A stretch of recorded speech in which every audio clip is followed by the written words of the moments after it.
Chapter 641, Fujin vs Orochimaru Round 2. Were you so impatient to accept my offer and follow me instead of slaving for Akatsuki? As Orochimaru heard Fujin's nonchalant tone, he saw Fujin standing a few meters behind him while holding a sword in his hand. A smirk appeared on his lips as he tauntingly asked, "You think so?" Having been burned once by Fujin's words, Orochimaru didn't take his words to heart anymore and treated them as the air. Fujin tilted his head and asked in confusion, "Why are you here then? Do you want to be beaten again? I didn't know you were a masochist. Saiyu Sanins are all weird." Disgust was visible on Fujin's face as he spoke those words. Despite having decided to ignore all of Fujin's words, Orochimaru couldn't control his eyes from twitching. He thought, "This brat, he is very good at getting under the skin." He said, "I'm more interested to know what you are doing here. Shouldn't you be in the tower?"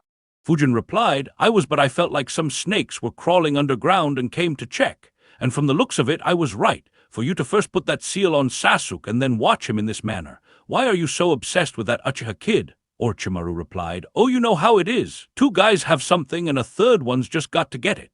Fujin asked, "Oh, the Sharingan. However, what use is a 2-Tamo Sharingan to you? Even if you implant it, it'll be more of a constraint than a boon. Wouldn't it have been better if you went after his brother's Mangekyo?" Orochimaru's smile faded away. Fujin made an expression that displayed that he just figured out something. He chuckled and said, "I see how it is. You went after him and failed, presumably got your ass handed to you, so you are now going after his younger brother instead. Hehe." With amusement on his face, Fujin added, "When I grew up, I always heard stories about the legendary Sanins. As the strongest among them, I heard especially a lot about you. Nearly every kid in my class looked up to you and wanted to be as powerful as you. Unfortunately, it looks like the reality is disappointing. Instead of seeing a powerful Sannin, all I see is a loser going after Genins because he is too afraid of the stronger ninjas. I wonder how disappointed they would be when they learn the truth." Fujin shook his head in disappointment. Orochimaru's expression became dark upon hearing his words. Despite having decided to ignore his words, Fujin had successfully managed to get on his nerves. Before he could respond, Fujin flowed chakra through his sword and said, "I have changed my mind. I gave you the offer due to your past reputation. However, after seeing the truth, I have no intention of having such a weak follower.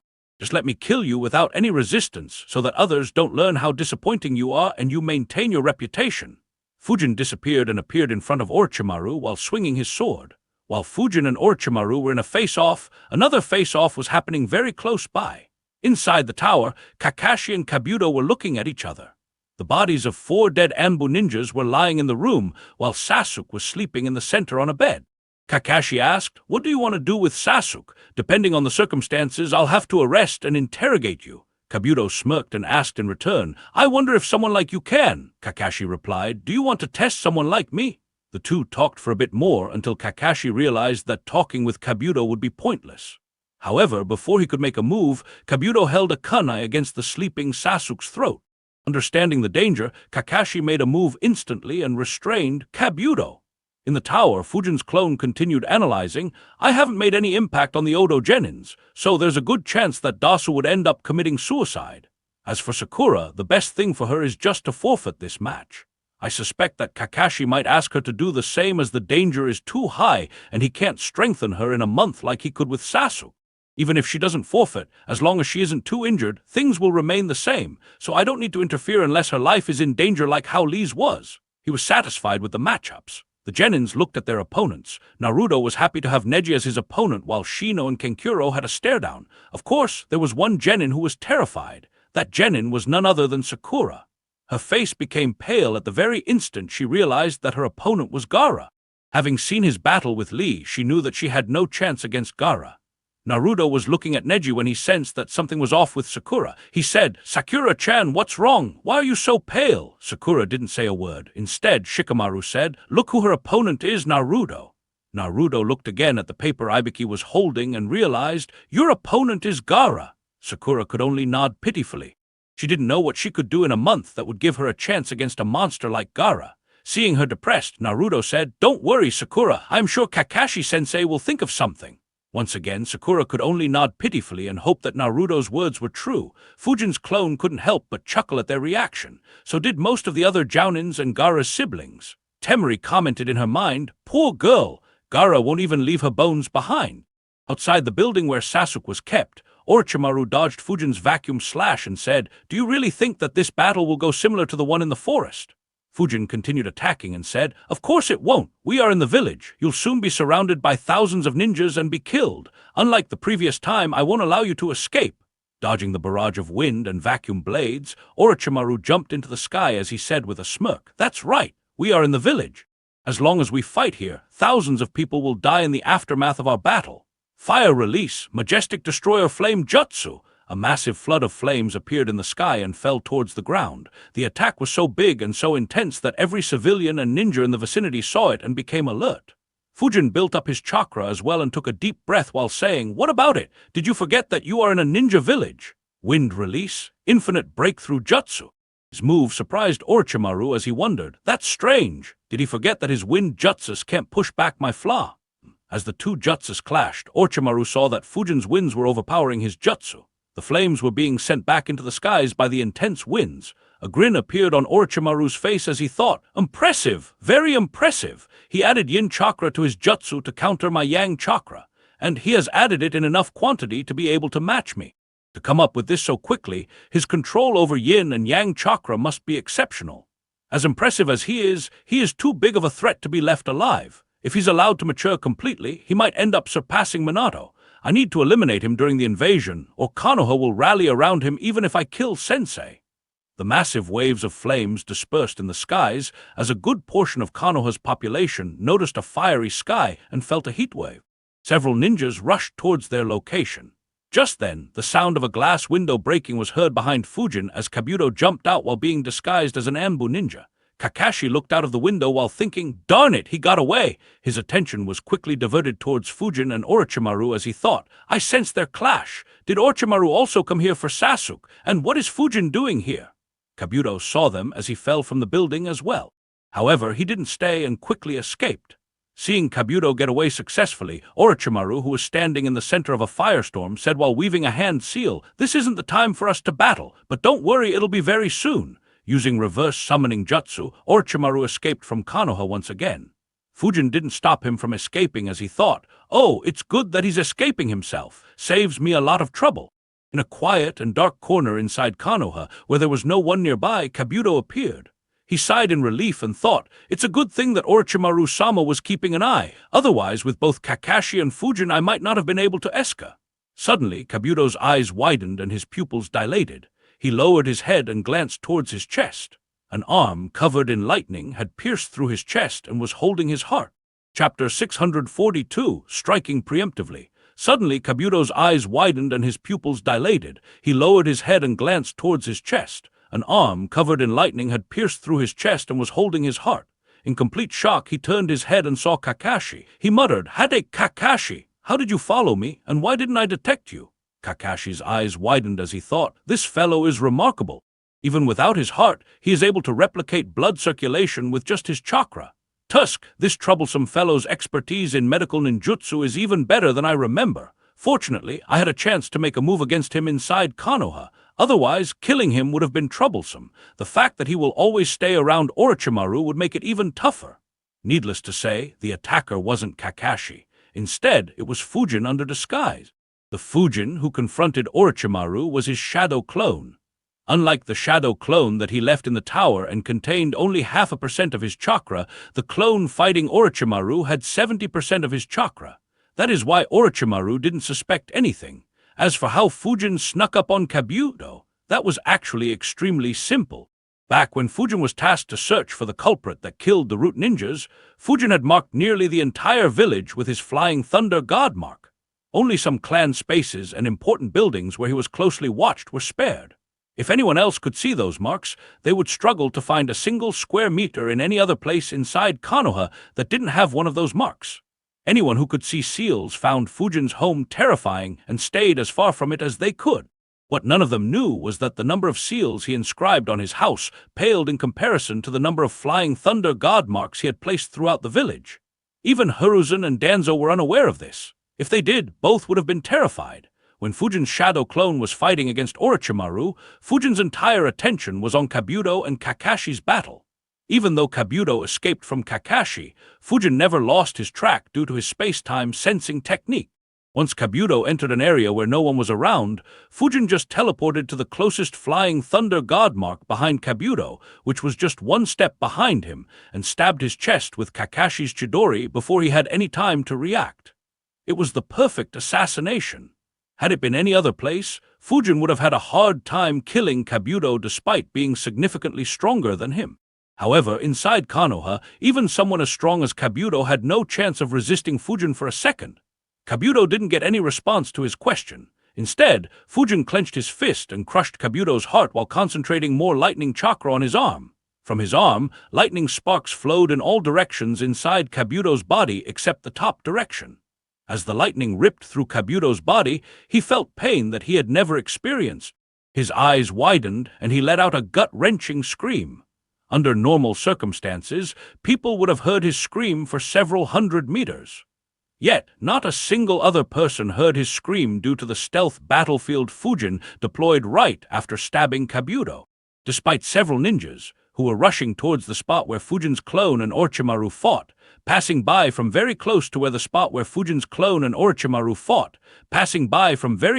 Fujin and Kabuto were, none of them sensed the chakra spikes from Fujin's attack or heard Kabuto's miserable screams. Despite his terrible situation, Kabuto still tried to heal himself. Unfortunately, the speed at which he could heal was too slow compared to the destruction Fujin was causing inside his body. His struggle, though admirable, failed to earn him even a second. Kabuto cursed, "Shit, I can't hold on, he intends to kill me." Kabuto immediately began thinking about what he could do.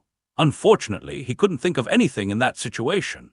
The lightning waves destroyed every internal organ of Kabuto except his brain, which was completely unharmed. In addition, the lightning, wreaking havoc through his body, pierced through his skin and exited his body, leaving behind hundreds of minute holes that leaked blood. Yakashi Kabuto, one of the major players of the Fourth Great Ninja War who controlled dozens of dead-rank S ninjas and elite jounins like puppets and single-handedly turned the tide of the battle against the Allied forces, was electrocuted to death by Suzuki Fujin even before the Konoha Crush invasion could be put into action. Kabuto's soul crumbled at that very instant as well and began dispersing, indicating to Fujin that he was dead for sure.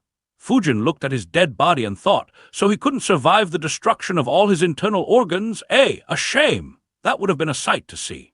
Fujin stored Kabuto's body inside a scroll to ensure that his body wouldn't decay and his memories could be read later while thinking, "Yakashi Kabuto, if I hadn't transmigrated, you would have become one of the strongest ninjas in the world and someone who'd be known and feared by nearly everyone. Under normal circumstances, I wouldn't kill someone who plays such a vital role in future events. Your death will drastically change how the Fourth Great Ninja War happens, costing me my knowledge about future events. However," Fujin cleared the blood stains left in the area as he continued thinking, "however, this guy is just too crazy and troublesome. Bastard not only revived the dead cages, but also revived Uchiha fucking Madara. That should be the ultimate taboo in this world, and he did all that despite not having any stake in the Great War. What exactly would he gain if the infinite Tsukuyomi was a success? Did he want to experiment in his dreams? Or did he want to dream about a world where Orochimaru becomes immortal and still cares for him? Not to mention, he could make things far worse by reviving all other cages and rank S ninjas that he didn't in the original story for some reason. It is also possible that Black Zetsu might give him the dead bodies of the previous incarnations of Ashura and Indra. The Allied army might not stand a chance against such a force, even with my addition. Even if I do grow strong enough to deal with that in the future, why should I do so when I can avoid all the trouble right now? Even though killing Kabuto now will change the changed future will be much better for me. Without Kabuto, there won't be any Edo Tensei summons. More importantly, Uchiha Madara wouldn't be revived. The variables in the war would be reduced significantly, which would be beneficial for me. Abaido will only have the Zetsu army and the tailed beasts. Unless he or Zetsu has some other hidden card under their sleeves, they'll be on the losing end. Depending on how strong I become by then and whether that seal is a success or not, I will be able to implement several of my plans while keeping both of them at bay. Regardless of what will happen, there is no doubt that I'll end up benefiting. This is the primary advantage of knowing the future. Even though I made quite a few moves that would impact the future until now, I was careful in ensuring that they didn't create a major change in future events. Even though I wreaked havoc in the land of wind, all it did was make Rasa hate Konoha even more.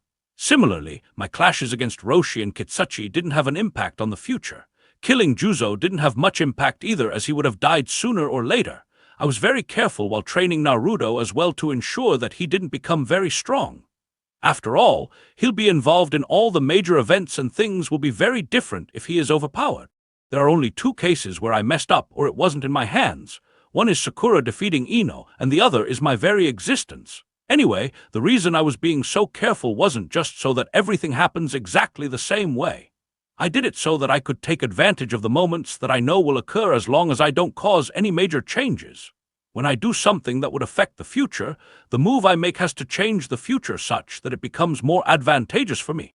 This is one of those instances, and the first time I made such a move. I have a few more such moves planned for the future, though it would depend on whether things stay the same or not for those events to occur. If Hiruzen wins or survives against Orochimaru, then I won't be able to take advantage of any of them, as all of those events are unlikely to happen.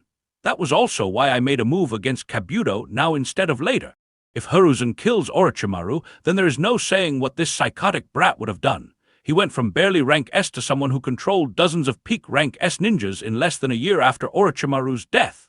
If he's left unchecked for over 4 years, who knows what level he would reach? Leaving him alive would have been too risky. A smile formed on his face as he teleported away while thinking, of course, it isn't all about the future. There are too many benefits for the present as well. Chapter 643, Edo Tensei. Fujin, in Kakashi's disguise, disappeared from Konoha along with the scroll storing Kabuto's body. He appeared in an empty underground base 73 kilometers away from Konoha. It was one of the bases Fujin had created outside Konoha. Fujin had created around a dozen of them, each one being over 100 meters underground, around 6,100 kilometers from Konoha, and on routes where Konoha ninjas didn't usually travel. Needless to say, these were even more hidden with his seals. However, unlike his house, Fujin didn't go all out here and only used the minimum amount of seals needed to ensure that the bases stayed hidden and safe. If he overdid it, then Fuinjutsu grandmasters passing close to the area would be able to detect the existence of so many seals. Fujin walked towards a smaller room and dispelled the transformation jutsu while thinking, Kabuto's entire body is with me, and I also cleaned up all his blood and flesh that were in that area. So, Orochimaru shouldn't be able to revive him with the Edo Tensei jutsu. Unless he already has some of Kabuto's DNA, that is. If Orochimaru manages to revive Kabuto, then he'll think that Kakashi killed him, not me. Of course, that will be very suspicious as well. However, even if he realized that it wasn't Kakashi, he wouldn't be able to link it to me. So I have no reason to hand over Kabuto's dead body to Konoha. Another aspect I need to consider is that Kabuto's death will have a great impact on Orochimaru. He is his right hand after all. After Hiruzen took away his arms, Kabuto was the one who looked after him. Unless he can revive Kabuto with Edo Tensei and maintain it for a long time, he'll be severely handicapped. It'll have an impact on the future as well. The good thing is that it isn't bad for me either. If Sasuke still goes to him, Kabuto's absence would make it easier for him to kill Orochimaru, as Orochimaru will likely be a bit weaker without his assistant. If he doesn't, then I won't need to worry about Orochimaru having a strong ally when I go to hunt him down and eliminate his main body before he can mess with future events. Fujin entered a small room with a table at its center. He opened the scroll and summoned Kabuto's body on top of it. At the same time, a few shadow clones appeared next to him. They began checking Kabuto's body to see if there were any seals on him that could alert Orochimaru of his location. As for Fujin, he placed his hand on Kabuto's head and invaded his brain with his yin chakra while muttering, "Now, let me see whether you know the Edo Tensei jutsu or not." While Fujin read Kabuto's memories, the village had become quite eventful as well. Several ninjas were rushing towards the area where Fujin's clone and Orochimaru clashed. A few who were close by saw a glimpse of Orochimaru before he escaped. Was that the legendary Sannin Orochimaru? He was. I was in his division in the Third Great Ninja War. I'll never forget his face. But why is he here? Incredible. Suzuki Fujin forced him to retreat. No, he forced Orochimaru to retreat twice. This is crazy. I was a little suspicious earlier, but there is no doubt now. Fujin can force a legendary Sannin to retreat. Ha, we have another ninja who can fight against other cages. We don't need to worry about facing multiple enemies in the future. That's right. With Lord Hawkage, Master Jiraiya, Lady Tsunade, and young Fujin, we can fight all 4 enemy cage at the same time. And don't forget that we still have the copy ninja Kakashi. The ninjas who witnessed Orochimaru escaping immediately began discussing among themselves. As more arrived, they heard their talks and became even more excited. Kakashi appeared next to Fujin and asked, "Did Orochimaru also come here for Sasuke?"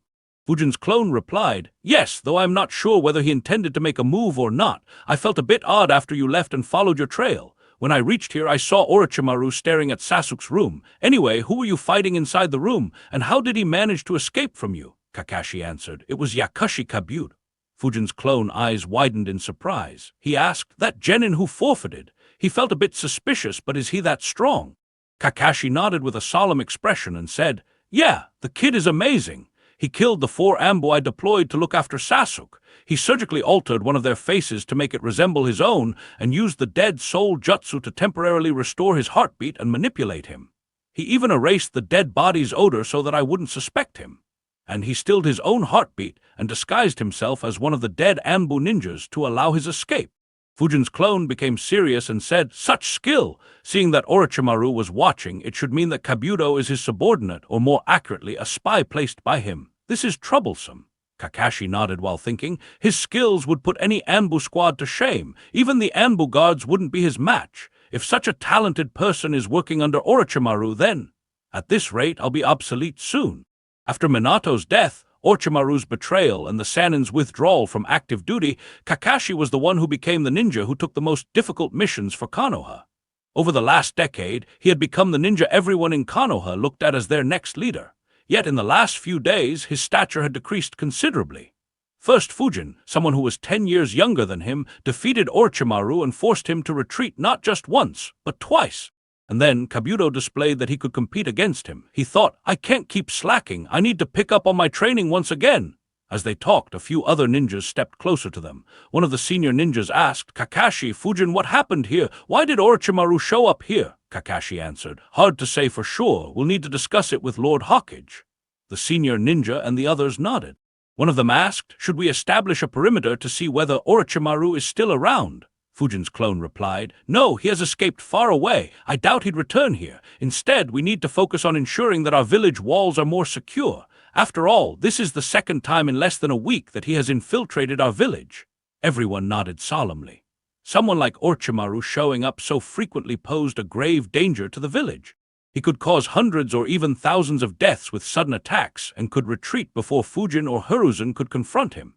Kakashi asked a few Ambu squads to stay behind and secure the building while everyone else dispersed. Fujin's clone and Kakashi returned to Sasuke's room.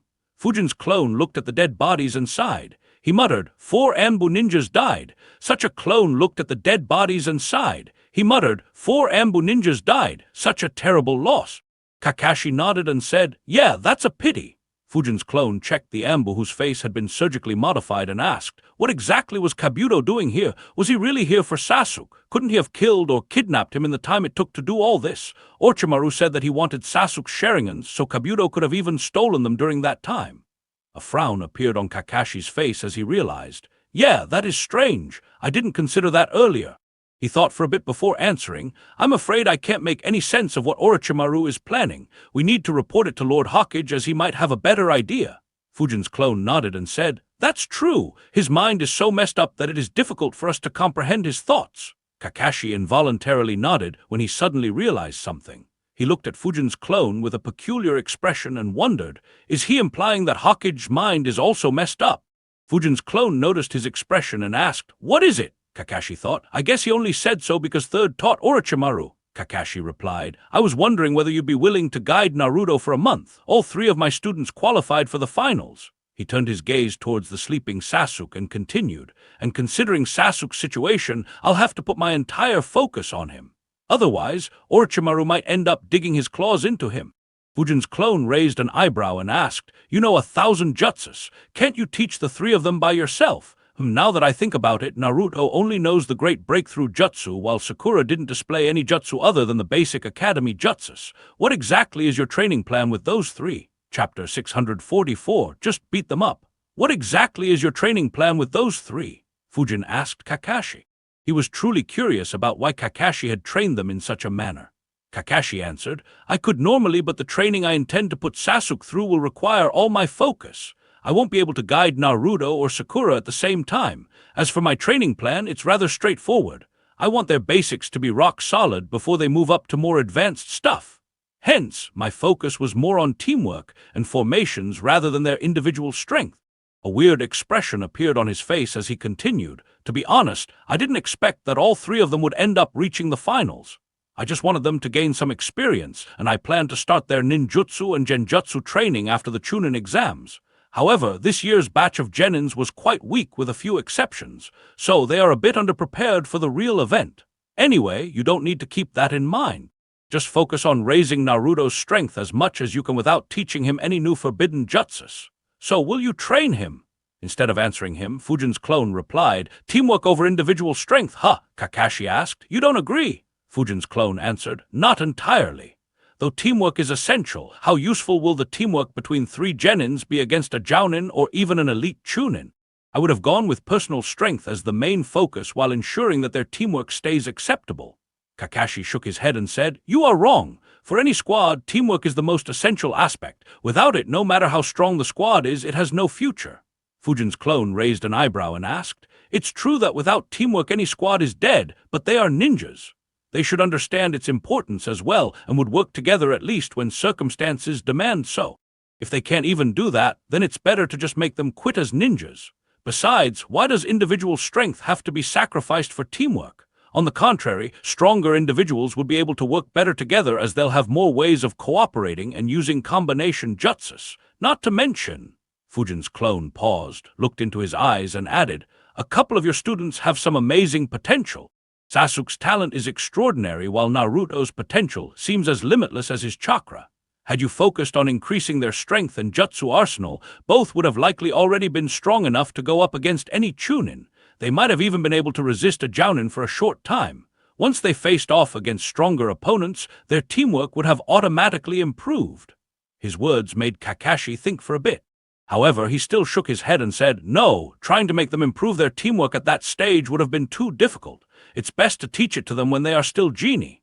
Before Kakashi could complete his sentence, Fujin's clone chuckled and said, What's so difficult about it? Just make them fight as a team against you and beat them up until you feel their teamwork is acceptable.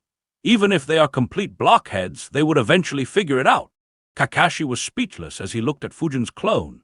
His right eye twitched as he wondered, Just beat them up until they work together. Who put such weird ideas in this kid's head? However, that just might be effective when dealing with Naruto and Sasuke. Fujin's clone smirked at Kakashi's expression and said, Anyway, they are your students, so it's none of my business. Considering the recent events, I'll be busy as well. However, I should still be able to handle Naruto. So I'll prepare him for the finals. Kakashi nodded, thinking, That's true. Now that he has displayed the ability to restrain Orochimaru, he'll become far more busy. I'm missing something. Kakashi's eyes turned towards Fujin's clone again. Fujin's clone said, Anyway, I'll take my leave and inform Lord Hokage about it. With 4 ambush squads and you, it's unlikely for Kabuto to return here. Kakashi nodded as Fujin's clone flickered away. He continued looking at the spot where Fujin's clone was standing in confusion and wondered. His power shouldn't have increased in the blink of an eye. Even though I wasn't aware of it, Lord Third should be aware of his prowess. So why has he sent Fujin on missions so rarely? From what Naruto said, he has gone on only 2 or 3 missions in the last 6 odd months. That's very strange. Kakashi and his father had both been the leading active ninja in the village at some point, and both had been given missions constantly without any break. Both rarely spent any time inside the village, so Kakashi couldn't comprehend why Fujin was rarely sent on missions. He stopped thinking about it and thought about his words as he wondered, was I really mistaken in putting so much emphasis on teamwork? As Fujin's clone rushed back to the tower in the Forest of Death, he thought, As I expected, Kakashi dumped Naruto on me instead of Ebisu. That's understandable considering that Naruto's basics are much better and he is close to me. I wonder if he'll dump Sakura on Ebisu now, or would he ask someone like Kurenai or someone from that Kurama clan to train her in Genjutsu like he expects me to train Naruto in Wind Release, though I suppose it depends on the matchups. He might directly ask her to quit if she is paired against Gaara or Neji. That said, even in that case, not arranging for her training would be unfair. Oh well, it's not my concern. I'll just train Naruto for a day or 2 before Jiraiya shows up with some excuse. Then I'll turn my focus to completing that seal and mastering the important techniques I will learn from Kabuto's memories. even without considering the forbidden techniques. Just his knowledge about medical ninjutsu and studying corpses and their abilities would be extremely useful for me. And if he knows how to perform even the basic Edo Tensei, I can revive the bishop who did the ceremony for Zenkoku and learn blood manipulation with little effort. That would allow me to improve my power to another level. I might be able to fight against the likes of Hiruzen, Ai, and Anoki without needing to rely on flying thunder god jutsu, and that'll just be the start. With those thoughts, he reached the tower. Hiruzen was done with his long speech, and the genins were about to leave. He glanced at his other clone, who dispelled himself and sent the memories to him. He looked at Sakura with a weird expression and thought, poor girl, Kakashi will likely just ask her to quit and stay peacefully. Renjiro noticed him and asked, is everything all right? Fujin's clone answered, not really, though there is no immediate danger. Orochimaru appeared again and we had an elite Jounin-level spy among our ranks. Renjiro and Hoka's eyes widened as he continued, come with me. I need to report it to the old man. He disappeared and appeared next to Hiruzen and said softly, I need to report something. Hiruzen nodded. He immediately left along with his Ambu guards and met with Fujin's clone at the top floor where Fujin's clone informed him about the events. Hiruzen's expression became serious on learning that Kabuto was a spy and how strong he was. Of course, what alerted him the most was that Kakashi could have been killed had Orochimaru intended to do so and if Fujin wasn't present there. He muttered, this is a problem. Orochimaru knows the village too well. Even if I modify the barrier, I don't think that'll stop him from entering without alerting us. And as long as he can enter, he can threaten the lives of nearly every ninja. Kabuto is troublesome as well. I didn't think that someone of his level would hide inside Konoha as a genin. It seems like too many spies have infiltrated our ranks. We need to clear them out as well. Hiruzen's tone was extremely serious as he said it. Renjiro chuckled and asked, time for another massacre, eh? Hiruzen didn't say anything and massaged his forehead. He said, I'll discuss it with Shikaku first. Since Orochimaru is involved, it'll have a lot of complications. Everyone nodded. Shikaku was the best one to handle such complicated tasks. Hiruzen looked at Fujin's clone and said, you did a great job again, Fujin. I'll leave for now to start making the arrangements. Meet me tomorrow evening. I have something for you. Renjiro, have Hiramasa start preparing the Senju clan for a war, but ensure that others don't catch a whiff of it. Hoka, pass the same order to Hayashi. The coming times might not be as peaceful as I would have liked. Fujin's clone nodded and said, all right, I'll be there. Renjiro replied, I'll take care of it, old man. Hoka said respectfully, yes, Lord Hawkage. Chapter 645, A Threat. Following Hiruzen's orders, Fujin's clone, Renjiro, and Hoka dispersed. Hiruzen and his Ambu guards began moving towards the Hawkage building as well. The genins and their sensei left the Forest of Death as well while Fujin's clone and Hiruzen were having their small meeting. Naruto and Sakura rushed straight to the hospital and tried to meet Sasuke but were denied entry as it was quite late in the day. Before they could create a ruckus, Kakashi appeared and said, you two are in a hospital, be quiet. Naruto and Sakura immediately exclaimed, Kakashi-sensei. Both immediately rushed to him. Naruto said, Kakashi-sensei, I need a favor. At the same time, Sakura asked, Sensei, how is Sasuke? Can we meet him? Kakashi answered, Sasuke is fine but needs rest. He is still asleep, so there is no point in seeing him right now. Naruto, I already know what you're about to ask, so I have already found someone to oversee your training. Naruto immediately replied, I want you to train me. I've got other things on my mind. I wouldn't be able to give you my full attention. Kakashi replied immediately. However, Naruto wasn't convinced. He looked at Kakashi suspiciously and said loudly, let me guess, you're training Sasuke, right? Sakura asked, is that true, sensei? Kakashi immediately said, now, don't complain, Naruto. I found you an even better teacher than me who can help you improve your specialty considerably. Sakura, I've found you a teacher who will be more suitable for you as well. For the next month, both of you will train with them. In one voice, both asked in surprise, who is it? Kakashi answered, Fujin will be overlooking your training, Naruto. Naruto immediately became excited and exclaimed, Fujin will train me for the next month. That's great. Kakashi sighed in relief and said, quieter, we are still in the hospital. As for you, Sakura, you'll be. So she's the one you want me to train, Kakashi? A sudden voice interrupted Kakashi. Naruto and Sakura both turned around and saw a tall, well-built man with long hair. Naruto and Sakura wondered, who is he? Kakashi introduced him by saying, Sakura, he is Kurama Illumi. He is an expert in genjutsu and is far better than me at it. He'll teach you how to perform genjutsu and use it properly in battle. Sakura was surprised. She didn't think Kakashi would arrange for her to master genjutsu. Knowing how much she lagged behind Sasuke and Naruto, she immediately resolved, I'll master genjutsu so that I won't need them to protect me. But Her confidence immediately drained away as she recalled who her opponent was. She looked at Kakashi and asked, "Sensei, will Genjutsu allow me to fight against Gaara?" Kakashi's right eye twitched as he asked, "Your opponent is Gaara. Who is yours, Naruto? Also, what about Sasuke?" Naruto immediately said that his opponent was Neji while Sakura explained the matchups to Kakashi. Kakashi thought, "What in the? I just said to Fujin that the genins in this batch weren't strong. And now, all of my students have to fight two of the strongest genins in the finals." Kakashi didn't even entertain the possibility of Sakura defeating Gaara. He sighed and said, "Both of your opponents are troublesome. Sakura, be careful against Gaara. There isn't much you can do to increase your strength by such a large degree in a month. You can only hope that Genjutsu works on him and you can cast it before he has a chance to attack you. However, if that doesn't work, forfeit immediately and let the proctor intervene." Sakura nodded. Having seen how terrifying his sand was, she had no confidence in putting up a fight against him. Kurama Illumi overheard their conversation and asked, "Is her opponent so troublesome?" Kakashi nodded and said, "Yes, very. I'll let Sakura tell you everything about him." Illumi nodded. He took Sakura with him while Naruto immediately ran back to his home. Kakashi looked at the backs of his two students and muttered, "Their luck in the exams has finally run out."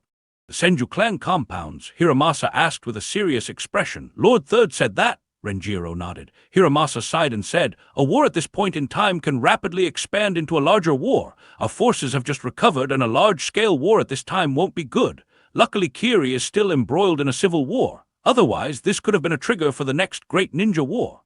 Renjiro nodded and said, "Yes, that's why we will need a swift and decisive victory. Only that will deter Kumo from getting involved. As for Iwa, they'll stay out of it if Kumo doesn't get involved." Hiramasa nodded and said, "Yeah, it's time for us to prepare once again." In the Hyuga clan compounds, Hoka respectfully relayed Hiruzen's orders to Hayashi. Hayashi and the other elders of the Hyuga clan became serious. Hayashi thought, "Lord Hawkage asked us to prepare for a war. That should mean that he thinks that a war is highly likely. A war where our opponents would be Orochimaru and Sunagakure." He looked at Hoka and asked, "You were in the tower in the Forest of Death during the second phase of the exam, right?" Hoka nodded and replied, "Yes, Lord." Hayashi asked, "Did you see the battle between Suzuki Fujin and Orochimaru? Is it true that Fujin defeated Orochimaru? Also, how strong is Fujin in your opinion?" Hayashi still struggled to believe that Fujin had defeated Orochimaru. As someone who was very close to the rank S level, he knew very well how large the difference was between various rank S ninjas. Orochimaru was someone who could go up against any cage and put them on their highest guard. For him to be beaten by a 16-year-old ninja without any background was just too shocking. If it wasn't for the fact that several Hyuga ninjas had witnessed Orochimaru running away and reported it to Hayashi, he wouldn't have believed the news. Hoka answered, "I didn't see their battle as I was quite far away. I could just sense the aura of their clashes. They were extremely intense, unlike anything I had ever seen. Fujin fought against Orochimaru by himself. It is true that he defeated Orochimaru and forced him to escape. As for how strong Fujin is, it is honestly hard to say. I haven't seen him go all out for several years." Hayashi thought, "So it is true. However, how did that boy become so strong so quickly without any special technique? Even though Minato was extremely strong as well, he became so due to the Flying Thunder God Jutsu. That jutsu alone made him invincible on the battlefield. Without it, he wouldn't have been able to have the accomplishments that he achieved. If Fujin had a similar technique that granted him superiority on the battlefield, it would have been understandable. However, Fujin has done something even more impressive without any such technique." Hayashi couldn't make any sense of Fujin's absurd strength, nor could any of the Hyuga elders. Though to be fair, no one could. Even Hiruzen, the one who had the best idea about Fujin's strength, didn't expect Fujin to defeat his former student. He, along with most of the people in Konoha, just accepted it because it was extremely good news for the village, while most outside Konoha prayed for it to be merely propaganda. Hayashi said, "I see. This is great news for the village." He looked at Hoka and added, "From what I know, Fujin mostly stays by himself and has very few friends. Since you were in his batch and also his teammate, you are one of his closest friends. Ensure that you always maintain this friendship. Perhaps it might help the clan sometime in the future." Hoka was surprised. He wondered, he wants Fujin's help. What for? "As for the friendship, of course I'll maintain it," he replied. "Yes, Lord." Hayashi nodded and dismissed Hoka. When he left the room, one of the elders said, "Suzuki Fujin, that boy is remarkable. To be able to force Orochimaru to retreat not just once but twice is a huge achievement." Another elder added, "Even though he doesn't have any background, he is very close to Lord Third. Perhaps he might be grooming Fujin to become the next Hokage. I always thought that the son of White Fang might succeed him, but Kakashi is lacking in raw strength when compared to Fujin. A third one said, to be honest, Hoker is quite impressive as well. To become a Jounin at just 16 is very impressive. He immediately got a reply, true, but I can sense some hostility from the boy even though he did very well to hide it. He is not content, presumably due to the caged bird seal. Hayashi, he might become a threat. Chapter 646, Inhuman Talent. Hayashi, he might become a threat. Everyone became serious. A betrayal from any Hyuga was unacceptable. If anyone dared to do it, they would only have one fate, that is death. However, Hayashi said, that's understandable. He is young and becoming strong quite rapidly. Being discontent about the seal is rather natural. Were any of you different when you were that age? Hayashi's question made the elders quiet. In the Hyuga clan, only the clan leader and her successor wouldn't have the caged bird seal. Even though they were called the main family, in reality, there would be less than 5 people in the main family at any point.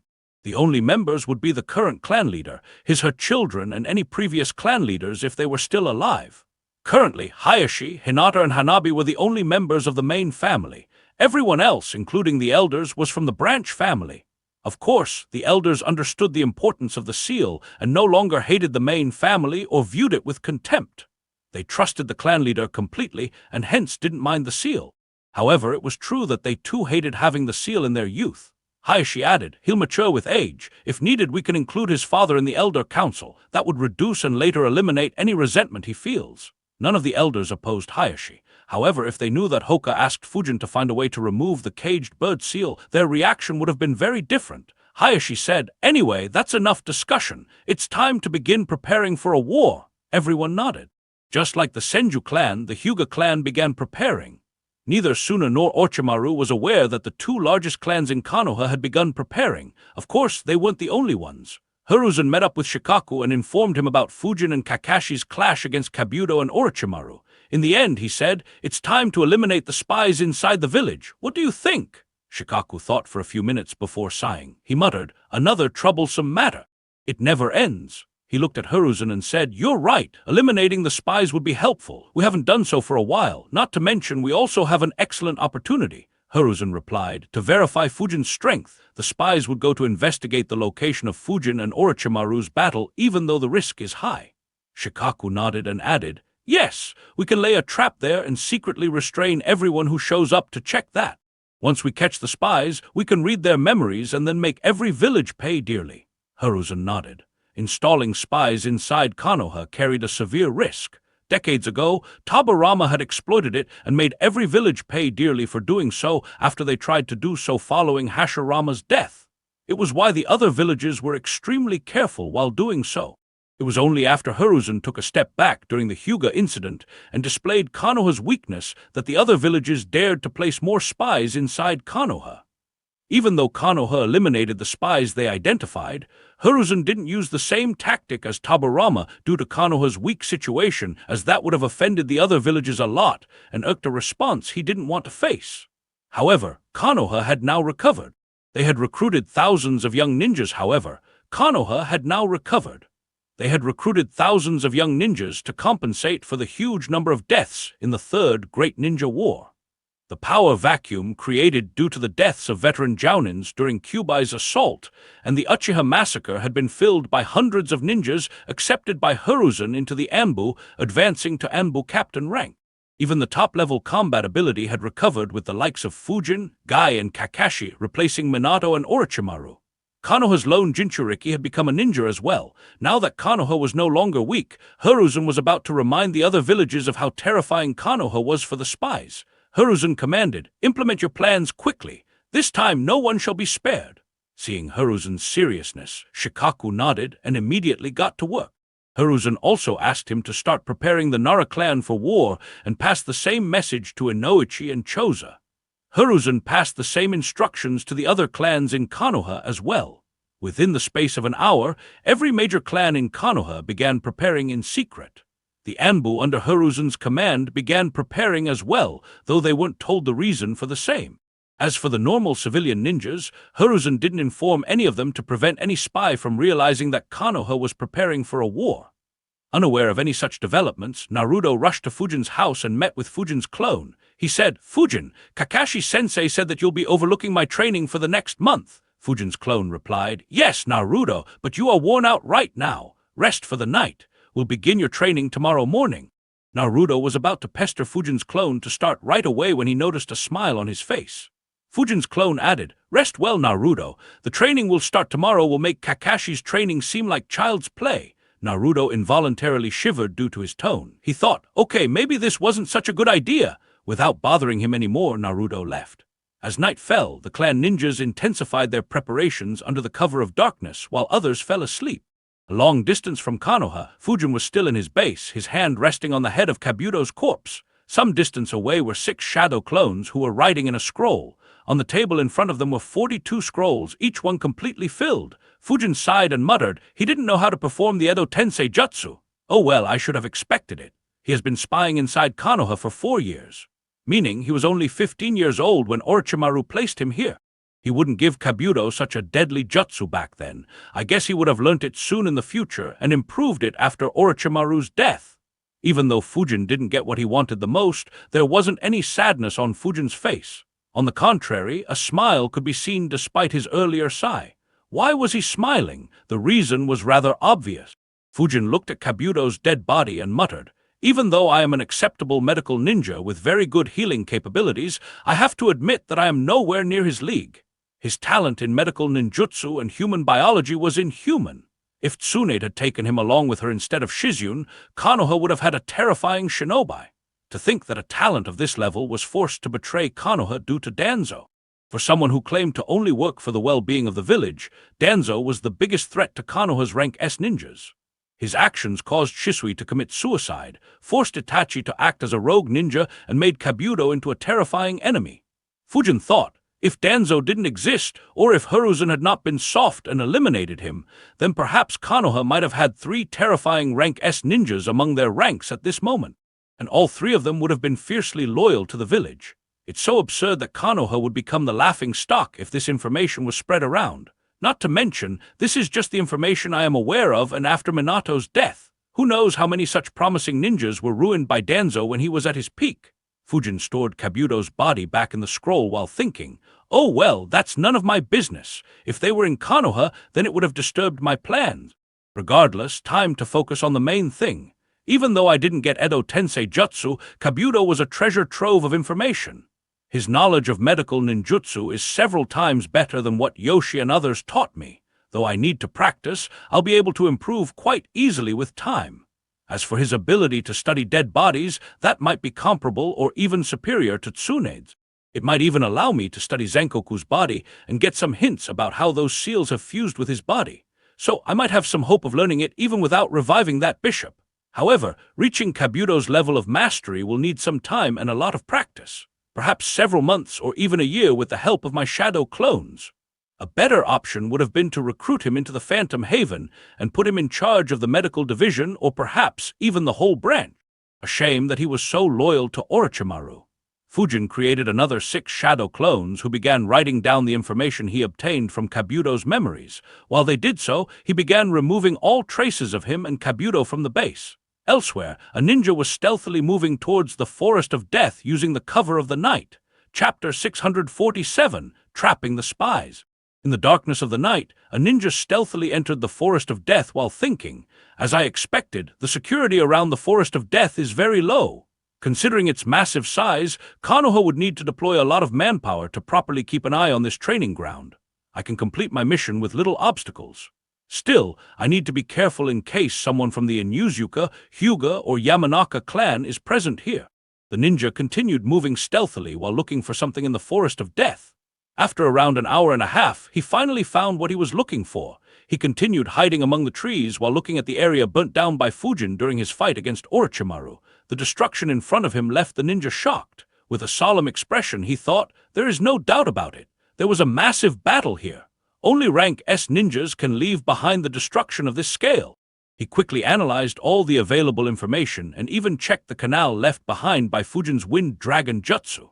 He concluded, even though there are signs of battles, I can't say for sure whether Fujin defeated Orochimaru or not.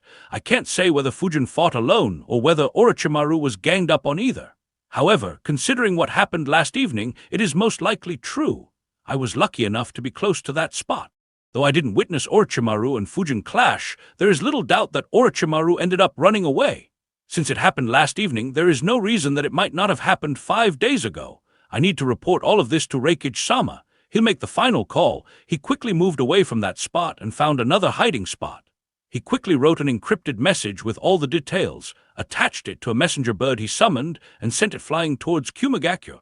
He sneakily began making his way out of the forest and reached its border when he suddenly realized, there is someone ahead, and they have sensed me. Instead of panicking and trying to escape in futility, he continued moving forward confidently. Within seconds, he saw 2 Hyuga waiting ahead. The Hyuga ninjas muttered, "Are you from the Yamanaka clan?"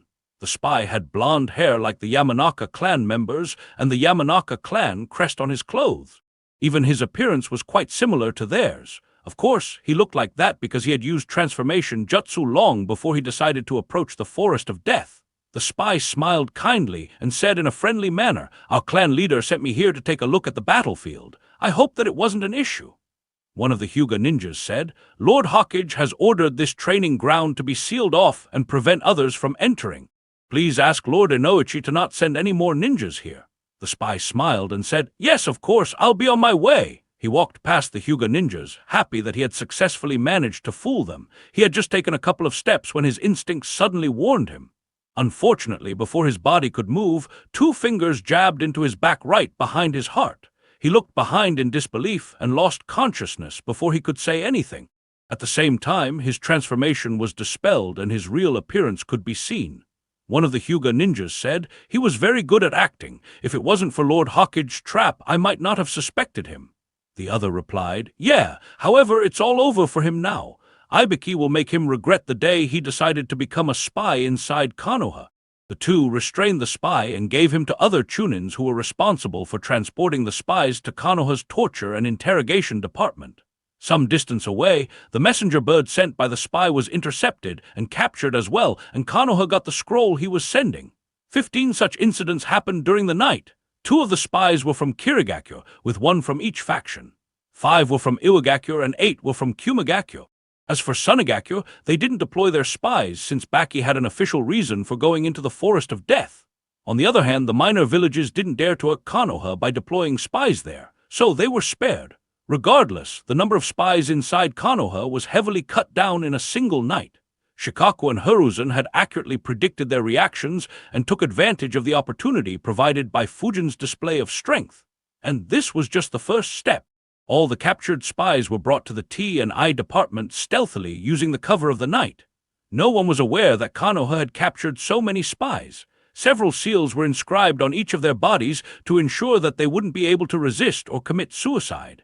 An Anbu ninja rushed to the Hokage's office and reported Hiruzen and Shikaku, who were still working despite the time, about their progress. Hiruzen said, "Good work. Continue monitoring the Forest of Death in case there are more spies trying to see the aftermath of the battle. Ask Ibiki to start reading the memories of the spies and provide me with the reports by this evening." The Anbu ninja nodded and quickly left. In the T&I department, 15 Yamanaka clan ninjas began reading the memories of the unconscious spies. That was the second step of Hiruzen's plan. Early in the morning, Fujin was woken up by an excited Naruto. The warning given by his clone the previous day was long forgotten. Fujin lazily opened the door as Naruto exclaimed, "Fujin, it's tea! Huh, you just woke up!" Ignoring his question, Fujin yawned and asked, "Are you still wearing the training seal I gave you?" Naruto nodded and said, "Yes, I have increased it to the max level." Fujin said, "Good, take it off and equip this one." Naruto followed Fujin's instructions and replaced his old seal while asking, "What's the difference between this and the old seal?" Fujin made a hand seal while saying, "Your previous seal had a max pressure of 50 kg. This one has a max pressure of 500 kg, 10 times higher." "Ugh!" Naruto immediately crouched down and placed his hands on the ground while thinking, "This is nuts!" Fujin continued, "I have increased the pressure of the seal to half its maximum capacity. For the next 3 hours, you'll follow Kakashi's physical training workout and complete it without falling short. If you manage that, I'll teach you a trick that might allow you to defeat not just Neji but also Sasuke." Naruto became excited at the prospect of defeating both Neji and Sasuke. However, his excitement fizzled out in an instant as he asked, "How can I do that when I can barely move?" With a lot of effort, Naruto managed to get to his feet. As for training, that was out of the question. Fujin asked, "Why aren't you using your chakra to assist you?" Naruto was surprised and asked, "We can do that." Naruto was surprised and asked, "We can do that." Fujin nodded and said, "Try it. My training seal is twice as strong as yours and I use it at its maximum power. Yet it doesn't affect me much. Circulate your chakra through your entire body and use it to help yourself move just like you do it while climbing a tree or walking on water." Naruto followed Fujin's instruction. He failed a couple of times before finally succeeding. He began moving normally and said, "This is incredible. I have never tried anything like this." Fujin chuckled and said, "In the future, try to incorporate this into your training. It'll improve your taijutsu as well as chakra control considerably. Anyway, run along now. Complete your training as I said. Don't slack off. I'll see you later." Naruto followed Fujin's instructions and went into the training ground opposite their compound. Fujin watched him go and yawned while thinking, "It's a good thing that he isn't very bright. I can get another 2.5 hours of sleep." Fujin had been reading Kabuto's memories until late at night. He only wrapped everything up by 1:30 a.m. and Naruto showed up at 5 a.m. While he could function properly even with that little sleep, he didn't have a reason for doing so. He turned around and went to bed. Just like Fujin, another person was woken up at 5 a.m. Unlike Fujin, he couldn't go back to sleep. He looked at the report with a stunned expression as he muttered, Scorch release. Chapter 648, Eliminating Fujin. Rasa looked at Baki's report with a stunned expression and muttered, Scorch release. He looked at the messenger and commanded, "Call the council meeting right now." The ninja immediately left, seeing Rasa's mood. Rasa looked at the report once again and wondered, how did a Konoha ninja gain Scorch release? Did Pakura have a child with a man from Konoha? He thought for a bit before concluding, no, even though she was foolish, she was very loyal to the village. Not to mention, she was always occupied by the Third Great Ninja War during that time. Could it be that Suzuki Fujin's bloodline had someone with Scorch release? Or did he fuse fire and wind elements to create Scorch release? Both possibilities are rather troublesome to deal with. Hopefully, Gaara, Temari, and Kankuro were just mistaken. I'll need to confirm this with Orochimaru as well. If he indeed has it, then that boy must die. I won't allow any other village to have Scorch release. Even if he doesn't, I'll still eliminate him. He has become too big of a threat to be left alive. After the preliminaries, Baki talked with the Rasa's children and learnt the details of the battle. He was horrified when he heard about the Scorch Dragon that had appeared, followed by the Wind Dragon, which left a massive scar in the Forest of Death. He didn't dare to tarry and sent a message to Rasa as soon as he could. Within a few minutes, the entire Suna Council assembled in their council room. Rasa placed the scroll received from Baki on the table and said, "I just received an update from Baki. My children saw Scorch release being used during the fight between Orochimaru and Fujin, presumably by Fujin, and Fujin forced Orochimaru to retreat once again. This time, it happened inside the village and Baki believes that it is true." Shock appeared on everyone's faces. Goza muttered in disbelief, Fujin forced Orochimaru to retreat twice." Ryusa added, "Forget about that. How did Konoha get our Scorch release?" Josuke said, "This is unbelievable. What do we do about our plan? Do we still go forward with it?" Even the experienced ninjas couldn't help but lose control of their emotions, and the council became chaotic as everyone began discussing Suna's next move. Rasa's expression became ugly as he said loudly, "Silence! Why are you panicking so much?" The council immediately quietened down and everyone looked at Rasa. He said, even though Baki sent a report, he hasn't witnessed either of the clashes. Even Gaara and the other two were several kilometers away from where their first clash had happened, so they are unaware of the specifics as well. We will only learn the truth once I meet with Orochimaru and confront him. Seeing the financial situation of the village, we will have to move forward with our plan unless there is no choice. If we don't, then the daimyo will continue clamping down on us. Besides, irrespective of whether we attack Konoha or not, Suzuki Fujin has to die. Everyone in the council nodded solemnly. Until a few days ago, they hadn't taken Fujin that seriously. Most still didn't believe that the ruckus in their eastern territories was caused by him. It was only when Hiruzen spread the news about Orochimaru's defeat that they considered him more seriously. However, they were still skeptical of the news. Only now did they understand how big of a threat he actually was. No one disagreed with Rasa's words. However, Goza couldn't help but say, "I agree, but how can we kill him? Even someone like Orochimaru couldn't kill him. We should have tried to do so when the Tsuchikage warned us about him. I'm afraid that it is too late by now." Tajuro immediately said, "Even though he is strong, there are still various ways of killing him. The basic way is to lure him out by creating troubles that would force Konoha to deploy him. We can set a trap and kill him by ambushing him with great numbers. Perhaps Lord Kazekage could himself participate in it. If not, then we could poison him during an ambush and eliminate him." Goza replied, Baki mentioned in the report that he is an excellent medical ninja as well. Using poisons might not work, but you're right. Setting an ambush led by Lord Kazekage might be the only way. Tajiro nodded and added, "Yeah, if it doesn't work, then we will have to use unconventional methods. He is only 16 years old. Considering his young age, perhaps we could try honey trapping him. He is of the age to fall for it. Another option is trapping or capturing a few people close to him and making him rescue them. Or we could set up a situation that appeals to his morals and take advantage of it to sneak attack him when his guard is lowered. After all, compared to us, Konoha ninjas are known to be very soft. Even if he maintains guard, he'll give us a few opportunities." Most in the council agreed with Tajiro's recommendations. Even Rasa felt that those tactics could provide them with an opening. However, Ryusa thought for a bit and said, "It might not be that easy. Don't forget the reputation of the spectral swordsman. He was brutal and heartless despite his young age. I don't think such ruthlessness will tone down with age. If anything, it might be worse now. We can't put him on the same standard as others from Konoha. If we have to, then it might be more appropriate to consider him similar to someone like Danzo, especially considering the shit he pulled off in the eastern part of our country." The council became quiet once again. Tajiro frowned and asked, "What about the ones close to him? Do we have any reports related to that?" Everyone paid attention as Ryusa answered. "After getting that message from Tsuchikage, I asked some of our spies to keep an eye on him. However," helplessness appeared on his face as he continued, "spying on his house is very difficult. It is located on the outskirts of Konoha with no one around. As a result, our spies couldn't tarry around his house. At most, they could walk by. And they couldn't do that frequently either. Hence, we barely have any personal information on him. Around a year ago, they began construction around his house and turned it into a compound. The spies believe that the compound could house around a couple hundred people. We don't know who exactly moved in because the spies didn't dare to go around there due to the presence of Anbu ninjas in his compound." Everyone in the council frowned. Even though Ryusa gave some intel, it was useless with regard to how to deal with Fujin. Sajo asked, "What of his squads?" Ryusa answered, "That isn't very helpful either. From our intel, he was part of 3 squads. I checked the intel on all of his teammates. His Jounin sensei was Senju Renjiro, and his teammates were Hyuga Hoka and Uchiha Miko. When he became a Chunin, he joined 2 squads.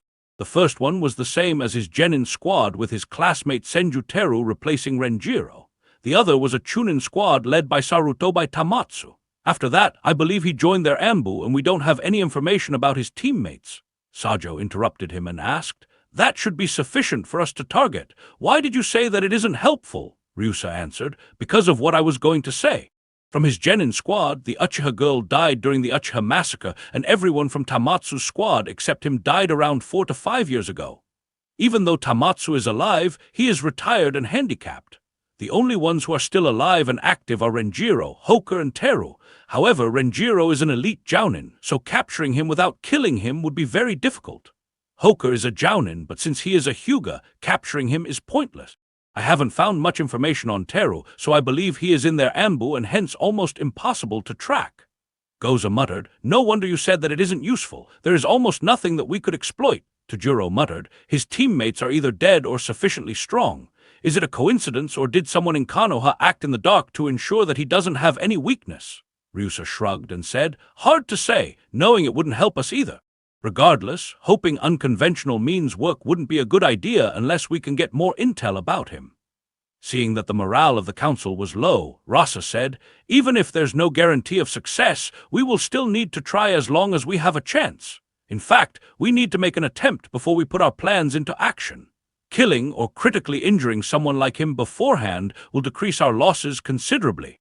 Irrespective of whether we succeed or not, we need to increase the number of elites that will participate in this attack. Make adjustments to the plan and increase their numbers in any way you can while giving the highest priority to not alerting Konoha about our movements. In the meantime, I'll arrange a meeting with Orochimaru and confirm the details from him." Everyone in the council nodded. Without wasting any time, everyone got to work. As for the one they were targeting, he was completely unaware that Suna was cooking a scheme to eliminate him. Then again, he didn't particularly care as he expected several villages to try the same. Fujin appeared on the training ground and saw Naruto breathing very roughly. He teasingly asked, "You ran out of breath from such a simple training session? Are you sure you can handle the responsibilities of the Hokage? They are far heavier than the little pressure you are enduring." A tick mark appeared on Naruto's forehead as he exclaimed, "This is nothing. I can do this for the entire month without any rest. Believe it." His false bravado disappeared in an instant, and he looked at Fujin with a dumbfounded expression as Fujin clapped and said, "Good, because this will be your training for the entire month." Chapter 649, Training 1. "This will be my training for the entire month," Naruto muttered in disbelief and shock. It took half a minute for him to snap out of it. He jumped and complained loudly, "No way, do you want to kill me?" Fujin broke out into laughter and said, "Be careful of what you say while boasting. You should have seen your face, ha ha ha." Naruto turned his head away and pouted in annoyance at being fooled yet again by Fujin. As soon as he did so, he noticed 5 kids running towards them. They stepped right next to him. Sayaka said, "Sensei, we're here." Yuji looked at Naruto and said, "Looks like you got here before us, Naruto." Naruto looked at them and asked, "Will you guys be joining the training too? That's cool." Before any of them could answer, Fujin said, "That's enough chit-chat. They are here to learn as well as to help you prepare for the exam." He deactivated Naruto's training seal and asked, "Naruto, are you ready for your real training for the Chunin exam?" Naruto immediately forgot about the previous prank and said excitedly, "I am, believe it. What jutsu are we training?" Fujin's students were curious as well. Fujin said, "Before we begin, I wanted to ask you something. According to you, which jutsu is better, a rank C jutsu or a rank A jutsu?" Naruto confusedly asked, "Wouldn't rank A jutsu obviously be better? What sort of question is that?" Fujin glanced at his students as well and asked, "What do you guys think?" Sayaka, Hikari, Takeshi, and Shoma answered, "Rank A jutsu." Only Yuji thought for a few seconds and answered, "Rank C jutsu." All 5 kids looked at him. Naruto asked curiously, "Why do you say that?" The others were curious as well. Even Fujin wondered what he was thinking. With a smug expression, Yuji answered, "Sensei wouldn't ask such a simple question, so it is obviously a trick question. That's why I said rank C." All the 5 kids looked at his smug face with a deadpan expression. Fujin chuckled and said, "Not bad thinking, Yuji. Unfortunately, you're incorrect." Yuji's smug look disappeared. He asked, "What is the right answer then?" Fujin smirked and replied, "The correct answer is that both have their advantages and disadvantages. Hence, neither is better than the other, so none of you are correct." All 6 of them stared at Fujin with deadpan expressions. Yuji said, "That's such a boring answer." Sayaka said, "Yeah, it's too diplomatic, Sensei. What use is diplomacy to us?" Fujin chuckled and said, "On the contrary, diplomacy is very helpful for any ninja, young lady. You should always know how and when to be diplomatic." Naruto annoyingly said, "We are ninjas. Why would we engage in diplomacy instead of fighting?" Fujin raised an eyebrow and asked, "What Hokage do you want to be if you don't want to do diplomacy?" Naruto immediately shut up after that question. Fujin turned his gaze towards all of his students and said, "Irrespective of whether you become someone in a position of power or if you just focus on combat and missions, diplomacy along with negotiations will always be useful to you. During missions, you may find yourself in a situation where you can't defeat your opponent. Or you could be in a situation where you don't want to engage in a battle. Perhaps you want to chase after something and want the person obstructing you to give way without combat. Or you could be facing multiple opponents whom you can't defeat together and may want to turn them on each other so that you have a chance at victory. In all such situations, diplomacy will help you. You might be able to get your job done with the least amount of effort." Naruto and Fujin's students paid careful attention to Fujin's words. Knowing how experienced Fujin was, they valued his words a lot. A sly smile appeared on Fujin's face as he added, "And of course, if you think that diplomacy isn't working, you could suddenly attack and kill your opponents before they know that they are under attack." Everyone's eyes widened.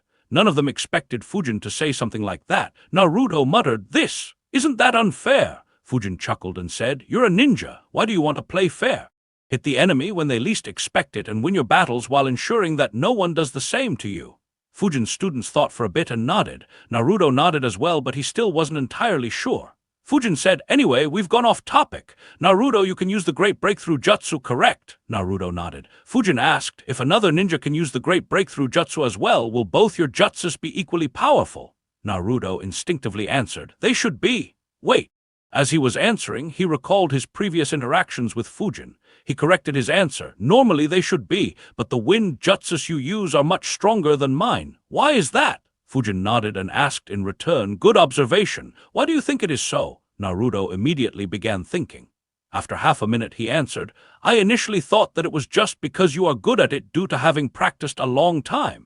However, no matter how much I practice, I can't seem to improve them to your level." Fujin nodded and said, "You're correct. Though practice plays a part, the reason why my jutsus are stronger is due to another factor. Can any of you guess what that factor is?" Fujin asked his students. They thought for a bit before shaking their heads. Fujin answered, "That factor is the amount of chakra used to create the jutsu." Naruto asked, "Chakra, what do you mean?" Fujin answered, "I can infuse more chakra into the jutsu than normally required. That is why my jutsu seems so much more powerful." Naruto's eyes widened. He asked, "You can do that? That's so cool. Wait, will you teach that trick to me?" Naruto immediately became excited. He had long been a fan of how destructive Fujin's jutsus were. After learning the great breakthrough jutsu, he trained for a long time to emulate Fujin's destruction but failed to do so. The 5 Kiri orphans also became excited to learn it. If they could increase the scale of their Kekkei Genkai jutsus, then their attacks would become far more terrifying. Fujin replied, "Yes, but first observe this carefully. I'll show you the difference between the 2 ways of using the jutsu." Fujin gathered his chakra and said, "This is the normal great breakthrough jutsu." Fujin blew intense winds in front of him. Due to his previous training, the training ground had become quite barren. Only a few lucky or unlucky trees still stood in the interior of the training ground. The branches of those trees waved in the air, while a few leaves were broken off and flew a long distance away along with dust and other things on the ground. Other than that, no destruction happened. Fujin asked, "This should be how strong your great breakthrough jutsu is, right, Naruto?" Naruto answered, "Yeah, that's right." Fujin said, "This jutsu consumed a minuscule amount of my chakra. Now, I'll display a great breakthrough jutsu that is created with 5% of my chakra." Fujin took a deep breath once again while concentrating 5% of his chakra into the jutsu. A second later, he exhaled intense and sharp winds. The winds immediately tossed a layer of soil into the air and flew away at a very rapid speed. The few remaining trees in the way finally joined their fellow martyrs.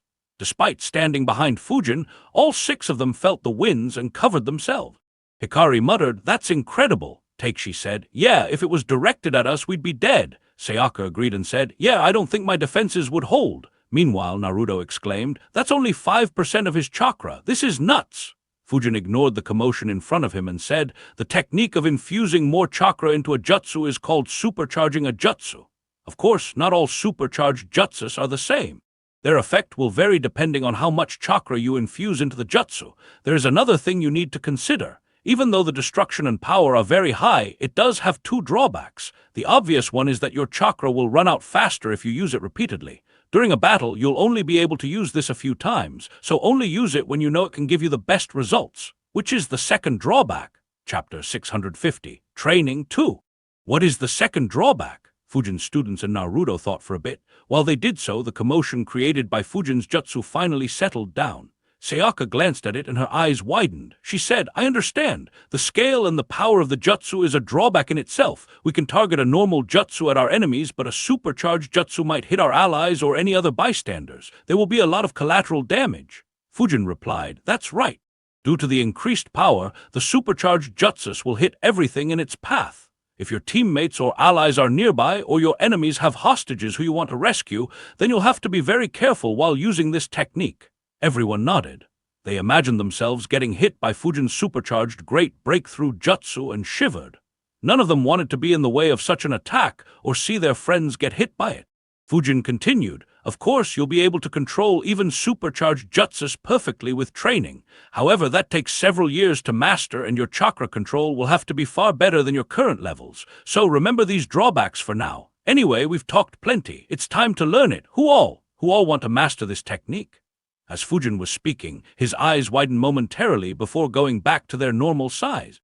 None of the kids noticed it and they shouted that they wanted to learn it. Fujin thought, "I was sensed. Someone sensed me. However, it wasn't a chakra field nor was it that pervert ball." Fujin's gaze fell on Naruto as he realized, "I guess Jiraiya is finally in the village to look for Naruto. That was probably a senjutsu-based sensing technique. Well, if he's here, then I have to pull that off, hee. Fujin barely took a second to analyze who sensed him.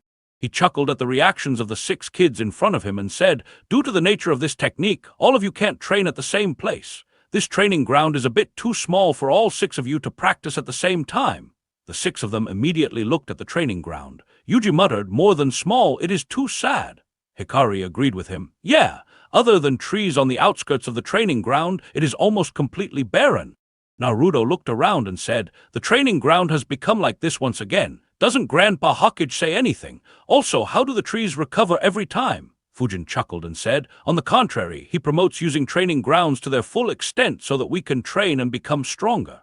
Besides, such things are very common when you train. If he begins nitpicking, then no one would use training grounds and the strength of our ninjas will decrease.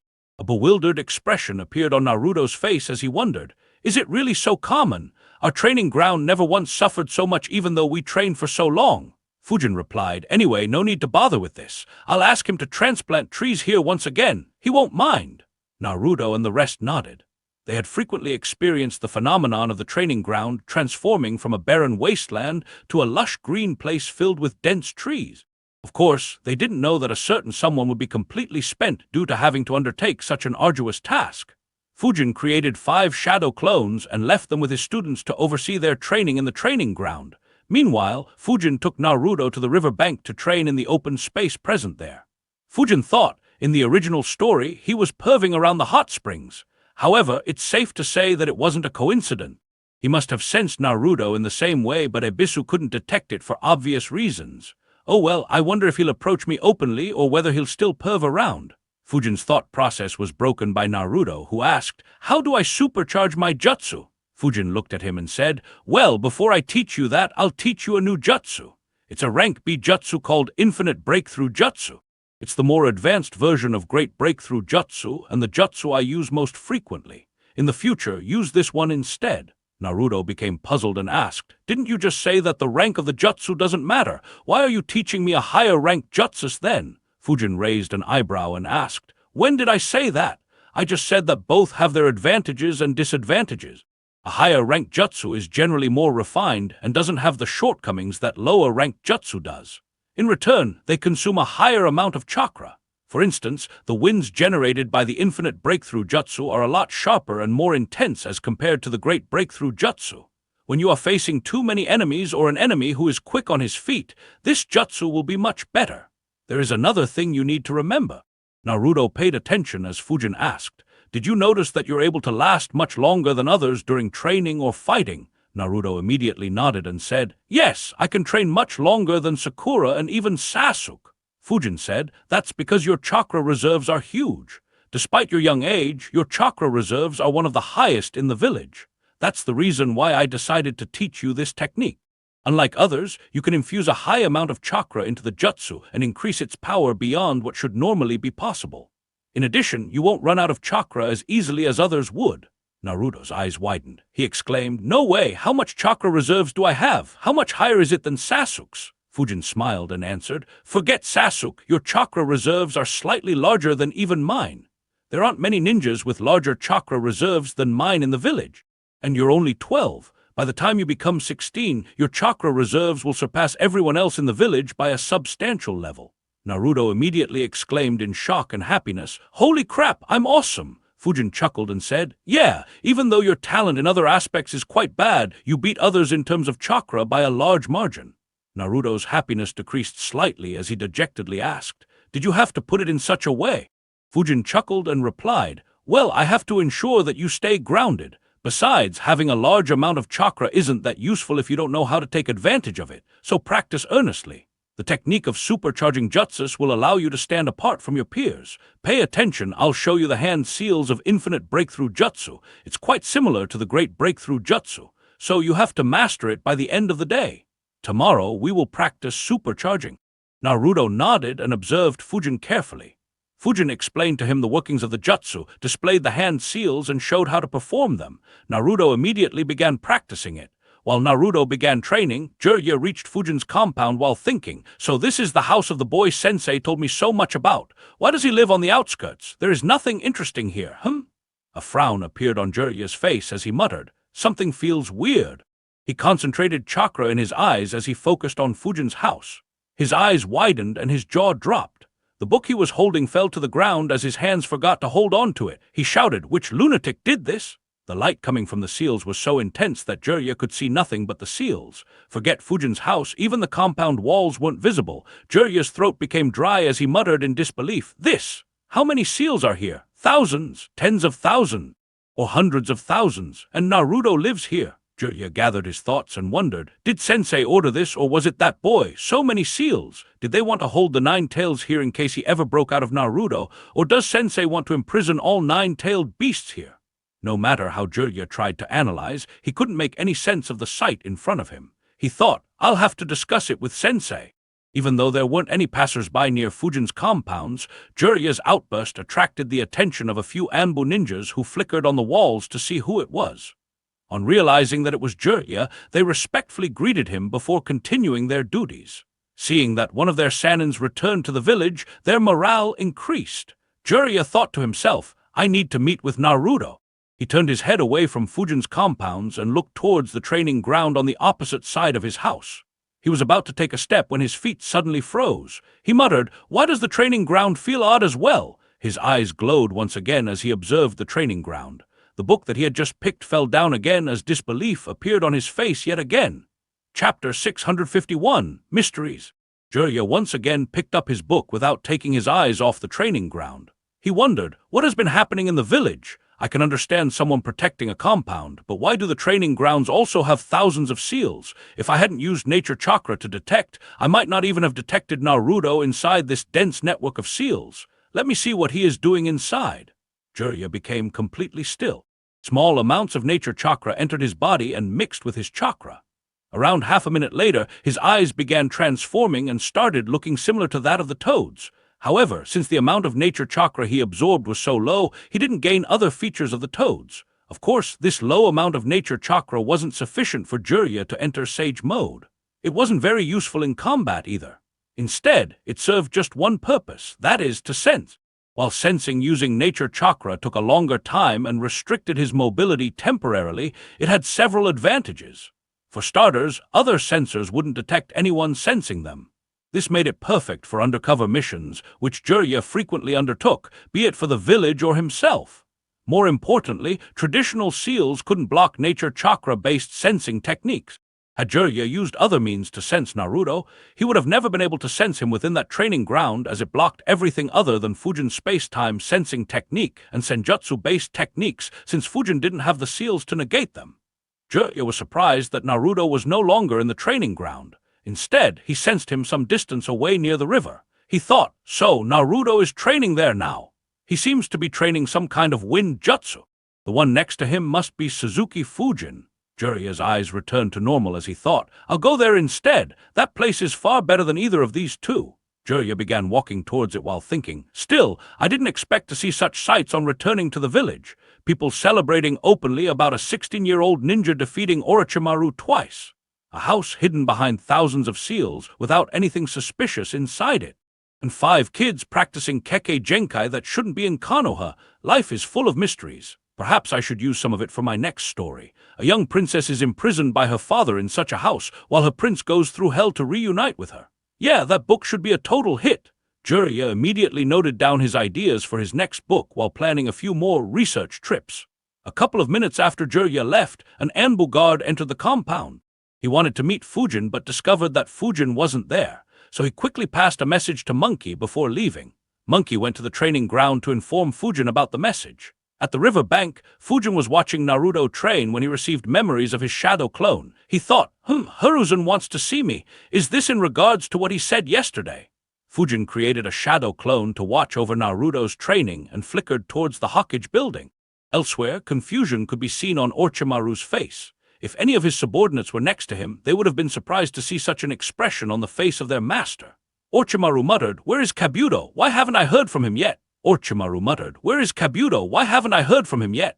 Orochimaru expected Kabuto to find him soon after. After all, Kabuto's cover had been blown. He didn't have any reason to stay inside Konoha. Knowing that they had to prepare an assault against Konoha, Kabuto should have been by Orochimaru's side, assisting him with everything. Yet not only had he not returned to his side, he hadn't even sent a message to Orochimaru. The first question Orochimaru had was whether Kabuto was captured by Konoha. However, he quickly analyzed, No, that shouldn't be the case. I only left after I couldn't track him anymore. Fujin and Kakashi shouldn't have been able to track him either. And Sensei was still in the tower. Besides, even if they tracked him, they wouldn't be able to capture him silently. The battle would have attracted the attention of everyone in Konoha, so they wouldn't be able to keep it silent and I would have received reports by now, unless Kabuto has betrayed me. Orochimaru wasn't sure about this speculation. He thought, Kabuto is very loyal to me. In spite of how he acts, I'm sure he would have willingly given his body to me and would have felt honored had I asked. However, he does have a history of switching sides, but what could Konoha have offered to him to make him betray me? Orochimaru thought for a long while but couldn't come up with any reasonable guess. He thought, no, that shouldn't be the case. I have a feeling that something else is happening, something very fishy. But what could it be? For an unexplainable reason, Fujin's face appeared in Orochimaru's mind.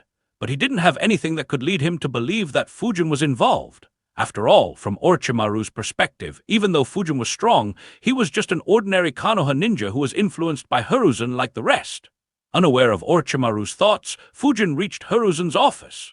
To his surprise, 2 genins and 1 jounin from Kusagakure were present in his office. He identified them quite easily and looked at Hiruzen, wondering why he had been called. Hiruzen noticed his gaze and said, Fujin, this is Kuro Kusahani. He is the jounin sensei of this Kusa squad. He wanted to inquire about something with you. Fujin turned his gaze towards Hani and thought, is he here for Karin? Considering her ability, it isn't strange for Kusa to be concerned. Though if they were that concerned, why did they even send her here with such weak teammates? Fujin's gaze made Hani tense. Had it been anyone else, he could have tried to be more aggressive to get more information. However, in front of the spectral swordsman who recently defeated Orochimaru, he didn't dare to show any aggression. Hani respectfully said, as you know, their squad also had a girl along with them. Unfortunately, they separated on the 2nd day and they weren't able to find her afterwards. I was wondering if you know anything about this or her whereabouts. Fujin replied casually, if she's missing for so long, she is probably dead. It is rather common in the Forest of Death. As for her whereabouts, do you think I was there to babysit the genins? Hani immediately replied, no, of course not. However, this exam wasn't natural. After all, Orochimaru interfered in the exam. If he targeted Karin, she wouldn't have any chance against him. Fujin replied, I fought Orochimaru on the very first day. He didn't enter the Forest of Death again. Since she went missing on day 2, he shouldn't have anything to do with this. Fujin turned his gaze towards the 2 genins and asked, when did you last see her, and how were you separated? Seeing their sensei acting subserviently had spooked the genins. Fujin's fierce gaze made them sweat in fear. Both felt that their heads would roll if they lied. They immediately spilled all the beans. Fujin looked at them disdainfully and said, you left your teammate by herself in that dangerous forest and have the gall to come here and ask us for explanations. Did you even attempt to look for her, or did you just ignore the fact that she was missing? The genins immediately answered, we tried to look for her but couldn't find her. Instead, we just found her clothes, spectacles, some dried blood, and some strands of her hair. Hani's expression became ugly as he saw the genins spill everything. However, he didn't blame them. Facing both Fujin and Hiruzen at the same time was extremely demanding for him despite his experience. For 2 inexperienced genins, it was impossible to resist either of them. Fujin turned his gaze towards Hani and said, looking at the evidence, I'm afraid that there isn't much Konoha can do. She should have been long dead and perhaps in the belly of some wild beast by now. Hani nodded unwillingly and said, I understand. Thank you for cooperating with us. He looked at Hiruzen and thanked him as well before leaving. Fujin waited for them to leave before turning to Hiruzen and saying, that was strange. Since when did Kusa start worrying about a genin who couldn't even survive in the forest? Chapter 652, Intense Negotiations. Since when did Kusa start worrying about a genin? Fujin asked with such a straightforward face that he would be the last person anyone would suspect. Hiruzen answered, the identity of the genin was a bit special. She was from the Uzumaki clan and had an excellent healing ability. Fujin frowned and asked, the Uzumaki clan, what was she doing in Kusagakure then? Considering our history, shouldn't we have taken in all Uzumaki survivors? Hiruzen sighed and answered, apparently her mother took refuge there. Unfortunately, by the time I knew about their existence, they realized how useful her ability was and exploited her to their full limit while keeping her protected all the time. The only way to rescue her was to massacre too many Kusa ninjas, which wasn't wise at that time. She died a few years ago and her daughter took over that role. They've been exploiting her since then. Fujin displayed a thoughtful expression and said, that's a shame. You should have told me about it sooner. Perhaps we could have made some arrangements for her and inducted her into the Ambu like the rest of the kids. Hiruzen became serious and said, Fujin, you shouldn't look at every situation through the same lens. Kidnapping any participating genin in the Chunin exam is something that should never be done, irrespective of who it is. Even if we hide that genin in the ambu, the secret will be out sooner or later. Once it is out, every enemy village will use it as an opportunity to drag our reputation through the mud. Our allies will become fearful of our intentions and will stop sending their talented genins to the Chunin exams. And when our genins go to other villages to participate, they will make a move on our talented genins. As a result, the Chunin exam will lose its meaning while our alliances will become extremely fickle and untrustworthy. It would be a huge blow for the village when the next great war breaks out. If you want to kidnap and induct anyone from outside Konoha, then you need to do it when they are outside Konoha, no, outside the Land of Fire. That way, even if anyone points their fingers at us, we can make up any story to make it seem like we are the good guys. For instance, had I known about these two Uzumakis before Kyusa recognized their importance, I would have sent Anbu to kidnap both of them. We would have brought them to Konoha and kept them hidden. In the future, when Kyusa realizes that we have them, I would have made up a story about how some of our ninjas rescued them from their kidnappers, who ran away on seeing Konoha ninjas and said that the mother-daughter pair asked for Konoha's protection. That way, even though they know that the story is made up, they can't do anything about it and could only take that loss. Fujin listened carefully and analyzed. That's true. I hadn't considered the geopolitical impacts of such a move, though to be fair, I didn't analyze it much and was just saying it just because it was a natural move and because there is nothing Hiruzen can do about Karin now. Fujin nodded and said, I hadn't considered those factors. Thank you for letting me know. Hiruzen smiled and said, you should in the future. Be it as the leader of a hidden village or as a simple negotiator, you should always consider all aspects so that you don't end up hurting the village in the long term. Anyway, leave this matter. It's too late to discuss in any case. I had another reason for calling you here. Hiruzen got off his chair and said, follow me. Hiruzen flickered from the office and Fujin quickly followed him. The ambu guards chased after them as well but struggled to keep up. In a minute, Fujin and Hiruzen were standing in front of the same house they stood nearly 6 years ago. Fujin said, he is early here this time. Loud sounds of metals clashing could be heard as Hiruzen nodded and said, yeah, I requested him to come as soon as he could. It's not very often that I do that, so he won't decline my request. Fujin nodded. The two walked towards the house. Hiruzen's heart bled knowing how much the visit to that house would cost him, but he steeled himself thinking, even though it'll cost the village a lot, Fujin did defeat Orochimaru. He forced him to retreat twice. Giving him this reward isn't unjustified. Not to mention, it wouldn't look good for Konoha if our most talented youngster doesn't have a good weapon. Fortunately for Fujin, Hiruzen was unaware of the fact that Fujin had the blade of the Thunder Spirit as well as the Kiba blades with him. Otherwise, he wouldn't have been willing to spend so much despite Fujin's amazing feat. As he knocked on the door, Hiruzen thought, oh well, this is just temporary. The village should earn more just by selling a portion of the plots around the guidance hall within the next 6 months. Oda Momo opened the door and welcomed Hiruzen and Fujin in. Hiruzen's ambu guards stayed outside the house. Hiruzen and Fujin walked into the room where an old man, dressed in white robes, was sitting. Sitting behind him were 4 middle-aged men, all of whom were his apprentices. Hiruzen smiled and said, it's good to see you still hale and hearty, Fujidono. Was your journey peaceful? Furutani Fuji greeted back. It's good to see you still on top of things as usual, Lord Hawkage.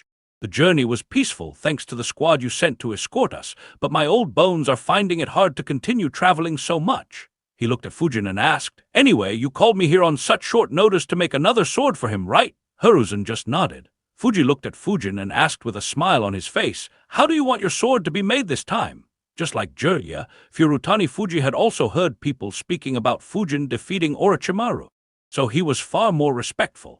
Fujin replied casually, a sword that conducts wind chakra flows seamlessly while being as tough and sturdy as it can be. Use the best materials you can to ensure that these two aspects aren't compromised in any way.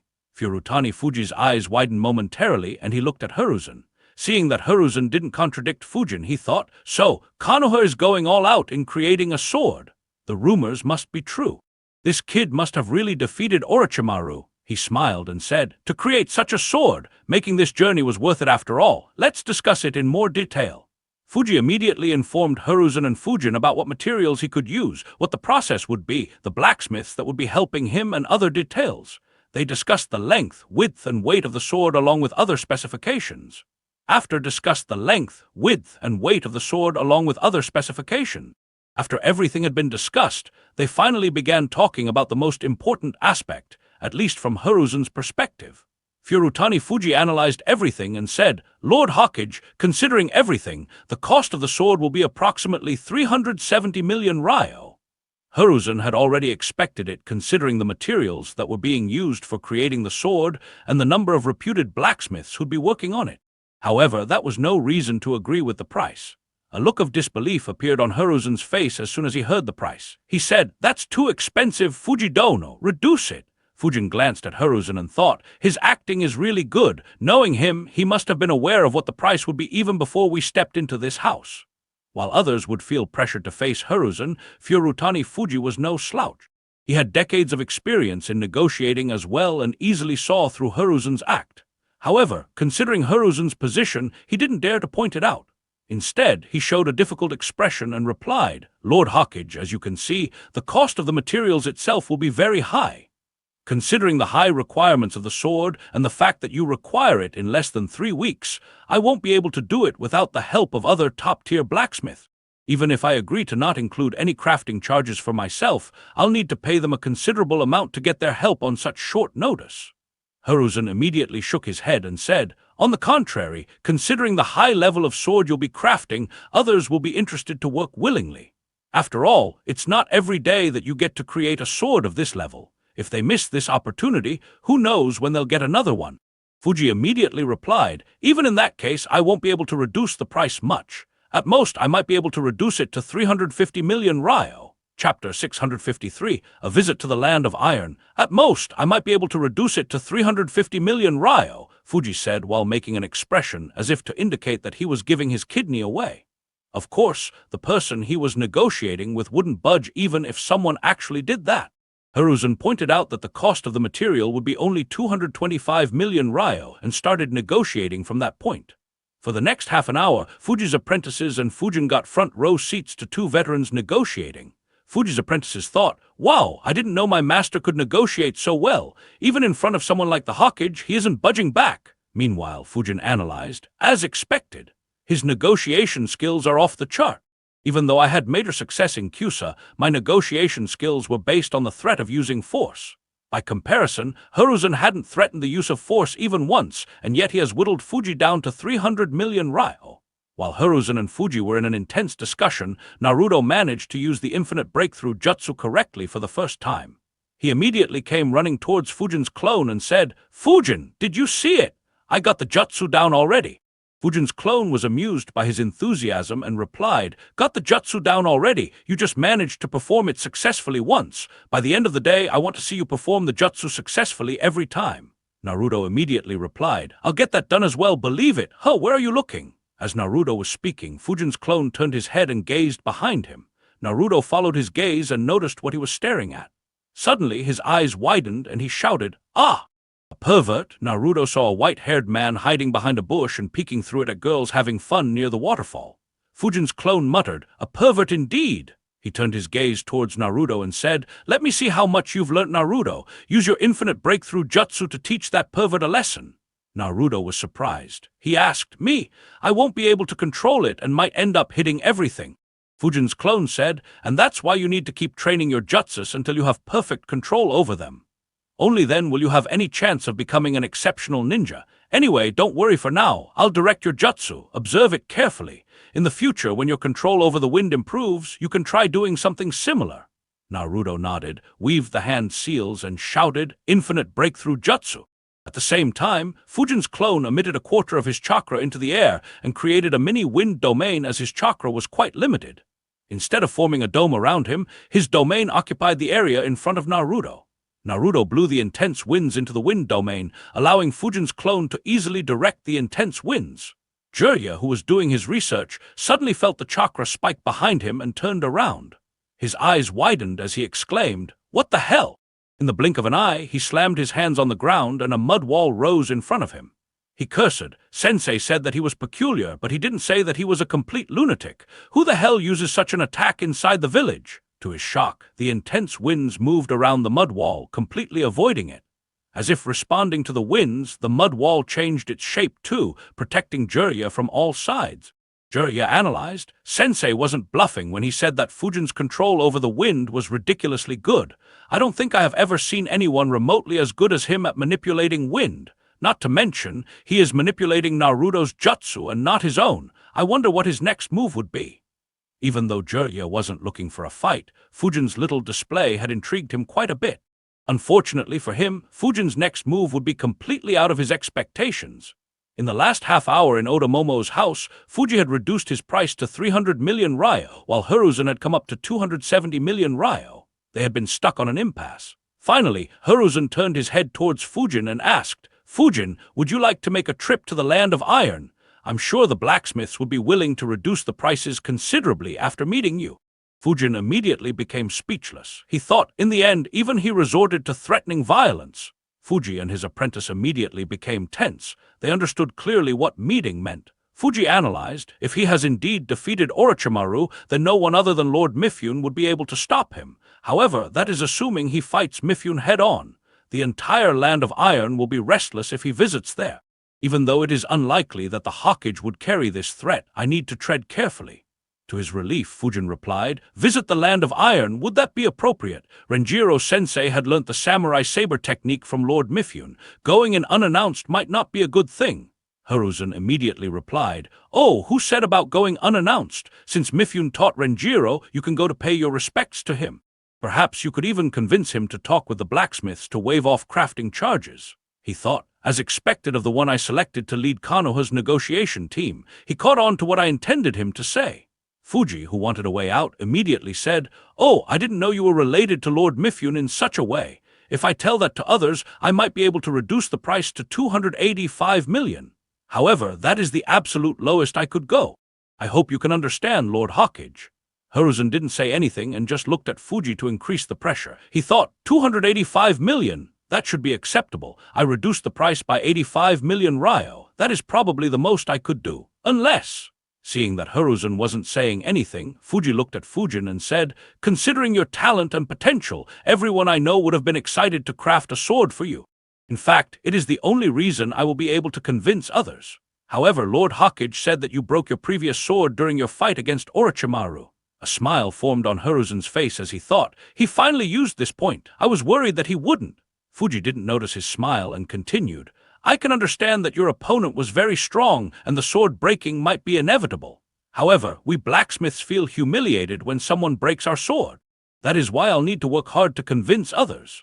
Fujin raised an eyebrow and asked, "What is so humiliating about it? Instead, you should feel proud. My sword cracked when I destroyed Orochimaru's sword of Kusanagi with it. The fact that a sword you crafted achieved it should be a proud moment for you." Fuji's eyes widened in shock. He couldn't help but exclaim, "You destroyed Orochimaru's sword of Kusanagi?" Fujin nodded and said, "His sword was too tough. That is the only reason my sword cracked, and why I emphasize that my next sword should be very tough." Fuji couldn't believe what he was hearing. The toughness of the sword of Kusanagi was well known in the ninja world. Destroying it was unthinkable. He turned his gaze towards Hiruzen and noticed his smile. He immediately realized, shit! He purposely gave me that info so that I would willingly walk into a trap, as expected of someone who has ruled one of the strongest hidden villages for decades. Still, if this is true, then it changes everything. Even though the sword I crafted was good, it was nowhere near the level of the sword of Kusanagi. If he can use it to destroy that sword, what can he achieve with a sword that is among the best? Fuji immediately became excited upon thinking about it. His breathing became rough as he forgot all about profits. He said, "In that case, I might be able to reduce the price even further. I can't make any promises, but perhaps I might be able to lower it to 250 million ryo." Hiruzen smiled and said, "That's good. I'll leave it to you, Fujidono. Please create the sword quickly and bring it to Konoha within 3 weeks." Furutani Fuji nodded. He immediately left Konoha and began making his way to the land of iron. Once they were alone again, Fujin said, "That was a good negotiation tactic. First, you lowered the price as much as you could, and then you waited for him to enter into that trap. Once he had stepped in it, you just let his pride of being one of the best swordsmiths do the work for you. I really learnt a lot today, Grandpa." Hiruzen was initially smiling on hearing Fujin's praise. However, when he heard Grandpa, a shiver passed through his spine and he immediately became very alert. He looked at Fujin and wondered, "What now? Don't tell me he is going to ask for the 120 million ryo I was able to save." Chapter 654, Blowing Up the Pervert. "What now? Don't tell me he is going to ask for the 120 million ryo I was able to save." Hiruzen wondered fearfully. Raising his guard to the highest level, he said, "I'm glad you learnt something. In the future, when you lead more negotiation missions for the village, I expect you to save or earn a lot of money for the village as well. Fujin replied, Yeah, I understand, though to be entirely honest, it's not the money I'm worried about. I can't shake off the feeling that there will be a battle in the future. Hiruzen was surprised by his words and looked carefully at him. On one hand, he was relieved that Fujin wasn't asking for anything and was instead thinking about the village. On the other hand, Fujin's words raised his concerns as well. He had been feeling that something was about to happen even before the Chunin exam started. A frown formed on Fujin's face as he continued speaking. Do we really have no counter for Orochimaru's skin-shedding technique? How are we supposed to fight him if he always recovers to perfect health? The only possible counter I could come up with was fighting him till he ran out of chakra. However, he is very good at using the reverse summoning jutsu. He'll escape long before he reaches that stage. He can just wait until he recovers and attack again. If he intends to cause harm to the village, then it is only a matter of time before we suffer. Fujin's words made Hiruzen sigh in fatigue. He had been considering how to deal with Orochimaru ever since Orochimaru and Fujin fought in the Forest of Death. Fujin observed his reactions while thinking, I've already asked for all the jutsus I could from him. The only ones left that I know of are Edo Tensei and Dead Demon Consuming Seal. However, I know that he won't give either of the techniques to me. One is too dark and deadly while the other is suicidal. That said, who knows what sort of technique he and others have created in the dark and kept a secret from everyone else. If I can get any more strong jutsus from him, then it would be a nice bonus. Unfortunately for Fujin, Hiruzen shook his head and said, Sadly, there is no counter. Even seals wouldn't work against him. The jutsu had the drawback of requiring too much chakra and exhausting him physically, but he seems to have improved upon those limitations. The only way to stop him would be to kill him in one blow and hence not allow him to use this technique. Fujin said, That is extremely difficult as well. His physique is much stronger than ours. Had he been normal, he wouldn't have survived my shadow clone explosion jutsu. My final attack should have killed him as well. Hiruzen replied, He is a rank S ninja after all, and perhaps the most peculiar one out of them all. Killing a rank S ninja is never easy. That has always been the norm. Hiruzen left the next part unsaid. Well, at least that's the norm since Lord first passed away. Fujin sighed and said, Oh well, I guess I'll just have to create a jutsu strong enough to kill him in one shot. I'll see you later, Grandpa. Fujin disappeared, leaving Hiruzen alone. Hiruzen sadly thought, even for me, killing him in one shot is probably no longer possible. 10 years ago I wouldn't have any issue in doing it. However, my strength has decreased considerably since then. The only guaranteed way to kill him now is Dead Demon Consuming Seal. However, if I use it, I'll die. But if I don't do it, then I might not be able to kill him even with this technique in the future. Should I correct the mistake I made a decade ago at the cost of my life, or should I trust the future generation to take care of him? Fujin's words, I'll just have to create a jutsu strong enough to kill him in one shot, echoed in Hiruzen's ears. Hiruzen thought for quite some time before letting out a long sigh. He decided, Oh well, at least let me first see what scheme my traitorous student has been brewing. I'll take a call depending on what the situation is. While Hiruzen pondered what to do about his rebellious student, his perverted student was sitting behind a mud wall, anticipating Fujin's next move. Jiraiya expected the winds to cut through his mud wall and had prepared his next move. However, to his surprise, the intense winds didn't target the mud wall, protecting him at all. Confused, Jiraiya wondered, what exactly is he aiming? Jiraiya's body suddenly froze. He felt a massive killing intent right behind him. In an instant, he realized who was radiating the killing intent. He slowly turned his neck to see half a dozen girls looking angrily at him. If looks could kill, Jiraiya would have long been dead. Jiraiya dumbfoundedly realized his target wasn't my mud wall. It was the bushes that were keeping me hidden. Shit! Jiraiya didn't have any time to think as several dozen kunai with explosive tags attached to them were thrown at him by the kunoichis he was spying on. Seconds later, the spot where Jiraiya was standing blew up with a massive explosion. The kunoichis quickly grabbed whatever clothes they could and appeared on the bank. Where is that pervert? Is he dead? No, there are no signs of blood. He must have escaped. Shit, I want to kill that fucking bastard. How dare he peep on us? Look around, he might still be hiding nearby. What was that strange wind earlier? Without it, we wouldn't have realized that someone was spying on us. For him to dodge all our attacks, who was he? The kunoichis discussed among themselves while looking for Jiraiya. They quickly began looking around. Some distance away, Naruto shivered and muttered, They are scary. They are even scarier than Sakura. Fujin's clone nodded and replied, Yeah, that's why you should never spy on bathing ladies. You wouldn't know what hit you. Naruto obediently nodded and asked, Do you think that man is still alive? Fujin's clone replied, tough to say. He did seem to have some skill. Regardless, that's none of our business, is it? Naruto shook his head and replied, it isn't, but why are we hiding as well? Shouldn't we be the heroes for exposing the pervert? Fujin's clone and Naruto were no longer in their initial position. Instead, Fujin's clone had grabbed Naruto and the two hid right at the very moment the bushes were cut down. Fujin's clone chuckled and said, sure we are. Would you like to go and tell them that? Naruto shivered at that thought and immediately shook his head. Fujin looked at the spot of the explosion and thought, I sensed that those girls were ninjas. I didn't expect them to be from the Anbu. Sucks to be you, Jiraiya. Even though he is unharmed, this might give him some trauma. On second thought, probably not. He might trump his sensei when it comes to shamelessness. Fujin was on his way towards his house when his clone sent him the memories. He spontaneously broke out into laughter. So did all his other clones. Fujin thought, not bad, that went better than I thought. I picked the right spot to train Naruto, hehe. On returning to his house, Fujin entered his basement and thought, Suna and Orochimaru should be quiet for some time now, though I should still keep some chakra with me in case something unexpected happens. It's time to get back to training. Inside his basement, 50 shadow clones appeared. They immediately divided themselves into two groups. 10 shadow clones continued working on his original seal, while the remaining 40 began working on making Kabuto's medical capabilities his own. As for Fujin's main body, he had around 30% of his chakra still remaining. However, instead of doing any training himself, he sat down while reading a scroll. The scroll contained information on Yori and Misumi's abilities that Fujin had obtained from Kabuto's memories. Fujin went through the information once again and thought, Sai, why are all of Orochimaru's followers so strange? Fujin was intrigued by both of their abilities. Yori could absorb chakra from his opponents, while Misumi could manipulate his body as if it was made of rubber. Even though neither was strong, their abilities were quite unique and useful. Chapter 655, A Walking Morgue. Fujin analyzed, unfortunately, neither of their abilities are easy to gain. Misumi's body was surgically modified by Orochimaru to allow him to dislocate his joints to fit into any space. He was one of Orochimaru's experimental subjects, one of his earliest ones before Orochimaru modified his own body. So, replicating him will be stupid. If I want to replicate, then I should directly replicate what Orochimaru has done instead of this genin.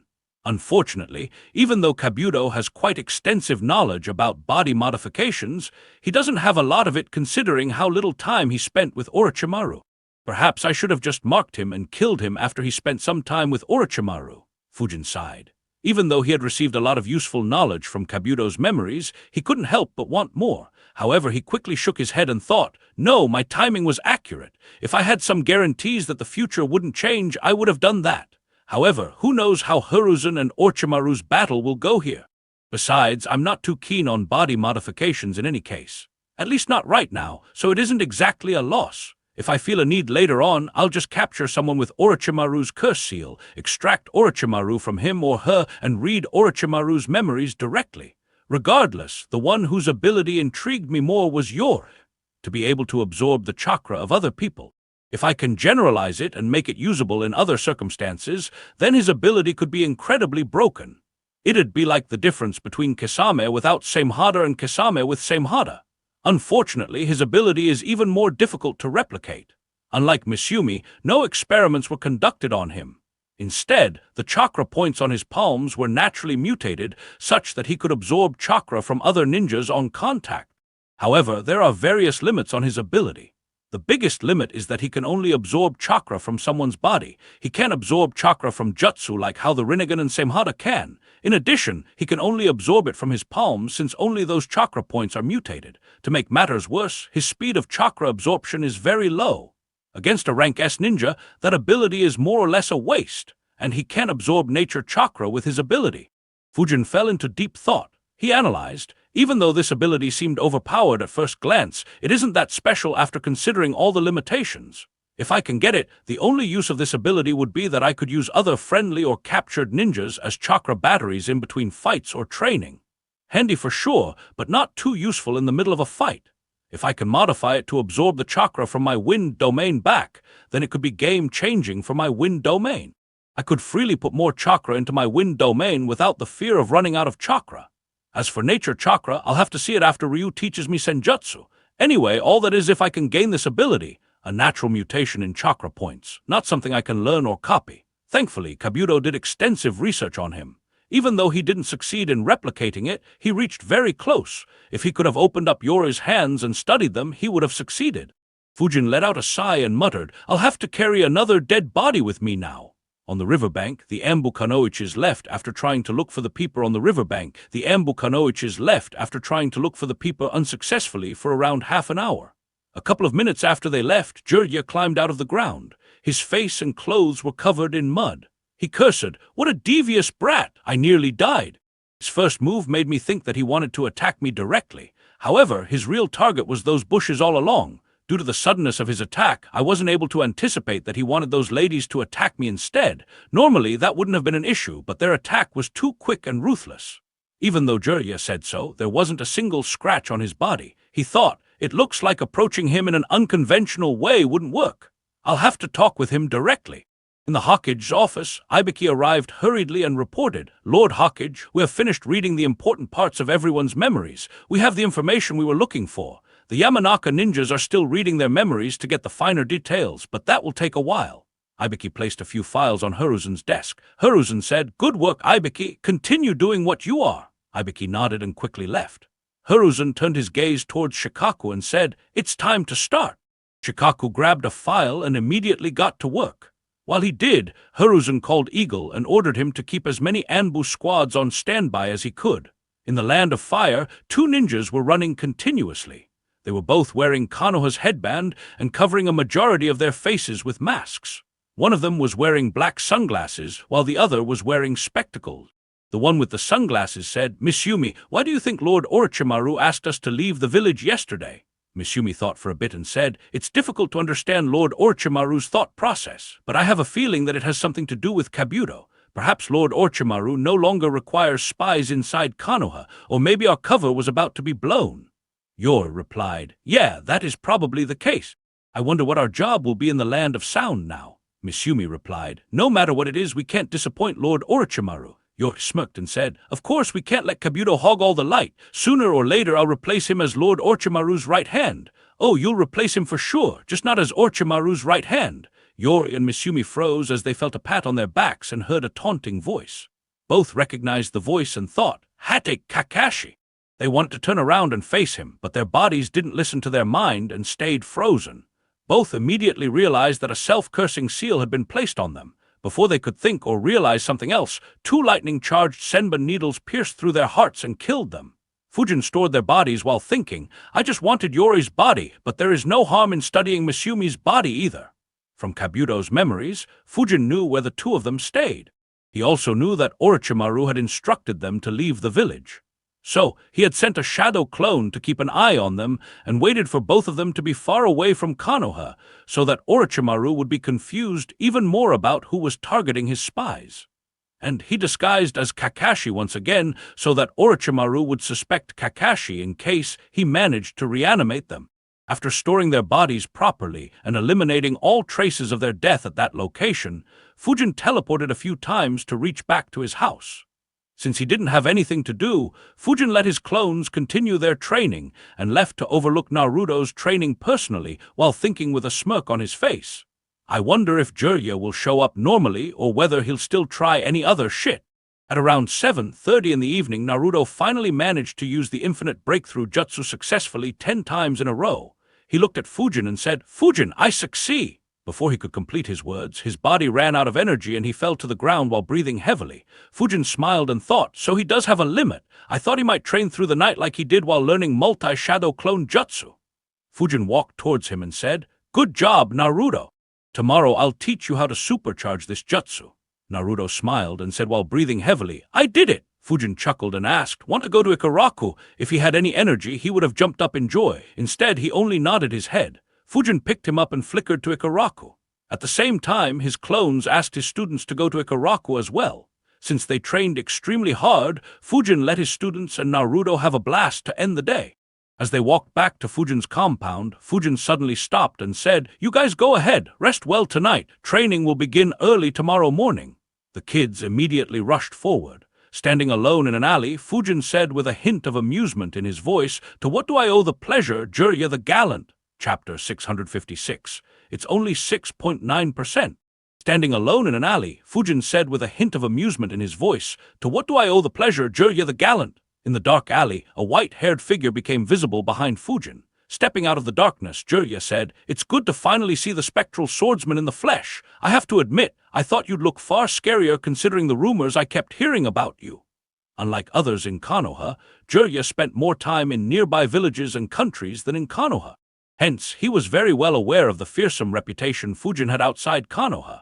In fact, it was he who informed Hiruzen about how feared the spectral swordsman was in the neighboring countries, causing Hiruzen to reevaluate Fujin all those years ago.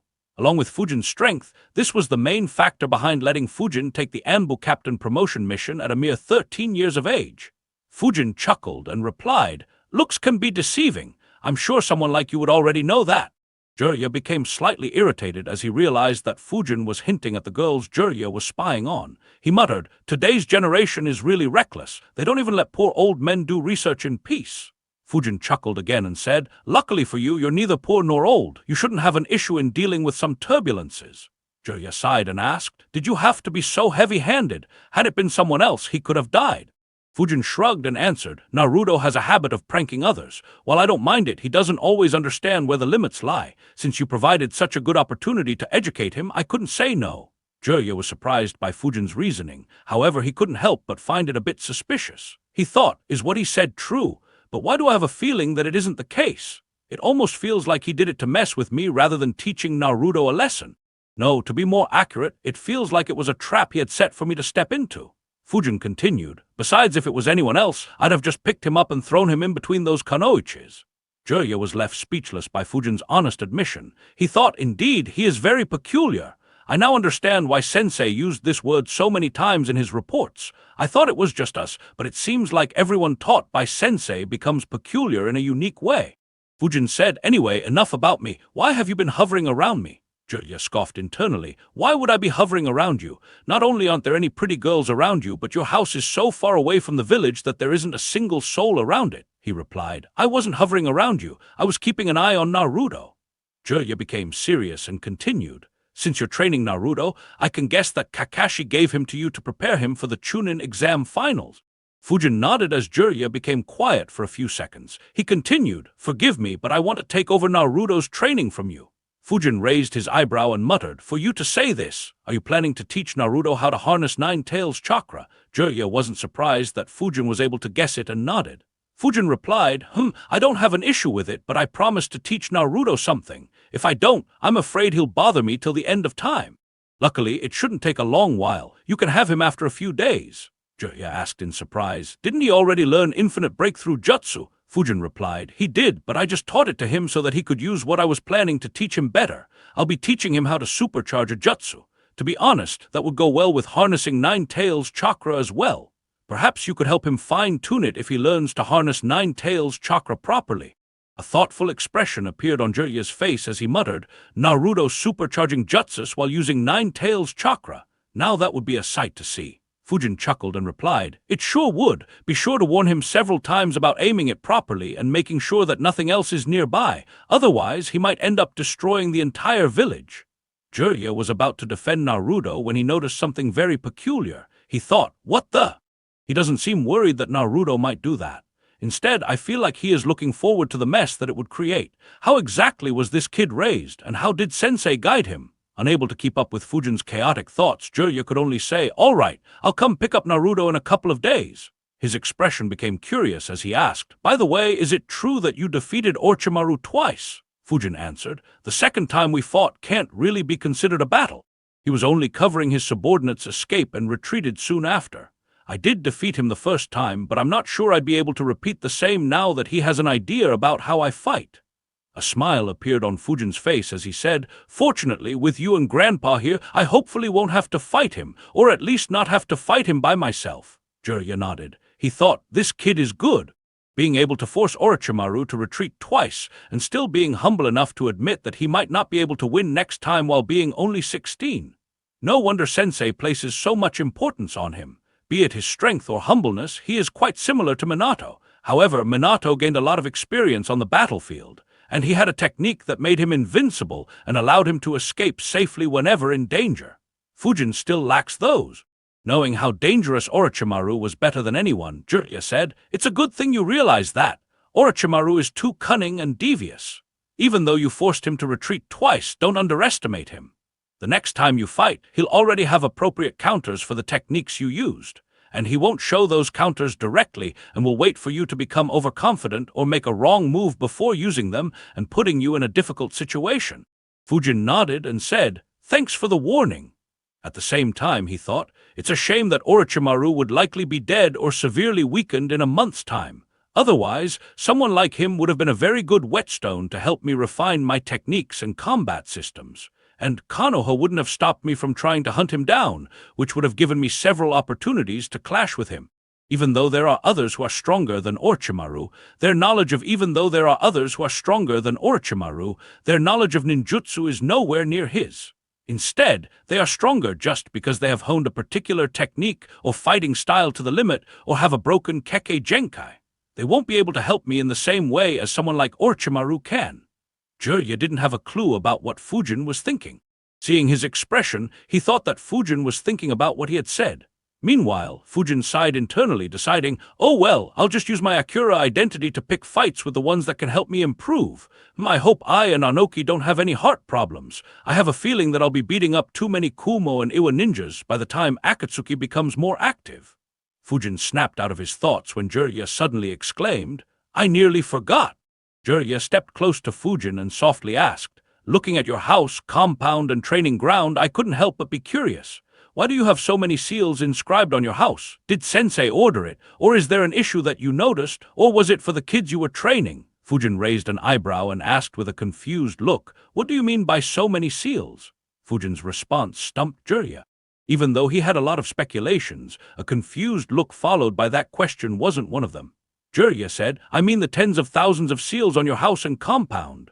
Fujin frowned and said, "What's many about it? It is actually too few. It is only 6.9% of the seals I was planning to inscribe on my house.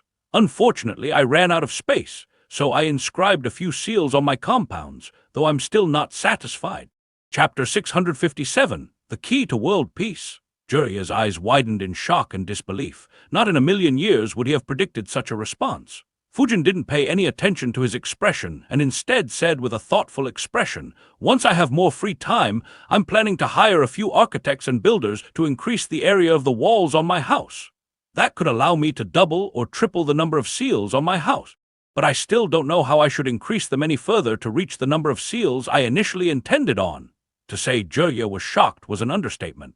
The normally unstoppable, decisive, and shameless Jiraiya the Gallant was left speechless. He couldn't believe what he was hearing. From his experience, he could easily tell that Fujin's house had over 100,000 seals, even though he couldn't sense most of them. In addition, the compound had a similar amount of seals. Yet Fujin claimed that it was 6.9% of the seals he wanted to inscribe on his house. He couldn't help but wonder, is this kid for real? Does he want over 1 million seals on that little house? What does he even want so many seals for? Is he planning to hold an army off while hiding inside his house? Unable to control himself, Jiraiya voiced his thoughts. "What do you need so many seals on your house for?" Fujin tilted his head and answered, "What else?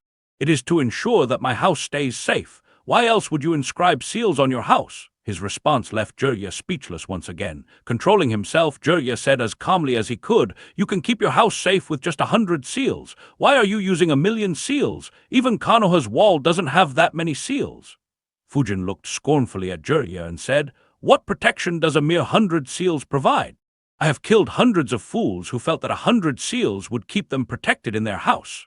As for the wall, if it had that many seals, then perhaps it would have been useful and would have stopped someone like Orochimaru from entering and exiting the village at will. In fact, other villages would think twice before making any move against us as well if the wall had a few million seals instead of a couple of thousand." Once again, Jiraiya was left tongue-tied by Fujin's response. Even though Fujin's words were completely unreasonable, Jiraiya couldn't argue against them as they held some truth. After all, the wall around Konoha was completely useless against the likes of Orochimaru. Fujin chuckled internally at Jiraiya's reaction and said, "Anyway, it is rather late in the night. I'll see you later. You should meet with Grandpa if you haven't yet. He was very troubled about this situation." Jiraiya just nodded as Fujin's figure disappeared. He looked at the spot where Fujin was standing and thought, if Fujin becomes the next Hokage, then perhaps Konoha's wall will have tens of millions of seals. NOOO. Jirya's eyes widened as he imagined something far more terrifying. He thought, no, I'm wrong. If this kid becomes the Hokage, he might seal up the entire border of the Land of Fire, billions of seals protecting the Land of Fire from every direction. Jirya could imagine the entire border of the Land of Fire lighting up with seals and got creeped out. He couldn't help but wonder, could this be a way for world peace? His actions would alarm other villages and they would try to do something similar. Once every country is sealed up, defending would become very easy while attacking would be a nightmare. Though war will still exist in one form or another, the great ninja wars might become a thing of the past. No one will dare to launch an attack lightly. Jirya was surprised at his imagination. He thought, I didn't think that my first meeting with Fujin would provide me with such insights. As amusing as such a path to peace would be, it unfortunately is unrealistic. Inscribing billions of seals isn't an easy task. The seals can't be inscribed randomly. They need to interact optimally with each other. Just creating such a complex seal formation design on paper might take over a decade. Inscribing the seals physically will take even longer. And that is with the shadow clone jutsu. Without them, it might take centuries. Not to mention, once other villages get a whiff of this plan, they'll get into action and try to stop such a seal formation from being completed. They could send someone to assassinate the Fuinjutsu grandmasters. Alternatively, they could just deploy an army to destroy the entire area. So the very act of creating a seal formation might trigger the next great ninja war.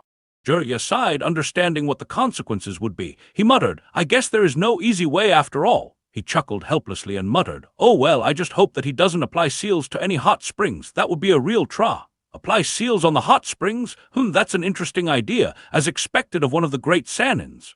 Jirya immediately jumped in fright as he heard Fujin's voice behind him. He looked at him and shouted defensively, what interesting idea?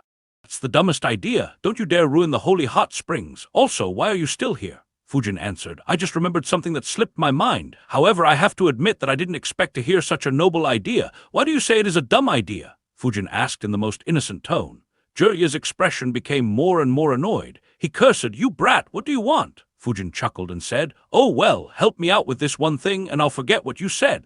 Jirya raised an eyebrow and thought he really wanted something. He asked, what is it? Fujin replied, oh, not much. I wanted to know how to use the fourth Hokage Rasengan.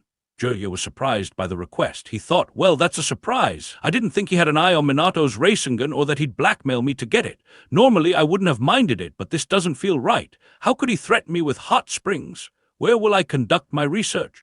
Jirya replied, unfortunately, that is a top secret in Konoha. It can't be given out so easily, not to mention learning that jutsu isn't easy either. Fujin replied, I know. However, I read that the fourth Hokage created it by imitating a tailed beast bomb. Fujin extended his right hand forward. Jirya's eyes widened as an unstable Rasengan formed in Fujin's hand. Fujin said, I was lucky or unlucky enough to witness one in action as well. After analyzing it for quite some time, I managed to recreate the Rasengan to an extent. Unfortunately, it is too unstable and I feel like I'm missing a step or two. Jirya thought in disbelief. Incredible, he almost managed to replicate Minato's Rasengan from its description, and after seeing a tailed beast bomb, Fujin dispersed the unstable Rasengan and asked, well, will you tell me now? Jirya replied, I didn't expect that you would have already created it. It's almost like the real deal. You only need to learn how to stabilize it better. Jirya demonstrated his Rasengan as well before telling Fujin about the 3 steps of learning it. Fujin thanked him and said, by the way, I can't help but feel like the Rasengan is an incomplete jutsu. It only uses shape transformation. I have a feeling that it would become much stronger if nature manipulation is added to it. This time, Jirya wasn't too surprised. Anyone who knew Rasengan had a similar thought. He nodded and said, that is true. Minato intended to add nature manipulation to Rasengan and elevate it to a rank S jutsu. Unfortunately, that step is too difficult to achieve. No one has managed it. Fujin replied, that makes sense. Yeah, considering how difficult the Rasengan is, adding nature manipulation to it will make it far more complicated. Thanks for letting me know. Fujin and Jirya separated once again. Jirya thought, such a strange day. Definitely not how I anticipated my meeting with him would go. Meanwhile, Fujin flickered to his house while thinking, that went just as I thought. I suppose there was no need to threaten him, but where's the fun in that? Regardless, he definitely gave me a good idea. In the future, if I'm unable to learn senjutsu from the winged saber-tooths, I could blackmail Jirya into asking the toads to teach me. Anyway, Orochimaru has already shown up while Akatsuki would soon follow. I might need a jutsu that is beyond rank S in terms of destructiveness. Depending on the circumstances, I might need to use the racing shuriken. With this little discussion, it won't be suspicious. To be honest, it doesn't matter if anyone suspects me or not considering my current strength. However, there is no harm in being a bit more careful. While Konoha went to sleep, a few individuals stayed awake. For the second night in a row, the Hawkage office was a busy place. Shikaku stood in front of Hiruzen and said, "All the preparations are complete. We're ready to act." Chapter 658, A Shocking Scheme. At midnight in Hiruzen's office, Shikaku stood in front of Hiruzen and said, "All the preparations are complete. We're ready to act." A couple of dozen Ambu captains stood behind Shikaku. Each of their squads was prepared to move out at a moment's notice. The table in front of Hiruzen had 15 scrolls on top of it. Each of the scrolls looked identical to the scrolls they had confiscated from the spies. The words inside them had the same handwriting as the spies who were captured earlier. Hiruzen looked at everyone and said, "Good, implement the third step, Shikaku." Shikaku nodded and immediately got into action. At his order, the Ambu ninjas attached each scroll to the appropriate messenger birds and set them free. The birds immediately began flying towards the respective villages. Kumo, Iwa, and the two factions in Kiri would soon receive the messages around the time the sun rose. The only difference would be that instead of getting them from their spies, they would be receiving messages that Hiruzen wanted them to read. As soon as the messenger birds departed, Shikaku dispatched all 24 Ambu squads. Each of the Ambu squads had their 4 usual members in addition to a specialist member temporarily added to their squads. They quickly left Konoha and rapidly moved towards their targets. As the citizens of the Land of Fire slept peacefully, the Ambu dispatched by Shikaku captured or eliminated every single person in the Land of Fire who played a role in installing spies inside Konoha. Some of those people were other spies from the same countries who had advised the spies before they entered Konoha. All such people were captured by the Ambu ninjas. Their memories were read on the spot by the Yamanaka clan ninja in their squads. After noting down all the information, the specialist member, who was temporarily added to the team, would transform into them and impersonate them, living the spy's life as if nothing had happened. The remaining Ambu squad began moving back to the village while carrying their prisoner along with them. Others targeted by the Ambu ninjas were local people who helped the enemies in return for certain favors.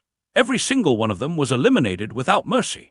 By the time the sun rose, nearly the entire spy network of Kumo and Iwas inside the Land of Fire was being controlled by Konoha. Hiruzen and Shikaku would use the new memories obtained to take control of it entirely. Kiri's spy network was temporarily left, as it was since they had only managed to capture 2 of their spies. So Hiruzen and Shikaku decided to focus on Kumo and Iwa first. However, these actions didn't attract any attention due to how stealthily the missions had been carried out.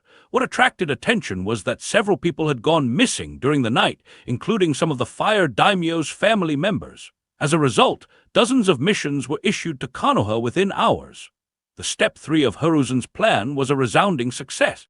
Under normal circumstances, it would have been difficult to have such a level of success in a spy cleanup exercise. However, due to the information Hiruzen spread about Fujin, Iwa, and Kumo, became desperate to confirm whether the information was accurate or not. Knowing the severity of the situation, they decided to disregard the costs to get more intel about Fujin and Orochimaru's fight.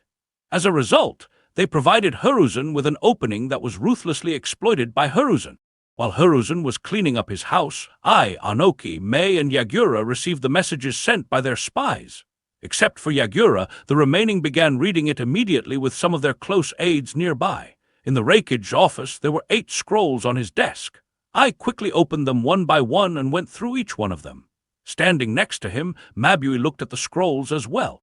Since Hiruzen intended to use this opportunity to increase Fujin's reputation, he didn't change the information in the scrolls much. If anything, he exaggerated the amount of destruction that was caused in the battle. As they completed reading the first scroll, Ai's expression became grim. He said, "It looks like Fujin and Orochimaru clashed for sure during the Chunin exam. A lot of the information is still missing, and things might not have happened like how the Hawkage propagated it, but it is safe to say that Fujin at least held back Orochimaru until he received reinforcements." Mabui agreed and said, "Yes, his threat is far greater than what we originally envisioned." I nodded and went through the next scrolls. The information in the first 5 scrolls was quite similar, with minimal differences among them in order to not raise any suspicion. It mentioned the state of the battlefield, some of the rumors spreading around, and some details of Fujin's second clash against Orochimaru with minor variations. I opened the sixth scroll and began reading. Immediately, I and Mabui's eyes widened in shock. Just like the previous 5 scrolls, it also held information about the battlefield and the second clash. However, it had additional information. A piece of information that shocked both I and Mabui. The scroll said that the spy heard more details from his Hyuga friend who was near the location of the fight and confirmed that Fujin had indeed fought against Orochimaru by himself and inflicted terrifying injuries upon him. Mabui muttered in shock. Nearly half of Orochimaru's body was destroyed when he escaped, and Fujin also destroyed his prized sword of Kusanagi. Just like the Reikage office, the Tsuchikage office was stunned as well. Among the 5 scrolls they received, one had the same shocking information. Kitsuchi muttered in disbelief. He has grown to this extent? Anoki frowned and said, "It is too late. We can no longer kill him with any of those strategies. Pull back our ninjas. Label him as flee on sight. Unless I, Roshi, or you are present, Iwa ninjas shouldn't engage in combat against him. Unless you have a lot of backup, you shouldn't fight him either, Kitsuchi." Kitsuchi nodded. He had no complaints. He just regretted the fact that he couldn't kill Fujin back when he had nearly managed to trap Fujin. However, there was nothing he could do now. If he tried to trap Fujin the same way once again, he would be lucky to get out unscathed. In the Mizukage camp, Yagura didn't pay any attention to the news. However, his subordinates paid very close attention to it. To say they were shocked was an understatement. At the same time, all of them were angry at the fact that the one who killed so many of their comrades had reached this stage. Just like Anoki, they had created several plans to deal with the spectral swordsman after they quashed the rebellion. However, now they were relieved that Fujin was no longer active around the land of water. In the rebel camp, Ao said, "I didn't think that boy would become someone so strong in a few years." Mei seductively smiled and muttered, "Yeah, he has become quite the man." Ao nodded and added, "It was a good thing we didn't battle then. Our entire campaign might have derailed if someone like him chased after us." Mei agreed and said, "More importantly, we've already established a good relationship with him. Once the civil war is over, we should improve our relations with Konoha. That will deter Kumagakyo from making any sudden moves when we are weak." In Hiruzen's office, Shikaku said, "They must have received the scrolls by now, and we've begun the process of eliminating and taking over the remaining spy network of Kumagakyo and Iwagakyo." Hiruzen nodded and said, "Yes, it's time to start preparing for the next move." Shikaku sighed tiredly and asked, "Yes, should I prepare plans to eliminate the entire spy network of Iwa and Kumo?" A mysterious smile appeared on Hiruzen's face as he said, "Not quite." Both Shikaku and Eagle, the only 2 people in the room other than Hiruzen and his guards, were surprised. Shikaku asked, "What do you mean?" Hiruzen said, "A week later we'll send a couple of scrolls to Kumagakyo once again. They will say that Fujin has left Konoha and is moving towards the land of hot water." Shikaku and Eagle's eyes widened in shock. Shikaku immediately muttered, "To send such a message to them." Knowing the Reikage, he would want to eliminate Fujin and might send Darui along with several elite Jounins and Jounins to kill Fujin. "Do you want to kill Daru?" "No." Shikaku's eyes widened as he suddenly realized something. He said, "No, Fujin is too strong for Darui and others to guarantee his death. If the Reikage was to know that Fujin was in the land of hot water, he would make a move himself. Are you planning to kill the 4th Reikage?" Shikaku was shocked by what he realized. He looked at Hiruzen in disbelief and thought, "Kill the Reikage? Difficult, extremely difficult. He is undoubtedly the fastest ninja alive and his defense is too good. However, if there is one ninja that could kill him, it would be." Chapter 659, A Hokage Duty. However, if there is one ninja who could kill the Reikage, it would be. Looking at Hiruzen, Shikaku recalled his glorious days. In his prime, Hiruzen was so devastating on the battlefield that he received the same nickname as the first Hokage and was called as the God of Shinobi. To receive such a title while living in the same era as the 3rd Reikage, the 3rd Tsuchikage, Hanzo, and several other formidable shinobi showed how strong Hiruzen was. Even though Hiruzen's strength had waned with age, there was no question about his skills and capabilities. Shikaku couldn't help but think, if Lord Hokage is serious and we set the perfect trap, we could get rid of the 4th Reikage. However, can Lord Hokage still do it without getting injured?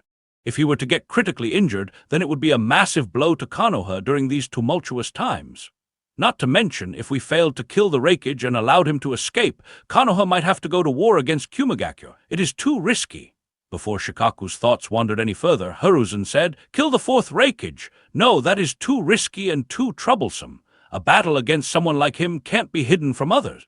And unlike Sunagakyo and Kirigakyo, the top leadership in Kumagakyo is very stable and united." Even if we kill him, Kumagakyo would reorganize quickly under Darui or Killer Bee, and they would launch a war against us for killing the fourth Reikage. Irrespective of how that war might go, it is not something we need at this moment. Hiruzen grabbed Kumagakyo's map and laid it on his table. Shikaku and Eagle immediately glanced at it and noticed 10 places that were marked. Shikaku muttered, "So that's who your target is." Looking at the 10 marked places, Eagle muttered, "After we spread rumors in the Land of Lightning to lower the morale of their citizens, Kumagakyo created 10 bases at strategic places inside the Land of Lightning.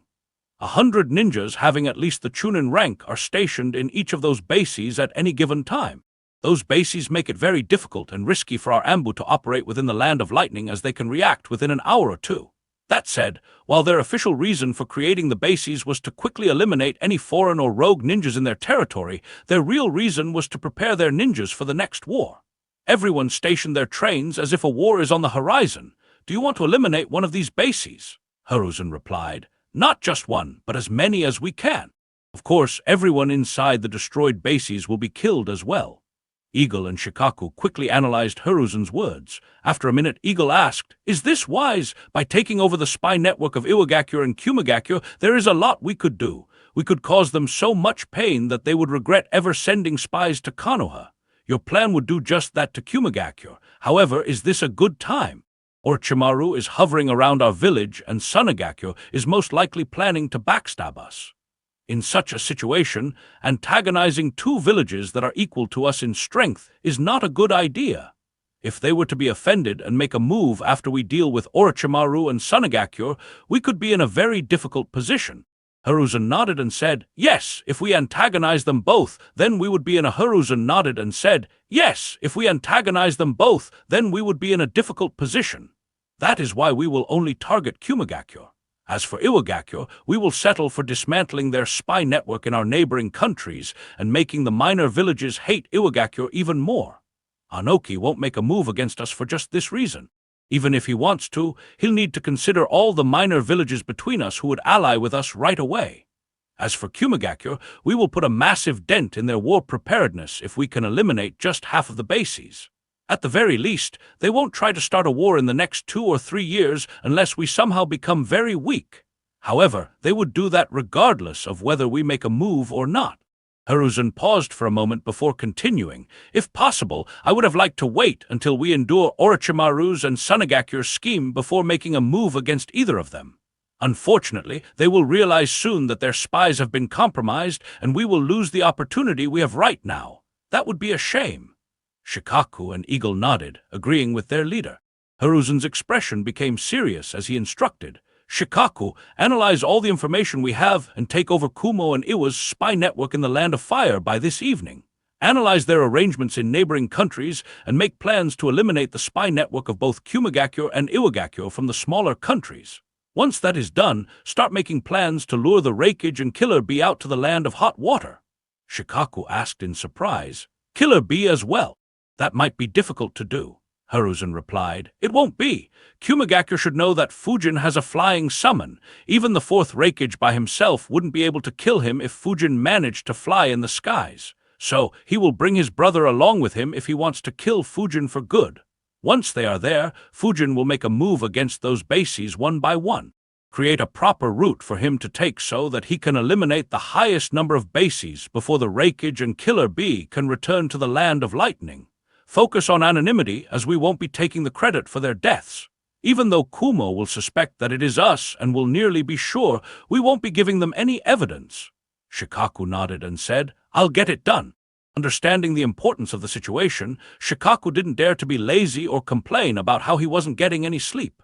Hiruzen turned his gaze towards Eagle and instructed, "Prepare at least 50 more ambush squads in a week. You will be leading the mission to eliminate the spy network of Iwagakyo and Kumagakyo." Eagle nodded as well and said, "I'll get right to it." Both Shikaku and Eagle left Hiruzen's office and began preparing immediately. Hiruzen grabbed his smoke pipe and got up from his chair. He gazed at the stone faces of the Hokage and thought, "If I have to use the dead demon-consuming seal to stop my traitorous disciple and join you 3, I will at least ensure that Konoha gets a breathing space of a few years at the very least. That time will be sufficient for Jiraiya to stabilize his rule and for Fujin to become even more formidable." Due to his encounter with Orochimaru, Kakashi has begun training seriously once again. As for Guy, he never stops training. Even if I have to sacrifice myself in a month, the village will still be stronger by the time the next Great War arrives. In the Raikage office, Mabui and I went through all 7 scrolls. Mabui muttered, so what the Hokage said was true. However, there is one thing that doesn't make sense. If Orochimaru was so injured, how did he return unscathed to Konoha within 5 days? I said, you're forgetting about his ability to heal. Orochimaru is a very troublesome fellow. Though defeating him isn't difficult, killing will be a challenge even for me. There is no mistake in this information. Mabui's expression became grim as she said, if everything is true, then Suzuki Fujin is a much bigger threat than we previously imagined. In fact, he might be on the same level as the 4th Hokage. Mabui's words caused Ai to recall his fight against Minato. He shook his head and said, no, he still can't be compared to the 4th Hokage. However, he is still only 16 years old. If we can't kill him now, then we'll likely never have another chance. Mabui nodded and asked, should we send an order to our spies to keep an eye on his movements? Even before I could answer, a frown appeared on Mabui's face as she said, however, our spies have been very active recently. If we give them more orders, they could be compromised. I nodded and said, that's right. We don't need to send any more messages to them. They should be aware of the importance of this matter and should be doing all they can even without our orders. We just need to be ready to act when the time comes. Mabui nodded. She and I discussed some strategies to deal with Fujin, unaware of the fact that Hiruzen was already scheming against the entire Kumagakure.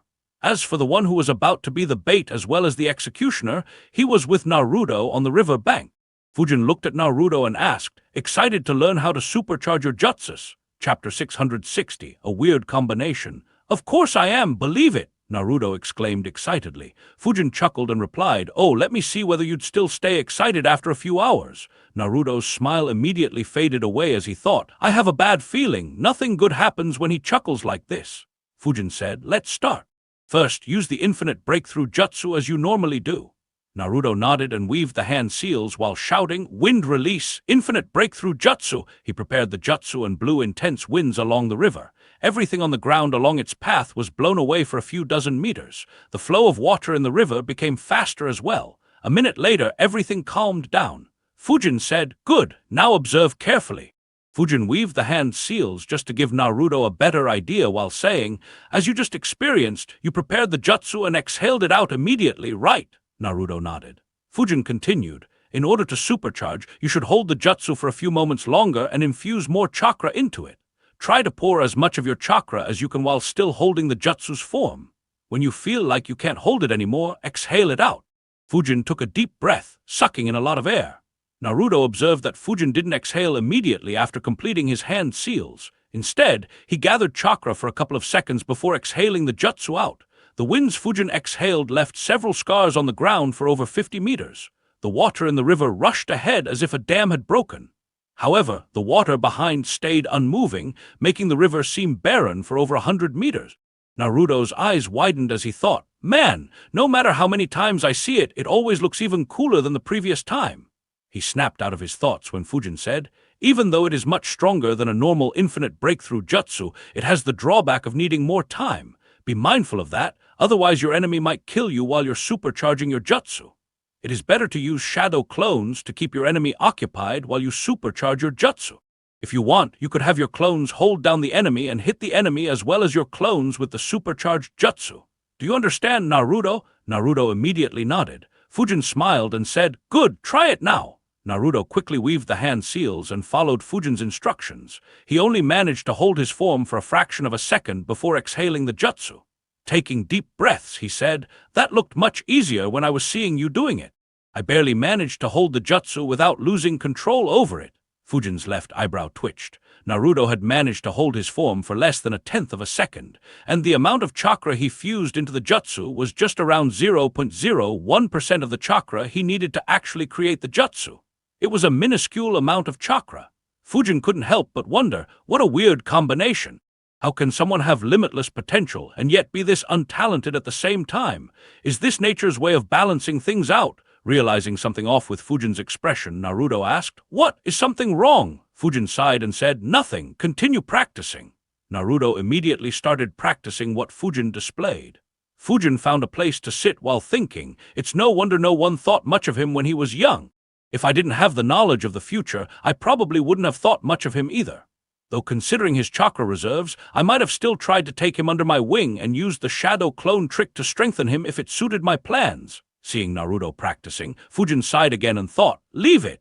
He is like the stock that is performing terribly but will surely give 100 times returns in a few years. I'll endure for a couple of days. Then I'll let Jiraiya overlook this training. Irrespective of his talent, he should successfully learn it within a month considering he'll practice it day and night. While Fujin overlooked Naruto's training, things continued moving in the ninja world. On the surface, everything was running smoothly. However, in the shadows, Shikaku was making too many moves. As ordered by Hiruzen, he took control of the spy network of Kumo and Iwa by the evening. At the same time, he made plans to eliminate their spy networks in the neighboring countries. By the time the day ended, he had already created an attack route to destroy the Kumo bases and began creating a plan to lure out the Raikage and Killer Bee. The scariest thing was that no one other than Hiruzen, Eagle, and the Ambu guards were aware of his schemes. Wind Release, Infinite Breakthrough Jutsu. Naruto gathered his chakra and exhaled strong winds along the river. He quickly turned around and shouted, "Did you see, Fujin? I managed to infuse more chakra into the jutsu."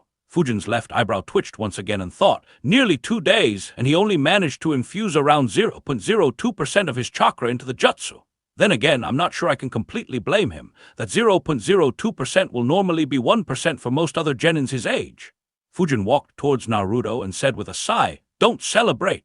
You have a lot of work to do. Try to infuse at least 1% of your chakra into the infinite breakthrough jutsu by the time the finals start." Naruto's mood immediately dampened. He complained, "Hey, don't say it like that." Fujin chuckled and said, "Don't worry, learning it for the first time takes a while. It is even more complicated for you due to the fox sleeping inside your body." Naruto was surprised.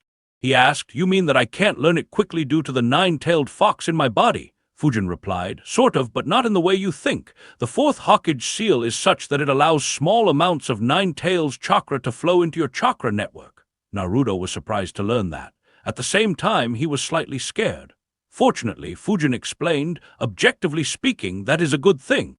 That is one of the main reasons why your chakra reserves and stamina are so much higher than others your age. It is also the reason why your body heals quickly and why you recover so quickly from exhaustion." Naruto exclaimed, "It is such a good thing." Fujin nodded and said, "It is, though I don't think that the fox is too happy about it." Naruto shivered, imagining an angry 9-tailed beast. He muttered, "That sounds super scary." Fujin chuckled and said, "Don't worry. He won't be able to break the seal. As for his anger, try thinking of ways to quell it and pacify the fox once you become strong enough to ensure that he can't kill you in the blink of an eye." Naruto was surprised. He wondered, can 9-tails' anger be pacified? Even the beast inside Naruto was surprised to hear such words. Fujin continued, "Anyway, while it is a good thing, it also makes controlling your chakra much more difficult for you. That is why such things are more difficult for you than others. Continue training for you. That is why such things are more difficult for you than others. Continue training hard for the rest of the month." Naruto began nodding but stopped halfway. He looked at Fujin suspiciously and asked, "Why are you saying it as if you won't continue training me?" Fujin chuckled and said, "That's right, I won't be." Naruto immediately complained, "Hey, that's not fair. You promised to train me for the entire month." Fujin chuckled again and said, "I was, but someone else was more interested in teaching you." Naruto asked in confusion, "What do you mean? Who is interested in teaching me?" Fujin replied, "A rather interesting fellow. Normally I wouldn't have agreed, but he can teach you a couple of things that would be very beneficial for you, which I unfortunately can't. It would also allow you to make supercharged jutsus even more terrifying." Naruto asked in surprise, "Something that even you can't teach me? Who is he?" Fujin grabbed a kunai and handed it to Naruto while saying, "This kunai has 10 explosive seals inscribed on it. Throw it at that bush and you'll see who he is." Naruto looked at the bush in confusion. Moments later, a white-haired man popped out and shouted, "Do you want to kill me?" Fujin chuckled while Naruto took a closer look at that guy. His eyes widened and he pointed at him while shouting, "Hey, he's that pervert!" Jiraiya's eyebrows twitched as Fujin barely managed to control his laughter. Naruto looked at Fujin and asked, "Why are you letting this pervert train me? Who is he?" Before Fujin could make the situation worse, Jiraiya bit his thumb and slammed his hand on the ground, summoning a toad beneath him. He loudly said, "Good question. I'm the Holy Hermit Sage of Mount Myaboku, otherwise known as the Toad Sage. Pleased to meet ya." Chapter 661, Two Lunatics. Toad Sage. More like pervy sage, Naruto commented instantly. Jiraiya, who was holding a cool pose, slipped due to being caught off guard by such an immediate reply. Fujin chuckled and added, pervy sage, that is more appropriate. I'm surprised no one ever called you that before. Jiraiya dispelled the summoned toad while sighing, the young generation has no respect. Who'd dare to call me that? Before he could say anything, Naruto asked again, can he really teach things you can't teach me? Fujin replied with a smirk, well, he might be a pervert, but he is one of the strongest ninjas in the world. Naruto's eyes widened as he exclaimed, one of the strongest ninjas in the world. Fujin nodded and said, yup, remember Orochimaru? Naruto nodded. How could he forget someone who trashed them so brutally? Fujin replied, just like Orochimaru, he is one of the 3 great Sannin, the shinobi trained by the 3rd Hokage. Naruto's eyes widened once again as he looked at Jiraiya in shock. Jiraiya grinned, thinking, not bad, I guess I have some reputation left. Unfortunately for Jiraiya, Naruto exclaimed instantly, no way, how did someone trained by Grandpa Hokage become such a pervert? Fujin chuckled and said, and the mighty 4th Hokage was also his student. Perhaps you might learn about how to become a Hokage from him. Are you still unsure whether you want to learn from him? Naruto's mouth opened wide, his jaw nearly falling to the ground. He wondered, what crazy world is this? How come a pervert is so cool?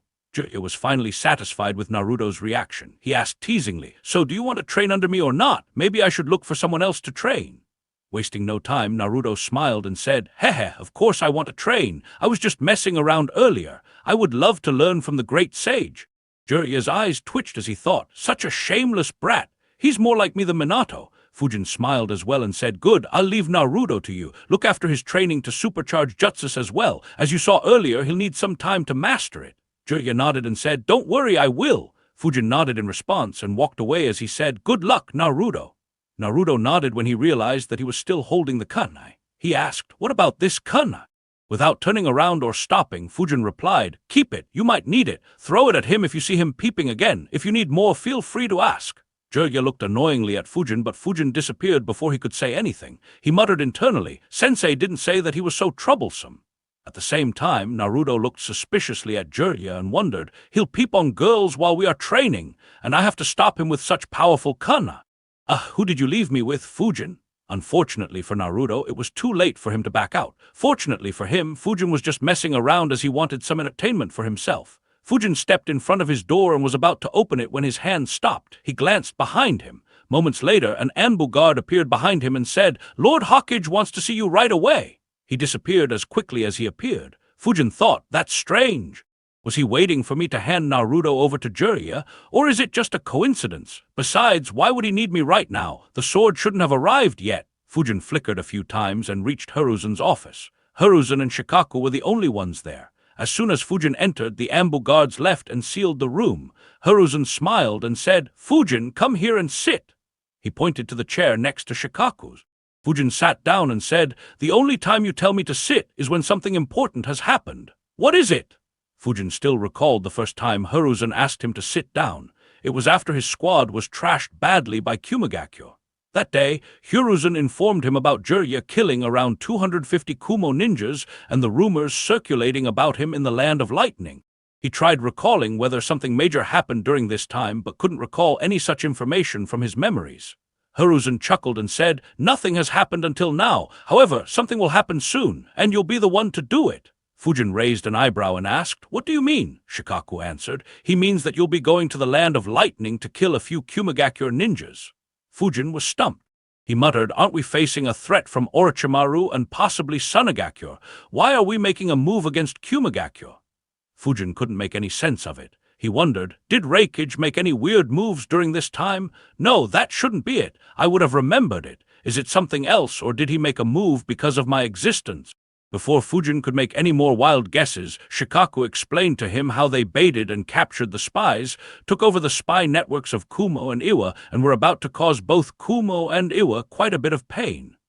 The more Fujin listened, the more speechless he became. He thought, what in the fucking hell? When did these two become lunatics? We are about to be attacked by our only major ally and a troublesome rank S ninja who has his own minor village, and these two are planning to make a move against the two villages equal to us in power instead of making any contingencies about the matter at hand. He couldn't help but sigh aloud and muttered, your plans are absurd. Too absurd. However, why do such absurd plans make perfect sense? Both Hiruzen and Shikaku chuckled, knowing why Fujin reacted in such a way.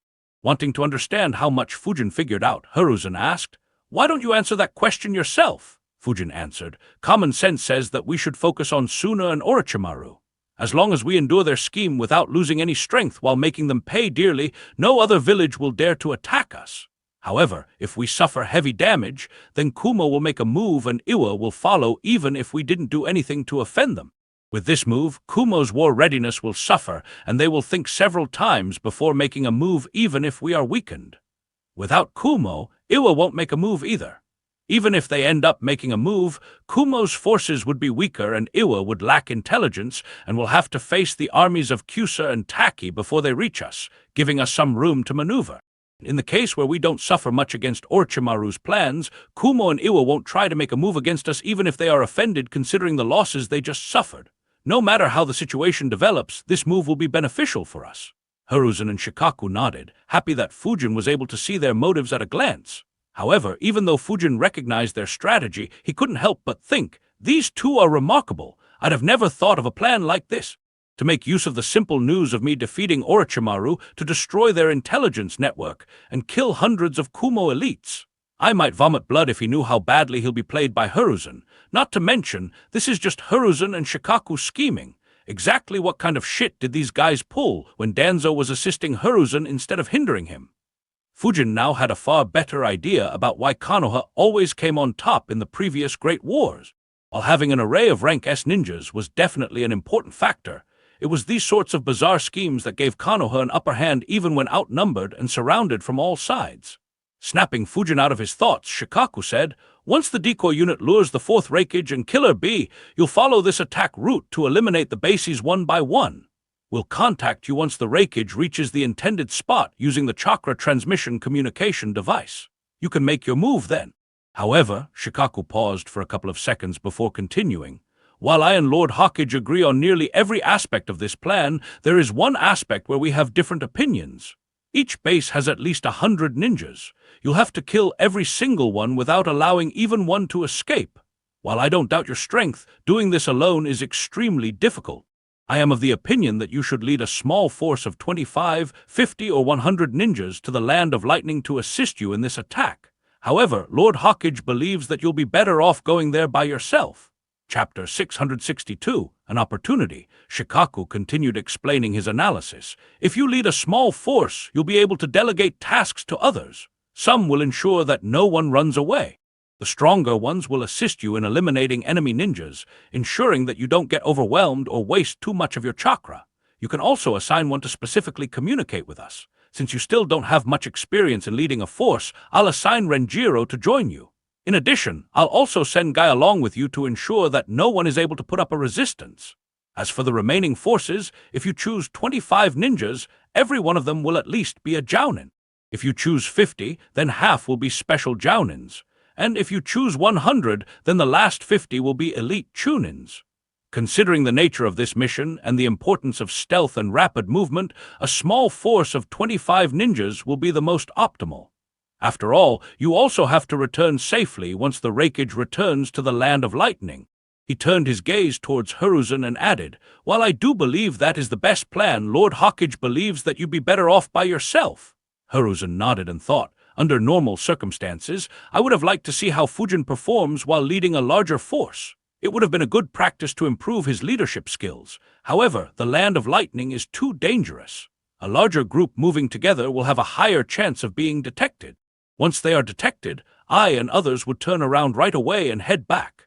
And Kumagaki will send an army with at least 1,000 ninjas to hunt them down. Though killing them won't be easy unless they run into I and B, we will lose a good opportunity and the mission will fail. It is better to just let him let loose with his wind domain technique and eliminate the entire base." At the same time, Fujin thought, "Lead a small army with Renjiro and Guy as my commanders. Damn, that would be fun." However, Fujin recalled the fact that he had been in less and less battles in recent times. In fact, after he had been ambushed by Kitsuchi, he had never been in a battle involving several strong enemy jounins. Instead, he just fought against ninjas who were either rank S or very close to it, and those battles were extremely rare as well. Fujin thought, "This might be a good opportunity to test some of my jutsus that I haven't tested yet. Jutsus that I'd like to keep secret until the time is right." A mission where I have to eliminate everyone and destroy their bodies would be perfect for doing that. In addition, if I go alone, I could seek out a battle against I. However, I'm not sure if I can take him on with my Akuro identity. Considering that B is with him, I can't take them on even if I go all out. Even with Flying Thunder God, I doubt I'd be able to defeat the two of them at the same time. However, I can always escape. Oh well, I'll decide after I visit there. Perhaps I could use Darui to sharpen my blade. Even if I don't find him, I'm sure that there are a bunch of strong elite jounins to practice my lightning jutsus on. I'm sure I wouldn't mind some mess. If he does, he can always search for Akuro. Hiruzen and Shikaku didn't disturb Fujin, thinking that he was analyzing what option to choose. Fujin finally looked at Shikaku and said, I have a technique that is perfect for eliminating a large group of ninjas. In addition, I'll be able to use Wind Instantaneous Body Jutsu more effectively to travel faster between the bases by myself, so it'll be better if I go alone. Under normal circumstances, Shikaku would have argued against it. Instead, he just looked at Hiruzen and thought, as I expected. Fujin has a technique that would make this mission easier for him. That is why Third said that he should go alone, Shikaku replied. All right, as you wish. However, we need to ensure that the communication works properly so that we can contact you whenever required. Since you'll be fighting, you won't be able to carry it on your back all the time. Without it, we won't be able to warn you of the Reikige's movements. Fujin nodded and said, Yeah, carrying it on my back would be inconvenient. I'll store it in a scroll once you inform me to start. After that, we'll communicate with seals. Shikaku raised an eyebrow and asked, Seals? Fujin nodded and said, Yeah, seals. Fujin grabbed a scroll, withdrew a few communication seal tags and placed them on the desk. He said, These seal tags work in pairs. If you damage the first one, the second will be damaged as well. While it isn't as good as the chakra transmission communication device, it can be used to pass specific messages. For instance, you can destroy the red tag to inform me to abort the mission. You can destroy the blue tag to inform me to activate the communication device as soon as I can. Shikaku asked suspiciously, There are such tags. Where did you find them? Fujin replied neutrally, I created them, of course. I thought you already knew. Shikaku replied, Why would I be asking if I knew? Why didn't you tell anyone about such a useful invention? It'll be very helpful for communicating during missions. Fujin raised an eyebrow and asked, What do you mean by not telling anyone? He knew about them for years. Fujin pointed towards Hiruzen while saying it. Shikaku looked at him as well and asked, You knew, why didn't you inform me? Hiruzen replied as naturally as he could, It slipped my mind. Shikaku looked suspiciously at Hiruzen and wondered, did he really forget? Why do I feel like it was something else? At the same time, Hiruzen nervously thought, Tell you, and then what? You would have made me ask for those seals from him. Do you know how greedy this boy was back then? Well, he still is, but he at least has some control now. If I had asked it from him back then, everyone in Konoha would be missing a kidney today. Thankfully for Hiruzen, no one could read his thoughts. Shikaku shook his head and said, Leave it. Fujin, can you tell us the way of creating these seals? Fujin replied, Sure. Hiruzen sighed in relief that Fujin hadn't made any demand but was still alert. He prayed, I hope he doesn't end up asking something absurd like that sword later. Say, I'm too old to deal with so many headaches. How long do I have to sit here? At the same time, Fujin thought, even if I don't, it is quite easy to reverse engineer these seals. I'm actually surprised that Hiruzen didn't do that until now. I expected these seals to be pretty popular among the Anbu by now. I wonder why Hiruzen didn't do that. If Hiruzen heard Fujin's thoughts, he would have cried tears of frustration. He had that thought but didn't dare to do so, fearing how Fujin might respond after knowing his seals had been replicated without asking him. Knowing how greedy Fujin was, Hiruzen knew that the price of whatever he wanted would double if he did that. Shikaku said, Thank you. I'll make official arrangements regarding it. Anyway, I've explained the entire plan to you. You'll leave with the decoy squad after 4 days. Prepare in any way you have to. Remember, while we will lure the fourth Reikage and Killer Bee away, they still have Ujido, the Jinchuriki of Two Tails and Darui. You may have to face them. In Ad, Fujin cut him off and asked, Should I kill them as well if I encounter them? Fujin thought, I didn't think I'd get a chance to go up against Ujido. Getting Two Tails might be easier than Shukaku and wouldn't have many repercussions in the future. Shikaku answered, I'd recommend just using Wind Instantaneous Body Jutsu and escape if you sense them. While I don't doubt that you may be able to kill them, considering the nature of the mission, they'll be moving in large groups. It'll be extremely difficult to eliminate a rank S ninja reinforced by several Jounins and elite Jounins. Fujin nodded and said, That makes sense. Shikaku added, Reinforcements from Kumagakure are just one factor. The bigger issue is that they might just recall everyone from the bases back to Kumagakure once they realize that someone is targeting them, so prepare accordingly. Keep the fact that you've destroyed some bases hidden for as long as you can. If you have any doubts or want to exchange any ideas or plans, approach me right away." Fujin thought for a bit and said, "All right." Chapter 663, Calling Off the War. The three of them discussed the plans for a while before calling it a night. As Fujin returned to his house, he thought, "This is an interesting turn of events. I didn't expect that my existence would give Konoha such an opportunity. However, it is more than that. Hiruzen is far more confident right now as compared to a few years ago.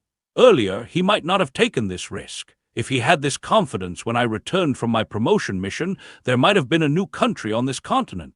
I guess my wins against Kitsuchi, Juzo, Sasori, and Orochimaru are a big factor in this change in mindset. That said, the bigger factor should be that the number of Konoha ninjas has increased dramatically in the last few years. In particular, the Anbu has become very strong. Anyway, how should I approach this attack?" Fujin fell into a deep thought. He analyzed, "While I have many attacks that cause destruction on a large scale, the only technique that can guarantee everyone's death is the wind domain. However, it has a fatal flaw. I can't reabsorb the chakra I emitted to create the wind domain. It will exhaust my chakra very rapidly. Even though I have Yora's body, experimenting on him can't be done in a few days, and that is after I make Kabuto's skills my own. That'll take several months. The natural alternative is decreasing the amount of chakra I use to create the wind domain. However, that isn't feasible in this situation either, as it might allow some to escape. So I'll only be able to destroy 3 to 5 bases before I am forced to stop and recover my chakra. With soldier pills, I should be able to recover my chakra within a few hours and have another go before I returns. However," a smile appeared on Fujin's face as he muttered, "That's no fun." Fujin thought, "I had an inspiration during my fight against Orochimaru. If everything goes like how I imagine, then my wind domain will have a new aspect. It wouldn't be as convenient as absorbing the chakra back, but it might have some combat applications. Oh well, I have 4 days to try it out." Fujin let out a yawn and muttered, "I'll train tomorrow. I need some sleep first." The next day, Fujin left his clones to look after the training of his students while he went to a different training ground. Jiraiya began training Naruto as well. Just like in the original story, he had a talk with Naruto about the 2 types of chakra and had him sign a contract with the Toads. The only difference was that instead of making him walk on the river or making his clones fight among themselves to exhaust his chakra, he did it by making Naruto practice supercharging the infinite breakthrough jutsu. In Sunagakure, Rasa finally received a reply from Orochimaru. He read the scroll several times, his expression becoming uglier every single time. In the end, he sighed and ordered, "Summon the council members for another council meeting." Within a few minutes, the Sunagakure council assembled once again. Goza asked, "Did we get a response from Orochimaru?" All the other council members were curious as well. Rasa didn't speak and just placed the scroll on the table. The council members quickly went through the scroll and their expressions became ugly as well. Tajiro muttered, "It was true." Ryusa said softly, "The Hokage didn't lie."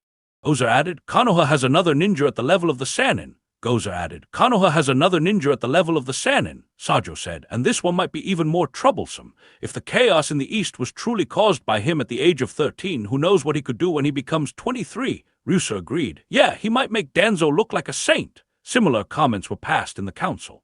Finally, Goza asked, "Lord Kazekage, should we still go ahead with our plan? The third Hokage might be old, but we shouldn't underestimate him." Baki sent a message informing us that Jiraiya of the Sannin has returned to Konoha.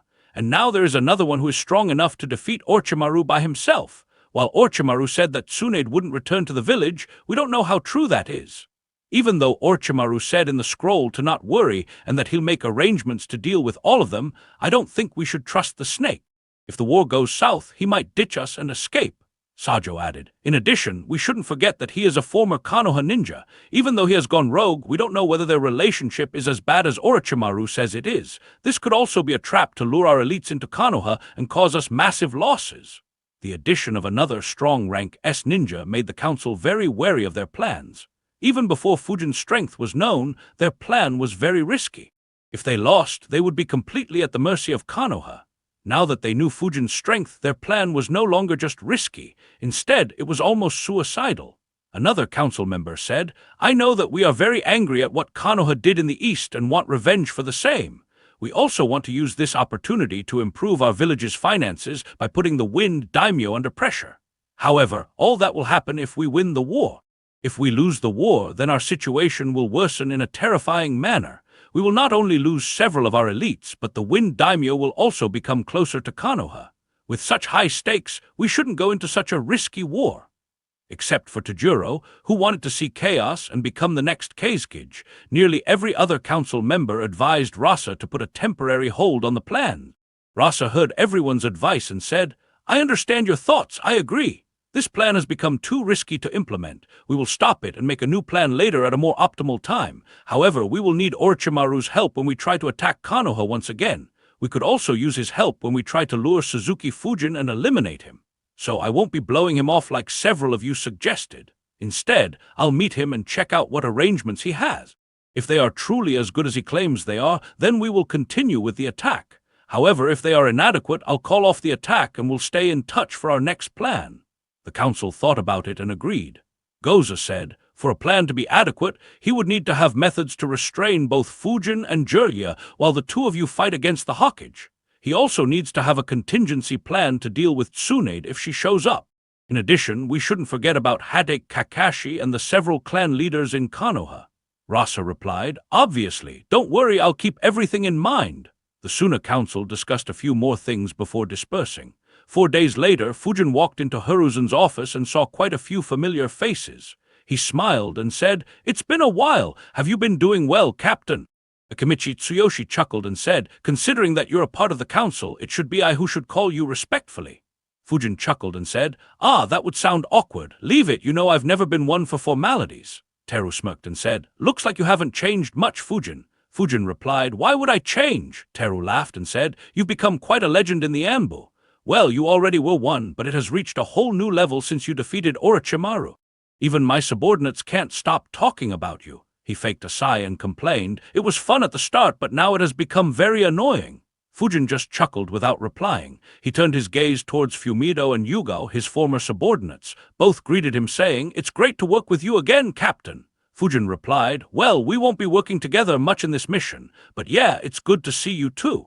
Fujin looked at Yugo and thought, "Since I killed Kabuto, didn't have anyone to chase after and hence isn't dead.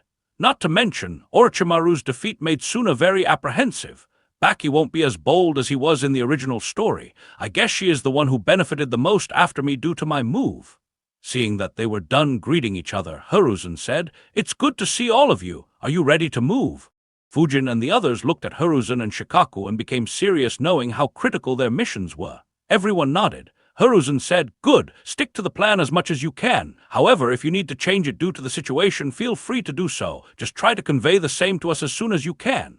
Everyone nodded as Hiruzen took a pause. With a serious expression, Hiruzen said, "Be careful. I want to see all 5 of you back in the village within a week." The 4 Anbu captains nodded solemnly. They didn't know what Fujin's mission was, but knowing that their mission was to lure the Raikage and the Jinchuriki of 8 Tails, they were very nervous. Hiruzen smiled and said, "Good luck, you can disperse." Fujin and the rest immediately left. A minute after they left, a messenger bird flew from Konoha. A few hours later, Mabui ran into the Raikage's office. I looked at her with surprise and asked, "Why are you in such a hurry?" Before he could complete his sentence, Mabui said, "We have received a report that Suzuki Fujin left Konoha and is moving towards the land of hot water." Chapter 664, The Raikage Moves. "We have received a report that Suzuki Fujin left Konoha and is moving towards the land of hot water." Eyes widened.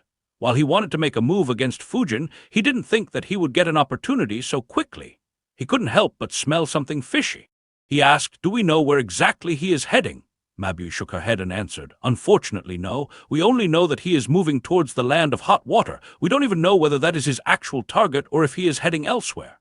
The spy only managed to see a glimpse of him leaving Konoha. He didn't dare to chase him." I nodded and said, "It doesn't matter. He did very well. From what we know, Fujin rarely left Konoha in the last few years. Since he is on the move, it can only mean one of 2 things. Either Konoha received an important mission from one of the nobles in the land of hot water, or Konoha wants to eliminate someone.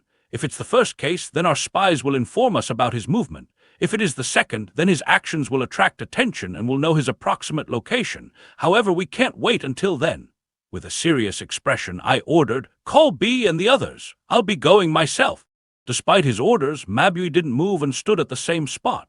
With a complicated expression, she said, "Raikage-sama, I have a bad feeling about this. Everything is happening too quickly. I feel like it's a scheme." I didn't say anything. He had the same feeling as well. Unsure whether he took her words seriously or not, Mabui added, "First, Fujin unexpectedly defeated Orochimaru. Next, the Hawkage propagated this news openly instead of trying to keep it hidden. Thirdly, our spies were able to confirm the situation very easily, and soon after, we received this news. If Konoha noticed the movements of our spies, then this might be a trap set by the Hawkage, a trap targeting." Mabui didn't complete her words. However, I understood that she was referring to him. He snorted and asked, "Do you think I can't sense a scheme? Especially after what the third Hawkage pulled near that mine. Orochimaru's involvement itself is suspicious. He was a student of the Hawkage. Who knows whether he really is a rogue ninja or whether this is another one of Konoha's schemes? Considering the recent movements in the Land of Rice, there is a high chance that this is a scheme of Konoha to take over the Land of Rice. However," a confident look appeared on his face as continued, "even if it is a trap, what of it? Had the third Hawkage been young, I would have had some reservation. However, even if he, Fujin, and the Sannin lay a trap for me now, they won't be able to kill me or B. Instead, they will have to worry about getting hit. So stop worrying and get to work. Summon B and the others. Establish a communication network and send a message to our spies. I'll leave in less than an hour." Mabui nodded and quickly began working.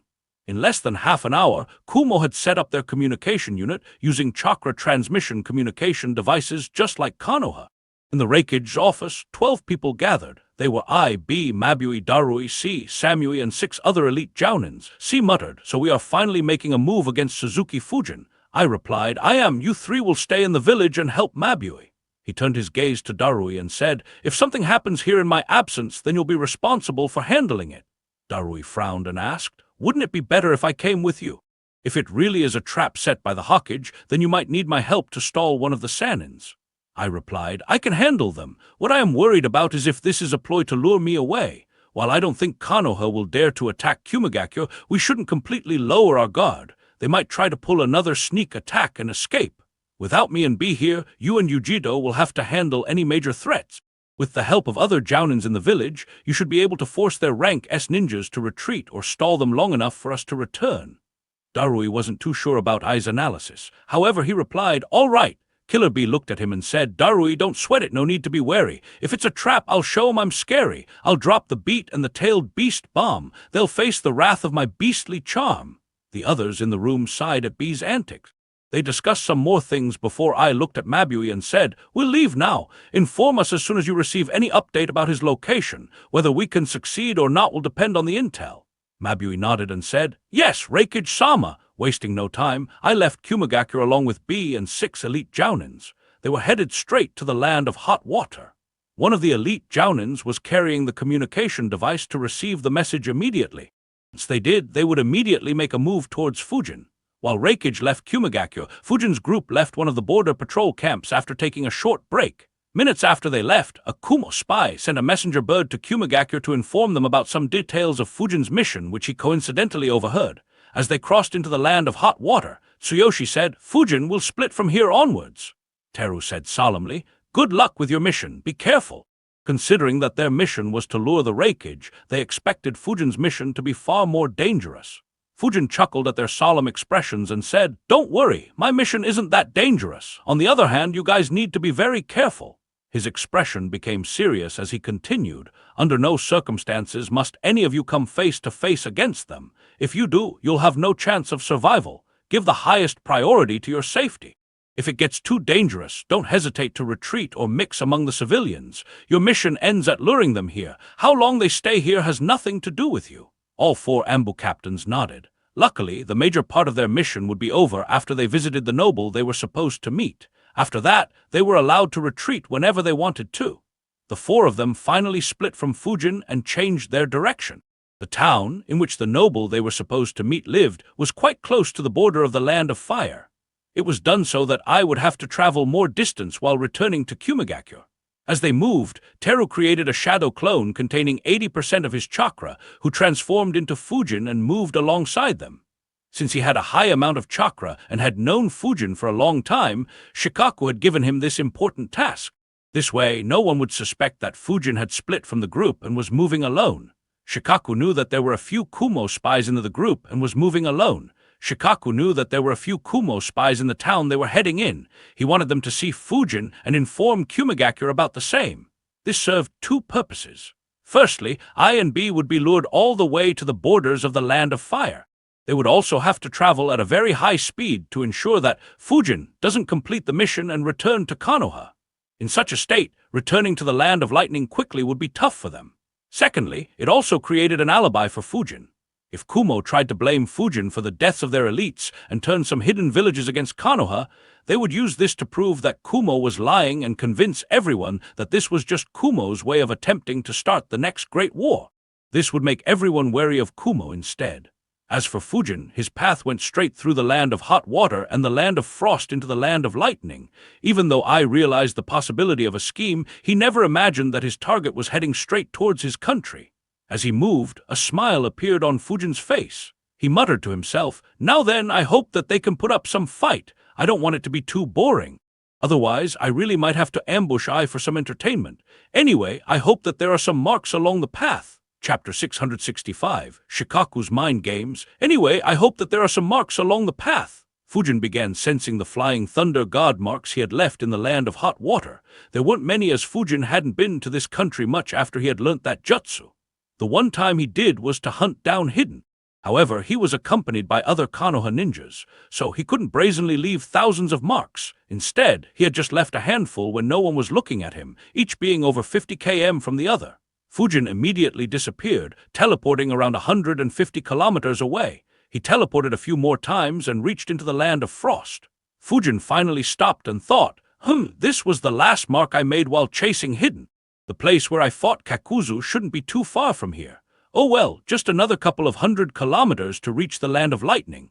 According to Shikaku's plan, I need to enter the Land of Lightning, move close to the base closest to the border between the Land of Lightning and the Land of Frost, and hide myself waiting for his signal. However, I should be reaching there in around 6 to 8 hours from now.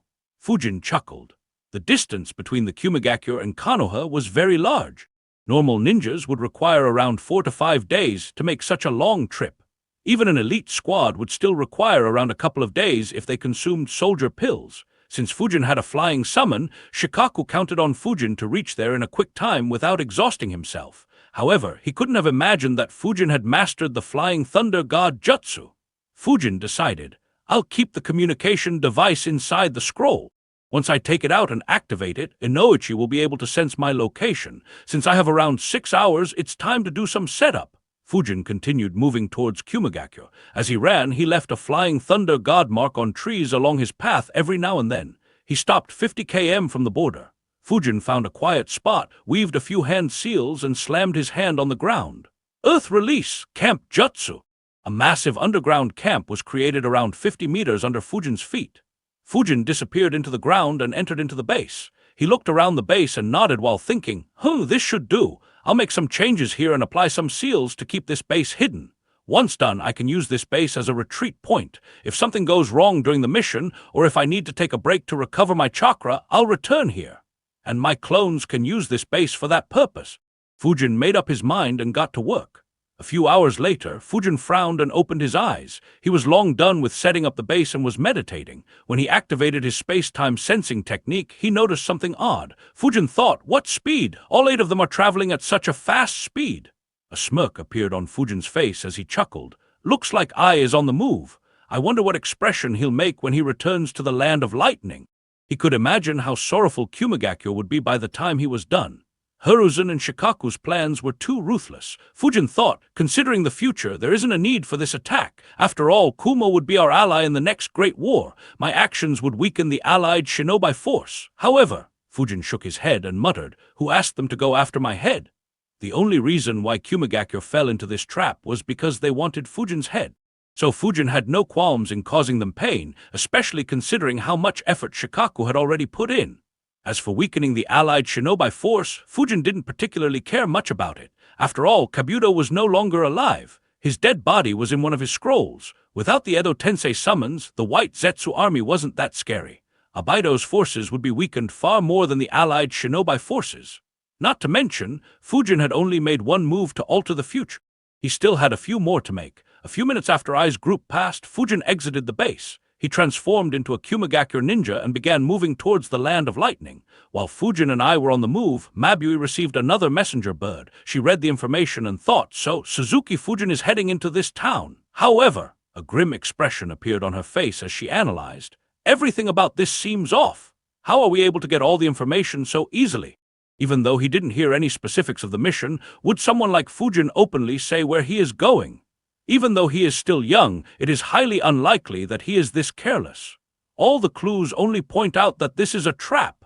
Our spies might have been compromised, and Konoha is likely intentionally leaking this information to them because Konoha wants Reikage-sama to go there. That said, Mabui had a headache as she wondered. If this is an attempt to trap Reikage-sama, why is Konoha being so obvious? Aren't they afraid that we'll just refuse to take action and their trap will fail? No, there is no way Konoha would make such a foolish mistake. Reikage-sama was correct. Even if it is a trap, killing him and his brother would be extremely difficult.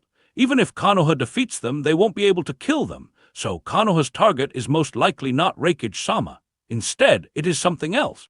But what could that be? Mabui racked her brains, but couldn't understand what Konoha's plans were. She asked Darui to ensure that Kumagakure's defenses were airtight before conveying the information in the scroll and her analysis to Ai using the chakra transmission communication device. I frowned as well and thought, that town is very close to the land of fire. It's the perfect place for Konoha to secretly move and hide a large number of ninjas. Is Konoha banking on my confidence to lure me there and kill me the same way my father was killed? Can they afford such losses at this time? Or is this just a stratagem to make me apprehensive of ever making a move on a Konoha ninja? He thought for a bit, looked at one of his subordinates and said, once we reach closer to that town, sense continuously. It might be a trap set by Konoha and Yugakure to make a move against me. Ensure that nothing escapes your eyes. The elite Jounin, who was also a censor, nodded. I turned his eyes towards another subordinate and instructed, you'll keep an eye out for seals. If Konoha has secretly moved a large number of ninjas to attack me, they'll hide them using seals. If you feel anything off, inform us immediately. That elite Jounin nodded as well. He was one of the 4 Fuinjutsu Grandmasters in Kumagakure. Finally, I turned to B and said, if either of them notices something off, use Tailed Beast Bomb to blow up that area. Let me see what strategy Konoha has to block the Tailed Beast Bombs. Before B could rap, one of the elite Jounins nervously asked, if this is indeed a trap, should we still fight? I snorted and answered, why would we do something so foolish? We'll just retreat. If Konoha dares to chase us, B will keep tossing Tailed Beast Bombs on them as we escape. While I was confident in his abilities and didn't fear facing Hiruzen, Orochimaru, Jiraiya, Tsunade, Fujin and other Konoha ninjas by himself, he knew that even someone like him would end up dead if tried to foolishly fight all of them at the same time. The reason for his confidence was that he could just turn around and escape if it was indeed a trap. With Minato no longer alive, he didn't believe that anyone in Konoha had the capability to stop him from retreating. Just like Mabui, Hiruzen and Shikaku also received a scroll from a messenger bird. It was from a spy they installed in Kumagakure. As he read the message, Hiruzen smiled and said, the Reikage has taken the bait. He left Kumagakure. Shikaku smiled and said, good, now we just have to wait for some time. Knowing the Reikage, he'll rush to that location in under a day. I'll ask Fujin to make a move after 16 hours. Hiruzen nodded and said, if Kumagakure doesn't pull back their ninjas, then Fujin will have enough time to go for a couple of rounds. He should eliminate at least 6 bases. Shikaku replied, yeah, let's hope so. Such a loss will keep Kumagakure under check for some time. I'll ask Eagle to make a move. He'll start cleaning up Iwagakure's spy network at the same time Fujin starts. In a few hours, Fujin reached the base that would be his first target. He stayed some distance away and observed the base without activating his chakra field. A slight surprise appeared on his face as he thought, interesting. Chapter 666, Slaughterhouse 1. Interesting, Fujin muttered. Even though he had heard how the base looked from Shikaku, seeing it personally surprised him. Calling what he was seeing as merely a base would be inappropriate. Instead, it was almost a village by itself. The base was spread over a region with a radius of over half a kilometer. There were dozens of houses and an equal number of facilities to train the ninjas. All of them were spread over the base. There were also a couple of patrol camps some distance away from the main base. In addition, hundreds of seals were inscribed around the base. They served various uses, but the main uses were keeping the base hidden and warning the Kumo ninjas if someone tried to break into the base. Even though these bases were no secret, I had paid a lot of attention to ensure that their inner workings stayed a secret. No village had been able to send their spies inside any of the 10 bases. In fact, Kumo had uncovered a few spies who took too much risk and ended up exposing themselves. Konoha was only able to get the details when Jiraiya paid a visit to the Land of Lightning. Fujin analyzed, the influence of Jiraiya's attack is quite visible on the way this base has been constructed. Even though there are only 103 ninjas here, all are spread out across the base. So, a single attack can't wipe them out like how Jiraiya killed over 250 ninjas in a single attack back then. Under normal circumstances, wiping out everyone in such a base would be very difficult. Unfortunately for them, Kumo decided to target me. Fujin chuckled and created another small base underground. He retrieved the chakra transmission communication device and informed Konoha that he was in position. Shikaku told him to wait there until further communications and asked him to rest well. Around half a day later, in the middle of the night, B and the others reached a spot close to the town where Fujin and the rest were last spotted. A man bowed respectfully and said, "It's good to see you, Reikage-sama." I quickly said, "Enough pleasantries, Itaru. Tell me where Suzuki Fujin is." Itaru nodded. He was a spy Kumo had placed close to the borders of the Land of Fire. In time, he had become quite capable and was completely trusted by the noble in that town. As a result, he was able to get the information very easily. Of course, this was the very reason Shikaku chose that town. Itaru reported, "Reikage-sama, a few powerful rogue ninjas appeared in the vicinity of this town around a week ago. There are probably 4 or 5 Jounin-level ninjas, and it is possible that there might be more.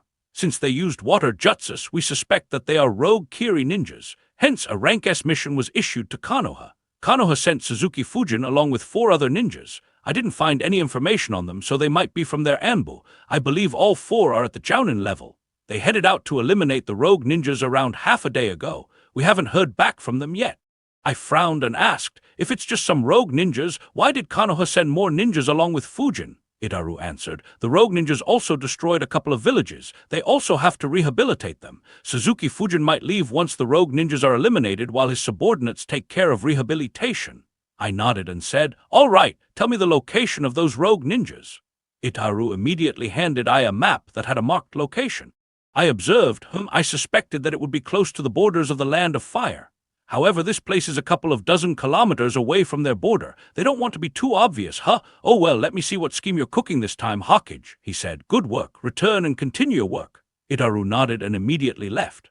I turned his gaze to others and said, "We'll move immediately. Stay on guard. If Konoha has set a trap for us, it can become very risky. Be prepared to retreat if I order it. Also, don't go too far away from the group, especially you, B." Everyone nodded and the group immediately headed towards that location. However, they moved slower compared to their traveling speed prior. All 8 of them were very careful, paying full attention to the non-existent trap. Soon they reached the location on the map. It was a large cave. They all hid themselves while observing the cave from a distance. Confusion appeared on everyone's faces. One of them said, "As expected, something is off. If they were here to eliminate rogue ninjas, why aren't there any traces of battle here?" Another responded, "Perhaps the Konoha ninjas killed them without giving them any chance of retaliating. Regardless, this is very suspicious." I turned his gaze towards the Fuinjutsu Grandmaster and asked, "Do you feel any seals here?" The Fuinjutsu Grandmaster shook his head and answered, "No, Reikage-sama, I don't feel anything off. There might still be some seals, however, they wouldn't be enough to trap us." I frowned and ordered, "Inspect closely. It's fine even if your chakra leaks." The Grandmaster nodded and concentrated chakra in his eyes. He inspected the cave for a few minutes. Finally, he said, "There aren't any seals outside the cave. I didn't see any seals inside the cave either. There are a few explosion seals just behind the entrance along with some sensory seals to activate them. There is also a seal that I don't recognize, however I don't feel any danger from it." All the Kumo ninjas frowned. Even B forgot to rap as he muttered, "So few seals, what are they planning?" The Grandmaster said, "I don't think these seals were planted by Konoha. Someone might have just used this cave as a base and planted a few seals in case anyone tried to sneak in." I wondered, so is this a trap or not? What game is Konoha playing? Did they really send Fujin on a normal mission? He said, "Send a lightning clone and see whether there is anything else hidden." The Grandmaster nodded and followed his orders. His lightning clone avoided the explosive tags and entered the cave. He inspected the entire cave and didn't find anything. Finally, he returned to the entrance and thought, "There's nothing here. No seals, no signs of fighting, and even no signs of anyone living here. These explosive seals and that unknown seal are the only things here. What is Konoha up to? Or is Reikage-sama just paranoid?" He observed the explosive seals for some time while analyzing, unless activating these explosive seals leads to some sort of cascading seals. However, does Konoha have anyone who can hide seals so well? They were very close to Yuzashigakure. I should inspect this just in case. He stepped close to the explosive seals and retreated a few steps. Immediately, a dozen explosive seals went off, blowing the entrance up. However, there wasn't much destruction. The cave was still intact. Outside the cave, the Grandmaster suddenly exclaimed. I asked, what did you notice? The Grandmaster answered, that unknown seal dissipated due to the explosions. I frowned. The Grandmaster's lightning clone appeared and reported, Reikage-sama, there weren't any seals inside the cave. There is no trap here. I thought for a bit and said, I guess we were too cautious. We'll inspect those 2 villages to see if we can find Suzuki Fujin. Everyone nodded and immediately moved. In Hiruzen's office, Hiruzen and Shikaku were looking at a tag that was burning. Hiruzen chuckled and said, the Reikage finally reached that cave. Shikaku smirked. There were no rogue ninjas. Instead, he just had an ambush squad do some mischief and force Yugakure to issue a rank S mission. They had returned to Konoha a long time ago. Shikaku said, I'll tell Inoichi to pass a message to Fujin and Fumido. Hiruzen nodded. A couple of minutes later, Fujin heard Inoichi's voice. The 4th Reikage has reached the cave. You can begin. Good luck. Fujin plainly replied, all right. He turned off the device and put it back in the scroll. Eating a soldier pill, Fujin muttered, time to debut another technique never seen in the ninja world. Fujin exited the base and appeared above the ground. He was still a couple of kilometers away from the base. A couple of shadow clones appeared next to him. In the blink of an eye, he disappeared again, moving towards the base at a blinding speed. Despite the large number of seals around the base, no one detected Fujin's movements. In the blink of an eye, Fujin reached the center of the base and slammed his right hand on the ground. Fuin Battlefield, Chapter 667, Slaughterhouse 2. Fuin Battlefield. Fujin slammed his hands on the ground as a seal imprint lit up. This seal imprint was special as compared to other seal imprints. Instead of a single seal, the seal imprint contained thousands of other seals. In less than a second, the seals spread throughout the base. A base that had hundreds of seals now suddenly had thousands of seals. The only difference was that over 90% of the seals were under Fujin's control. In one of the many facilities in the base, a youngster sat awake despite it being late in the night. He let out a yawn and thought, this is so boring. Sensei hyped up this place so much that I was thrilled when I learnt that I'll be joining here for training. However, he let out a tired sigh thinking, all I have to do here is monitor these boring seals for half a day daily. Nothing else happens. I don't understand what Lord Reikage is thinking. Why do we have to keep such a watch on the base? Who'd even dare to come here to attack us? Wouldn't it have been better if I spent time studying more seals? Even though Kumigakure had only 4 Fuinjutsu Grandmasters, they had plenty of seal masters. In terms of number of seal masters, they were only below Konoha. They had deployed a couple of seal masters to each base to control the seals to ensure that someone always monitored them. It also prepared the seal masters for wars as they would have to look over their forward bases. The youngster was about to sigh again when his eyes widened and he cursed, what the fuck? What happened? Why does it feel like a large number of seals suddenly appeared out of thin air? He quickly began focusing and what he saw shocked him. The walls in his room suddenly had dozens of new seals. He couldn't even identify some of the seals. In disbelief, he muttered, what in the hell? How did so many seals appear? No, more importantly, who inscribed these seals? And how? They couldn't have already been here, could they? Wait! The seals have created a barrier along the ground. It means that no one can escape underground. Do the attackers want to cut our escape routes and eliminate us? But who has the courage to attack Kumigakure? He began panicking, realizing that everyone in the base might be trapped. He wasn't the only one. The other sealmaster in the base also woke up and was scared witless on sensing the seals. A few experienced Jounins woke up as well as they instinctively felt danger. As for the ones who didn't wake up, they woke up a second later as they sensed a massive amount of chakra. A second after activating the Fuin Battlefield, Fujin released 40% of his chakra into the air. The chakra immediately transformed into winds. However, unlike his usual method, a dome wasn't formed around him. Instead, the winds extended like tentacles toward the Kumo ninjas. The massive chakra spike woke up everyone in the base. Despite many being deep in sleep, every Kumo ninja got up and was ready for battle in the blink of an eye. It displayed how well-trained and disciplined everyone in the base was.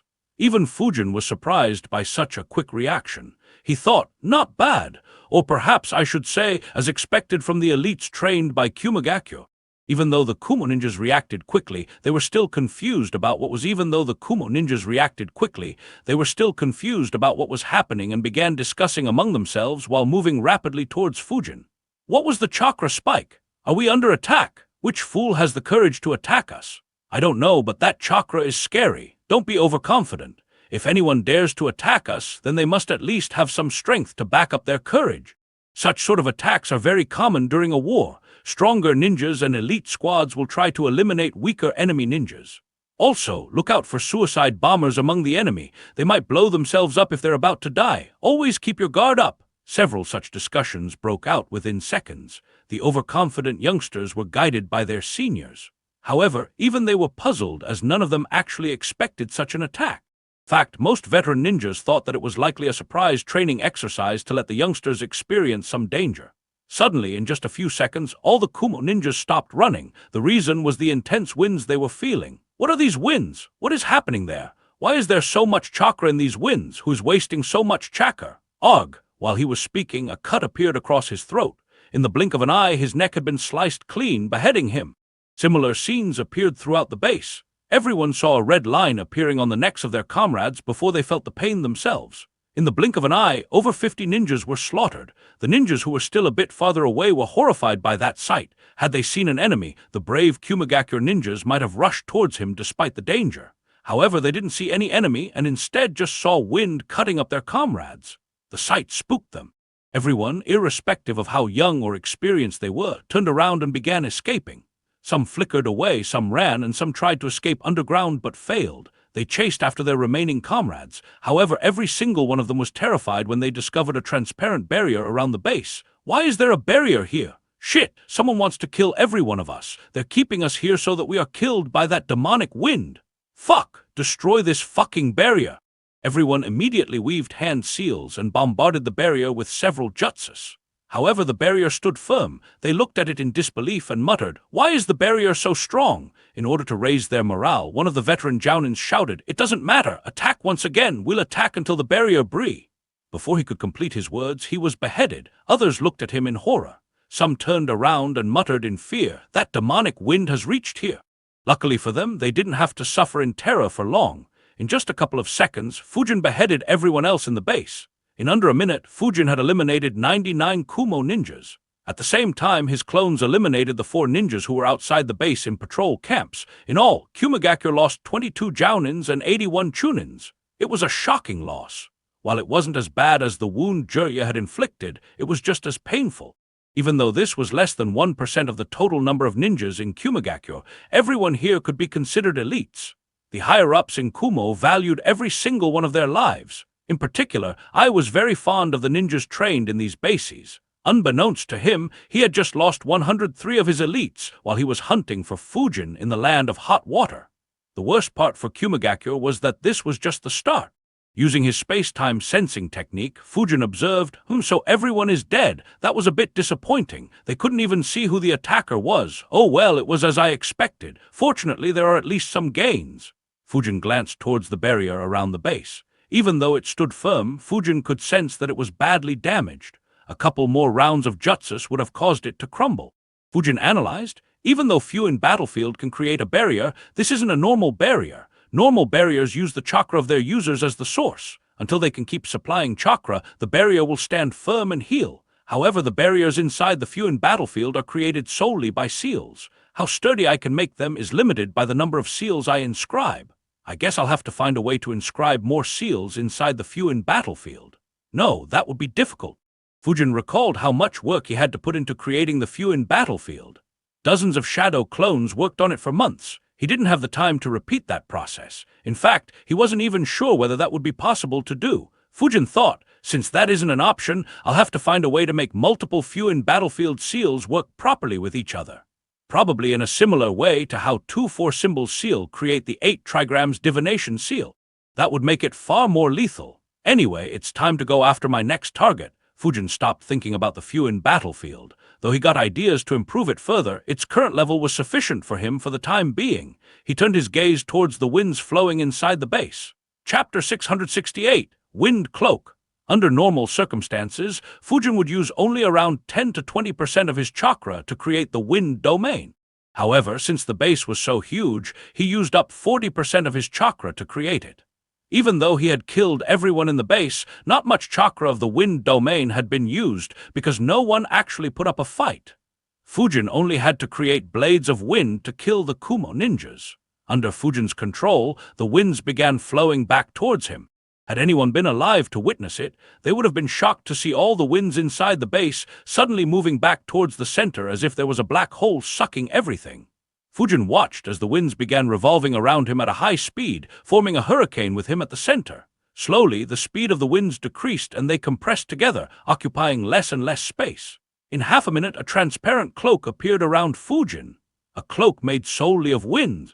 Fujin thought, while fighting against Orochimaru, I used up all the chakra in my wind domain to create a wind dragon to attack him after he escaped.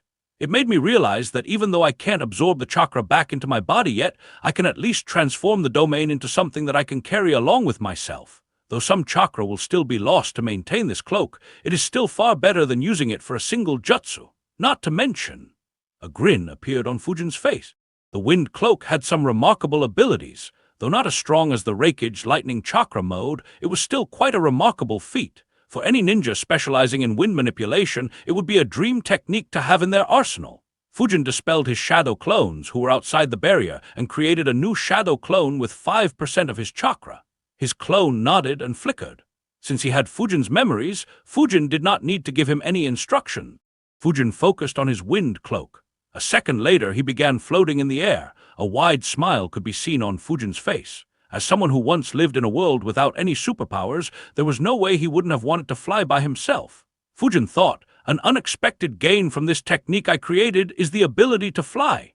Even though I could fly a bit earlier using my assassin's rush jutsu, it wasn't the same. I had to continuously blast winds from different parts of my body to be able to fly using that technique, and it was extremely chakra exhaustive. By comparison, flying using the wind cloak is much smoother. Even though the chakra needed to create the wind cloak is high, the chakra spent on flying is considerably less. However, there are still some restrictions. Fujin suddenly disappeared and traveled through the air at a rapid speed using the wind instantaneous body jutsu. He thought the wind cloak makes using this jutsu much more natural, so it is very good in terms of flying in a straight line. However, my mobility in the air is still far inferior to my mobility on the ground. Even though it'll be good against most opponents, I shouldn't use it against someone like Anoki. I'm not sure if I can dodge his dust release while I am in the sky. Well, at least not without using the Flying Thunder God Jutsu. While Fujin moved rapidly across the land of lightning, his shadow clone collected all the dead bodies in the destroyed base. After storing all the dead bodies in scrolls, he buried the bloodied soil deep underground before removing the few in battlefield seals. After inspecting everything once, he thought, good. There are no signs of any battle here. Though Kumagakure might find the bloodied soil with some digging, there isn't much that they can gain from it. After all, they don't have a jutsu like Edo Tensei.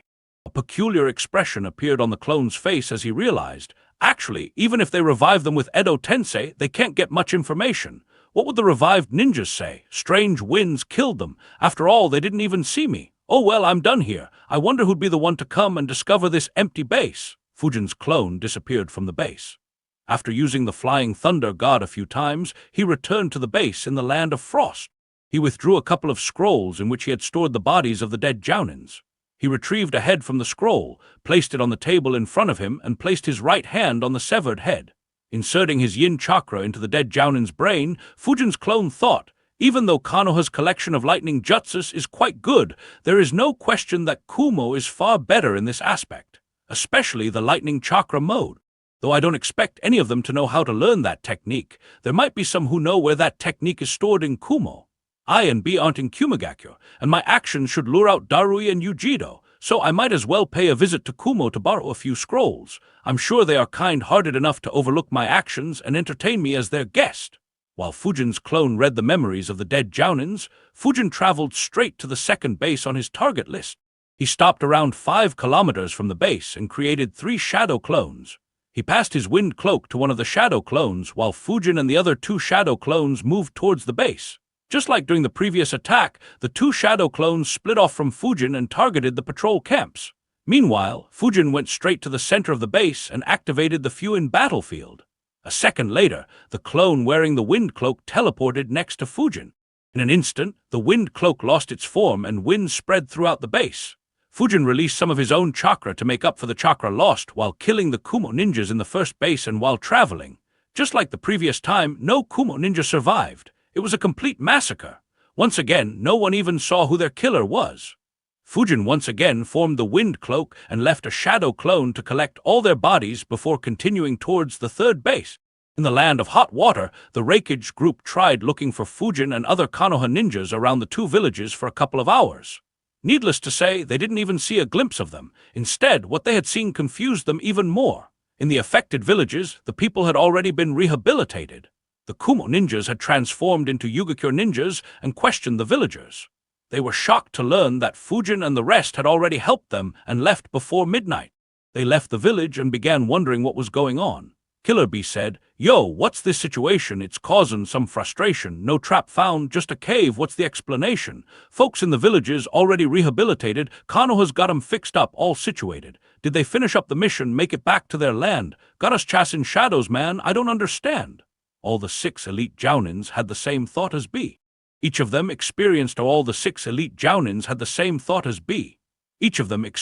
range of emotions. While they were glad that no deadly trap was set for them, they were also remorseful that they missed an opportunity to eliminate such a threat. However, there was one person who didn't experience such emotions. That was none other than I. I thought, what B said is logical. However, why am I getting this bad feeling? What did I miss? I had a feeling that he had missed something important. He calmed his thoughts and analyzed. Let me think from the very beginning. First, Fujin openly left Konoha, giving us an opportunity to make a move against him. When we made a move, everything felt like it was a trap set by Konoha. However, we didn't find any traps. In fact, we didn't even see any signs of combat. In addition, the villagers said that the Konoha ninjas helped them resettle in their villages and assured them that the rogue ninjas were eliminated. At first glance, everything looks natural. However, there is one big problem. Chapter 669, Target Kumagakyo. However, there is one big problem. As I analyzed calmly, he discovered some anomalies. He thought, there is no question about the fact that Konoha has schemed something. Otherwise, we wouldn't have learnt about Fujin leaving Konoha, let alone about where he was heading. Their real scheme should be what is giving me this bad feeling. However, what could their scheme be? Immediately, Reikage recalled 2 things. The first was him telling Darui to protect the village while he wasn't there. The second was the Fuinjutsu Grandmaster saying that there was one unknown seal among the explosive seals. His eyes widened in shock as he realized, don't tell me. Did those bastards actually do this to lure me out? Is Konoha brave enough to launch an attack on Kumagakyo? Besides, even without me and B, Kumagakyo is still very strong. They wouldn't be ob. His eyes widened even more as he recalled Jiraiya's attack on the mine that killed over 250 Kumo ninjas. He thought, even though the village is strong, without me and B, we won't be able to stop their rank S ninjas easily. What if their plan is just to make a large attack and retreat? If we're caught off guard, Kumo might lose hundreds of ninjas. He glanced in the direction of the land of fire and wondered, does Konoha really want to start a war right now? B noticed eyes change in mood. He became serious and asked, what is it? With a grim expression, I answered, I suspect that this might have been a scheme to lure me and you here. Konoha might be planning to make a move against our village. While we're hunting Fujin, they might have sent the Sannin to attack Kumagakyo with their large summons. The eyes of all 7 Kumo ninjas widened in disbelief. One of them exclaimed, that's impossible. Konoha is known for not starting wars. They wouldn't make the first move. I replied, that's why they might be able to catch us off guard. Inform Mabui. Ask her to increase the defenses of the village. Until we return, the village has to be on the highest alert. Minutes later, Mabui and Darui received Ai's message. Both became tense. Darui muttered, boss thinks that Konoha wants to surprise attack our village with their summoned animals. However, would Konoha really launch a war? Darui didn't see Konoha with as much suspicion as I. He could believe that Konoha might try to secretly assassinate the 4th Reikage, but didn't think that Konoha would start a war without any provocation. Mabui said, I'm not sure either. However, there is no question that something very fishy is happening. We need to be on guard. Darui nodded and said, yes, if Konoha wants to do a surprise attack on us, then they won't bring too many troops since we would find them. Most likely, only their rank S ninjas would make a move and attack the village with large-scale attacks. Against such tactics, we'll suffer if our ninjas are gathered together. Darui thought for a bit and said, without boss here, we'll take the safe approach. Deploy the barrier team on the walls and have them create a barrier to surround the village. Tell them to extend the barrier underground as well in case Orochimaru attacks us. Send a few hundred ninjas to help the barrier team by providing chakra to the barrier and ask the rest to be prepared for a battle. We'll block the enemy's large-scale attacks with the barrier. If they manage to break the barrier and enter inside, then I and Yujido will confront them while everyone else assists us. We'll overwhelm them with numbers. If we're lucky, then Konoha might lose a few rank S ninjas. Mabui nodded and immediately got to work. Even though their leader wasn't in the village, Kumagakure still had over 10,000 ninjas in their village. As long as they weren't caught off guard, they weren't afraid of a few rank S ninjas.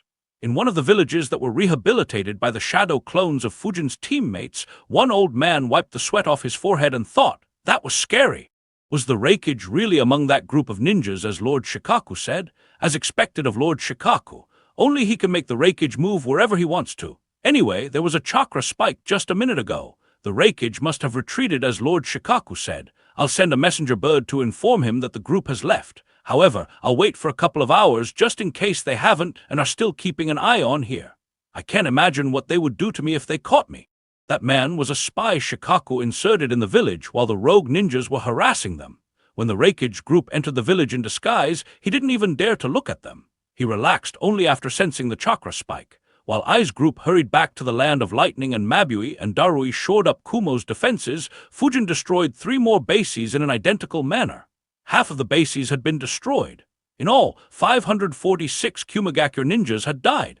Among them were 96 jounins, 2 elite jounins, and 448 chunins. It was a colossal loss for Kumagakure.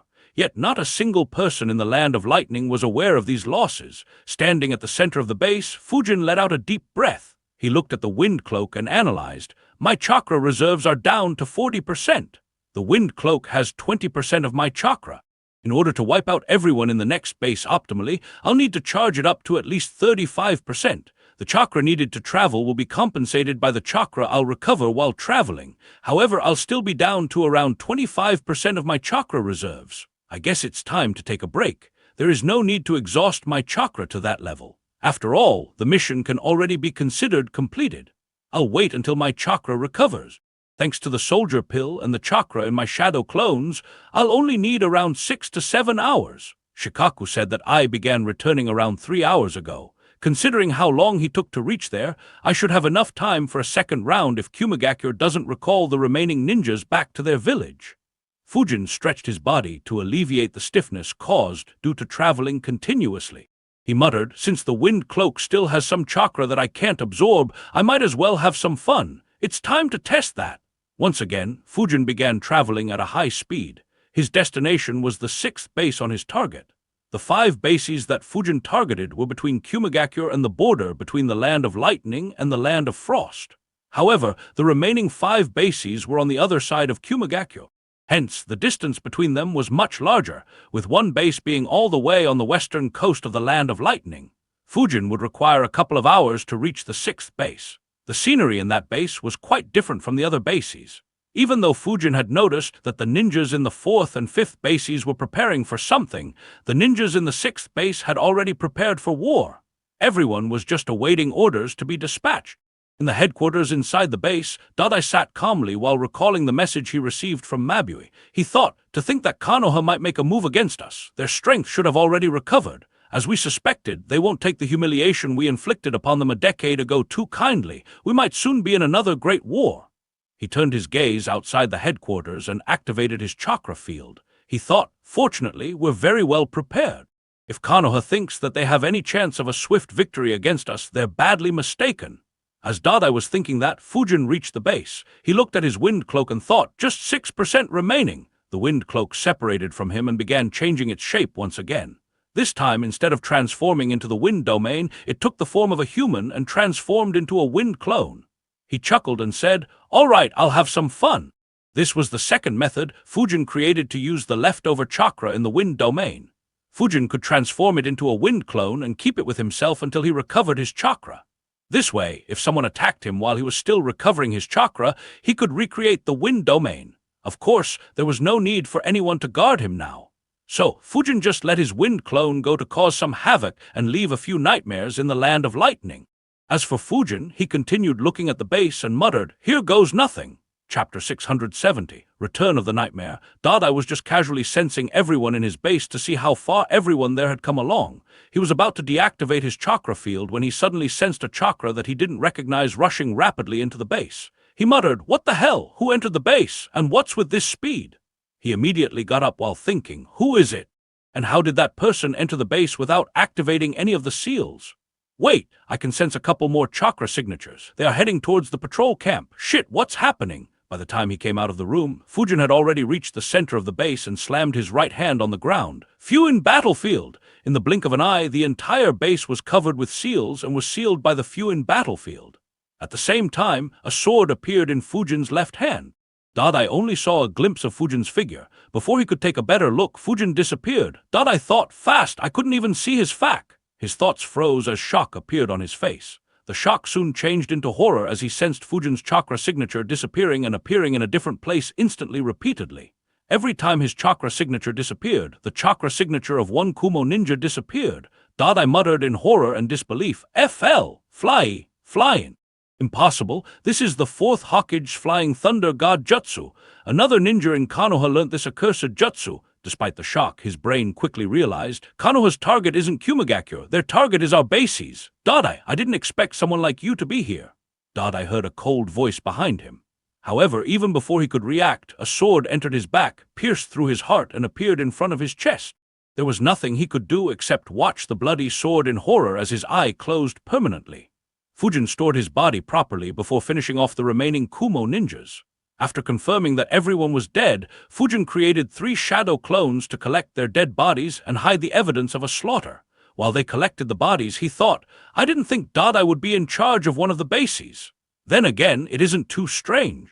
He is very experienced and commands a lot of respect in Kumagakure, so having him guide the youngsters is only natural. In the future, he would have assisted Naruto's shadow clone in sealing the 3rd Raikage. However, I have already killed Kabuto, so the 3rd Raikage shouldn't be revived. If he still does somehow, I'll just seal him by myself. Anyway, there's no need to focus so much on the future. Dada was someone who was close to the 3rd Raikage, and he was also close to I and B. He might know some details about the lightning chakra mode. Not to mention, he is also one of the few individuals who created a Kekkei Genkai without a bloodline. His memories should be very interesting. A smile appeared on Fujin's face. Though he didn't intend to target Dada, it was a good surprise. However, more than Dada, Fujin was happier about another thing. He glanced at the dead bodies in the base and thought, "The Flying Thunder God Jutsu. I have used it effectively in combat for the first time. Even though I'm not used to using this jutsu, this technique is just as fearsome as I remember. Anyone under the rank S level can't last even a few seconds against me. It's little wonder why Minato was so feared. While I'm not as accustomed to using the Flying Thunder God Jutsu as Minato and Tabarama, and my proficiency in this jutsu is definitely far lesser than either of them, I might exceed them in terms of lethality." After all, Fujin chuckled and looked across the Fuin battlefield. Along with the other seals that made Fuin Jutsu what it was, there were also a couple thousand Flying Thunder God marks in it. Minato had to throw his special kunais marked with Flying Thunder God marks in order to create points for him to teleport to. However, Fujin did not need to do something like that thanks to his Fuin battlefield. If a comparison was to be made, it could be said that the Fuin battlefield was equivalent to Minato throwing 2,000 special kunais on the battlefield in an instant. How dangerous that would be was rather obvious. Not to mention, the Fuin battlefield had a lot more methods that Fujin used for various purposes. So, despite his relative inexperience in using the Flying Thunder God Jutsu in battle, the combination of Fuin battlefield and Flying Thunder God Jutsu was extremely terrifying. Fujin thought, as for my proficiency, that would be a bit difficult to improve. Flying Thunder God Jutsu was the staple of Minato's combat. He used it for years against all sorts of opponents. On the other hand, my preferred attack method is Wind Release. And with my current strength, only top-tier rank S ninjas could provide me with a challenge if I used the Flying Thunder God Jutsu. It's not something I can do often. Fujin sighed and muttered to himself, "I guess I'll have my clones fight each other to get a hang of it. Another option is hunting down Obaido with my Akira identity and using this jutsu. He's probably the perfect sparring partner to practice the Flying Thunder God Jutsu. I wonder if he'd be kind enough to go a few rounds against me. Or perhaps I should revive Tabarama or the 3rd Raikage for some practice after I get my hands on the Edo Tensei Jutsu." Fujin's 3 shadow clones returned and handed him the scrolls. Fujin stored them, looked at each of his clones, and said, "You go towards the 7th base, you towards the 9th, and you towards the 10th. The shadow clones nodded and dispersed. Fujin had already formed a plan before making the clones, so they knew their tasks.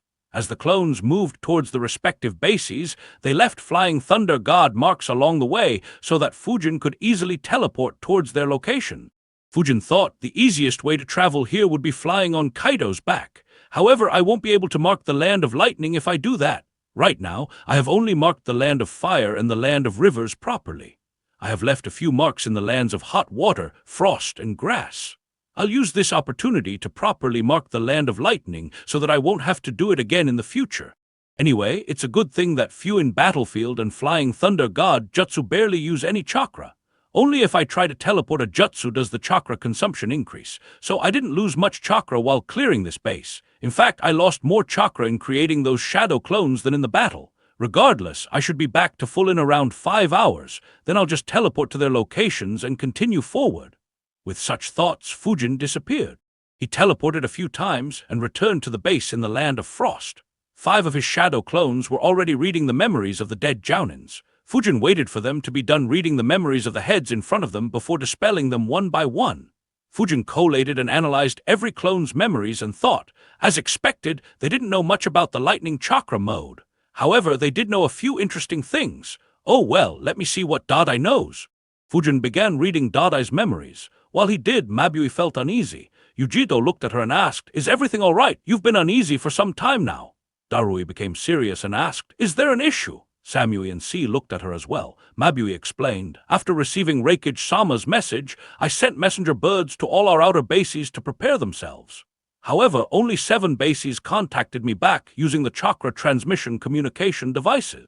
I dispatched an ambush squad to each of the 3 bases that didn't respond. They should have reached there by now and contacted us. However, I still haven't heard anything from them." Everyone in the Reikage office became serious on hearing her words. C muttered, "That's strange. Understanding the seriousness of the situation, they should have responded right away. For them to not reply means that something has happened there." Darui's eyes widened. His expression became grim as he said, "Quickly show me the bases that didn't respond." Everyone noticed his expression. Mabui didn't delay and showed him the map. With an ugly expression, he said, "Boss, assumption was incorrect. Konoha wouldn't attack our village directly. It would be a declaration of war, and from my understanding of the 3rd Hokage, he would never want an all-out war. Instead, he likes to use schemes and hurt us in the dark. Their real target must be our outer bases. Most likely these 5 that are closer to the border. Shit!" The expression of the remaining 4 ninjas also became ugly. The memories of the wounds Jiraiya inflicted upon them were still fresh in their minds. They didn't want to see Kumagakure suffer a similar loss again. Chapter 671, Darui's Decision, Fujin's Plan. Realizing how devastating their losses would be if Konoha destroyed those 5 bases, Darui ordered, "Contact these 2 bases and tell them to be on guard. I'll take 100 ninjas with me and go to see what the situation is. Yujido, you stay in the village in case my guess is incorrect and their real target is our village." Darui began moving towards the door. However, before he could leave, Mabui said, "Don't be reckless, Darui. Konoha has already managed to lure Reikage-sama away. If you act without considering all the possibilities, you could fall into a trap as well. If that happens, we could suffer even more." Darui stopped and looked at her. Mabui continued, "There are still a few more possibilities other than Konoha attacking those bases. In fact, I think that those are more likely than Konoha attacking our bases. Don't forget one of the main reasons behind creating these bases." Darui's eyes widened as he realized what Mabui was indicating. He said, "Sorry, I lost control for a moment. You're right. While making these bases, we kept Konoha's attack on the mine in mind. The bases were specifically created in a way to ensure that a few large-scale attacks won't be able to destroy them." Samui agreed and added, "That's right. Even if they were attacked and at a great disadvantage, they should have been able to contact us, so it is highly unlikely that they were attacked." Mabui nodded and said, "That's right. I feel that Konoha has sent a few squads to intercept the messenger birds between us and those bases. Their goal might be to make us think that those bases are under attack and make us send reinforcements there. Once we do, they would ambush our reinforcements and eliminate them. Without Reikage-sama and B, our reinforcements won't be able to resist if the Sanins are involved in the ambush. Even you might lose your life, Darui. Not to mention, there is still the chance of this being an attempt to lure even more capable ninjas away from our village so that our defenses weaken even further. So we need to tread carefully."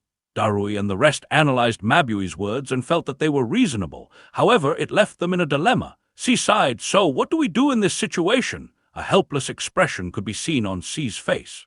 No matter what they did, the situation was bad. If they didn't go and their bases were under attack, then it would be the same as giving up on the lives of hundreds of capable ninjas. On the other hand, if they did go to reinforce and fell into an ambush, it could also result in painful casualties.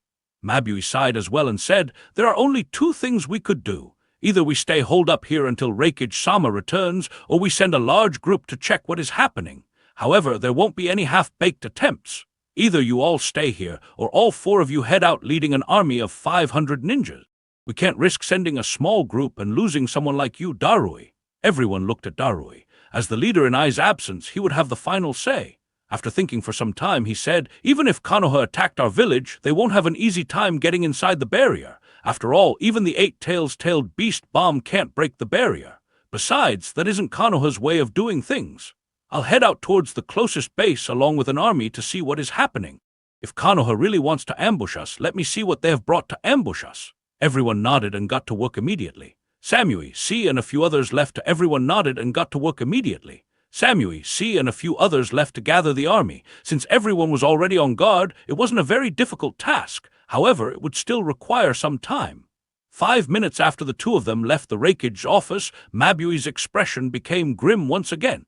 Darui muttered, "We have lost contact with 3 more bases. To think that they would target this one as well." Darui's eyes were on the base where Dadae was stationed. Since it was on the other side of Kumagakure, he didn't think it would be targeted. Yujido frowned and asked, "How did they interrupt our chakra transmission communication devices?" Mabui answered, "These devices work by transmitting chakra. Though unprecedented, it wouldn't be too strange for them to intercept it. Perhaps Konoha has sent members of the Hyuga and Yamanaka clans to interfere with this. Or perhaps they invented a technology allowing them to interfere with our transmission. However, it is very suspicious that they're doing this." She looked at Darui and asked, "Which base will you head to first, and what should I tell the other 4 bases?" Darui muttered, "Dadae's base is the closest to the village. I'll need just 4 hours to travel there. I'll head there first. Ask the remaining 4 bases to be on their highest guard. Tell them that they might be attacked or lose contact with us. In addition, send an ambush squad to the other 5 bases which we can't contact. However, instruct them to take irregular routes." Mabui nodded and quickly got to work. Half an hour later, Darui, Yujido, C, and Samui left Kumagakure along with 496 other ninjas. Such a large movement made everyone inside Kumagakure tense. Needless to say, the ones who were the most tense were the spies. However, none of them dared to send a message to their village due to the barrier surrounding the village. In an underground base in the Land of Frost, a frown could be seen on Fujin's face. He thought, he doesn't know anything about the lightning chakra mode either. He does know the basic mechanics behind techniques like the lightning release, double lariat, but nothing about the lightning chakra mode. He knew where the scroll of that technique was kept by the 3rd Reikage. Unfortunately, the 4th Reikage changed its location later. "Sai, I guess I can't expect to get Kumo's greatest technique so easily." Fujin calmed his mind and thought, "After my chakra recovers, I'll destroy 3 more bases. Kumo has already discovered that there is something wrong with the first 3 bases I targeted, though I am not sure whether they discovered the details. Even if they haven't, it is just a matter of time. They should soon discover about the remaining 3 as well. However, it is too late. Even if they ask the ninjas in those 3 bases to retreat to Kumagakure, I can easily intercept and eliminate them. Even if they split and escape in different directions, eliminating most of them wouldn't be too difficult thanks to my space-time sensing technique and flying thunder god jutsu. That'll leave just 1 base. After such losses, there is no way Kumagakure would stay silent. They would do everything they can to keep everyone in that base safe. Even if it isn't tactical, they'd do it for their pride and morale. And the only thing they can do is send a large army led by either Darui or Yujido or both there. However, a smirk formed on Fujin's face as he thought, that base is on the freaking edge of this continent. Even if everyone eats soldier pills and rushes there, they would need over a day and a half to reach there. With just Darui or Yujido inside Kumo, I can easily infiltrate and try to look for the scroll without needing to worry much about any obstructions. Fujin turned his gaze back towards Dadae's dead body and thought, this guy's quite peculiar as well. Even though he showed that he was quite smart during his young age, his fighting prowess wasn't very impressive compared to his peers. While not weak, he didn't stand out either. He didn't have any affinity to lightning manipulation, and his main affinities were fire and earth. However, even there, his affinities weren't particularly spectacular. Yet he managed to fuse the two elements in his late teens in a stroke of luck while he was trying something else. Fujin let out a sigh. Even though he hadn't devoted his life to creating a Kekkei Genkai like a few others, he still worked a lot. He even experienced how Takeshi did it several times with the spirit transformation jutsu. And even though his talent in fire manipulation wasn't extraordinary, his talent in wind manipulation was beyond extraordinary. Yet he hadn't managed to properly recreate Scorch Release. On the other hand, Dardai managed to do it by a stroke of luck. Fujin muttered. No wonder Renjiro said that it is luck-based rather than skill. No wonder Hiruzen and Orochimaru never managed to create any Kekkei Genkai despite having excellent affinities and access to even more jutsus than me. Sadly, even though I read Dardai's memories, I won't be able to recreate Lava Release that easily. I'll have to get that combination right just like how he did, and that's not something I can copy by just reading memories. I'll need to learn how to do it instinctively. Fujin shook his head and thought, leave it, it's too much work for something that adds very little to my strength. Besides, if that plan works, then all my efforts would become pointless. I'll rest for a bit and continue my attack. 4 hours later, Darui's army reached Dardai's base. As they looked at the base carefully, a puzzled look appeared on everyone's face. Chapter 672. The ambush. Darui and his army reached the base that was under Dardai's command. En route, they were very careful and alert against a surprise ambush. To their surprise, they didn't sense any Konoha ninjas while traveling. Not a single shuriken was thrown at them. Most of the ninjas relaxed on reaching the base. However, as they drew closer, everyone was puzzled. Under normal circumstances, the patrol units should have noticed and met them. Yet no one did. Instead, the sensors said that they didn't sense anyone inside the base. She frowned and asked, did they activate all the seals to hide the base? Dardai might have done that to hide the base from anyone else. No wonder we didn't sense anyone. Darui muttered. Let's hope that is the case, because the alternative is terrifying. The ones around Darui became very serious. Darui shouted and commanded everyone to be prepared for a battle. The entire army became serious. They carefully moved to the center of the base, their expressions becoming solemn as they inched closer. Even when they reached the headquarters in the center, they didn't see anyone.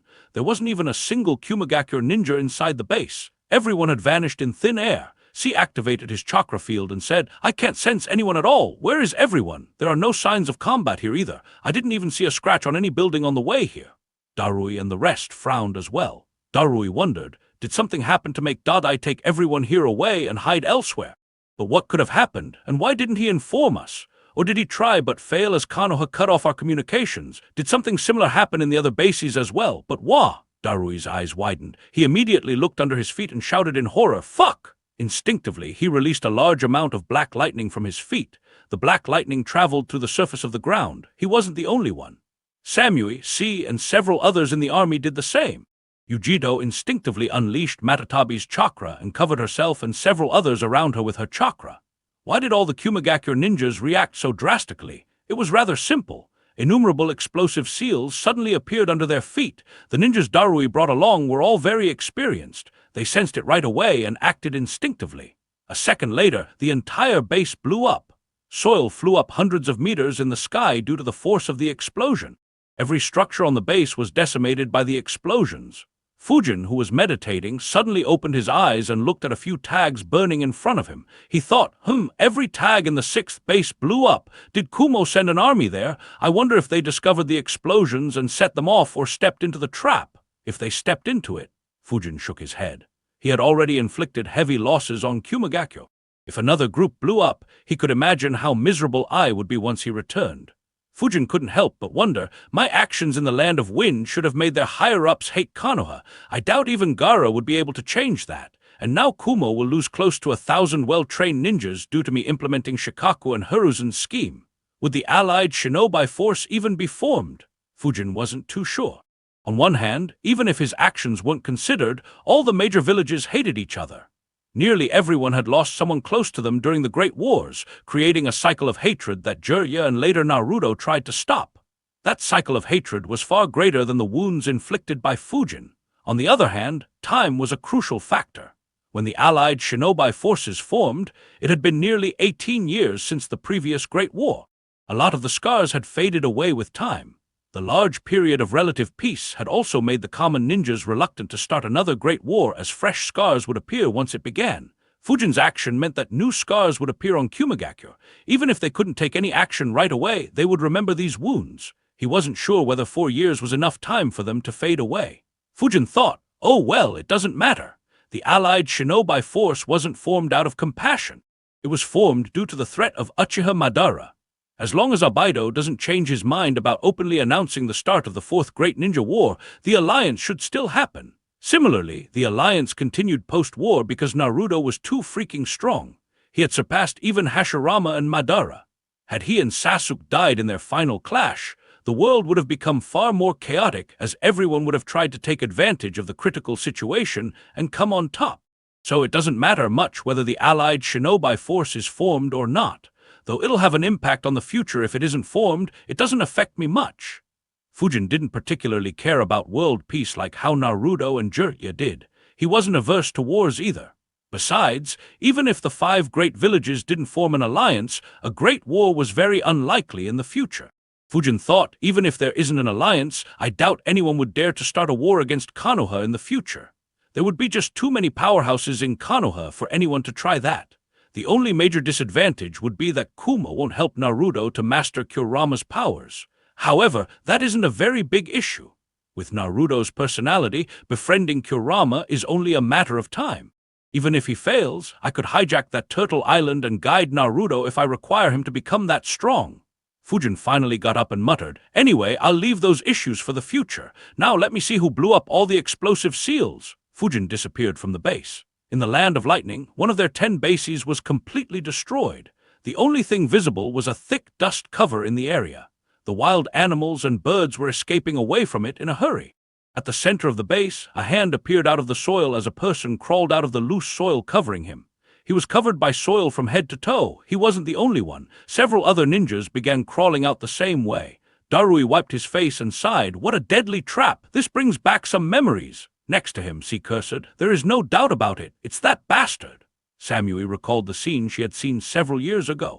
A young Fujin, who was completely trapped by them, blew up the entire place with hundreds of explosive tags and escaped in the confusion. Their current situation was eerily similar to that, the only difference being that they didn't see any explosive tags and instead fell prey to explosive seals that were very well hidden. She quickly said, be careful, there might be an ambush. See, do you sense anyone? C shook his head and said, I thought so too, but there is no one anywhere around us. C shook his head and said, I thought so too, but there is no one anywhere around us. Samui frowned and muttered, exactly what has happened here. There isn't a single person from the base here. There weren't any signs of battle either. Instead, there were thousands of explosive seals left to trap us, and the seals were hidden so well that even our seal masters and grandmaster didn't detect them. How did everything happen in just a few hours? Where are Dodd and the rest? And why haven't they contacted us? Samui and the rest were filled with confusion. They couldn't make any sense of the situation. No matter how they analyzed, all their analysis led them to one single conclusion. With a grim expression, Darui muttered, something happened to everyone in this base. Either they were forced to retreat or somehow restrained and taken away, or... Darui didn't want to say it. He looked around and saw Yujido using Matatabi's chakra to protect several dozen ninjas. However, there were several casualties among the rest of the army. Darui instructed, see, take a look at our army, heal the injured ones and check how many casualties we have. C nodded and got to work. Several other ninjas had already started looking for their comrades even before him. Yujido appeared next to Darui with a grim expression and said, our losses will be heavy. What was that explosion? Didn't Mabui talk with Dardai just a few hours ago? How did anyone plant so many explosive seals and hide them so perfectly in so little time? Darui replied, no idea. However, I have a feeling that something very bad is about to happen. Not to mention other bases might have such traps as well. I have to inform Mabui. Samui and Yujido nodded. Darui grabbed a chakra transmission communication device and contacted Mabui. While he did, a figure stealthily appeared some distance away. No one sensed him, and due to the dust cover, no one was able to see him either. Surprise appeared on Fujin's face as he thought, would you look at that? Both Darui and Yujido are here. If they're here, who's in Kumagakure? Chapter 673, terrifying. Both Darui and Yujido are here. If they're here, who's in Kumagakure? Fujin couldn't help but wonder in surprise. He had anticipated Darui or Yujido leading an army, but didn't think Kumo would send both of them when neither I nor B were in the village. Fujin thought, Kumo is very brave, to be without a rank S ninja when they're facing an unknown threat. I suppose they're just confident in their defenses then. Not really surprising, I guess. Their barrier team is quite strong, and they should have several elite jounins and hundreds of jounins in their village along with those ridiculous tools. Anyway, now that these two are here, should I continue with my plan or should I change it and infiltrate Kumo first? Fujin fell into thought. On one hand, he had a very good plan prepared. If he continued, he'd be able to kill another 300-odd Kumo ninjas and might still be able to infiltrate Kumo. On the other hand, the opportunity in front of him was very good as well. Even if Darui and Yujido rushed back at their full speeds, they would require at least a couple of hours to return. The Reikage group was several hours away as well, so Fujin could roam unobstructed inside Kumo for a few hours. Fujin analyzed, if I go to Kumo, then killing everyone in the remaining bases would become very troublesome. Since Darui's group fell into a trap, they'll likely disband the bases. Normally, that would have been fine and I'd still be able to hunt them. However, if I spend time inside Kumo, they could retreat to nearby cities and villages and mix among civilians. I can't attack the villages openly or it'd be a declaration of war. After thinking for a bit, Fujin decided, leave it. From what Shikaku said, killing everyone in just 3 bases would be enough to consider the mission completed. Killing everyone in 5 bases would be excellent. I have already killed everyone in 6 bases and who knows how many died from Darui's group. That is sufficient. Even though I can kill more Kumo ninjas, there isn't any gain for me. By comparison, raiding Kumo could provide me with several benefits. I'll head towards it. Sigh. Fujin sighed and muttered to himself, I didn't think I'd get such an opportunity. I should have sent a clone to mark places close to Kumagakyo. I'll need an hour to travel to Kumo from the nearest Flying Thunder God mark. Fujin thought for a few seconds before deciding, I'm interested in seeing what Darui would do. Perhaps I might be able to get some entertainment. Fujin chuckled and teleported a few kilometers away. He created a shadow clone and sent him towards Kumagakyo. Meanwhile, he waited to see what Darui would choose to do. In the base, Darui contacted Mabui. She was shocked by everything Darui said. With a grim expression, she thought, everyone in that base is missing and Darui's army fell into a trap that even Old Man Jin couldn't detect. How did that happen? Don't tell me that's what happened to the 3 squads I dispatched earlier. As she expected, Darui said, contact the 5 ambush squads you sent to the other bases and inform them about the trap. Inform boss as well. He could check upon those bases on his way here. Mabui replied, yes, I will. What are you planning to do next? Darui thought for a bit and asked, can you contact the remaining 4 bases? Mabui answered, yes. Darui sighed in relief and said, that's good. Order them to disband. Everyone should move separately in squads of 4 and head towards nearby towns and villages. They'll hide there until further communications. If they don't receive any orders, they should start heading back to the village after 2 weeks. Mabui replied, all right. Darui paused for a bit before saying, tell boss that I have a hunch that Suzuki Fujin is involved in whatever is happening here. I'm not sure who else is involved. However, we have fallen prey to a deadly scheme. Mabui's expression became grim as she replied, I'll convey it to him. The two finally stopped talking and deactivated the chakra transmission communication devices. Yujido frowned and asked, how could Fujin have been here? Wasn't he in the land of hot water? How did he get here so quickly? Samui answered, he has a flying summon. I think Konoha openly showed him off to tempt Reikage-sama and be into going there. He must have flown here while they were going there. Perhaps others from Konoha traveled along with him on his flying summon. It could have even allowed them to scout our bases, allowing them to make the appropriate move. Darui immediately said, it's just a hunch. We can't declare everyone dead until we find their bodies. Samui nodded solemnly. The 3 of them turned their heads towards an old man who was walking there while being assisted by a couple of ninjas. Burns could be seen on his left leg and right arm. Darui respectfully said, are you fine, Elder Jin? Sorry I had to bring you here despite your age. Jin sighed and said, I'm fine, however I failed. So many of our capable ninjas died due to my incompetence. Jin was one of the 4 Fuinjutsu grandmasters in Kumo. He was in his late 70s and had served Kumo faithfully for decades, so everyone respected him. However, his heart couldn't help but ache on seeing the casualties around him. Yujido frowned and asked, how come you didn't detect the explosive seals? There must have been tens of thousands of them.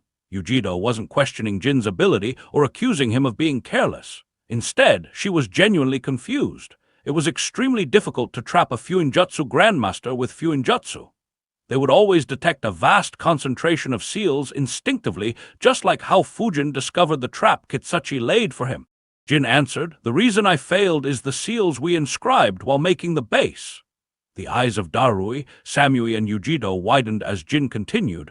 Every base has hundreds of seals to improve the defenses. Whoever laid the trap used those seals to hide a large number of stealth seals, which in turn hid that ridiculous amount of explosive seals. That is why I couldn't detect them. Even though I instinctively felt that there were a lot of seals here, I thought that they were the same seals we inscribed here, as they were all I could see. Whoever did it was quite ingenious to make use of them in this manner.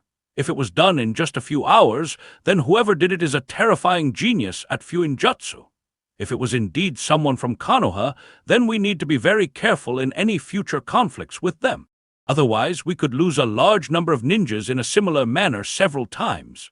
Darui and the rest had solemn expressions. To be able to fool a grandmaster was an incredible feat. It was also terrifying. How many grandmasters did any village have? Kumo had only 4. All were treasured, and they would rarely go out on the battlefield unless they were accompanying the raikage. So, the sealmasters would be the ones accompanying armies during wars. However, if a grandmaster wasn't able to detect the trap, how could sealmasters do it? The difficulty of attacking Konoha went up by a notch. Darui muttered, "The ability to create such traps is alone equivalent to a rank S ninja."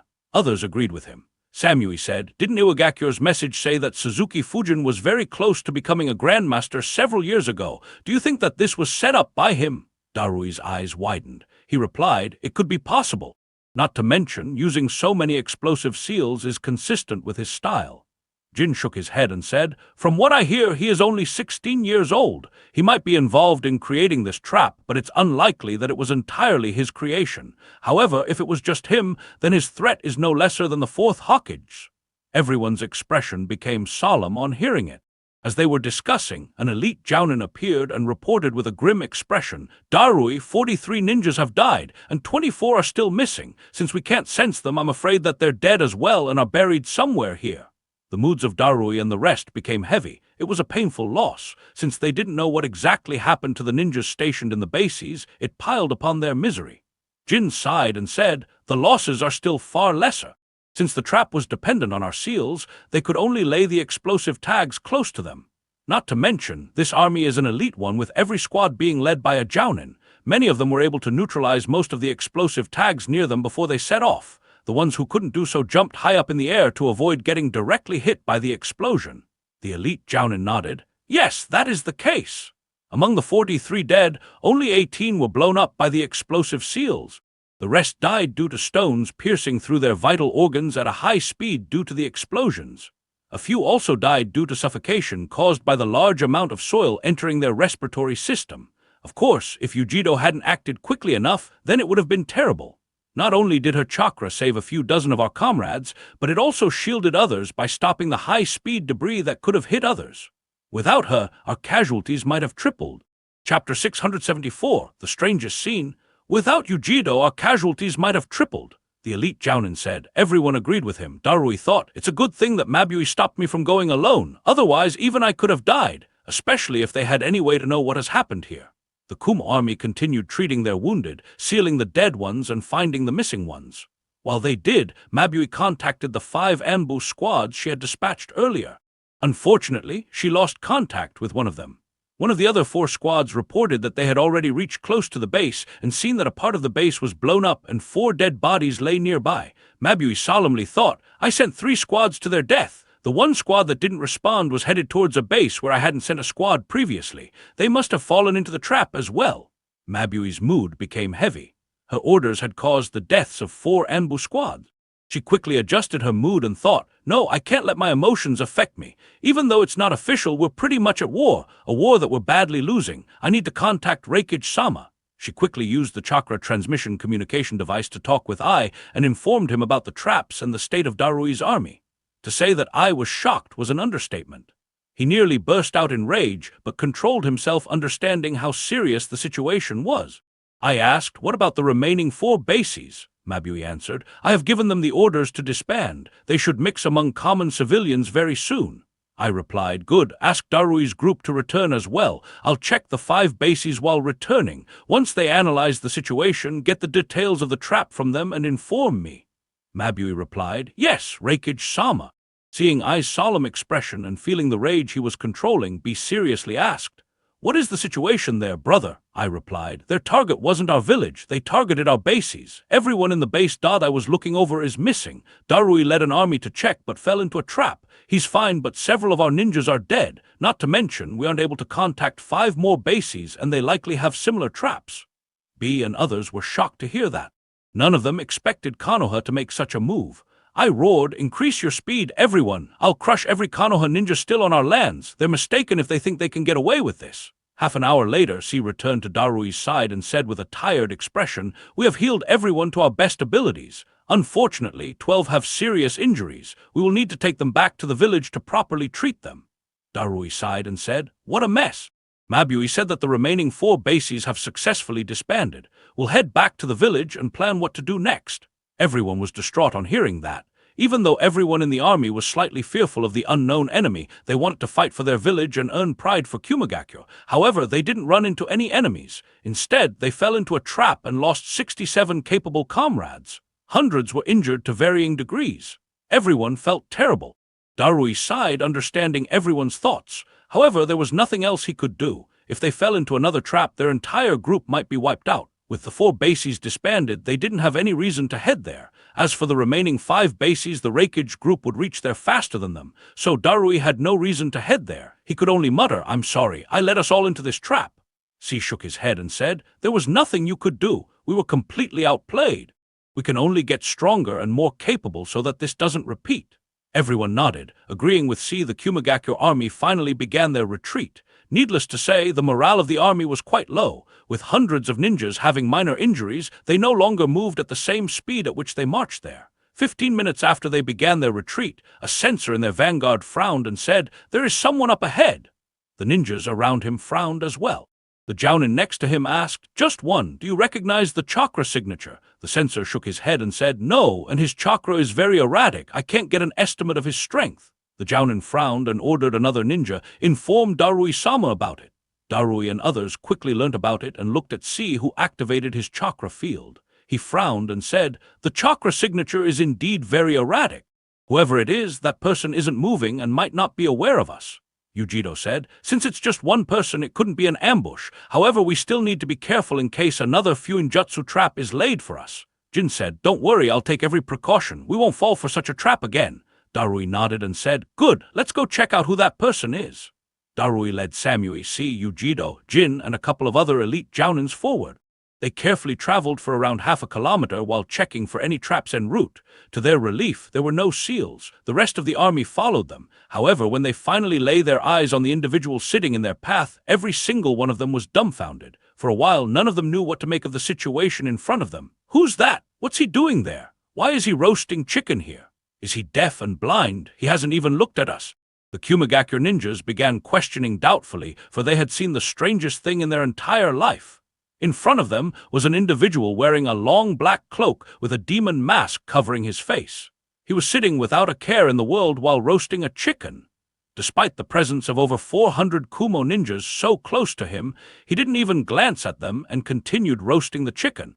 Jin chuckled and said, "After living for nearly 8 decades, I didn't think I'd see something so strange. What a fascinating individual." A tick mark appeared on Yujido's forehead as she questioned, "Is he purposefully ignoring us?" She suddenly shouted, "Hey you, who are you? And what are you doing in the land of lightning?" To her surprise, that individual didn't even turn his head in her direction and continued roasting the chicken. Being ignored in such a manner made Yujido both flustered and enraged. She exerted her chakra and shouted, "Stop ignoring me!" A little bit of Matatabi's chakra leaked when she shouted. It made the demon-masked individual finally turn his head and look at them. Yujido felt a pair of eyes inspecting her very carefully. The individual finally opened his mouth and muttered in a jagged but archaic voice, "That's an interesting chakra. Brings back some memories." The Kumo ninjas were surprised. None of them expected to hear such words. What surprised them more was his tone. It felt as if he had no interest in any of them. The individual turned his attention back to the chicken and sighed, "So many complicated questions and so few answers. How long will it take to solve these? How many more mysteries will appear once I solve them?" Sigh. He released another long sigh and said without taking his eyes off the chicken, "Leave. I'm not in the mood for a fight." His tone was so dismissive and filled with a blatant disregard towards the Kumo ninjas that everyone who heard it was offended. Once they got over their surprise, the Kumo ninjas in the back began cursing. "That bastard! Who does he think he is? How dare he treat us like pests? The Kumo ninjas were quite distraught and demoralized from what had happened in the base. Now that they came across someone asking for a beating, they wanted to vent their frustration. Unlike them, Darui and his group controlled their emotions. All realized that something was off with the situation. They weren't sure whether the person in front of them was confident in taking them on or just bluffing. Darui wondered, questions, mysteries, what is this old man blabbing about? Darui softly asked, Old man, are you sure that there are no seals? Jin nodded and said, Yes, there are no seals around here. However, both his cloak and mask are densely covered in seals. I can't see which they are, though. Darui nodded and calmly asked, Could you tell us who you are and what you're doing here? Also, did you notice any small group of ninjas moving around a few hours ago? Despite being asked so politely, that person continued to ignore Darui. Instead, he took the roasted chicken off the fire. Darui sighed and muttered, I don't want to disturb your dinner, but we need some answers. Sorry, but I'll need you to come with us. He grabbed his sword. The remaining Kumo ninjas grabbed their weapons as well. While they wanted to vent their frustrations, none of them dared to drop their guard considering the deadly trap they walked into not too long ago. Despite being so heavily outnumbered, the masked individual didn't panic. Instead, he sighed in disappointment and muttered, Another unsolved mystery. Why does every era have fools who run to their deaths? Is there any answer, or is it just the way of the world? Chapter 675, The Greatest Weapon, Another Unsolved Mystery. Why does every era have fools who are run to their deaths? Is there any answer, or is it just the way of the world? The masked man's words confused the Kumo elites yet again. Darui couldn't help but think, Era, why does he talk as if he has lived through eras? Is there something wrong with his head, or is something else going on? Others wondered the same as well. It caused their movements to falter for a few moments, and no one made the first move. The man looked at them and wondered, don't tell me I spooked them enough to deter them. I guess this is enough shit talking for now. Needless to say, the masked man was Fujin, who was using his Akuro identity. It was the same identity that he used to kill several root ninjas, destroy the root headquarters, and kill Reiga and his henchmen. He had been keeping an eye on Darui's group while his clone marked the path to Kumagakure. When he saw Darui's group heading back to Kumagakure, he decided to stall them until his clone reached Kumagakure. He also decided to take the opportunity to build up some reputation for Akuro so that it wouldn't be too strange when he did more things with that identity in the future. Thankfully for Fujin, his little act wasn't enough to deter the Kumo ninjas completely. After suppressing their doubts, Darui and the ones with him rushed towards Fujin while the other Kumo ninjas readied themselves to attack. However, his first move made everyone's eyes widen in disbelief. Seeing how he talked and how fearless he was, Kumo ninjas expected the masked man to be strong, so they were on guard against lethal ninjutsu or genjutsu or even forbidden jutsus. Grandmaster Jin was keeping an eye out for any seals. However, Fujin's first move contained none of those. Yet it stunned every single Kumo ninja who witnessed it. As Darui and company moved towards him, Fujin flung the roasted chicken towards Darui in one smooth motion. As he raised his sword to block the roasted chicken, Darui couldn't help but mutter, "What in the hell?" However, immediately after, his eyes widened again and a large amount of lightning flowed through his sword. Others coated their weapons in lightning chakra as well. The reason for this sudden change was that they detected a strong lightning chakra within the roasted chicken. Suddenly, the roasted chicken exploded, and its bones, which were strengthened by lightning, flew towards them at an incredible speed. Darui quickly used his sword, aiming to block 8 pieces of bones while thinking, "What a troublesome fellow! This is the first time I've seen such a method of attacking. What the?" His eyes widened once again in shock. A couple of lightning-charged bones hit his blade and were destroyed as they couldn't bear such intensity. However, the remaining 6 suddenly changed direction midway. He quickly moved his sword to block, but the lightning-charged bones didn't head towards him. Instead, they moved at the Kumo army behind him. Others faced a similar situation. The Kumo army in the back didn't expect such an attack when the likes of Darui and Yujido were in front of them. Several Kumo ninjas fell to the ground lifelessly as the lightning-charged bones pierced through their hearts. Lightning release, false darkness jutsu. Suddenly, she shot out several spears of lightning. A few moved towards Fujin while the rest moved in the space between them. They targeted the chakra threads that were controlling the lightning-charged bones and cut them off. He quickly shouted, "Be careful! He can use chakra threads like a puppet Maz." Before he could complete his sentence, his eyes widened as he saw a fist heading straight towards his face. Fujin had effortlessly dodged the lightning spears and moved towards C at blinding speed. The Kumo elites were still in shock to see more of their comrades die. The The sudden move caused most of them to be off guard. Luckily, as the censor and the medic, C was standing slightly behind the frontline fighters. As Fujin's fist neared C's face, Yujido immediately reacted and kicked towards his fist. Sensing the chakra concentrated in his fists, Yujido instinctively released some of Matatabi's chakra, covering her leg with her blue chakra. Fujin quickly changed the direction of his fist and punched her foot instead. The two clashed, creating a loud sound and sending a small shockwave. To the shock of the Kumo ninjas, it was Yuji, who grunted in pain as she felt a few bones in her foot cracking. She got flung behind by several meters. Fujin thought, if she had released more of Matatabi's chakra, I'd have backed off. However, that little time barely allowed her to use any chakra. A shame that I can't take advantage of either of their weak positions. Fujin's eyes moved to his left as he saw Darui swinging his lightning-enhanced large sword covered down on him. Fujin covered his left hand in lightning as well and blocked the sword with the metal plate on the back of his glove. The exchange surprised Darui as he didn't expect to be stopped so easily. However, Jin wasn't surprised. He thought, even his glove is covered with a crazy number of seals. No wonder Darui was stopped so easily. Did he inscribe his clothes himself? If so, he could be a possible suspect behind the trap in the base. After blocking Darui's blade, Fujin kicked towards him, but Darui blocked the kick. Before Fujin could continue his attack, Samui appeared in front of him and stabbed her tanto towards his heart. At the same time, the remaining two elite jounins threw shurikens at Fujin from the other direction. In addition, Fujin also saw Jin creating a few seals while Darui whipped his other leg towards Fujin's face. Knowing he couldn't block them all at the same time, Fujin pushed Darui's sword back a bit and flickered, causing all the attacks to miss. He appeared a few meters away and thought, looks like taking on a rank S ninja, Jinchuriki, Fuinjutsu Grandmaster, and 4 elite jounins is too much for me. Hehe, I might end up taking a beating if I stick to just lightning release. Lightning illusion. Flash pillar. Seeing Fujin on the back foot, C discharged electricity through his entire body in the form of an extremely bright light to disorient Fujin's vision. He wanted to use this opportunity to put him under a genjutsu so that Darui, Samui, and the remaining 2 elite jounins who were rushing towards Fujin could take advantage of it. However, Fujin just closed his eyes when he realized C's intention. At the same time, he disrupted his chakra, making it impossible for anyone to influence his chakra flow. C frowned and shouted, "Be careful! He isn't under a genjutsu and his chakra just spiked considerably." Darui and the other 3 raised their guard. To their surprise, they heard Fujin chuckling.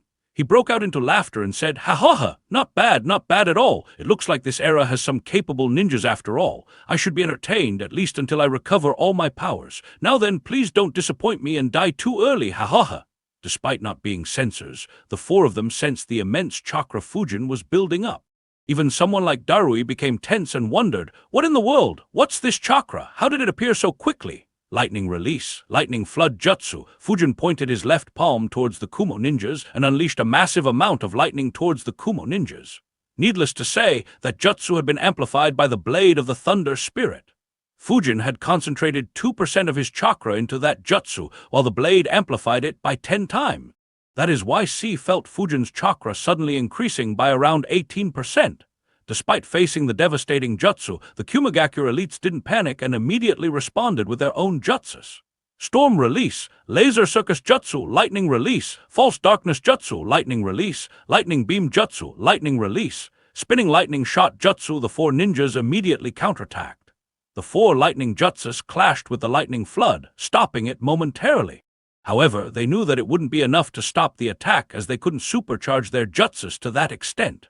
After launching their jutsus, all 4 immediately retreated until they crossed Yujido, who was running towards the lightning flood. Yujido released a large amount of Matatabi's chakra and used it to shield her teammates from the lightning flood.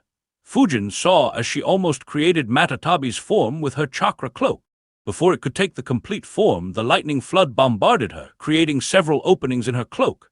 Even so, Fujin didn't press on the attack and instead analyzed, "What a difficult situation. I get outnumbered when I try close combat. However, in the long or mid-range, Yujido will just block all my attacks. Even with the blade of the thunder spirit, I can't compete with her in terms of chakra. I need to change my tactics." Chapter 676, Weather Report Hurricanes. I need to change my tactics. Fujin glanced towards his left and saw dozens of kunai with explosive tags flying towards him. A couple of dozen Kumo ninjas from the army's vanguard had moved around the battlefield to sneak up on Fujin. In addition, Fujin sensed a couple of dozen ninjas quickly moving towards his right as well.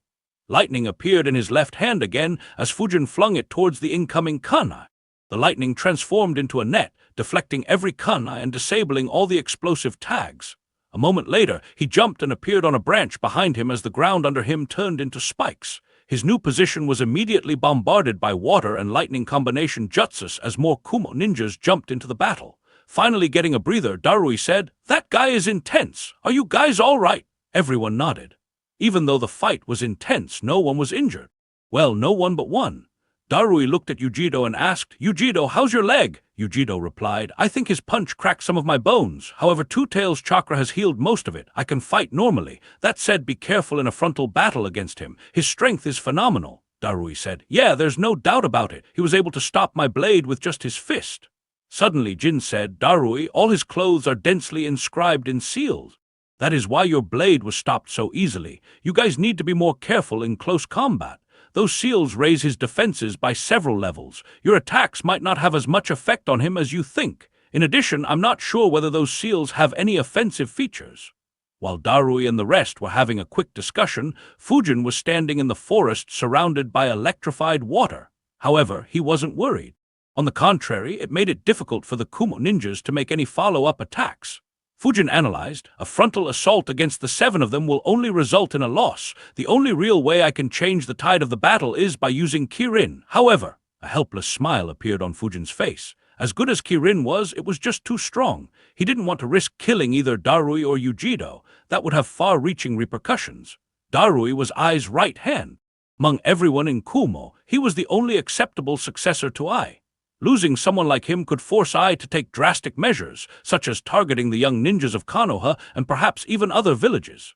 While Fujin wasn't afraid of him and could take him on, the future would change drastically if Kumagakure killed any of Naruto's batchmates. On the other hand, Yujido was a Jinchuriki.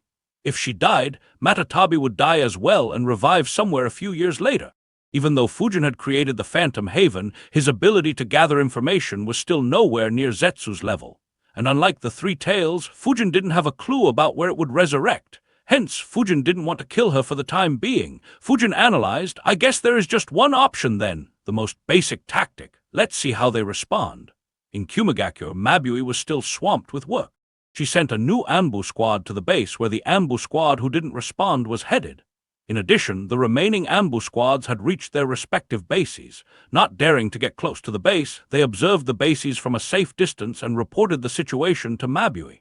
Mabui's expression was very ugly. She thought, "This is the worst-case scenario. They didn't see a single person inside the base. Where is everyone? How could everyone just disappear?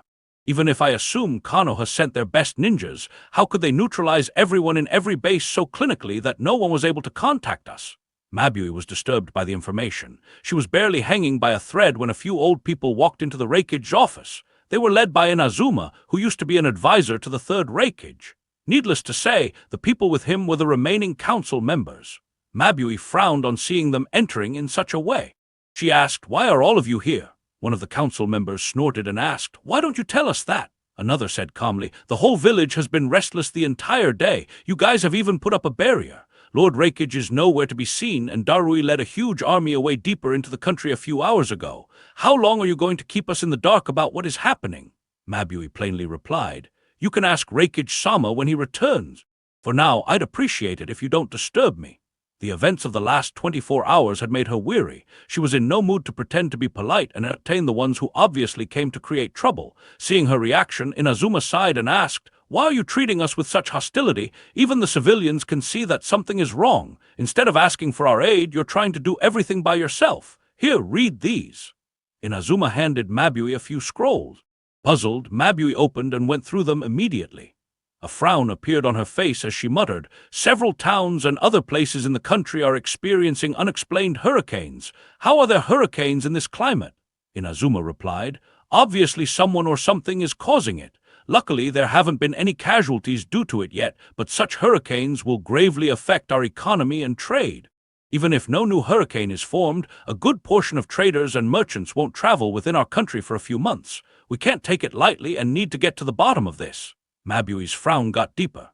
She was already troubled by the news of the bases and the traps, and now suddenly had to worry about something completely different.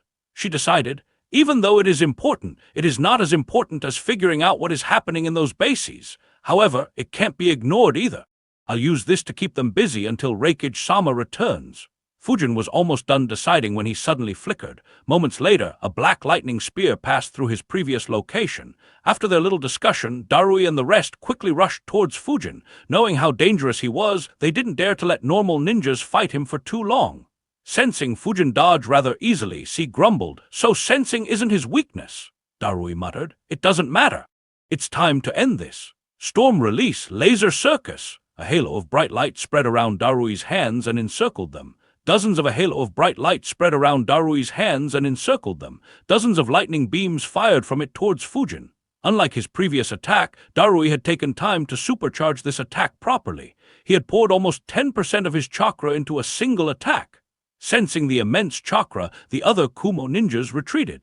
Fujin looked at the incoming beams and thought, "Storm release is quite fascinating. It would go perfectly with this identity. A shame that my talent in water manipulation is beyond terrible." Fujin knew that there was no point in dodging those beams. He stood at his spot and released a large amount of lightning charges. They began spinning at a rapid speed and formed a lightning vortex. Darui frowned and thought, he didn't try to dodge. He must know about storm release. Darui immediately controlled his beams to spread them apart and attack Fujin from every direction. However, to his surprise, he began losing control over his beams. Instead, the beams all moved towards the lightning vortex as if it were a black hole. The Kumo ninjas were shocked. No one had ever seen Darui lose control of his lightning. C, who had observed everything clearly, muttered in disbelief, "That's incredible. I have never seen lightning being used in this manner." That vortex he created naturally attracts electricity around it. The closer lightning gets to the vortex, the stronger the force of attraction is. Since he waited until your attack was very close to him, you couldn't control your own attack. Fujin looked at the lightning vortex and thought, "It'll be inappropriate to not return the gift, won't it?" Chapter 677, Lightning Combat System. The lightning vortex in front of Fujin stopped spinning for a moment before spinning in the opposite direction at an even faster speed. From the center of the vortex, hundreds of lightning crows flew out into the sky every second. C's expression became ugly as he muttered. He used the lightning absorbed by that vortex to create this jutsu. His chakra has barely decreased at all despite using such a massive jutsu. Realizing that Darui's chakra was now being used against them, the Kumo ninjas had an ugly expression. Standing behind C, Jin said, "Yes, his techniques are exceptional. I haven't seen anyone fight in this manner in my entire life. He can hide his chakra within a roasted chicken, use chakra threads to control its bones, has excellent speed and strength, can amplify his chakra instantly, and can even utilize our lightning jutsus against us. As peculiar as he is, there is no doubt about the threat he poses. We shouldn't hold back anymore." If Fujin could hear their conversation, he would have chuckled. His lightning combat system was quite unique. In fact, he hadn't even planned most of it. When he started creating it, he only focused on 3 points. The first was using lightning to enhance his body's speed. He had a decent amount of success in this aspect due to the jutsus in Konoha's library, even though he was still very far from the Reikage level. Copying Kakashi's Chidori along with his swordplay also made Fujin's close combat skills excellent. The second was the speed of his weapons. Fujin had complete success in this aspect. He was definitely among the best in the world in controlling lightning-charged weapons. Their speed and penetrative power made it very difficult for enemies to defend. It was his substitute for the vacuum bullets. And the last aspect was strong lightning jutsus. By supercharging the false darkness jutsu and improving his control over the jutsus with yin and yang manipulation, Fujin had sufficient skill in this aspect as well. Backed by his basics, Fujin felt that these 3 aspects should be enough for him to be able to confront weaker rank S ninjas and even kill elite jounin. In the future, once he could get his hands on the lightning chakra mode, he would be able to go up against top-tier rank S ninjas with just his lightning release. However, through several strokes of luck, Fujin's lightning combat system had become far more sophisticated. The first stroke of luck was undoubtedly meeting a kind aim ninja who donated the blade of the thunder spirit to Fujin's cause. It allowed Fujin to conserve his chakra while creating insanely overpowered lightning jutsus in the blink of an eye. The next stroke of luck was accidentally creating the lightning vortex jutsu while he was training. It was an excellent defensive jutsu, something that was very rare in lightning release. However, it excelled against enemy lightning users. The vortex could absorb all of his enemies' lightning and allowed Fujin to use it instead. Even though he couldn't amplify it with the blade of the thunder spirit, it was extremely restrictive for an enemy specializing in lightning release. After all, not everyone could create a cloak of lightning to fight like the Raikages, and the third stroke of luck was gaining the Kiba blades. It helped Fujin to control natural lightning and allowed him to create Kirin, giving Fujin a lethal attack.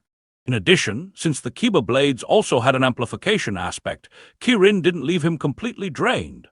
As a result, Fujin's lightning combat system had unexpectedly become very efficient in terms of chakra and hence made his Akuro identity very resilient. Even without the lightning chakra mode, Fujin had some confidence in resisting top-tier rank S ninjas and escaping successfully. Perhaps only the likes of Hiruzen, Ai, and Anoki could force him to escape using the Flying Thunder God Jutsu. Not to mention, Fujin was excited to see what level he would reach if he managed to get his hands on the lightning chakra mode. Seeing thousands of lightning crows diving towards them, Yujido unleashed Matatabi's chakra once again. This time, her chakra cloak took Matatabi's form properly.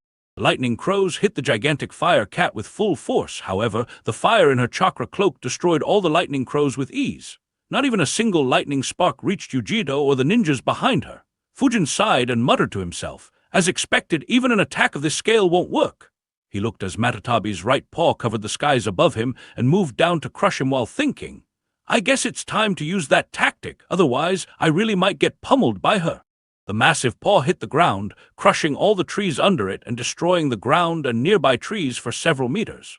C immediately looked to his left and said, "He's there!" Seeing Yujido using Matatabi's chakra, most of the Kumo ninjas retreated. They didn't want to be caught in the crossfire. Yujido was about to make a move on Fujin again when Fujin sighed and said aloud, "To think that such weak humans are able to control you now. I'm disappointed to see that you've fallen this far, Matatabi." His words shocked Yujido and others around her. Yujido couldn't help but wonder, he knows Matatabi's real name? How and why is he talking like he knows her very closely? Darui and the rest had the same doubts. In fact, they weren't the only ones. Inside Yujido, Matatabi wondered the same. She thought, "That's strange. Did I ever come in contact with this individual? Considering his abilities, I should have remembered him, but why do I have no recollection?" Yujido decided. "He is too suspicious and baffling. We'll need to interrogate him properly." Purgatory Flame! She shot a massive fireball at Fujin. It destroyed everything in its path and exploded when it reached Fujin's position, starting a mini forest fire. However, Fujin flickered once again and dodged the attack comfortably. Yujido continued attacking him as the remaining Kumo army retreated. Only Darui's group stayed right behind her. Fujin continued dodging as he said, "It's a shame that my powers haven't recovered enough for me to take on Matatabi yet. Luckily for you, it means that you'll get to witness one of the greatest war strategies of my era." Darui frowned once again and thought, "There he goes again. What is this era bullshit he is talking about? And what does he mean by saying that his powers haven't recovered? Did he hibernate for a few centuries before waking up? Or is there something wrong with his head?" Darui hadn't taken Fujin's words very seriously initially. However, no one was taking his words lightly anymore. If anything, they were a bit spooked. Yujido launched another fireball at him, which he dodged again. However, he didn't appear close by this time, and Yujido lost track of him. She asked, "Where is he?" C, who was sensing continuously, had a stunned look. He muttered in disbelief, "He is running away." Others were surprised as well. Darui asked dumbfoundedly, "Don't tell me the greatest war strategy of his era was to run away." Considering Fujin's previous antics, they wouldn't be surprised if he really did that. Suddenly, C's expression became ugly. He cursed loudly, "Shit, that bastard isn't running away. He is attacking our weaker ninjas and has already killed 2. Without a word, all 7 of them moved quickly towards Fujin. Considering that they themselves struggled against him, they didn't need to think to know what the fate of their subordinates would be.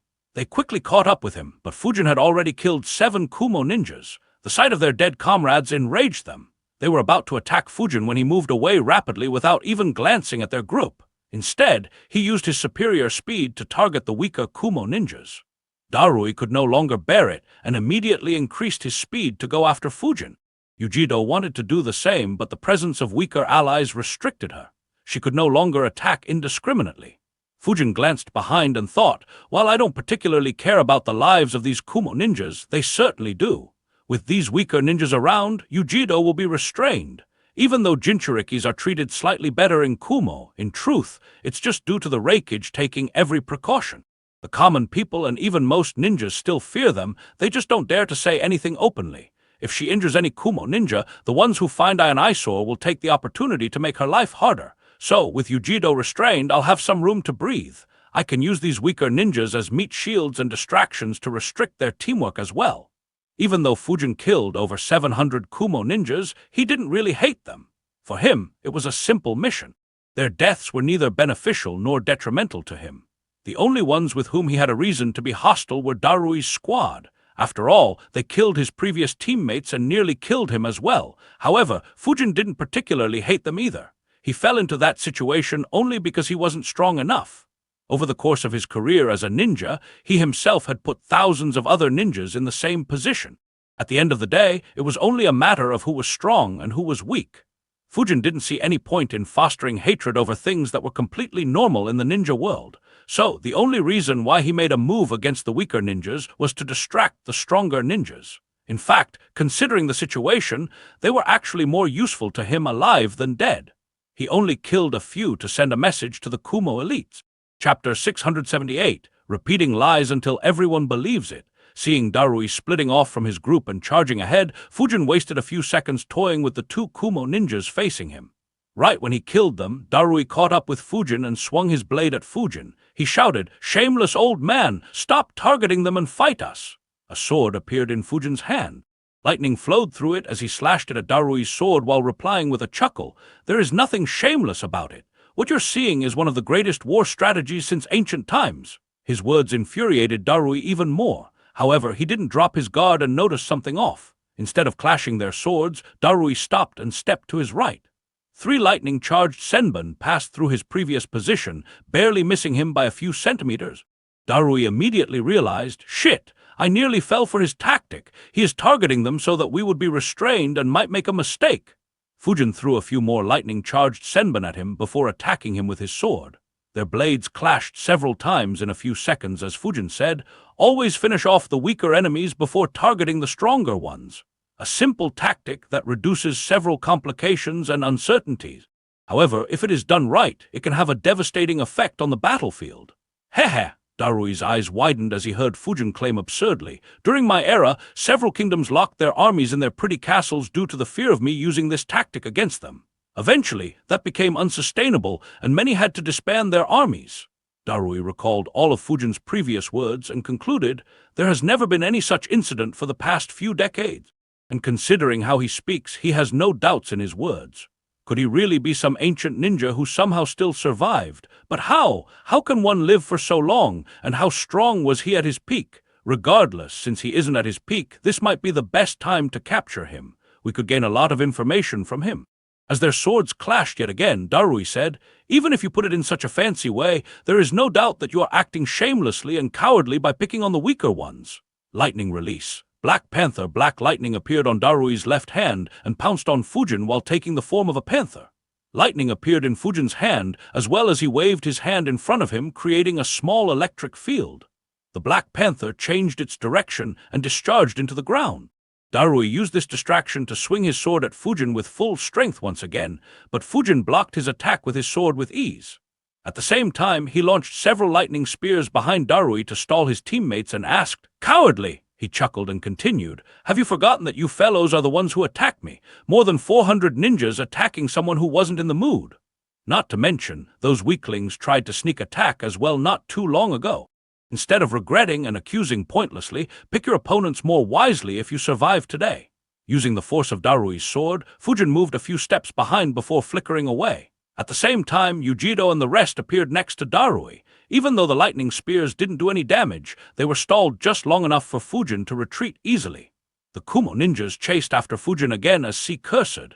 "He is heading towards another group, and there are 12 ninjas in that group. We can't continue in this manner. Our losses would be too heavy." Samui asked, "But how can we stop him? Among us, only Darui's speed is close to his. Even though Yujido can keep up, his tactics restrict her perfectly. How could we force him to fight us?" Everyone became silent. No one had any good answers. A few seconds later, Jin finally sighed and said, "There is only one way. We will have to make a sacrifice." Everyone else was surprised and glanced at him. Jin explained, his tactics depend on the fact that we care about the lives of our comrades. We need to disregard the lives of the next group and focus just on killing him. Only then do we have a chance of catching him off guard. Otherwise, our chances of victory are very slim. His words made everyone's expressions grim. It was one thing for Fujin to kill them, but sacrificing their ninjas in this manner would leave a bitter taste. Even Darui, the leader of the group, went silent. Jin sighed and said, I understand your feelings. However, this is what both Lord Third and Lord Fourth would have done. Even if we don't sacrifice them, he'll still kill them, and he'll move on to the next group. The result would be worse. As the leader, you need to make tough decisions. Darui nodded and said, I know, don't worry. He glanced in the direction of the group Fujin was targeting and muttered, Sorry, I won't be able to save you. As they hurried after Fujin, they quickly made a plan. In the group Fujin was about to target, a sensor said, Be on guard. I sense someone coming towards us at a rapid speed. His words caused the remaining 11 ninjas to become very alert. They looked in the direction the sensor was looking at and saw Fujin's silhouette in a few seconds. Everyone immediately had grim expressions. Without a word, 10 ninjas threw kunai with explosive tags in his direction. The remaining 2 rapidly weaved hand-sealed. Water release, Water Dragon Jutsu, Lightning Release, Lightning Python Jutsu. Fujin effortlessly dodged the explosions as he watched the Lightning Python deform inside the Water Dragon, creating a combination jutsu. The electrified Water Dragon moved towards Fujin at twice the speed of a normal Water Dragon. To the surprise of the Kumo ninjas, Fujin didn't change his direction. Instead, a lightning charge covered his entire body. It wasn't a lightning cloak like what I could do, and was instead a slightly advanced application of Reiga's thunder armor. Fujin directly moved through the Water Dragon. The electricity inside it was neutralized by the charges on his body, making him immune to it. To the shock of the Kumo ninjas, Fujin moved through the electrified Water Dragon in the blink of an eye and appeared in front of them. The 2 ninjas instinctively raised their kunai in a defensive posture. Unfortunately, both were too slow and their head were sent flying as Fujin's sword slashed through their necks in a single motion. Without wasting any time, he moved towards the ninja on his left. Since there were 12 ninjas in this group, Fujin didn't need to stall for Darui to catch up. Not to mention, their attacks had already slowed him down by a few seconds. Fujin was about to kill the 3rd ninja when a look of surprise appeared on his face as he exclaimed, Ha! The ninja Fujin targeted had a resigned look on his face. As he saw Fujin merely a meter away from him, he thought, It looks like this is the end. I had a bad feeling from the start. However, if I'm going to die. A hint of craziness appeared in his eyes as Fujin sensed several tags activating on his body. Fujin couldn't help but think, impressive and admirable. A shame that his strength doesn't match his resolve. Fujin sensed 16 explosive tags activating on that ninja's body. He intended to take Fujin along with him. Unfortunately, he was still too slow. Fujin's kick landed on his chest and sent him flying through the forest. By the time his explosive tags exploded, he was already 50 meters away. The difference in their strength was too big to be compensated by courage and bravery. Fujin couldn't help but think, while courage and bravery are respectable, they can't necessarily compensate for tens of thousands of hours spent on grueling training. He glanced behind him, watching a black lightning panther moving towards him as he continued thinking. Without the discipline to train for years or even decades, courage would only get you killed. He didn't even have a plan to deactivate the tags in case his attempt wasn't successful. Fujin disappeared and the Black Panther changed its direction as well. Darui's eyes widened as he realized, as I suspected, he plans to use them as human shields. Fujin had appeared behind another Kumo ninja and attacked with a sweep kick. The chakra-enhanced kick immediately damaged the poor ninja's legs, temporarily disabling him. Due to how quickly it happened, his brain didn't register the damage his legs had just taken. Instead, what horrified him was that Darui's Black Panther was heading directly towards him. Chapter 679, Cloak. The Kumo ninja was so horrified by the Black Lightning Panther that he didn't register the pain in his legs as he fell down. To his relief, the Black Panther changed its direction and tried to go around him. His relief instantly changed into horror as Fujin picked him up and continued using him as a shield. The poor guy experienced a roller coaster of emotions in a single second. Seeing his state, the other 8 Kumo ninjas were terrified. None of them wanted to be subjected to such torture. All of them only had one thought, what a terrifying monster! Darui frowned and changed the direction of the Black Panther again. Realizing that Fujin would continue using that ninja as a shield, he just diverted it into the ground and charged towards Fujin with his sword. However, to Darui's surprise, Fujin flung the ninja at him. Once again, Darui felt the absurdness of his opponent's fighting style. He had never been in any such battle in his entire life. He was forced to stop his attack and catch the poor ninja. As soon as he did, his eyes widened as he felt something burning on that ninja's back. The remaining Kumo ninjas saw it as well and shouted, "Darui-sama, stay away!" A dozen explosive tags were stuck on his back. Darui tried to use his lightning to disable the tags, but it was too late. The explosive tags exploded. Darui barely managed to retreat half a meter before the ninja's dead body crashed into him with great speed. Even though he stopped his torso with his hand while retreating, he was drenched in the dead man's blood. Darui looked at Fujin hatefully. However, he didn't have any time to let his hatred out, as he quickly dodged several lightning-charged senbon coming straight at his vital organ. The remaining Kumo ninjas tried to attack Fujin since they were surrounding him. However, their attacks hit thin air as Fujin flickered in front of Darui and slashed his sword down at him. Lightning flowed through Darui's sword as he blocked Fujin's sword. Unfortunately, Darui was slightly overwhelmed by what was happening. In addition, Fujin's momentum was truly great. His sword pushed down on Darui's sword, putting Darui in a very vulnerable situation. Fujin's sword was barely a few centimeters from Darui's forehead when his eyes widened and he stepped to his right. Moments later, a lightning-charged tanto passed by from just next to his cheek. Fujin glanced behind Darui and saw Samui running towards them at full speed. The two other elite jounins were moving in from the flanks while Yujido, Si, and Jin were in the rear. Darui took advantage of the distractions and kicked Fujin. Fujin used his feet to block his kick and jumped backwards. He was about to flicker away and retreat again when Yujido's chakra exploded once again. However, it was different this time. Instead of taking Matatabi's form, the blue flame-like chakra branched into two and moved through the forest. In the blink of an eye, Fujin and the other Kumo ninjas were surrounded by blue flames. Fujin was surprised. He thought, her control over Matatabi's chakra is this good. Even Roshi's control wasn't this good. It's hard to believe that she still isn't a perfect Jinchuriki. Still, a peculiar expression appeared on Fujin's face as he realized something very odd. He thought it was Hashirama who captured all the 9-tailed beasts and distributed them among the villages. The ideal way to control the tailed beasts is Fuinjutsu, and Konoha is a step ahead of other villages in this aspect. The only two other methods that are better at step ahead of other villages in this aspect. The only two other methods that are better at suppressing the tailed beasts are the Sharingan and Wood Release. Both belong to Konoha, and yet Konoha is the worst in terms of utilizing the tailed beast. Kumagakyo had a perfect Jinchuriki and a near-perfect one. Iwagakyo had two who were close to being perfect as well, even though one of them was now dead. Kirigakyo had a perfect Jinchuriki. Sunagakyo, despite having a terrible seal, could still easily set Shukaku loose on their enemies. By comparison, Konoha never had the ability to unleash Kurama on their enemies. In fact, the only time Kurama was in a battle since Hashirama captured and sealed him was when Albedo used him to attack Konoha. Even though there were several other factors, the end result was the death of Minato, Kushina, and a good portion of veteran jounins of Konoha. Despite having all sorts of resources at their hands and extremely shrewd and cunning leaders, Konoha completely lost to other major villages in this regard. Fujin didn't spend much time thinking about it and just muttered to himself, "What a waste! Anyway, do they really count on these flames to stop me? I see, so that's their plan." As Darui's group had predicted, Fujin wasn't afraid of the flames and was about to move straight through it. Hence, the two elite jounins who were on the flanks attacked with false darkness jutsu to cut off Fujin's retreat. Of course, even that wouldn't be enough to stop Fujin. The Kumo ninjas were well aware of it. However, it didn't matter. The jutsus had slowed Fujin down just enough for Samui and Darui to attack Fujin from the back. Fujin glanced behind and saw Samui and Darui closing in from his right and left. Realizing his precarious situation, another sword appeared in Fujin's hand and lightning began flowing through it as he swung them to block both Samui and Darui.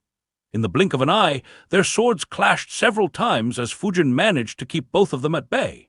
Even so, a frown appeared on his face as he ducked to dodge a lightning spear launched by an elite jounin. Moments later, the remaining Kumo ninjas attacked Fujin with ranged jutsus and weapons to help Darui and Samui, while Si attempted to place Fujin under a genjutsu. Darui and Samui increased the intensity of their attack to ensure that Fujin couldn't use his swords to block their attacks, forcing Fujin to dodge them while he faced their blades. Fujin thought, "Impressive attack plan. I wonder how long I'll last against such an attack combination."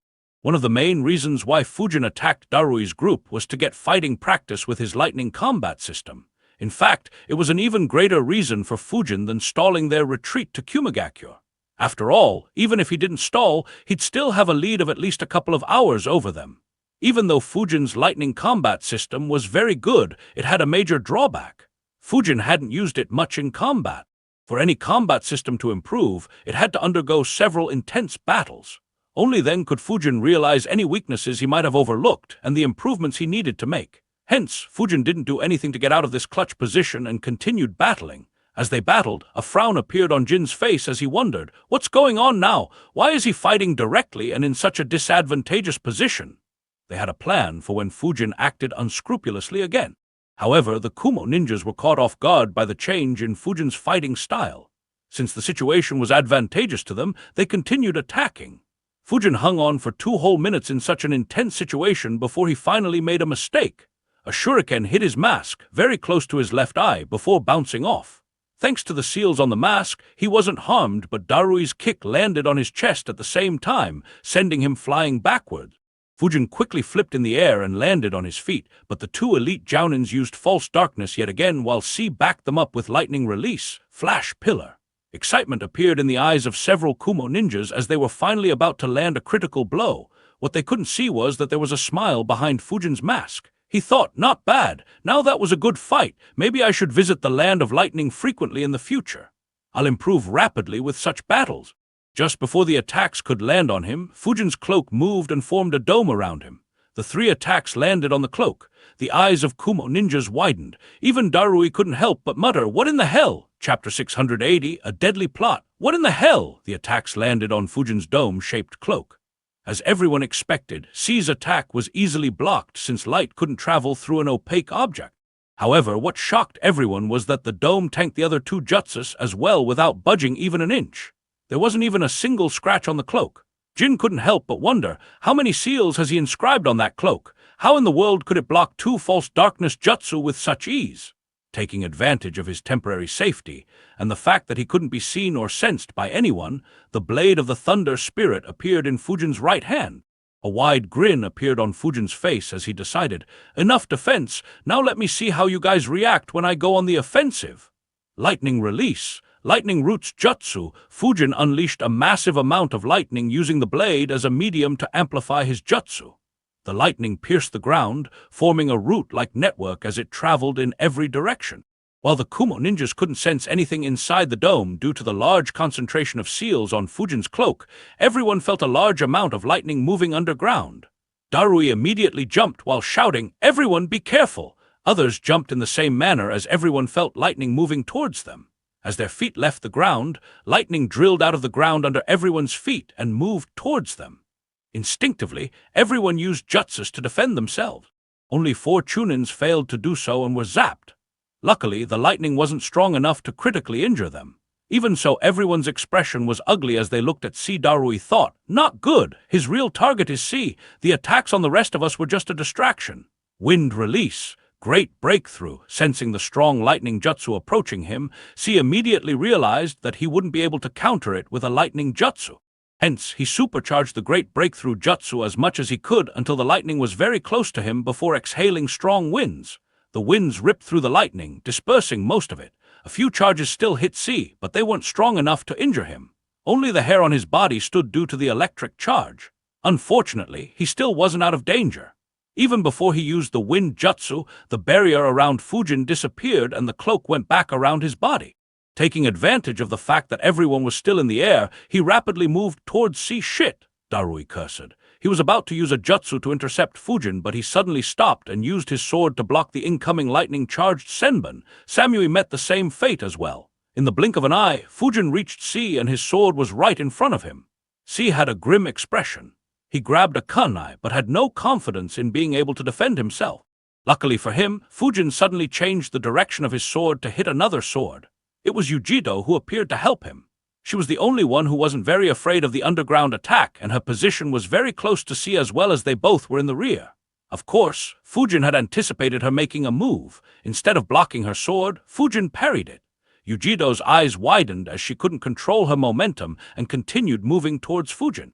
She immediately unleashed Matatabi's chakra again and covered herself in blue chakra.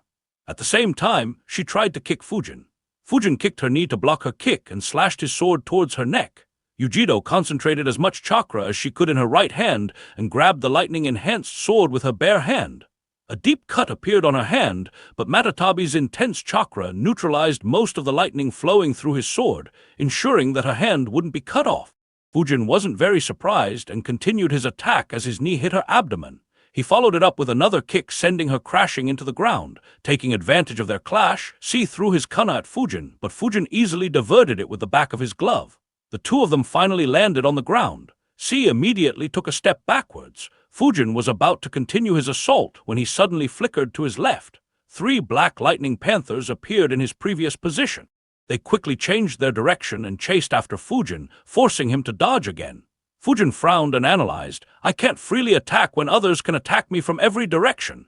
I've gotten too used to fighting opponents who can't even see me coming. As he moved, Fujin once again used the weaker Kumo ninjas as human shields to mess with Darui and slow down his attack. Darui manipulated his lightning to not hit them while continuously chasing after Fujin. However, it became very difficult as Fujin continued exploiting this weakness. By now, others had recovered from Fujin's initial attack. Samui and the 2 elite Jounins joined in the battle and tried to enter into close combat while Darui continued attacking with Storm Release.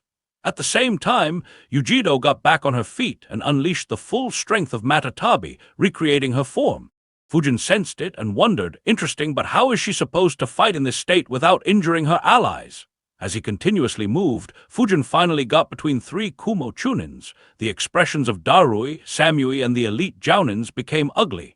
Fujin had moved to such a spot that all of them were restricted. It was a perfect defensive position. The 3 Chunins realized what was happening and turned around. Unfortunately, before they could react, Fujin's sword pierced through the back of one of the Chunins such that his sword was directly pointing towards Samui and the 3 Black Panthers chasing him. The Chunin looked at his chest in horror as he felt a massive amount of lightning flowing through his body. Fujin used the false darkness jutsu through his body to target Samui and Black Panthers. Samui immediately cursed as she didn't have enough time to use a defensive jutsu or even dodge the unexpected attack. She immediately flowed lightning chakra into her sword and used it to block the incoming attack. She gritted her teeth as some lightning made it through her defenses and electrocuted her. At the same time, the Black Panthers were also neutralized. Just then, Fujin sensed the 2 elite Jounins building up their chakra. Both supercharged the false darkness jutsu and fired it at Fujin, confusing him. The Chunins were still in the way. Fujin wondered, what exactly are they planning? The Chunins were still in the way. Fujin wondered, what exactly are they planning? Fuck! Fujin's eyes widened as the 2 elite Jounins launched their attacks, completely ignoring the 2 Chunins in the way. The massive amount of lightning electrocuted both of them to death in an instant. Fujin, who was merely a couple of meters away from both of them, was caught completely off guard. Fujin immediately stepped backwards and flickered. However, with the attacks so close and incoming at the speed of lightning, even his quick flicker was slow. Both attacks landed on his cloak. The defensive seals on his cloak managed to block the jutsus, ensuring that no harm came to Fujin. However, their force still sent him flying backwards. He landed just a couple of meters away from a Kumo Jounin. The Kumo Jounin was shocked by what he had witnessed. He never expected that 2 of his teammates would be killed by his superiors. However, understanding how critical the situation was, he didn't ask any questions and attacked Fujin. Fujin immediately waved his sword to his left to block him, but his eyes widened once again. Yujido, in Matatabi's form, appeared behind the Jounin and swung her massive paw at both of them. At the same time, Darui, Samui, C, Jin, and the 2 elite Jounins also attacked to cut all paths of escape. Matatabi's paw hit the Jounin as well as Fujin, who was very close to him, and sent both flying. As the one who had to take the major hit, the Jounin died on the spot. His dead body was flung away for around 100 meters. Fujin was sent flying straight through Matatabi's fire like chakra surrounding the entire group. He finally flipped in the air and landed on his ground, but he still skidded along for a long distance. Yujido's attack sent him half a kilometer away from them. Behind his mask, blood trickled down his lips. Despite being injured, a smile was plastered on his face. He broke out into laughter and muttered, "What crazy bastards!" Chapter 681, Backup Plan. "Hehe, what crazy bastards!" Fujin exclaimed aloud with blood trickling down his lips. He thought, to think that Darui would resort to such tactics. I didn't expect that. What a grave miscalculation. Even though Fujin was in a disadvantageous position, he never expected to get injured. While it could be said that he was arrogant to think so, he had a very good reason for thinking so, which was his cloak. It was so densely covered with seals that even rank jutsus wouldn't make it through unless he was continuously bombarded. As long as he stayed quick on his feet, injuring him was extremely difficult. The only ones who could injure him were Darui and Yujido. Darui's lightning wasn't very difficult to handle, but Fujin knew that he couldn't take Yujido lightly. He was completely on guard against her. However, their tactics completely caught him off guard. Had her attack been any stronger, Fujin could have been forced to use the Flying Thunder God to dodge. Of course, the Kumo ninjas weren't happy either. In spite of their resolve, backstabbing their own comrades didn't feel good. In fact, it was just the opposite, as they felt contempt for their own actions and blamed themselves for being weak. What made it worse was the fact that this tactic couldn't finish Fujin off. They could still feel an intense chakra from him. Needless to say, the ones who had it the worst were the ninjas from the group Fujin targeted. 4 of them were still alive. Their faces had become pale in horror seeing their leaders kill their comrades. None of them ever anticipated it and were scared for their own lives. Yujido began preparing a follow-up attack right after her attack landed on Fujin. She thought, "We underestimated his cloak, to think that it'd be so sturdy that it would protect him from my full-power attack, and now he is no longer surrounded by us. I have to get him with this attack." She fired a massive ball of fire towards Fujin. Fujin immediately sensed a massive amount of chakra at its center. The Vajra-shaped hilt of the blade of the Thunder Spirit appeared in his right hand as he wondered, a disguised tailed beast bomb. No, the chakra is too little. It's more similar to Scorch Release somehow. Fujin immediately realized that dodging wouldn't be the best idea if the jutsu could spread like Scorch Release. He shot a lightning beam straight through the hilt at the incoming ball of fire. Due to being lightning, Fujin's jutsu traveled much quicker and they collided right around the halfway point between him and Yujido. Fujin's lightning beam easily ripped through the flames and hit the chakra concentrated at the center. As soon as the lightning touched the inner core, both jutsus exploded. Fujin's eyes immediately widened while Yujido cursed, "Fuck!" She immediately retreated and used her chakra to cover her allies. As for Fujin, he directly escaped underground. The reason for such drastic reactions was that an intense heat wave spread in all directions from the explosion. The heat was so intense that Fujin felt that he might lose a layer of his skin even despite the defenses of his cloak. Every Kumo ninja in the area turned their heads and looked in the direction of the explosion. As soon as they did, they instinctively felt danger. Luckily, the ones who were close by could see Matatabi's form and immediately realized what was happening. They quickly took defensive measures. Only a few failed to react in time and suffered intense burns as the heat wave reached them. Within a few seconds, a massive forest fire with a radius exceeding 3 kilometers started in the Land of Lightning. Yujido asked, "Are all of you all right?" Darui answered, "Thanks to you. What about that guy?" C answered with a grim expression. "He moved underground to dodge the heat wave but has now escaped. I can sense him heading towards another group." The faces of ninjas from Darui's group became ashen. Despite sacrificing 3 of their capable ninjas, they had failed to take the enemy down. They knew that they couldn't create such an opening again. One of the Kumo Jounins gathered courage and asked, "What was that, Darui-sama? Why did they kill our comrades?" Darui didn't know how to answer. He only sighed and muttered, "I'm sorry." Jin sighed as well and said, "Don't blame him. That was the only way. If we hadn't shown heartlessness, he would have continued toying with us until all of you were dead. We could only decide to sacrifice a few to save the rest." The 4 Kumo ninjas were still fearful, but felt that Jin's words were reasonable. Recalling how ruthlessly Fujin toyed with some of their comrades, they understood that their fate would have been the same if Darui's group hadn't done what they did. Finally, that Jounin asked, "What now? Will you guys chase after him?" Darui shook his head and said, "No. Implement the second plan." The 2 elite Jounins nodded and immediately flickered backwards. Samui asked worriedly, "Are you sure that this plan would work? With his speed, he could easily kill over 100 of our ninjas." Darui replied, "I wasn't too sure earlier. However, after this clash, I'm completely sure." Fujin moved towards the next group of Kumo ninjas. Inside his cloak, a green glow surrounded his body as he healed himself while on the move. However, he wasn't moving at his full speed. In fact, he was moving at less than half his normal speed. He turned around and wondered, "Why aren't they chasing me?" Fujin expected the Kumo group to chase after him once again. After all, they had managed to injure him. He was even moving slowly to tempt them into another round of a complex spar. Contrary to his expectations, no one chased after him. It almost felt like they had given up.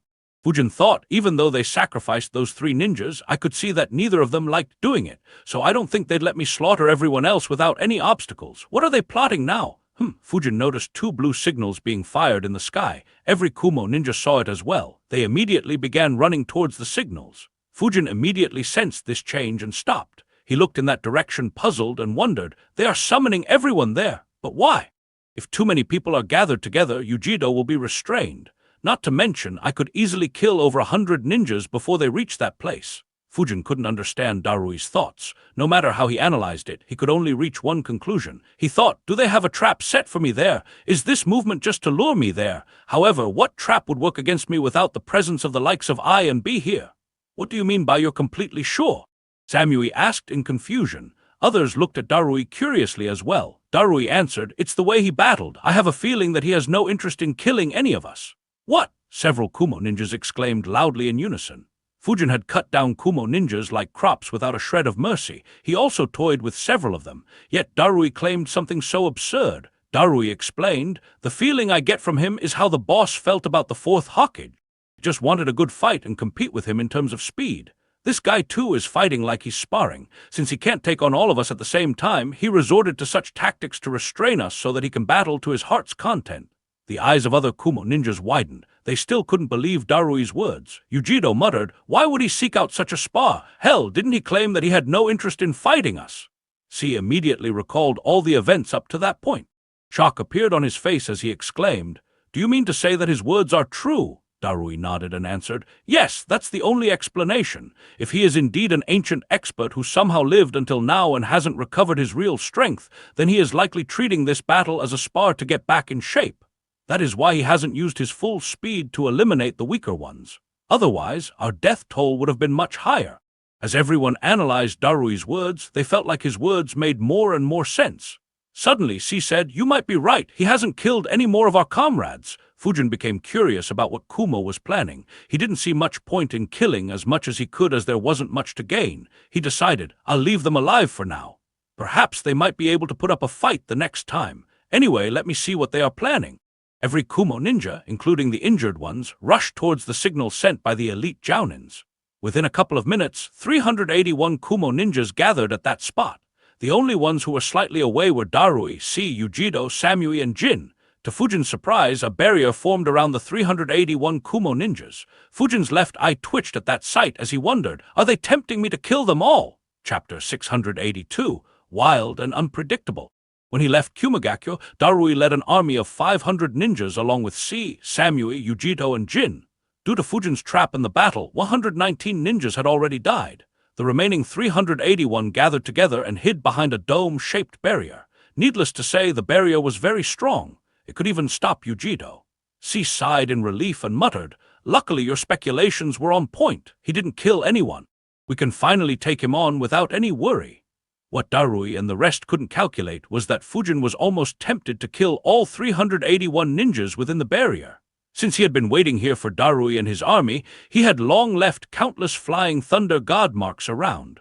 While few Injutsu grandmasters could sense his other seals, they couldn't spot the flying thunder god marks. If they could, then Hiruzen and Danzo would have long suffered a deadly heart attack and rested in peace and left poor Orochimaru without any targets. So Fujin wasn't conservative in marking the area. Needless to say, there were several marks within the barrier. Fujin could just teleport inside and kill everyone with his wind domain before the Kumo ninjas could even deactivate the barrier.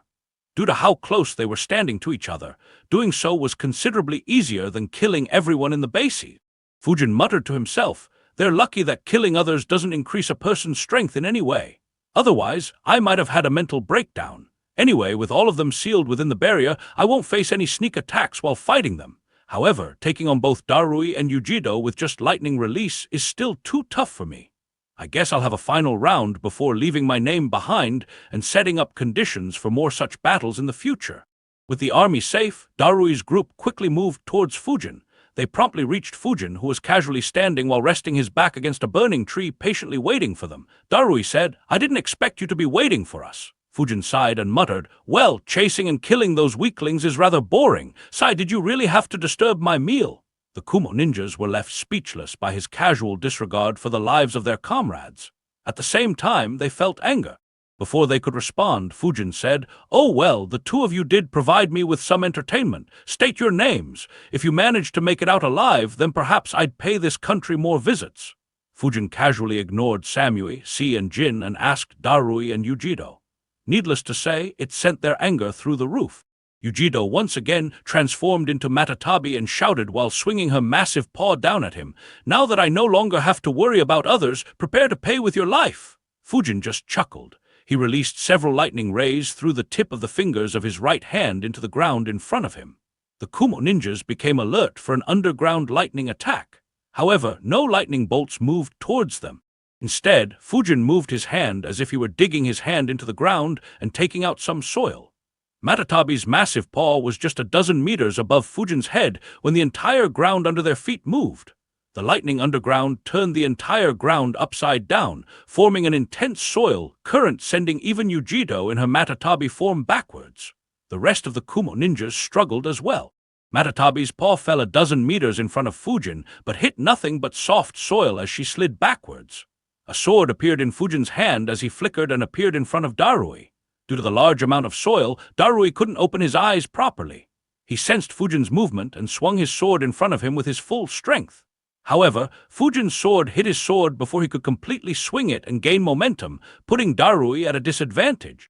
Before Fujin could push his sword further and injure him, Darui said, "All right, my name is Darui, what's yours?" Fujin was surprised by his sudden enthusiasm, but immediately realized what he was up to as Samui, Si, and Jin were moving towards him through the soil current. He chuckled and said, "I used to go by the name of Akuro," before applying enough strength to send Darui skidding backwards in the soil. Samui, Si, and Jin immediately stopped moving towards him and retreated towards Darui while a massive fireball moved towards Fujin. Not seeing the need to confront it, Fujin merely dodged it and flickered to Matatabi's side. The Vajra-shaped hilt of the blade of the Thunder Spirit appeared in his right hand again while being hidden under his sleeve. He pointed it at Yujido and shot a lightning beam at her, aiming to pierce through her chakra cloak. As Fujin expected, the supercharged and amplified attack easily tore through her chakra cloak. However, he frowned as the lightning beam began deviating slightly. As it moved through the chakra cloak, it slowly diverted towards its right and eventually ended up missing Yujido completely. Yujido immediately flung her paw at Fujin, who merely retreated to avoid getting hit while thinking, "Impressive! The way my lightning beam moved is quite similar to the principles of diffraction of light. To think that she could use that cloak in such a manner. If I want to injure her, I'll need to attack her with an attack strong enough for her chakra to not be able to do that. Regardless, her control over Matatabi's chakra is definitely above Roshi's control over Son Goku." The Kumo ninjas quickly gathered themselves in that short break. Si asked, "Are you all right, Darui?" Darui replied, "Yeah, luckily I was able to distract him just enough." He sighed and wondered, what did he go through to have such a weird fighting style? It is completely wild and unpredictable. Despite training in lightning manipulation all his life, and being one of the strongest users of lightning release in the world, Darui had never seen anyone use lightning to dig up the ground and create an intense soil current on flat lands. To make matters worse, they had to be careful of the forest fire caused by Yujido's earlier attack, while Fujin didn't care about it due to his cloak. Yujido said, "Be careful. His lightning jutsus are very strong. You won't be able to endure them if he gets a chance to supercharge them. Focus on dodging or hiding behind me." Darui nodded and said seriously, "I know. It's time to go on the offensive. Samui and I will lead. Yuji, see if you can get any opportunity to kill him while we fight. See, try to cast genjutsu on him. Elder Jin, please keep an eye in case he uses any seals." Everyone nodded and immediately attacked Fujin. Fujin didn't mind their attack plan. After all, he merely wanted some combat practice. Without the interference of the two other elite jounins and weaker ninjas, taking on Samui and Darui at the same time became much more manageable. Needless to say, he was the most alert against Yujido. Even though he knew that she wouldn't sacrifice Darui or Samui, he no longer dared to bet on it. Due to his alertness, any tactics the Kumo ninjas came up with fell short. C's attempts didn't have any success either, as Fujin's chakra flow was too chaotic to place him under a genjutsu with merely his skills. For the next half an hour, the Kumo elites continued to clash fruitlessly with Fujin. Their coordinated attacks did catch Fujin off guard a few times due to the nature of the combat, but they failed to inflict any serious injury on him, as Fujin always dodged at the last moment or used his cloak to absorb most of the attack. The Kumo ninjas, except Yujido, took varying amounts of injuries as well, but no one was seriously injured either. Regardless, Fujin gained some very important experience in using lightning release in combat. Several new ideas also popped into his head, and he couldn't wait to train them and make them a part of his combat system. Finally, Fujin decided, good, but it's now getting repetitive. I need to digest my gains before challenging them again. Oh well, my clone should have reached Kumo by now. Time to leave. Fujin suddenly stepped back and swung his blade at the Kumo ninjas from a distance. A lightning chain was launched, forcing Samui and Darui to retreat. Yujido launched a fireball to counter the lightning chain and attack Fujin, but Fujin just flickered out of the way. To their surprise, he didn't continue attacking them and instead said, "Impressive, but not enough. From your headbands, you fellows are from the village hidden in the clouds, right? Are you the strongest in your village, or are there fighters stronger than you?" The Kumo ninja was surprised by the sudden change in Fujin once again. Being totally tired and annoyed at Fujin, Samui shouted, "Of course there are stronger ninjas in our village. If the Raikage was here, then you'd be long dead." To her shock, Fujin replied, "The Raikage? Huh, all right then, I'll pay a visit to your village." Chapter 683, Seisho no Hikari. The eyes of the 5 Kumo ninjas widened in shock. None of them expected such a response. Samui had said what she did only due to frustration caused by Fujin's antics. She wanted to intimidate him with the Raikage's strength, but never imagined that her opponent would take it as a challenge instead of a threat. Before they could understand how to respond, Fujin said, "Before I leave, let me teach you youngsters something about controlling lightning." The Kumo ninjas were once again confused. After going through such a weird but intense battle, they didn't expect their opponent to guide them. Darui wondered, what the hell is up with this guy? First, he kills dozens of our ninjas and creates an irreconcilable enmity with our village, and then he wants to guide us and give us tips to become stronger. Once again, the possibility of Fujin being an ancient expert solidified in the hearts of the Kumo elites. As much as they hated him and wanted to see him die, they were looking forward to his guidance. Fortunately, they didn't know that the one they considered an ancient expert was actually younger than any of them, had far less experience with the lightning release than them, and loved to confuse the hell out of his opponents. Heck, even most of the ninjas hiding inside the barrier had a greater experience than Fujin in this regard. If they did, their expressions would have been a sight to watch.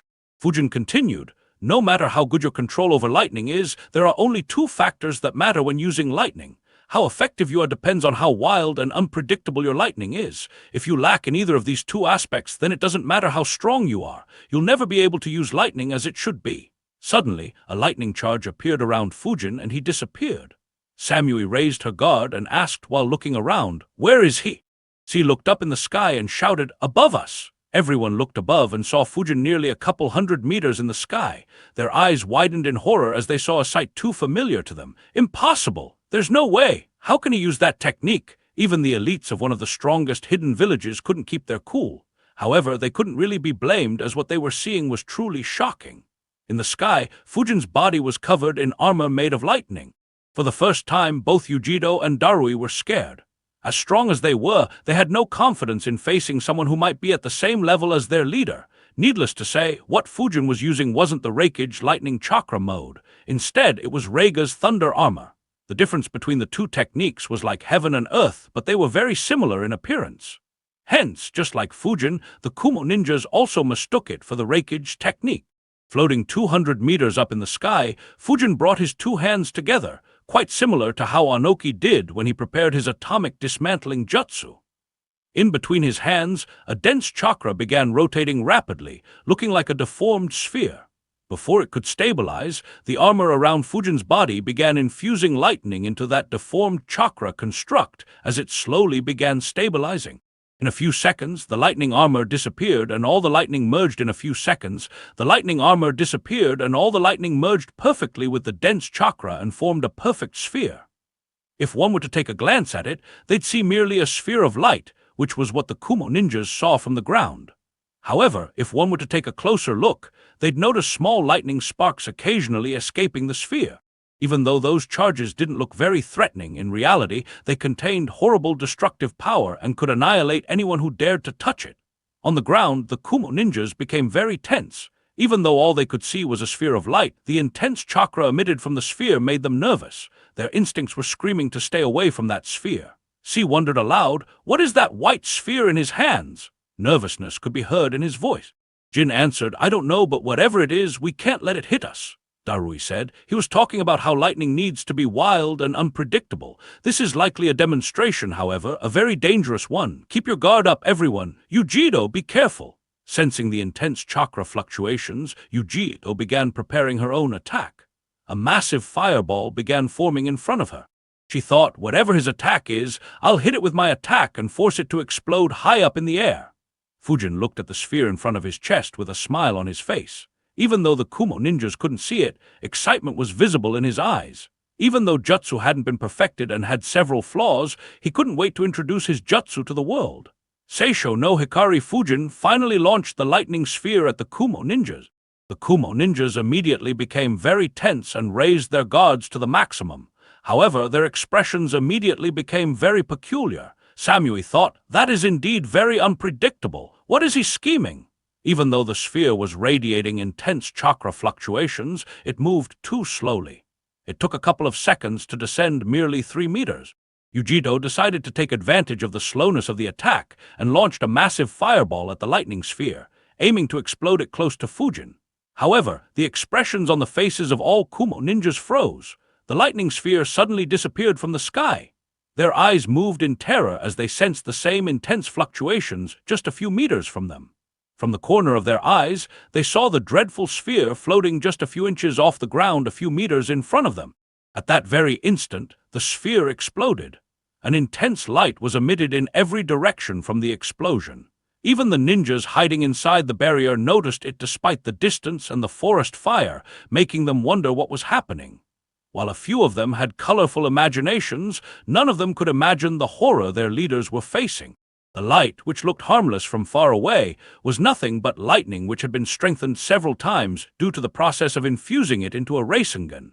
The Kumo elites immediately understood that none of them could survive the attack with just their bodies.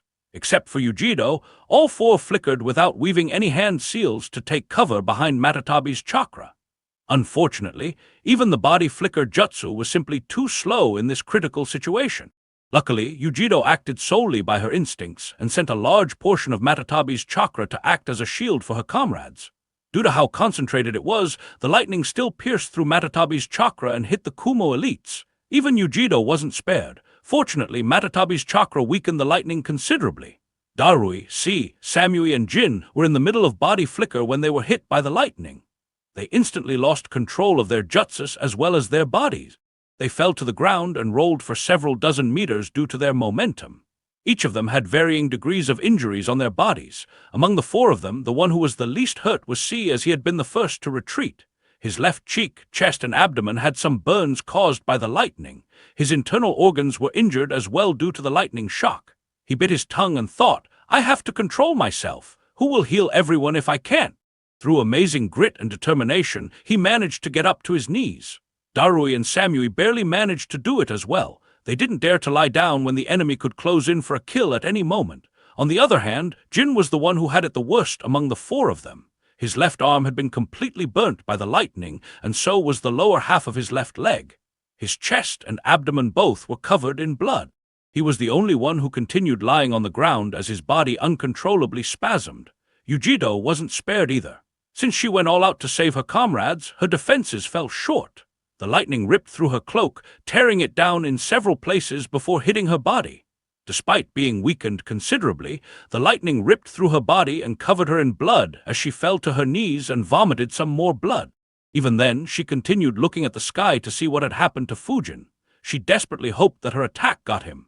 Chapter 684, Disastrous Injuries. A few hundred kilometers to the east of the village hidden in the clouds, a huge forest fire was spreading in the land of lightning. In one part of this forest fire was a large dome-shaped barrier containing nearly 400 ninjas who were anxiously waiting. In another part was what looked like a gigantic blue cat who seemed to have been brutally tortured. Next to it were 4 injured ninjas. Yujido looked carefully at the flames burning in the skies, attempting to look for their opponent. Si approached Jin and began healing him. Darui and Samui walked next to him and asked, "Where is he?" As he healed Jin, Si answered, "I'm not sure. His chakra disappeared moments after that lightning sphere suddenly appeared on the ground." Darui and Samui frowned. Jin finally stopped spasming. Using all his strength, he said, I saw him using the reverse summoning jutsu just when that sphere exploded. He escaped. The reason why Jin had been slower was because he kept an eye on Fujin. Among the 5 Kumo ninjas, he had been the only one to do so. Samui, Darui, and C had complicated expressions. On one hand, they were upset that the murder of their comrades had escaped scot-free. On the other hand, they were relieved that he left. Otherwise, they could have died as well. With them out of the way, the entire army could have been annihilated. Finally, Darui sighed and said, Sorry, old man, you had to suffer due to my incompetence. Jin just chuckled and said, Don't worry, I have to work my old bones occasionally. He thought, besides, I can't really blame you. After all, I should have been the one to spot that deadly trap. Hearing their words, Yujiro finally took back Matatabi's chakra and appeared next to them. Just like the rest, her clothes were covered in blood as well. She asked, How did that slow-moving technique suddenly appear on the ground? C replied, I'm not sure. That sphere just disappeared and appeared in front of us almost instantly. I'm not sure how he did it, but the speed of that sphere was definitely greater than Reikage-sama's speed. Darui thoughtfully said, He said that lightning has to be wild and unpredictable to be most effective. That jutsu is the embodiment of his words. It first moved slowly and then surprised us with a speed that we couldn't even track. I haven't seen a more unpredictable jutsu, Samui replied. Even so, there must have been some reason why his jutsu was able to move in such a manner. Darui nodded and replied, Yes, but I suppose it could be explained considering that the jutsu was made of lightning. Real lightning moves at a speed that even Boss can't reach. I guess he somehow managed to incorporate that into his jutsu along with a way to hide its chakra signature temporarily. That is probably why we couldn't track it. Samui thought for a bit before sighing. She said, His methods of manipulating lightning were really something else. Though it doesn't make any sense, his words might have been true. An ancient expert who somehow resurfaced in the current times. We need to dig up more information on him. Did you get his name? Darui agreed and said, Yes, he said he used to be called Akuro. Yujiro frowned and asked, Akuro, it suits him. However, considering how he put it, this might be a name others gave him. Darui nodded and replied, I have the same opinion. He also gave us some more information while fighting. We'll need to depend on our historians to find out more about him. Yujiro and Samui nodded. Suddenly, C exclaimed, What in the hell? Darui and the rest immediately became alert. Darui asked, What happened? C's expression was grim as he answered, It's these wounds. I can't heal them properly. Everyone immediately looked at Jin's wounds. The lightning had burned and destroyed most of the flesh on his left arm. Under normal circumstances, C should have been able to heal it properly and regrow most of the flesh within a few minutes. As he healed Jin, C was easily able to stop the injuries from spreading and getting worse. However, when he tried to heal them, he had an extremely difficult time. Despite trying for several minutes and using up a lot of his chakra, he barely made any progress. Jin asked seriously, What issue are you facing? In a grave tone, C answered, The wounds inflicted by that lightning are too deep. Even though I already stopped them from getting worse, healing them is very difficult. According to my analysis, we'll first need to remove all the flesh that was exposed to lightning, and only then could we try to regrow it. However, the lightning has also had a devastating effect on every nerve in your arm. I'm not even sure how we can heal them. Perhaps the only way is to remove all the nerves in your arm and grow new ones. This will be a rather troublesome process, and you might need to be admitted for several months or even years.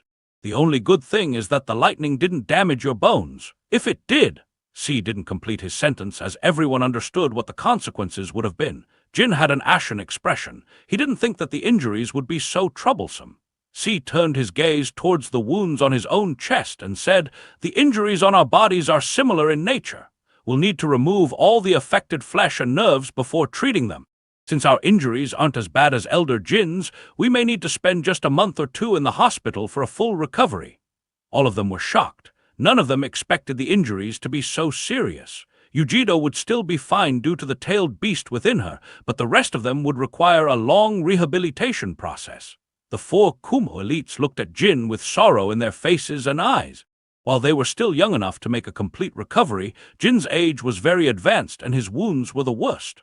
They weren't sure whether he'd make a full recovery. Even if he did, it was very unlikely for him to ever be able to accompany anyone on missions. Jin noticed their expressions and chuckled. He said, Don't be so glum. At least the attack wasn't completely aimed at us. If he had managed to get it any closer to us, I doubt any of us except Yujiro would have survived. I guess this is a drawback of that technique. It is so unpredictable that even he can't entirely control it. Otherwise, he wouldn't have exploded it so far away from us. As sorrowful as he was about the state of his body, Jin couldn't let it affect the future of Kumagakure. His time had long passed, and the youngsters in front of him would be the ones to carry Kumagakure on their shoulders for the decades ahead. Jin added, even though he might seem very strong, he definitely has several deficiencies. This loss doesn't matter. The only important thing is that you guys take lessons from this loss and get stronger. I don't know what era he was from or how much strength he controls, however, this isn't his era. It is yours. When he visits our village, strength he controls, however, this isn't his era. It is yours. When he visits our village, I don't want to see Reikage-sama killing him.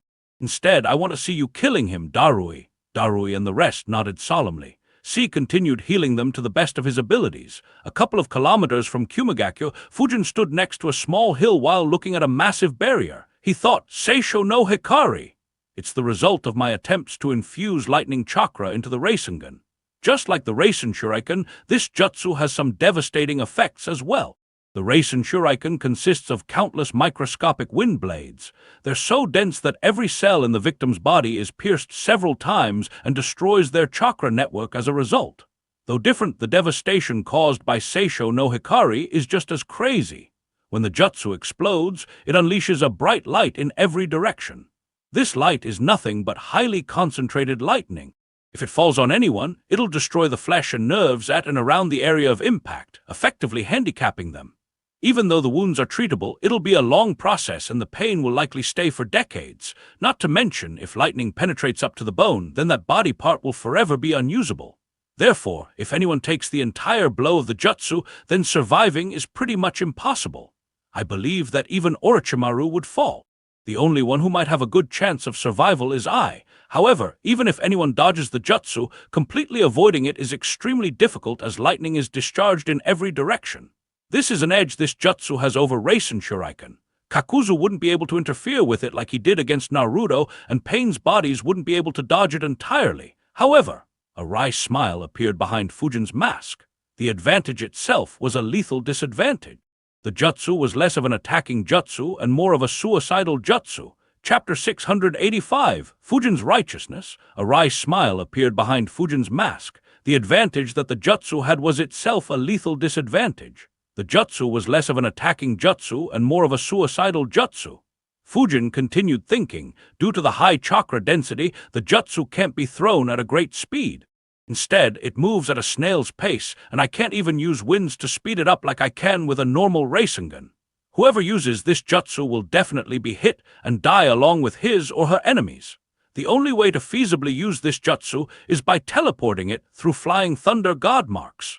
One of the main reasons why Fujin had talked about lightning having to be wild and unpredictable was to confuse the Kumo ninjas.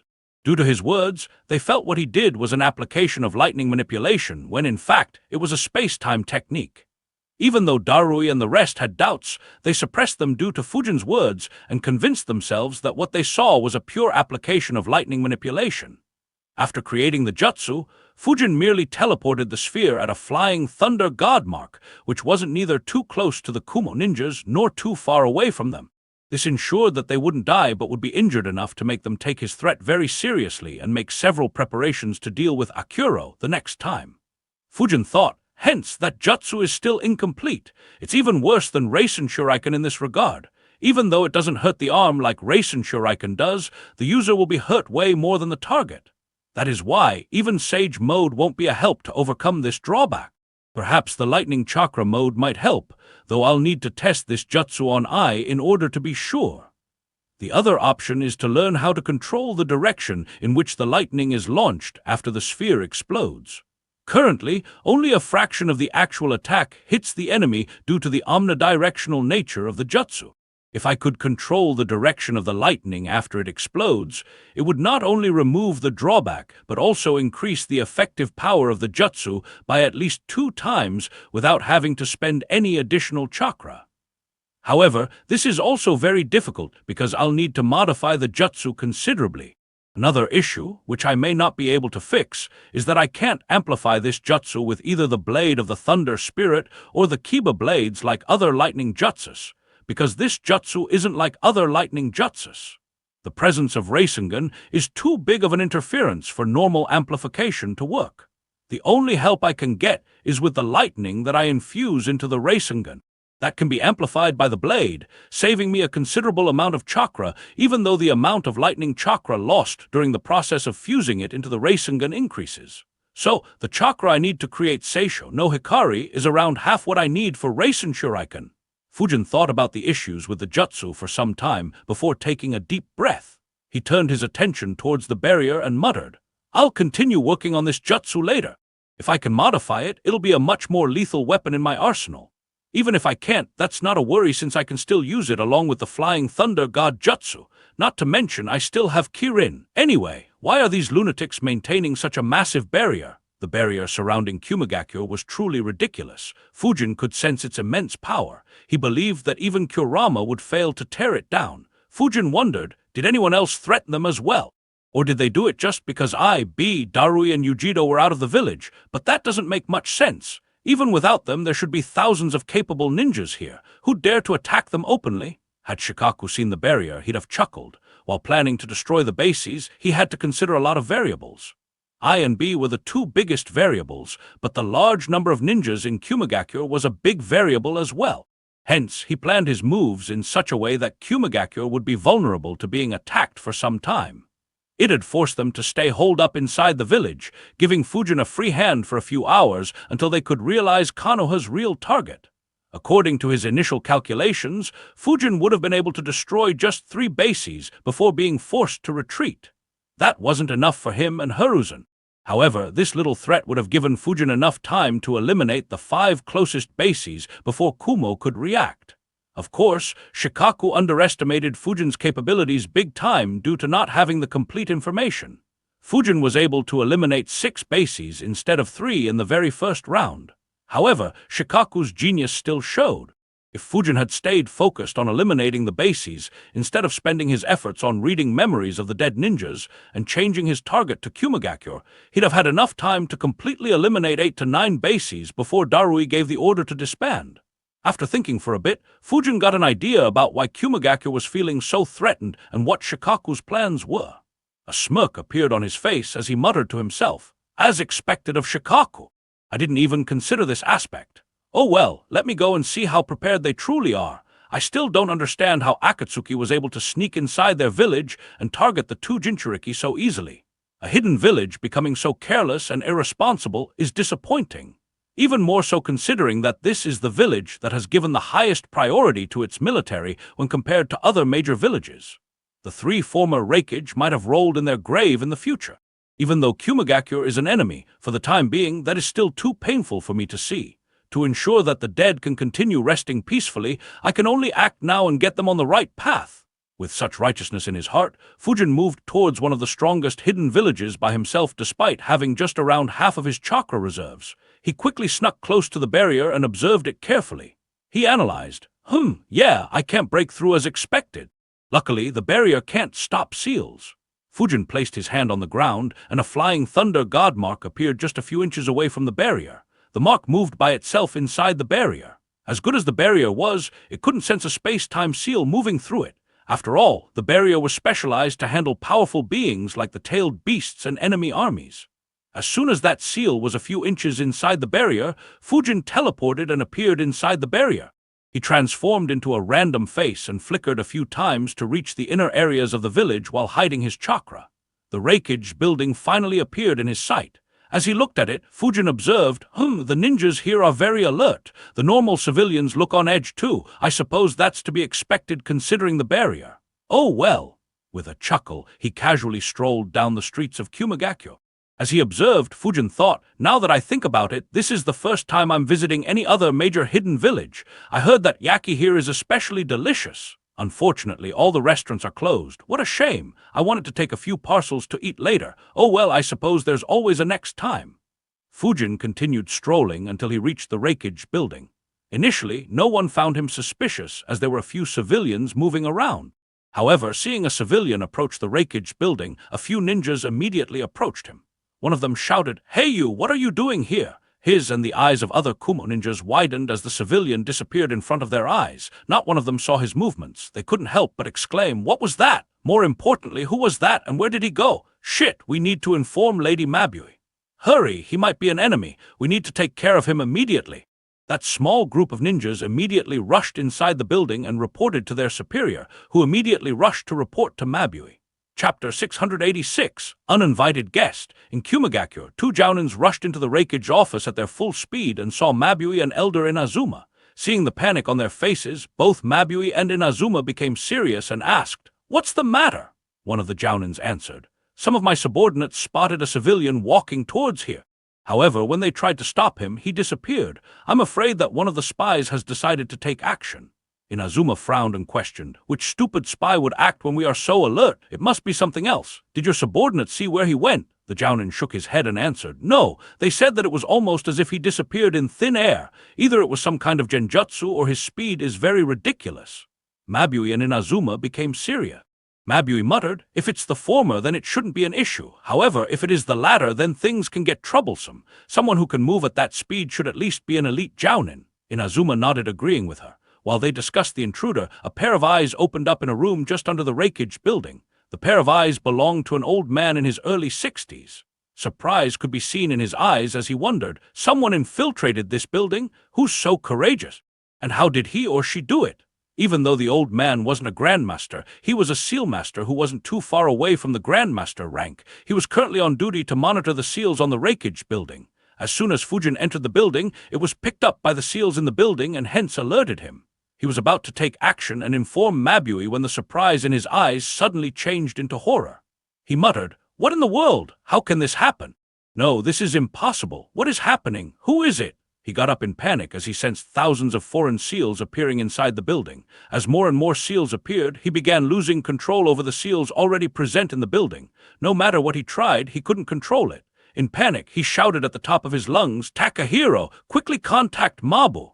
He suddenly vomited a mouthful of blood and glanced at his chest in disbelief.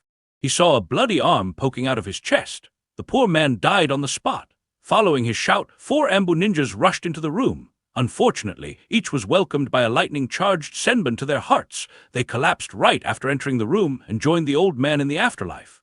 Fujin stored the dead bodies of all 5 ninjas while thinking, "My flying thunder god marks have already spread throughout the building. Unless they destroy the building and build a new one, they'll always stay here. Even if they destroy it, my clones are currently marking the rest of the village right now.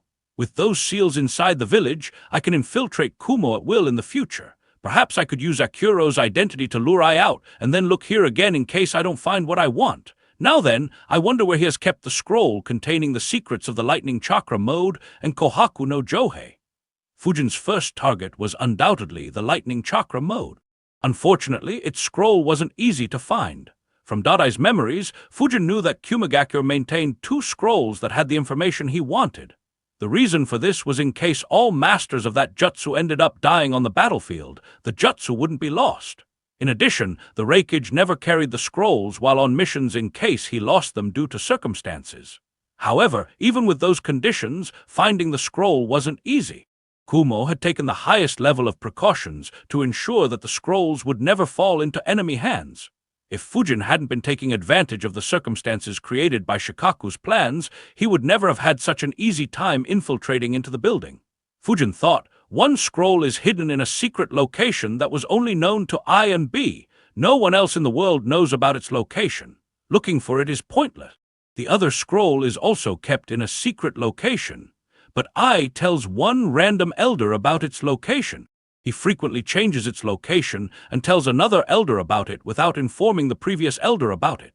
So the only way to be sure would be capturing all elders, reading their memories and searching each of the places. However, that isn't foolproof either, as the rakeage might have just lied to everyone and instead confided in someone else. Sai, why did they have to make it so complicated? Couldn't they just hand it to me for the betterment of the ninja world? Luckily, I have one lead from Dadai, or this entire affair would have been pointless." Fujin's second target was the treasured tools of the Sage of 6 Paths. Unfortunately, Kumo had only managed to retrieve 1 tool from the Gold and Silver brothers. It was a pot that could be used for sealing tailed beasts. While getting all the tools would have been ideal, the pot wasn't a bad tool by itself. Fujin didn't mind a small side bonus. Unfortunately, Dadai didn't know about its location either. Fujin thought, "I guess I could capture Mabui and the elders and read their memories. Unfortunately, doing so will be very time-consuming and will force the Kumo ninjas to react violently. I'll run out of chakra if I'm forced to deal with thousands of ninjas while using only lightning release, and I can't even rely on natural lightning due to this barrier. Oh well, I'll just take a look for now.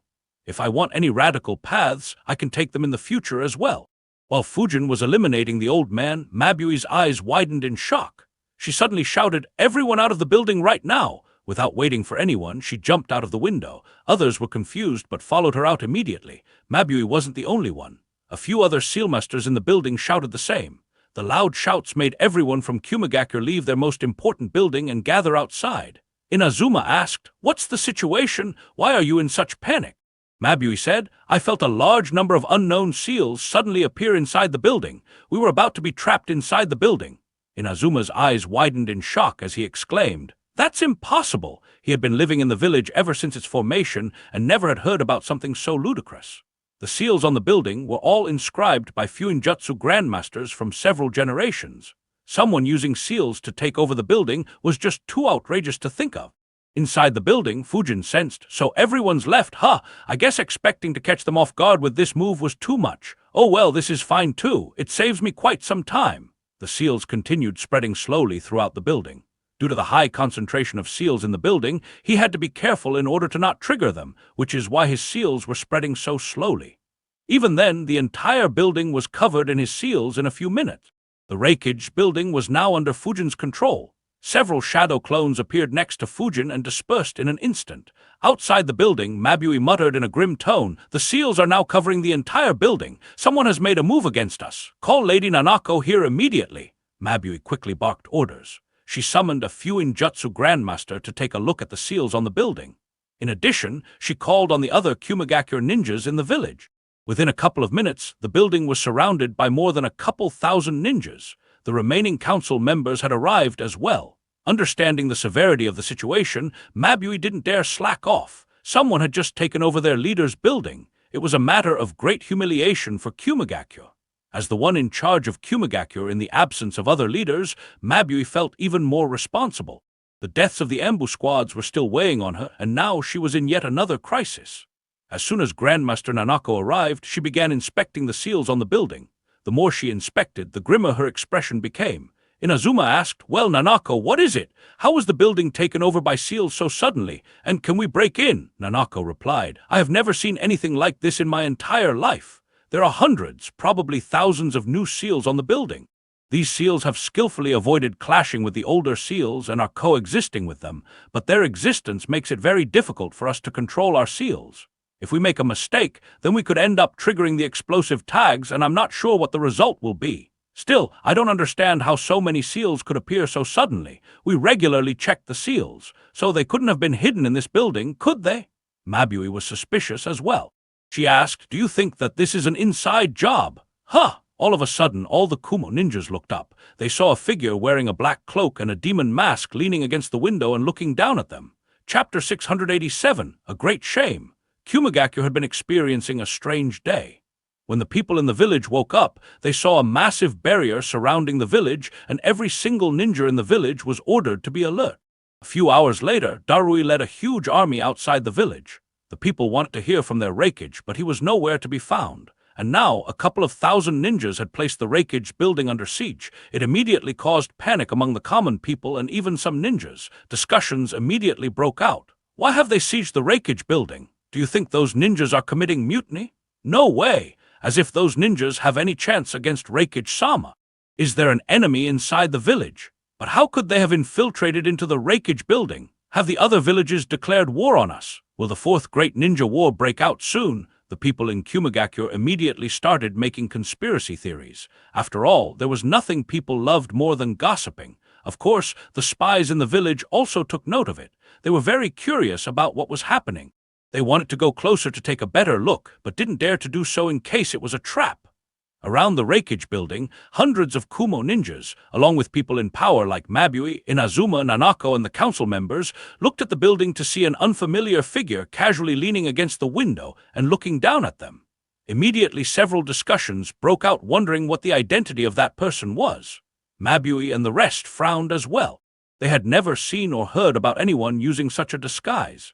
Inazuma asked loudly, "Who are you, and how did you inscribe so many seals on the building?" As he spoke, he unleashed his bloodlust, displaying his seriousness. However, he didn't get any reaction from Fujin, who continued looking casually. He glanced at Inazuma and thought, so he is the elder who served as an advisor to the third Reikage and continues to serve an important role in their council. From what Shikaku said, he was one of the main planners behind the Hyuga incident. Unfortunately, he is well past his prime to be much fun right now. Being ignored so casually was embarrassing for Inazuma. However, there wasn't even a hint of embarrassment on his face. Just like the elders in Konoha, he had long mastered the Tao of shamelessness. Such a casual insult didn't even increase his heartbeat. Mabui followed up, "Who are you, and what do you want?"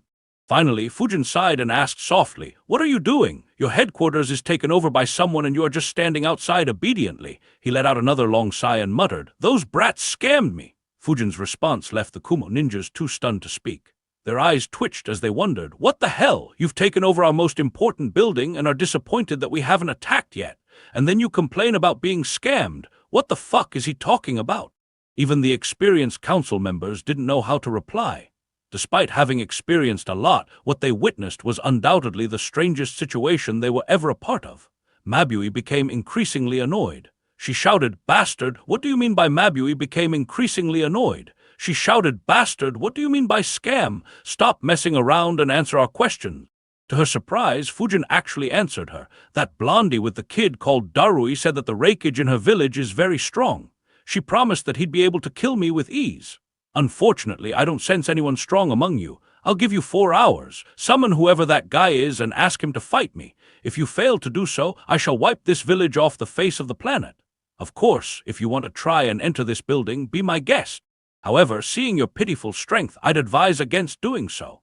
With those words, Fujin left the window and walked inside, leaving a bunch of confused Kumo ninjas. The council members questioned in disbelief. Did he just call Darui a kid? What does he mean by whoever that is? Does this lunatic not know who Reikage Sama is? Does he have a death wish? Why doesn't he just commit suicide instead of bothering us? He mentioned a blonde girl. Was he mentioning Yujito or Samui?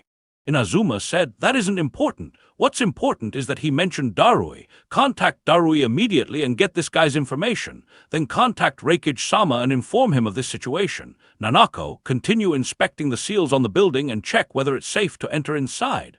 Another council member said, "Even though this situation is terrible, there is one silver lining. He said that he didn't intend to attack for 4 hours. We can take this time to evaluate our options. We could even wait for Darui's group to return. We still don't know where Reikage Sama is, but he could return."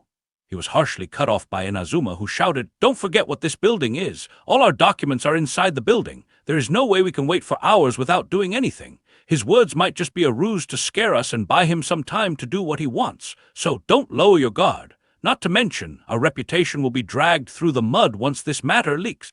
Imagine what every other village would think if they knew that 2,000 Kumagakure ninjas waited outside for hours while a single ninja took control of the Reikage building. The expressions of everyone nearby became ugly. Nanako quickly got to work while Mabui reorganized the communication team and contacted Darui's group. In the middle of a forest fire, close to 400 ninjas were waiting anxiously for the return of their leaders. Suddenly, one of the ninjas, tasked with communication, began receiving a message. He quickly rushed to an elite jounin and informed, "Lady Mabui wants to talk to Darui-sama." The elite jounin frowned and said, "Inform her that he's still in battle." However, he immediately received a reply. She said that this is of the highest priority. The village is facing grave danger. The elite jounin frowned. He was one of the two who fought against Fujin. He didn't want to leave the barrier until Darui and the rest returned. The elite jounin next to him said, "Our sensors said that the fighting stopped a few minutes ago, so either that freak is dead or he's planning another fucked-up move. Regardless, it should be safe temporarily. I'll take him along with me and meet up with them. You stay back in the barrier and ensure that it stays safe." The other guy nodded and said, "Be careful." The elite jounin and the communication ninja left the barrier and rushed towards Darui's group. Inside the Reikage building, Fujin's shadow clones were working at full speed. Dozens of shadow clones rummaged through the scrolls and files inside the building. They intended to look through as many scrolls as they could. Of course, many scrolls in the building were traps set for anyone attempting to steal them. Fujin knew that from Dadai's memories, which is why he didn't look personally for them and instead left everything to his clones. In addition, even though Dodai didn't know the most important things like the location of the scroll containing the secrets of the lightning chakra mode and the location of Kohaku no Johei, he knew some other important things. The first shadow clone that Fujin created inside the building flickered to one important scroll from Dodai's memories. He quickly found it and opened it. As he read through the contents, a smile appeared behind his mask. The clone thought, even though this isn't the real lightning chakra mode, this scroll contains the third Reikage notes from when he was creating this jutsu. It also contains the basics of black lightning. With these, I might be able to replicate those techniques by myself, even if I don't find the final scrolls. The only drawback is that I'd need to spend several months, or perhaps even a few years, to replicate them. Then again, it isn't entirely bad. After all, the process of creating a new jutsu is extremely beneficial for any ninja. During that period, a ninja's creativity is at its peak, just like how I got the ideas for this battlefield while I was working on the Fuin battlefield. Heh. I wonder if the Kumo ninjas will step into this building. At the same time, another clone went into the underground. Just like Konoha, Kumagakure's Ambu headquarters was just under their caged building. They had emptied the base since the seals had spread through it as well. However, Fujin's clone had no interest in the Ambu ninjas. Instead, he moved towards some storage rooms, removed the seals on them, and opened them. A wide smile appeared on his face. Had Hiruzen seen that smile, he'd definitely recall a few unpleasant memories. Chapter 688, The Most Generous Village. After opening the storage room underneath the Reikage building, a wide smile appeared on Fujin's clone's face. Had Hiruzen seen that smile, he'd shiver and recall a few unpleasant memories. It was the smile Fujin had whenever he extorted elemental crystals from him. In front of the clone's eyes was a storage room filled with lightning crystals. In a matter of seconds, the entire room became empty as all the crystals went into the storage scrolls Fujin's main body had arranged. Of course, it wasn't the only storage room. There were 4 more storage rooms. 2 of them were filled with lightning crystals, just like the one which the clone had just plundered. The last 2 had the remaining 4 elemental crystals. Fujin's clone emptied all 5 storage rooms. He calculated that he had taken 4369 lightning crystals, 822 fire crystals, 764 water crystals, 712 wind crystals, and 484 earth crystals. It was a massive loot. Fujin never expected Kumagakure and I to be so generous. Fujin's clone thought, I have to admit, the people in Kumo are undoubtedly the most generous folks. As soon as I arrived, all of them obediently left the building and let me take whatever I wanted in any quantity. Even Konoha has never been so generous towards me. Jokes aside, these shouldn't be all elemental crystals Kumo has. I should still have quite a few stored in storage scrolls, while other factions in Kumo should have some too. Regardless, this will be a big loss. According to my calculations, these should be over half of the elemental crystals Kumo has. I wish I could see Ai's reaction when he realizes that these storage rooms are empty, heh. Meanwhile, his remaining clones were going through the remaining scrolls, looking for any techniques available in the building. They also came across several trap scrolls, but it wasn't too difficult for Fujin's clones to identify the traps before they opened the scroll. At the end, not even a single trap was triggered. The elite Jounin and the communication ninja ran through the burning forest and reached Darui's group. Both were shocked to see the injuries on everyone's bodies. Darui looked at them and asked, "Why are you here?" The elite Jounin quickly replied, "There is an issue in the village. Mabui wants to talk with you immediately." The other ninja quickly handed the chakra transmission communication device to Darui. He put it on and asked, "Mabui, can you hear me?" His eyes widened and his pupils dilated as he heard Mabui's question. "Darui, do you know any ninja who wears a long black cloak and a demon mask?" he asked in disbelief. "How did you know?" Mabui replied. "So you know who he is. Quickly give me all the information regarding him. We're in a mess." Darui quickly said, "Hold up, Mabui. Please tell me how you know about him. What's the situation in the village?" Mabui answered, "He showed up a few minutes ago and has taken over the Reikage building. Somehow, he managed to place thousands of seals on the buildings under our noses and is keeping all of us out. He said that a blonde girl with you told him that Reikage-sama could kill him and has given us 4 hours to summon him. Otherwise, he threatened to destroy our village." To say Darui was shocked was an understatement. He couldn't understand how Fujin could make a move against their village so quickly, as it had only been a few minutes since their fight ended. All the ninjas around him noticed his expression and promptly inquired what was happening. Darui barely managed to reply, "Akuro, he has attacked our village and has occupied the Reikage building." The eyes of C, Samui, Yujito, and Jin widened in shock. All of them were stunned. Jin was the one to recover his thoughts quickest and said, "The place he reverse summoned to must be closer to our village." "No, the village is protected by a barrier. It means that he had a way to reverse summon himself inside the village. He must have an accomplice inside the village." Everyone nodded. Mabui shouted in frustration, "Stop discussing among yourself and tell us who this lunatic is. We're planning to make a move against him soon." Darui immediately shouted back, "No, wait, don't act rashly." He quickly informed Mabui about their encounter with Fujin and reported everything that had happened. As she heard, Mabui's eyes kept widening and her expression kept becoming grimmer. It was noticed by everyone around her. She muttered in disbelief, "He took on the entire army by himself, killed dozens of our ninjas, and injured all 5 of you before coming here within a few minutes." Mabui had a hard time believing what she heard. However, she knew Darui wouldn't joke at such a critical time. The ones around her were equally shocked. The one who had the ugliest expression was none other than Inazuma. Due to his experience, he could see the larger picture and immediately understood how terrible the situation was for them. Darui said, "We'll make our way back to the village immediately. Even though we're injured, Yujido, see, Samui and I can still fight. We can reach the village within 3 hours, faster if we travel on 2 tails and then fight him." Even though he said those words, Darui didn't have much confidence. Their wounds would worsen if left untreated. He couldn't be sure how much fighting capabilities he'd have after such a long trip. The only one who might be able to fight was Yujido. However, he had seen how terrible the enemy's battle tactics were. He knew that hundreds, possibly thousands of Kumo ninjas could end up losing their lives if he repeated the same tactics inside the village.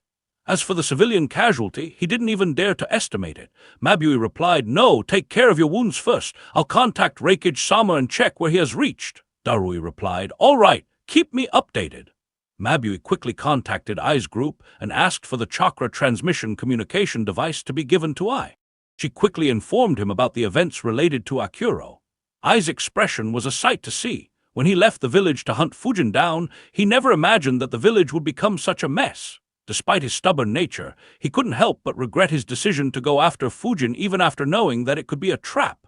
He said, "Even though Darui said that his chakra reserves must have fallen low and that he retreated, Akuro must have confidence in himself to openly attack us.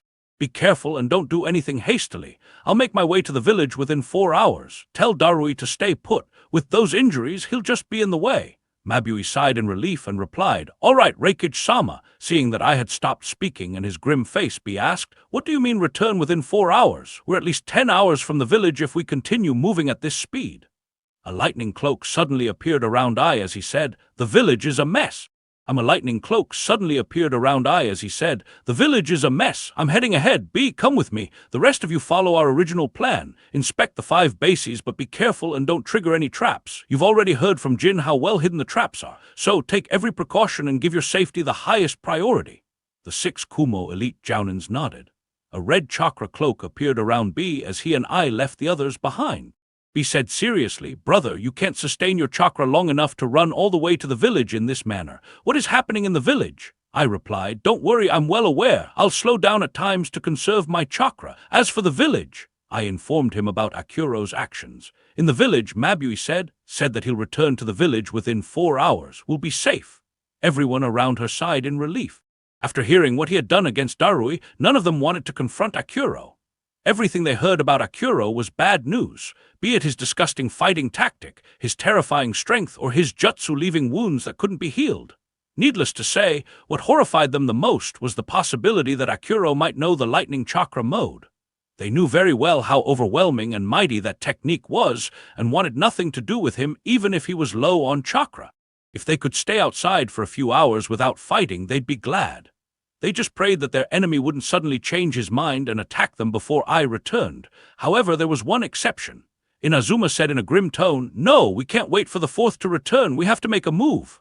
Chapter 689, Devil's Playground. Inazuma said in a grim tone, "No, we can't wait for the 4th to return. We have to make a move." A look of surprise appeared on the council members around him. No one expected him to keep insisting on his original idea. Mabui said, "We don't have any rank S ninjas inside the village to take him on. If we try, a lot of our ninjas will lose their lives pointlessly. Not to mention, we could even irk him and change his mind about waiting for 4 hours." Inazuma shook his head and replied, "Death is better than living without any dignity." The morale of our ninjas will drop to rock bottom if we don't even show the will to fight against someone who has taken over our headquarters. Our enemies will be emboldened as well. Once the next great war breaks out, we'll suffer heavily due to this." Even though he said so, others weren't convinced. One of the council members said, "We've already lost a lot of ninjas. Don't forget that Darui's army suffered heavily against him. If we lose any more ninjas, this might become another incident like the one in the land of hot water. We can't take responsibility for such losses." Mabui became even more depressed after hearing her words. The remaining council members were still unaware that everyone in 6 bases was missing, or that Darui's army had already suffered much damage due to the trap. Only she knew that this incident was already several times worse. Inazuma sighed and said, "As I said, there's no other choice. What do you think everyone will think if none of the over 10,000 ninjas in the village dared to make a move against someone who challenged and insulted our entire village? I will take responsibility for this. Once Akuro is dealt with, I'll accept the blame for any deaths until the 4th returns and resign from the council." Everyone's expression became solemn. Inazuma had been the oldest and longest-serving member on the Kumigakure Council. He also held the most influence after Ai, and was usually the one to tone down Ai's aggression. None of them expected him to make such a sacrifice. Inazuma turned his gaze towards the window where Fujin was standing earlier and said, "Besides, don't take everything at face value. Darui said that Akuro's chakra reserves might have dropped low. Perhaps these 4 hours are just for him to recover his chakra. I'm not sure where the 4th is, but if he's too far away and has to use the lightning chakra mode to return quickly to the village, then he'll be very exhausted by the time he returns.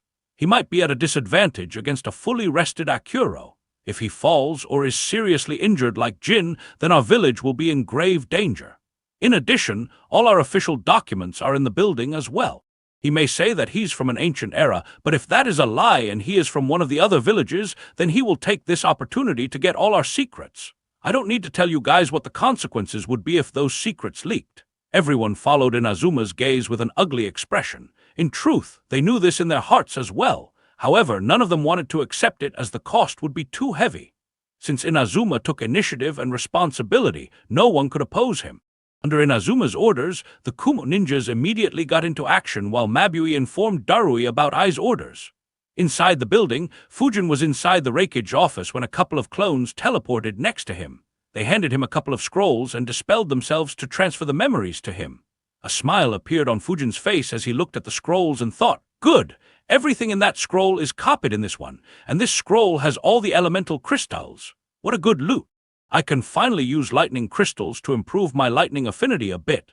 The rest aren't particularly useful for me. However, it can be very useful for the Phantom Haven. That said, I can't give this as easily as money. After all, I can't steal these as easily as money."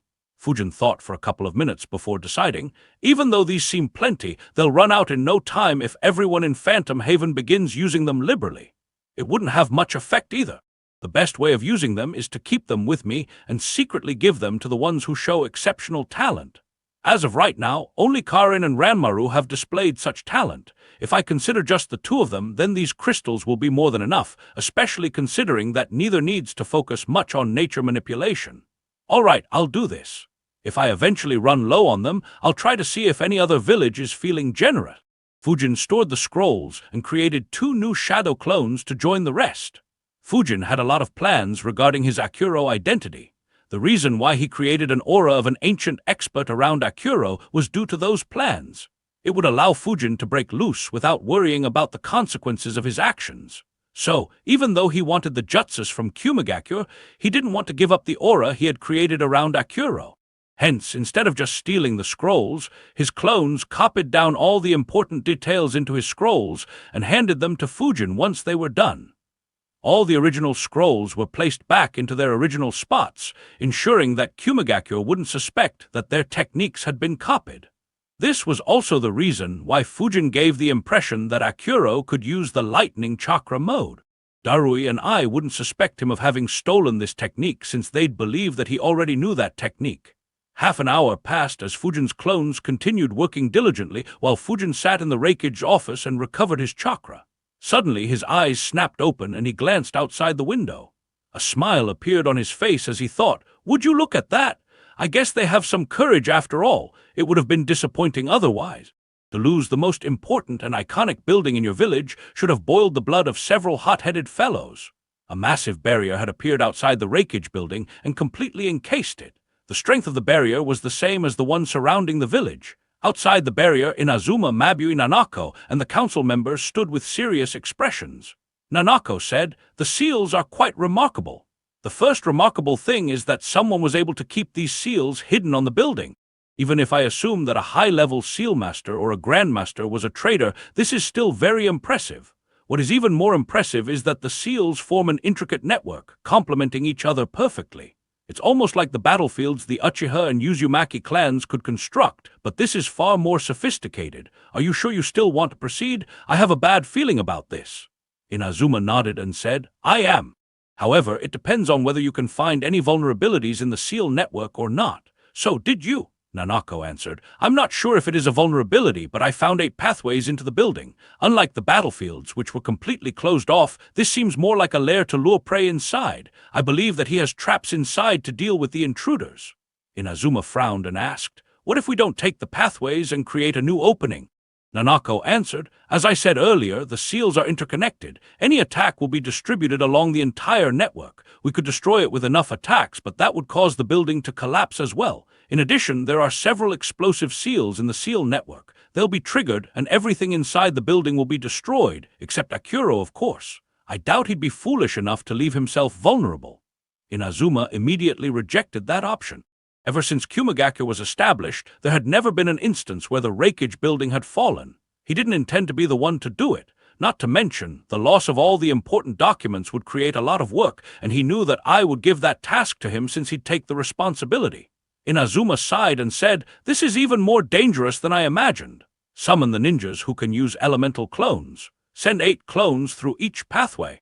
Nanako, you send a couple as well. Keep a close eye on the seals inside the building and improve your understanding of this seal network. Mabui, instruct the censors to begin their task." Nanako and Mabui nodded. Within a few minutes, a few gaps opened up in the barrier as 64 clones entered inside. At the same time, several censors activated their chakra field, covering the entire village. Fujin realized Kumagakure's intentions, but didn't even pay any attention to it. Instead, a wide smile appeared behind his mask as he thought, "Good. Let me see how good my third battlefield technique is. Welcome to the Devil's Playground." Chapter 690, Flaws. As the 64 clones rushed into the 8 pathways, Mabui became tense. She thought, if he is low on chakra, he could use the reverse summoning again. He must have someone inside the village helping him. Once he uses it, our censors will find him and the one helping him.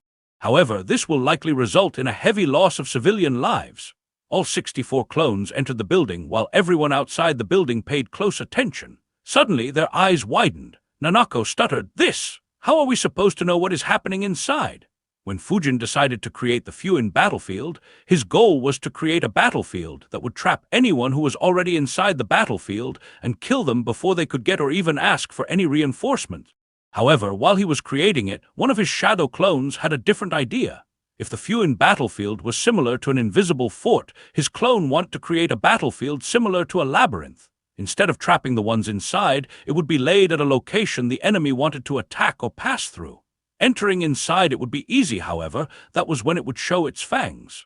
Fujin worked on this idea later and made it a reality. The end result was so devious that Fujin immediately named it the Devil's Playground. As soon as the clones entered the building, a barrier appeared on the entrances to the 8 paths. Neither the censors nor the sealmasters could sense what was happening inside. The only way they could still know what was inside was if the clones came outside. They waited patiently for over 10 minutes, but nothing happened. Finally, there was a change. However, the change left them dumbfounded. The barriers at the entrance of the 8 pathways disappeared. Everything seemed to be just the way it was 10 minutes ago. The only difference was that there were no signs of any clones. The Kumo ninjas exchanged glances, fear visible in their eyes. 64 elemental clones had just disappeared. All signs pointed out that all 64 clones had been wiped out. What scared them even more was that there weren't any signs of combat in the pathways. Inazuma sucked a cold breath and asked, "Nanako, did you notice anything? How could the clones be wiped out without any signs of combat?" A few drops of sweat rolled down Nanako's face. She answered, "I'm not sure. It is possible that he is hiding any such signs with his seals. No, that would mean that he eliminated everyone very quickly and had enough time to fix all 8 pathways. That would be difficult to do in just 10 minutes. I guess the fighting happened at a deeper place inside the building. Either that or our clones are trapped somewhere. There is also a chance that he has some helpers. Maybe the one who reverse summoned him into our village wasn't the only one. That would explain a lot. Inazuma calmed down and said thoughtfully, "It is also possible that the seal formation has mechanisms to hurt clones just enough to dispel them quickly. Regardless," Inazuma sighed, "things looked very bad. However, he couldn't stop. Waiting obediently for Ai to return would be too big of a blow to Kumagakure's morale." That said, understanding how difficult the circumstances were, Inazuma decided to focus more on keeping the losses to a minimum. He lowered his goals and said, "Let's test out this seal formation more. Even if we are unable to crack it open, we can at least get forth some information regarding this." The Kumo ninjas immediately began experimenting. They sent 8 elemental clones, including Nanako's lightning clone, in a single passage and tried to communicate with them. Unfortunately, all their attempts ended in failure. Nanako's clone attacked the barrier from inside, but stopped immediately after confirming that the damage was being distributed along the entire formation and damaging the building's foundation.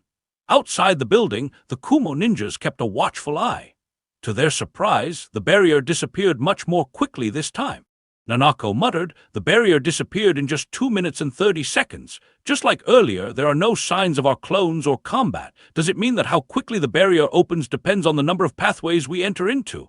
Inazuma had the same thought. They continued testing the seal formation. Another hour passed. Only 2.5 hours were left from the 4 hours. Looking intently at the information written in front of her, Nanako said, "I see it now. If we take just 1 or 2 pathways, the barrier disappears in 2.5 minutes. If we take 3 or 4 pathways, it takes 5 minutes. Taking 5 or 6 pathways requires 7.5 minutes for the barrier to disappear, while 7 or 8 pathways take 10 minutes. However, irrespective of how much time it takes, our clones always disappear." "Huh!" Nanako's eyes widened. Everyone followed her gaze and looked at the stopwatch. It displayed 5 minutes and 4 seconds as the clock continued ticking.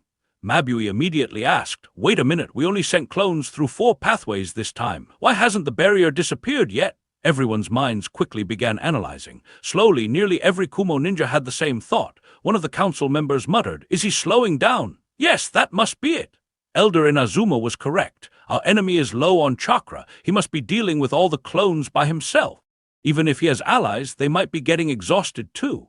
If his chakra is low, he won't be able to fight Reikage-sama. Heck, we could defeat him ourselves. Do you think the clones defeated Akuro? No, that's impossible. Don't forget that he took on Darui and others by himself. Inazuma didn't join his colleagues, but he could feel some weight off his shoulders. He looked at Nanako and asked, "Nanako, what are your thoughts?" Nanako replied thoughtfully, "It is difficult to say what exactly is happening.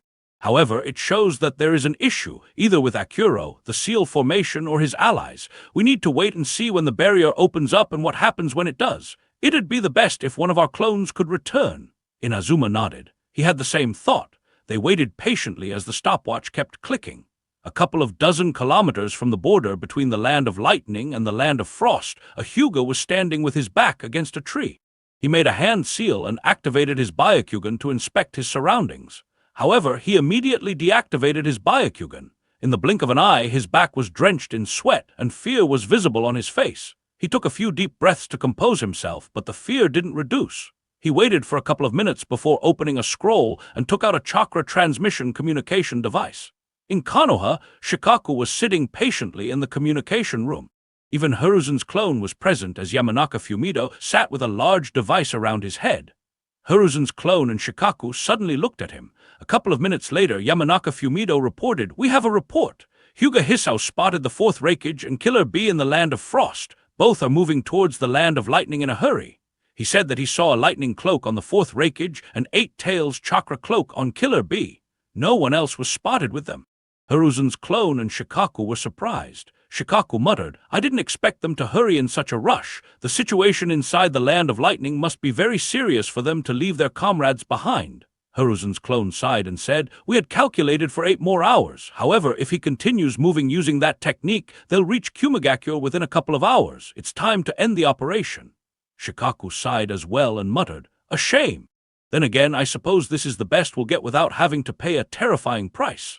As he spoke, he grabbed a black tag and crushed it. Several thousand kilometers away, another black tag began burning. Shikaku placed his hand on Fumido's shoulder and said, "I'll talk with Fujin. You mark his location on the map and see whether he has any risk of running into the wreckage. Since Killer Bee is with him, even flying over them could be risky." Fumido nodded and looked at the map in front of him. Just then he heard a voice. "Has the wreckage returned so quickly?" Shikaku replied. "It's not just the wreckage. Killer Bee is with him as well. Both are rushing back at full speed. They might reach Kumagakure in a couple of hours. It's time to abort." As Shikaku spoke, he and Hiruzen's clone looked at Fumido's hand as he grabbed a pencil and marked Fujin's location on the map. Chapter 691, Wearing the Enemy Down. In front of Fumido was a large map of the Land of Lightning. As soon as Fujin contacted him, he could trace his location. Shikaku observed carefully as he marked the area on the map. A look of surprise appeared on Shikaku and Hiruzen's clone's faces. Hiruzen's clone muttered, "He reached that far." The location Fumido marked was the 7th base that Fujin was supposed to hit. Needless to say, the one talking with Shikaku was a shadow clone. Fujin had created him even before intercepting Darui's army and sent him towards the 7th base along with the chakra transmission communication device. This ensured that Konoha couldn't associate his movements with Akuro's. Fujin's clone sighed and replied, "I see. Oh well, it doesn't matter much I suppose." Shikaku asked, "What do you mean, and how many bases did you destroy?" Fujin's clone answered, "I destroyed the first 6 bases as per our plan.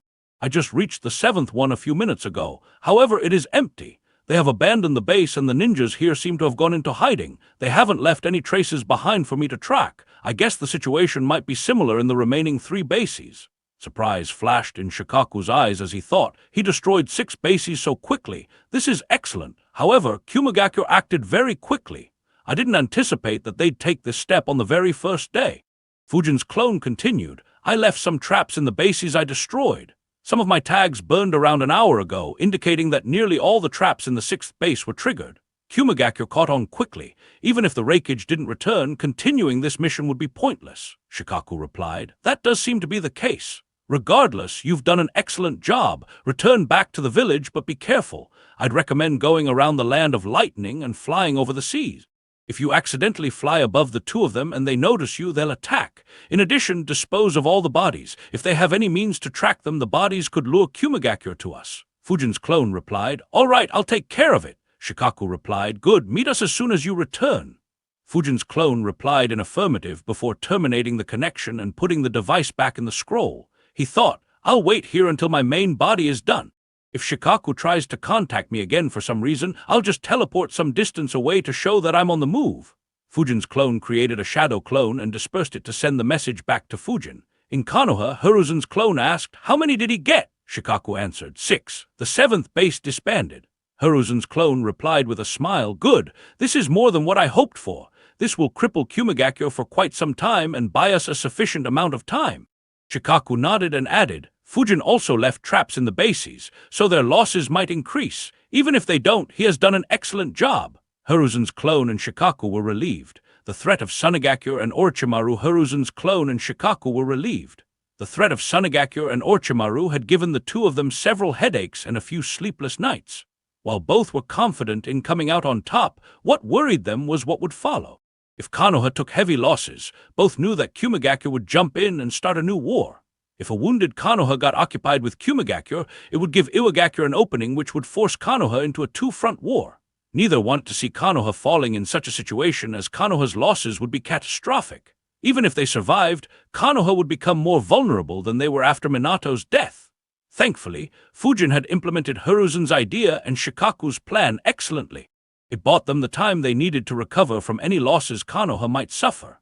While the 2 of them rejoiced, Fumido was shocked to his core. He had heard their exchange and glanced at the map. He realized, so Captain's real mission was to wipe those bases of Kumagakure out. The reason for luring the wreckage and the perfect Jinchuriki to the Land of Hot Water was to ensure that Kumagakure didn't have any ninja strong enough to stop Captain. Still, Fumido swallowed his saliva as he wondered, did Captain wipe out 6 entire bases in a single day?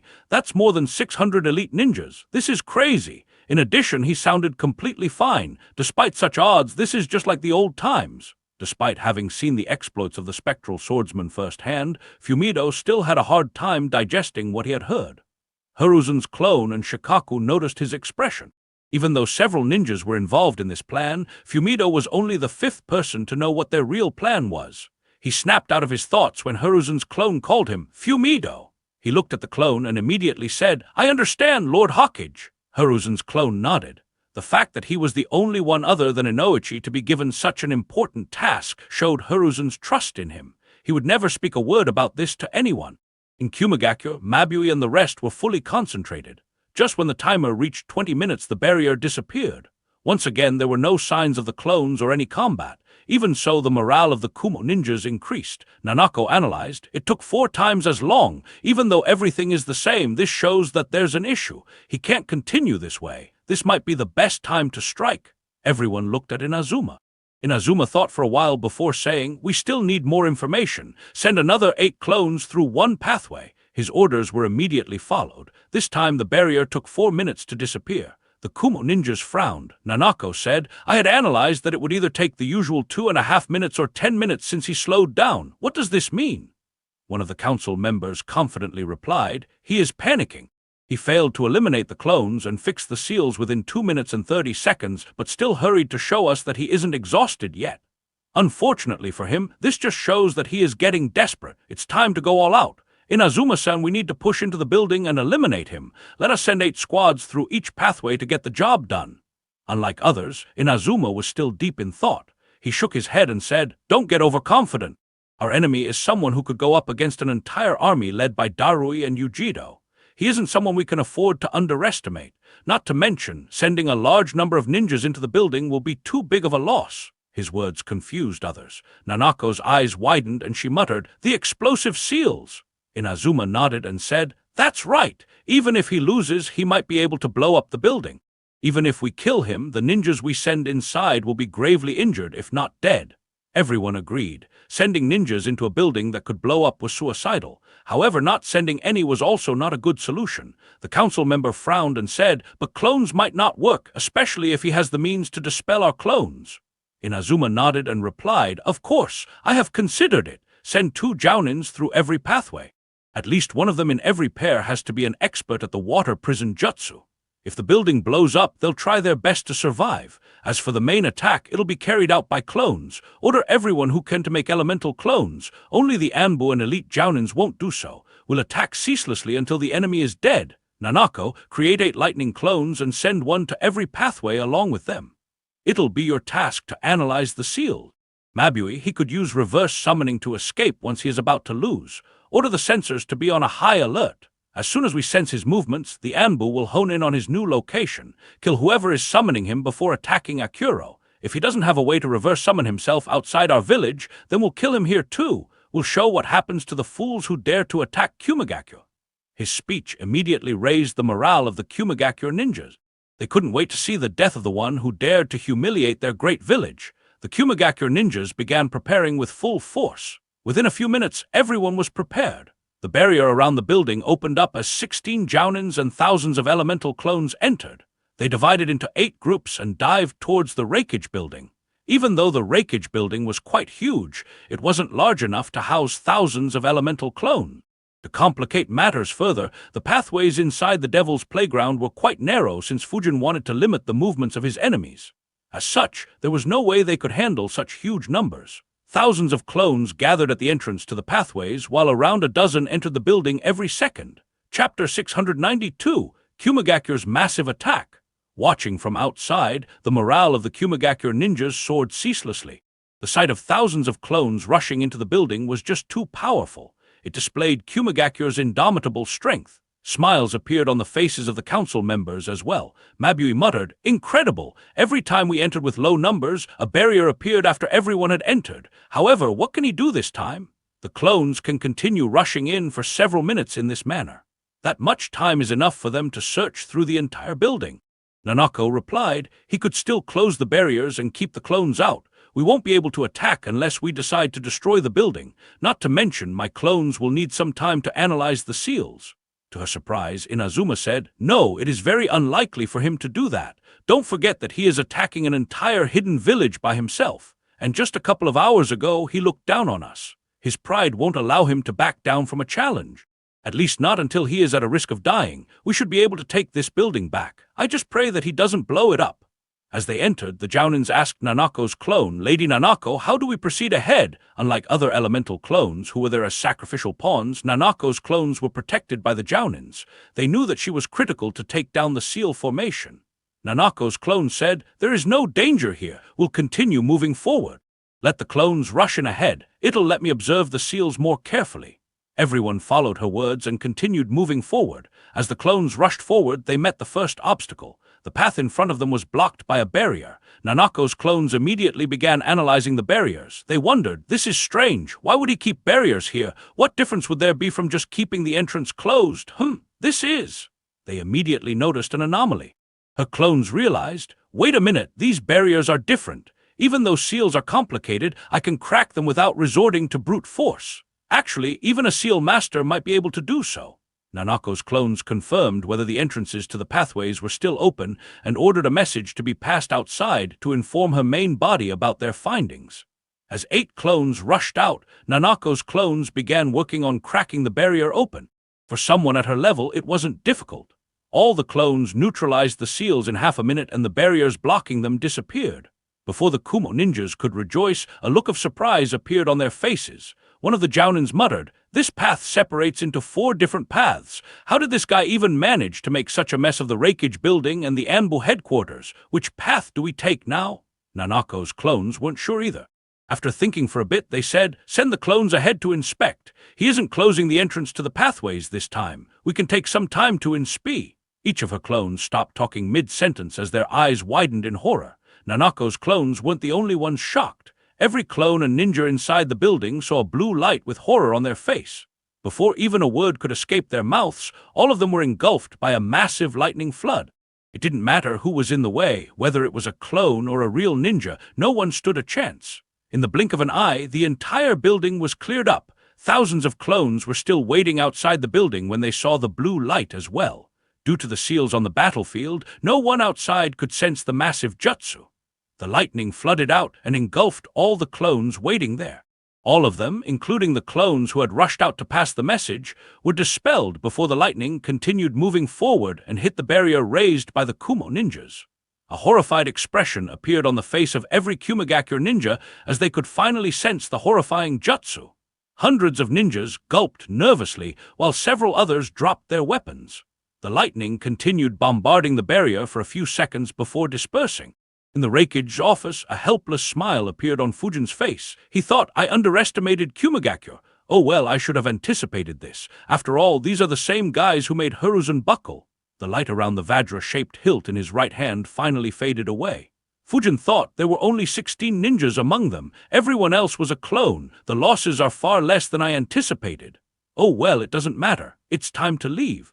I have already gone through all the important-looking scrolls here.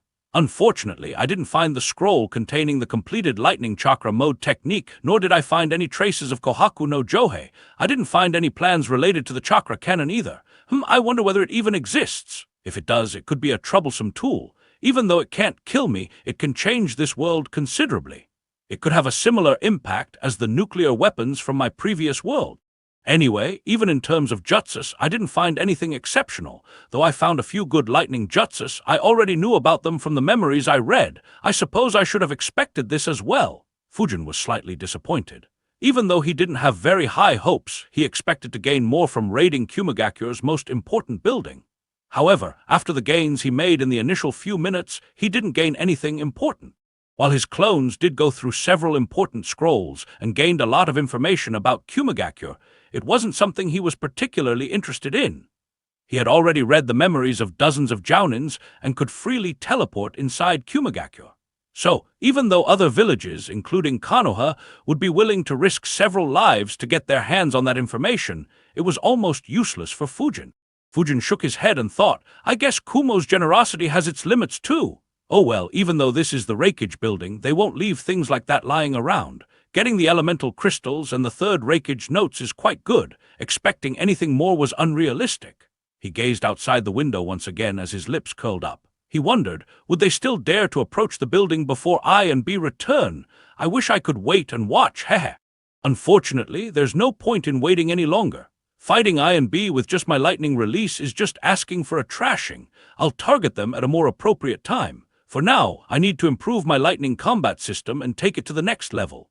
Once I have some success in replicating the lightning chakra mode, I'll ask Ai to be my sparring partner.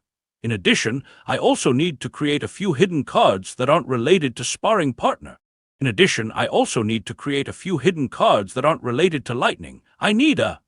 need to get several new summons. Fujin disappeared from the building, leaving just 4 clones behind to clean up. Outside the building, silence engulfed the entire area. None of the 2,000 Kumo ninjas moved a muscle. The morale that Inazuma had built up vanished in the blink of an eye and was replaced with despair. Slowly, everyone gathered their wits. What was that?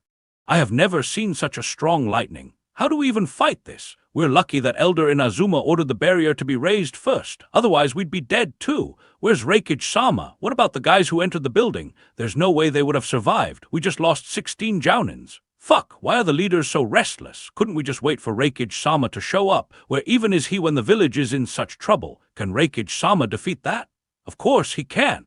Don't underestimate Reikage-sama. Several such discussions broke out. The entire force became a mess. Not only were they demoralized, but they also began blaming their leaders. Yet not a single council member did anything to control them. After all, they were in an even bigger shock. Mabui's heart ached. The losses kept on piling. She muttered, "He hasn't gotten weak. He baited us." Nanako said, "Thankfully we sent only a few ninjas. Otherwise our losses would be catastrophic." One of the council members replied, "It is already catastrophic. What do we do now? Sending any more ninjas inside is suicidal. Not to mention, if we irk him and he reverse summons into the village, then such jutsus can kill thousands of people." Everyone looked at Inazuma, who looked to be deep in thought. As the one who gave the order, Inazuma was directly responsible for the deaths of 16 jounins. They wanted to hear from him, but he didn't say a word and looked lost in his thoughts. The council member called out, "Elder Inazuma." Chapter 693, Speculations. Elder Inazuma. The call brought Inazuma out of his trance. He looked around to see everyone staring at him. He turned his gaze back to the building and asked, "Do you remember the reports we received from our spies in Konoha around a year ago?" Everyone was confused by his question. A few wondered, what do our spies in Konoha have to do with this? Why is he discussing that now? However, the eyes of a few ninjas widened. Mabui muttered, "Around a year ago, there were reports of a massive attack inside Konoha. The attack was so strong that several in Konoha feared that the 9 tails had been set loose once again. And that attack was a lightning jutsu as well." Everyone's eyes widened. Inazuma nodded and said, "Yes. And from my calculations, that attack was made on the Root, a disgusting special force led by the Shinobi of Darkness. This attack makes me suspect that the one who attacked Root was none other than Akuro." Nanako questioned, "But why would he attack the Root and now attack us? What is his motivation?" Mabui asked. "Do you think Konoha is involved in this?" Mabui thought. "Konoha lured Reikage-sama away and targeted our military bases. If Akuro is also affiliated with Konoha, it would explain a lot of things. However, why would Konoha employ someone who attacked them?" Inazuma answered, "I can't be sure. Seeing his strength, there would have been a big fight if they found him. So there is a chance that they don't know anything about him. Or perhaps they reached a deal with him and are using him to humiliate and weaken us. There's no way to tell for sure unless we can capture him." Everyone thought carefully about Inazuma's words. However, one guy lost his cool and shouted, "What does that have to do with the current situation? We just lost 16 jounins. What should we be doing now? If he can bypass the barrier and attack with that jutsu again, our losses would be incomprehensible." Inazuma didn't lose his cool and calmly replied, "Considering who our opponent is, our losses are still quite small because I had the foresight to erect this barrier and send only a few ninjas inside." Everyone around cursed internally at Inazuma's damage control attempt. Before anyone could explode again, Inazuma continued, "The fact that he resorted to such an attack shows that he didn't have any other way to deal with our attack. An attack of this scale would have also eaten into his chakra reserves considerably. However, you're right. It is too risky to continue attacking. We don't know how many times he can use that attack. Even if he can use it just once more, the losses we suffer would be unacceptable. As demoralizing as it may be, we have no other choice but to wait for Lord Forth. We can just take solace in the fact that we forced him to consume so much of his chakra."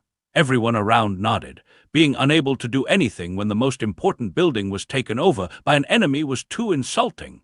However, there was nothing they could do but wait. Of course, there were a few who sneered internally.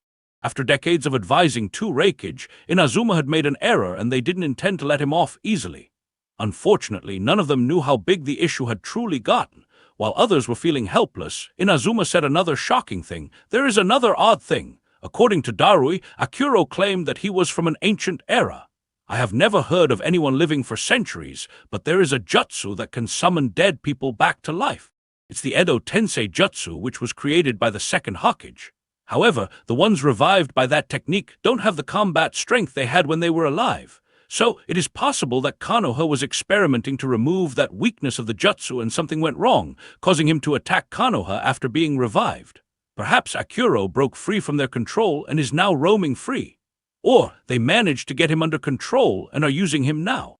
Regardless, if he is an Edo Tensei summon, it could explain why he was unfazed even after getting hit by Yujido and how he can keep using jutsus with such high chakra requirements. Despite being in the council for several years, all of them were shocked by Inazuma's speculation. At the same time, they felt fear towards Konoha. If Konoha could revive rank S ninjas and send them on suicide missions, how could any village resist them? Needless to say, the one who felt the most fear was Mabui.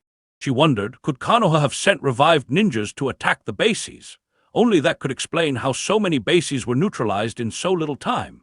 However, if they could do that, why didn't they trap Reikage-sama? Since Konoha successfully lured him there, why didn't they use revived ninjas to eliminate Reikage-sama and B? That would be far more advantageous to them than eliminating our bases and destroying the Reikage building. As she analyzed, Mabui's fear decreased and she glanced at Inazuma while thinking, his analysis is wrong. Or rather, if he's right about Akuro being an Edo Tensei, then Akuro is no longer under Konoha's control. Otherwise, our losses would be far more severe. Others didn't have the same information that Mabui had and felt that Inazuma's speculations were true. Nanako muttered, if that is right, then we can't kill Akuro. We'll have to seal him. Inazuma nodded and said, yes. However, that'll be the least of our concerns. I truly hope that I am just overthinking this. Otherwise, the world will be a mess. Even if all of us unite against Konoha, we wouldn't stand a chance.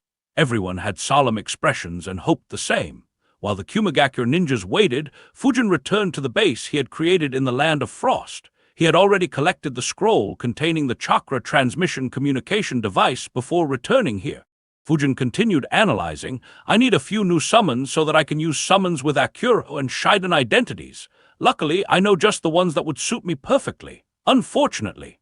A frown appeared on Fujin's face as he changed back to his original appearance. He thought, even though those monsters in the ocean would be perfect, I'm not sure if I can tame them. Defeating or even killing them shouldn't be much of an issue for me. However, I'm not sure if that'll be enough to make them accept a contract. After all, they have lived for a long time and might prefer death instead of being forced. Talking could help, but I'm not sure if any of them will be open to a discussion. Fujin chuckled. It was a weird problem to have. He decided, leave it, I can't control that. After Orochimaru is dealt with, I'll make a trip to that ocean. Considering the number of monsters, I can afford to experiment. Even if I end up killing a few, it won't be a loss. That said, perhaps I should also sign a contract with another summoning clan. Ryu said that I can't sign a contract with a clan that knows how to harness nature energy, but others are fair game. I can pass that contract to Phantom Haven members and raise their strength by ensuring that everyone has a summon. Alternatively, I could just make them raise animal companions like the Inuzuka clan, though that might be a bit complicated. It'll need a lot of resources, and I'll need to steal information from the clans who have such companions. As he was thinking, Fujin destroyed the underground base along with all the corpses. He only kept Dadai's corpse with him as he found his abilities interesting and felt that he might be useful if Fujin got his hands on the Edo Tensei Jutsu. Fujin teleported to the nearest flying thunder god mark and wondered, I still have around half a day before I should be back in the village. What do I do in the meantime? Several ideas flashed in his mind. The first was visiting Phantom Haven Society, but he dropped it since it hadn't been a long time since his previous visit. After thinking for a bit, a mischievous smile appeared on Fujin's face as he decided, since I'm here, I might as well mark the entire Land of Frost and the Land of Hot Water. A couple of hours later, I and B could finally see Kumagakure. Both their breathing was rough. I muttered, just in time. Chapter 694, Walking into the Trap. The two strongest Kumo ninjas had arrived just a few minutes before the 4-hour deadline was reached. As soon as the Kumo ninjas saw them, their morale soared. They opened the barrier to let them in and both rushed straight towards the Reikage building. What is the status here? I asked loudly even before others could register that he was there. They quickly looked in that direction and saw I standing right between them. A second later, B appeared as well. Their expressions bloomed and a huge pressure was relieved from their shoulders. Everyone had been on the edge due to how close they were to the 4-hour deadline. Before anyone could respond, I frowned and asked, "Why is everyone so gloomy? Tell me everything that has happened here since we last talked." Mabui quickly informed him about their attempts to test the seal formation, the massive lightning jutsu, and the deaths of 16 jounins. Ai's expression became gloomy.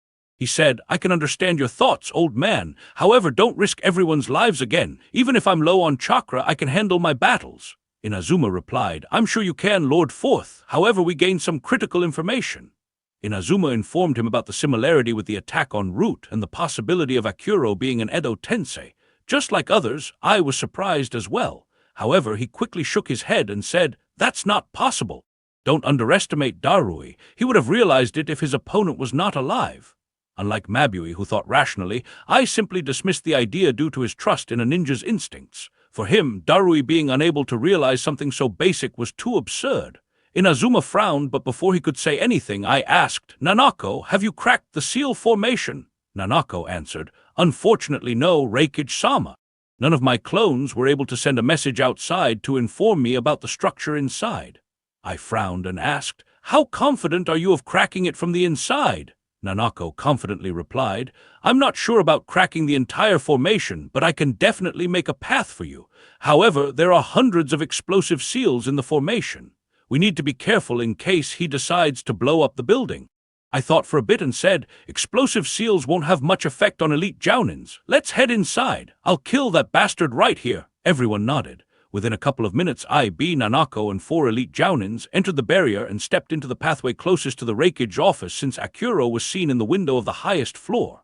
After they entered, a frown appeared on Nanako's face. She wondered aloud, why hasn't the entrance to the pathway closed this time? One of the elite jounins asked, "Do you think that it is because Reikage-sama is with us? Akuro said that he wanted to fight Reikage-sama." Nanako replied, "I'm not sure. Wouldn't it be better if he closed the entrance so that no one would interfere in the battle?" I said, "It's difficult to know what people like him are thinking. Let's continue. Keep an eye on the seals." Nanako nodded as they moved ahead carefully. To Nanako's surprise, there were barely any foreign seals in the building. The ones present didn't hinder them in any way. She wondered, what's happening? This is completely unlike what I observed from the outside. Was it an illusion to bluff us? However, why did it feel so real? A grandmaster can't be fooled in this manner. To the surprise of the Kuma group, they walked all the way to Ai's office without a single obstruction. No seals attacked them, nor were there any enemies. The office was empty. He folded his hands and said, "This is strange, really strange, yo. Where's Akuro, the enemy though? Why's the building so empty? Hey, do you think he ran away?" I frowned due to the situation as well as B's rapping. Due to the seriousness of the situation, he controlled his temper and asked, "What is the meaning of this? Didn't you say that there were thousands of seals inside the building? Why did nothing obstruct us? Where is Akuro, and where are the dead bodies of our jounins?" Nanako had a bad feeling. She answered unsurely, "I don't know. This feels too odd. I'm confident in what I saw, but this is almost entirely different. I don't understand how a seal formation could confuse me." I said, "Don't forget that he claimed to be from the ancient era. The way he uses seals might have been forgotten to time. Some of his seals might have been lost to time as well. Don't underestimate your enemy just because you're a grandmaster." Nanako frowned but didn't say anything. Even though Ai's words hurt her pride, the current circumstances could be seen as her failure. I instructed, "There are still several places in the building that can't be sensed. He might be hiding somewhere and planning a sneak attack. It'd suit his fighting style. We'll do a thorough search of the building." Everyone nodded and immediately got to work. Even though they hadn't seen the enemy, none of them dared to drop their guard. They continued looking for the culprit, unaware of the fact that he had not only left the land of lightning but also the land of frost and moved into the land of hot water. Fujin created a new set of shadow clones and all immediately dispersed. He thought, "The clones I left in the land of frost should be able to mark the entire country in a few hours. The land of hot water is much larger though. Still, I should be done by morning. Even if I don't, my clones can continue working. Anyway, I wonder if he has told them about me yet. That meeting should be an interesting one." Fujin let out a chuckle. As he suspected, an interesting meeting was taking place thousands of kilometers away. In a dimly lit room, 4 figures stood silently. Outside the window, the scene was bleak. Dark clouds covered the sky and the rain poured down endlessly, creating a somber atmosphere. Abaido asked, "Zetsu, what is the purpose of this meeting?" Black Zetsu answered, "One of my clones saw an interesting sight in the land of lightning. It might be helpful for Akatsuki." Nagato, Konan, and Abaido became interested in his words. Black Zetsu continued. A lone ninja confronted a Kumo army led by Darui and Yujido, the Jinchuriki of two tails. They fought for around 3/4 of an hour. White Zetsu continued. The end result was the death of 52 Kumagakure ninjas and serious injuries to the elite Jounins from Kumagakure, while he used reverse summoning to leave after injuring them. You guys should have seen him battle. He was unpredictable and relentless, like a force of nature. The trio were surprised. They knew the strength of Darui and Yujido. A ninja taking on the two of them along with an entire army was quite impressive. Conan asked, "Impressive? Who was he? And do you want to recruit him into the Akatsuki?" Black Zetsu answered. "He wore a mask and I haven't ever seen anyone with his fighting style, so I'm not sure of his identity. We may need to interrogate some Kumagakure ninjas to gain more information about him. And yes, based on his strength, he'll be a good fit for the Akatsuki. However, we'll first need to find out more about him." Abaido muttered, "Interesting. I'll look into him." Zetsu's clones were too good at hiding. Even though Fujin had once sensed and attacked Zetsu, he began taking precautions and improved his stealth by another level. Unfortunately, no matter how stealthy he and the white Zetsus were, they couldn't hide from Fujin's space-time sensing technique. Fujin, who wanted to create a reputation for his Akuro identity and needed sparring partners, was more than willing to put on a show. Of course, what amused him was the thought of Akatsuki trying to find the non-existent Akuro. White Zetsu said, "There are a few more interesting things happening in the Land of Lightning. A strong barrier is protecting the village hidden in the clouds. I can't breach the barrier, but something is happening inside it. The weather in that country is weird as well. Many of my clones were hit by hurricanes." The leaders of Akatsuki were confused by these events. Not understanding what they could mean, they ordered Zetsu to keep an eye on the Land of Lightning and find out more about the events there. In the Reikage building, Ai's group searched for an hour but didn't even see Akuro's shadow. They did find the dead bodies of the 16 Jounins, but that enraged them even further. Their bodies, along with the bodies of 4 Anbu, were stored in the storage room while all the elemental crystals were missing. When the group returned to the Reikage's office, Ai was fuming. This day was so terrible that it was comparable to the day he lost his father. He raised his right arm as he shouted, "Not only did he brazenly kill our ninjas, but that bastard also stole all our elemental crystals." His arm fell on his desk, obliterating it. However, at that very instant, the eyes of all Kumagakure ninjas widened. They instinctively raised their guard and grabbed their weapons. Chapter 695, Weak. Ai's arm hit the desk, obliterating it to smithereens. However, at that very instant, the eyes of all Kumagakure ninjas present widened. They instinctively raised their guard and grabbed their weapons. The reason for their reaction was that the desk that had blown up suddenly released some fluids. In addition, Nanako suddenly sensed some additional seals. Ai, who had one of the best reaction speeds of all ninjas, was caught off guard. To make matters worse, his speed was far lesser without the lightning chakra mode active. Due to how close he was, his right arm was covered by that fluid. In addition, his clothes, the parts of his chest, and even some parts of his face and neck were sprayed with that liquid. "Brother! Reikage-sama!" Instinctively, Ai activated his lightning chakra mode as others called out worriedly. Nanako cursed, "Shit! How did I not see those seals? If that liquid is poisonous, then we would be doomed." Nanako recalled how horrifyingly strong their opponent was. However, what horrified her even more was his bag of tricks. If the Reikage was subdued and Akuro managed to neutralize B in a similar way, Kumagakure would be doomed. The same thoughts ran through the minds of the 4 elite Jounins. To their relief, Ai showed no signs of pain and said loudly, "Calm down, I'm fine." He turned his gaze towards the elite Jounin who had some expertise in medical ninjutsu and said, "Check what this liquid is." Even though I didn't feel any pain, I felt a mild burning sensation initially. It might have some other effects or a delayed reaction. The elite Jounin nodded and immediately inspected Ai. Ai's right arm as well as the golden vambrace were dyed pink. Half of his face, nearly his entire neck and his exposed chest were dyed pink as well. The elite Jounin frowned and was about to check his clothes when Nanako shouted, "Be careful! The seals are behaving weirdly." Nanako had a grim expression. She could sense that the few foreign seals left inside the building were activating. In addition, the seals on the outside walls were behaving strangely as well. In a grim tone, she muttered, "We may have fallen into a dangerous trap." Lightning appeared around Ai's body once again as he said seriously, "Let him come." The others prepared themselves as well. To their surprise, Akuro didn't appear. The seals didn't trigger any additional attacks on them either. Instead, words started appearing on the wall. "Boring, I'm disappointed. I expected better after fighting those kids. Seeing your desperation, I shall spare this village for the time being. I will visit again in the future. If your Reikage continues hiding cowardly, then I won't show any mercy." As they read the message, every single one had a dark expression. Ai's expression was a sight to see. He clenched his fists and gritted his teeth. Under normal circumstances, several things, perhaps even the walls, would have been smashed. Unfortunately, I couldn't even do that in case something else sprayed on his body. Outside the building, the 2,000 ninjas had a shocked expression as well. The seals covering the building had disappeared. Instead, a few large and bold letters carved into the building appeared. The Raikage building was a 5-story building located at the heart of Kumagakure. The Raikage building was a 5-story building located at the heart of Kumagakure. Every single person in the village looked at it with awe and admiration. However, at this moment, the ninjas standing outside, along with some others who had good eyesight, were seeing something they never imagined.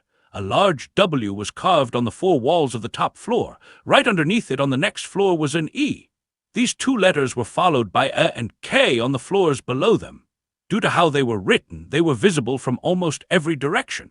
Thousands of people living inside Kumagakure saw "weak" written on the building, which was a symbol of their power. A wave of humiliation and anger washed over them. Thousands of fists clenched and teeth gritted against each other. Never had they experienced such humiliation. Even though Kumagakure suffered several losses in history, they had never been bullied to such an extent. Needless to say, Fujin had no interest in humiliating Ai or the citizens of Kumagakure. If it didn't benefit him, he would never engage in such superficial acts. The reason why he went out of his way to humiliate Ai was to enrage him even more and ensure that he would go all out to hunt Akuro down. That would ensure that he could get a battle whenever he wanted it. Similarly, the reason for humiliating others in Kumagakure was to spur them further. Even though Kabuto's absence would make Obaido's side much weaker, Kumagakure's losses due to Fujin's actions were very high. Even though the number of ninjas he killed was less than 10% of Kumagakure's total force, the ninjas he killed were all elites who were ready to participate in a war. Among the ones he killed, there wasn't even a single genin. As such, Kumagakure's losses were far worse than what the numbers indicated. In a way, it was comparable to Konoha losing most of their veteran jounins during the Nine Tails assault. Luckily, they weren't reeling from the losses caused by a great war, and their Kage and Jinchuriki were still safe. Otherwise, they would have been in worse shape than what Konoha was in after Minato's death. Under normal circumstances, Kumagakure might require around 5 to 7 years to guide their young ninjas and turn them into elites to replace the dead. Fujin just hoped that humiliating them in such a manner might push them to do so in 3 to 4 years, right when the Akatsuki would be very active. Of course, doing so also left some holes in the persona Fujin created for Akuro. The fact that he set a trap which was triggered by Ai destroying the desk would make Kumagakure suspect that Akuro wasn't unaware of the Raikage and his personality, which in turn could make them suspect all of Akuro's words. He made some arrangements to confuse them further, but they weren't foolproof. However, Fujin didn't care much about that. After all, he had just created the backstory to mess with the minds of anyone who tried to investigate him. If anything, such suspicion would just confuse them further. Even if they obtained irrefutable evidence that he wasn't from the ancient era, it wouldn't harm him in any way. As long as no one connected Akuro to Fujin, he didn't care. In the Raikage office, a stunned expression was visible on Nanako's face. I asked, "What's the matter?" Nanako replied, "After this message appeared, all the foreign seals disappeared. I don't sense any strange seal inside the building." She turned her gaze towards the sensor and said, "Try sensing. See if you can sense the entire building." The sensor nodded and activated his chakra field. He said, "I can't extend my chakra field into the Ambu headquarters due to the seals there, but I can inspect the entire building. I don't sense anyone here." Despite such an answer, Nanako wasn't thrilled. She muttered, "I wanted to observe the seals and study this formation. If I could, we could have recreated it and strengthened our Fuinjutsu knowledge. I didn't think he'd leave a trigger that would destroy the entire formation. I have to admit, his application of Fuinjutsu is far superior to mine." I didn't want to see one of his handful grandmasters demoralized. He said, "Don't underestimate yourself. He should have had access to far more information than you. I'm sure that the next time the two of you meet, you'll break his formation." Nanako nodded and said, "Thank you, Raikage-sama." He suddenly asked seriously, "Didn't Darui say that he claimed to be from an ancient era and didn't have an idea about how strong you were? How did he know that you'd smash the desk?" I was puzzled as well. Before he could think of anything, Nanako answered, "The trigger might not have been the breaking of the desk. I assumed that he wanted to show this message to Raikage-sama, so the trigger could have been simply touching the desk. In addition, Her expression became grim as she continued. Inazuma had ordered to check whether everyone had escaped from the building. We found out that 5 didn't make it. 4 were the dead Anbu we found. However, the last one is still missing. And that person is Kiyoshi. So many seals can't appear suddenly. In addition, keeping them hidden from not just me, but also the other grandmasters is incredibly difficult, even considering Akuro's expertise. As difficult as this is to believe, I suspect that Kiyoshi helped him by secretly placing these seals after our last inspection. He could have given Akuro some information about you. Kiyoshi, I muttered, having a tough time believing that he was a traitor. One of the elite Jounins said, I would have never imagined old man Kiyoshi to be a traitor. He was so cheerful and always helped everyone. Nanako nodded. She couldn't believe it either. Suddenly, the one who was examining Ai called out, Reikage-sama, I've examined this liquid. He had a weird expression on his face as he spoke, making everyone curious. I asked, what is it? Ai's expression became increasingly dark as the elite Jounin replied strangely, I still need to do more studies to confirm, but everything I have seen so far makes me believe that it is nothing but a conductive pigment. However, it is a very strong one and bonds very quickly with our skin. Your lightning amplified it even further. I'm afraid that the stains it left behind will be very difficult to remove. Chapter 696. Questioning the Reikage. I'm afraid that the stains it left behind will be very difficult to remove.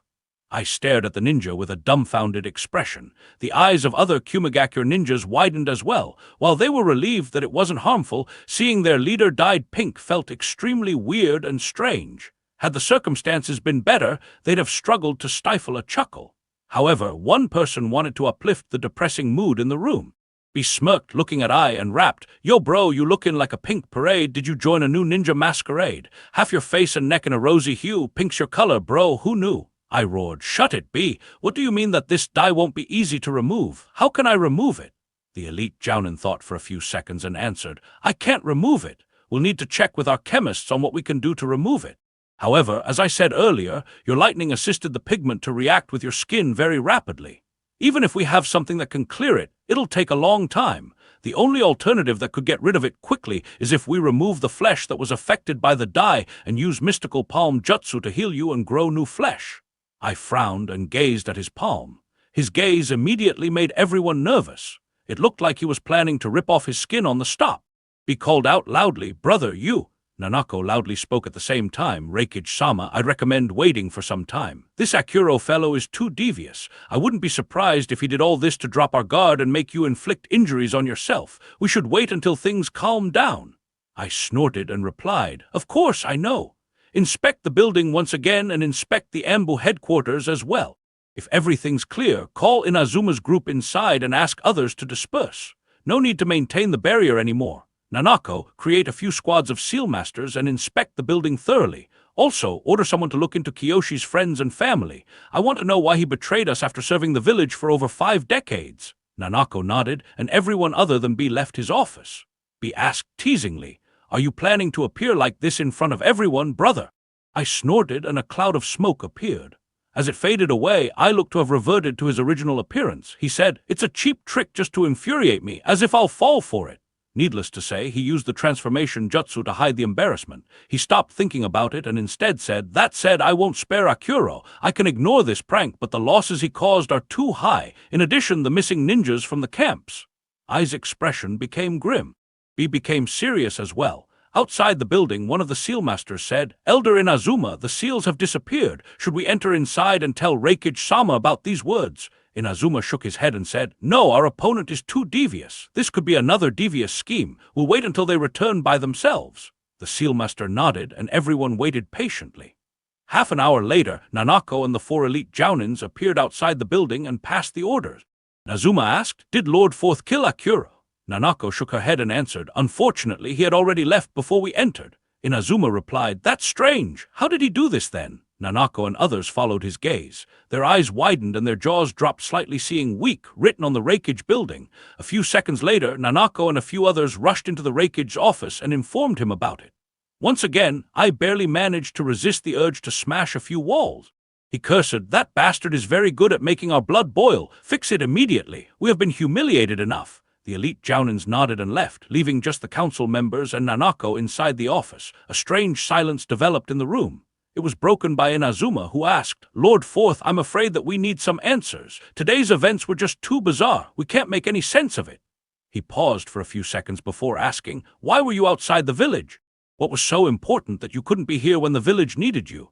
Why was a barrier raised to protect the village? Why did Darui lead an army outside, and where did he go? Does Akuro have any relation to it?" I took a deep breath. It had been a long and bloody day for him and Kumagakyo. The sun had set, covering Kumagakyo in darkness and further amplifying the fear in the hearts of the citizens and ninjas in Kumagakyo. The building being captured by Akuro for several hours, as well as his powerful lightning jutsu, was being talked about throughout the village. As the ones who knew the truth, B and Mabui felt coldness in their hearts. Finally, I answered, "This is regarding the recent events in Konoha and the spectral swordsman." Everyone in the room became serious upon hearing Fujin's title. While he was already feared, his battle against Orochimaru had made everyone weary of him. Inazuma asked, "What of that kid? How is he related to today's events?" I answered, "He left Konoha openly, giving us an opportunity to eliminate him. Even though we suspected that it was a trap set by Konoha, the opportunity was too good to pass up. That's where B and I were." The eyes of everyone other than Mabui and B widened. Nanako asked, "Did you eliminate him?" I sighed and replied, "Unfortunately, we didn't even see him. It wasn't a trap set by Konoha. Instead, he was the bait to lure me and B there while they targeted something else." Inazuma said, "So that's why so many security measures were taken. However, Konoha didn't attack us, unless Akuro is affiliated with Konoha." I shook his head and said, "I don't know much about Akuro. We'll wait for Darui's return. He might have more information. As for Konoha's target, it wasn't the village. Instead, they were the military camps we set up to raise elites.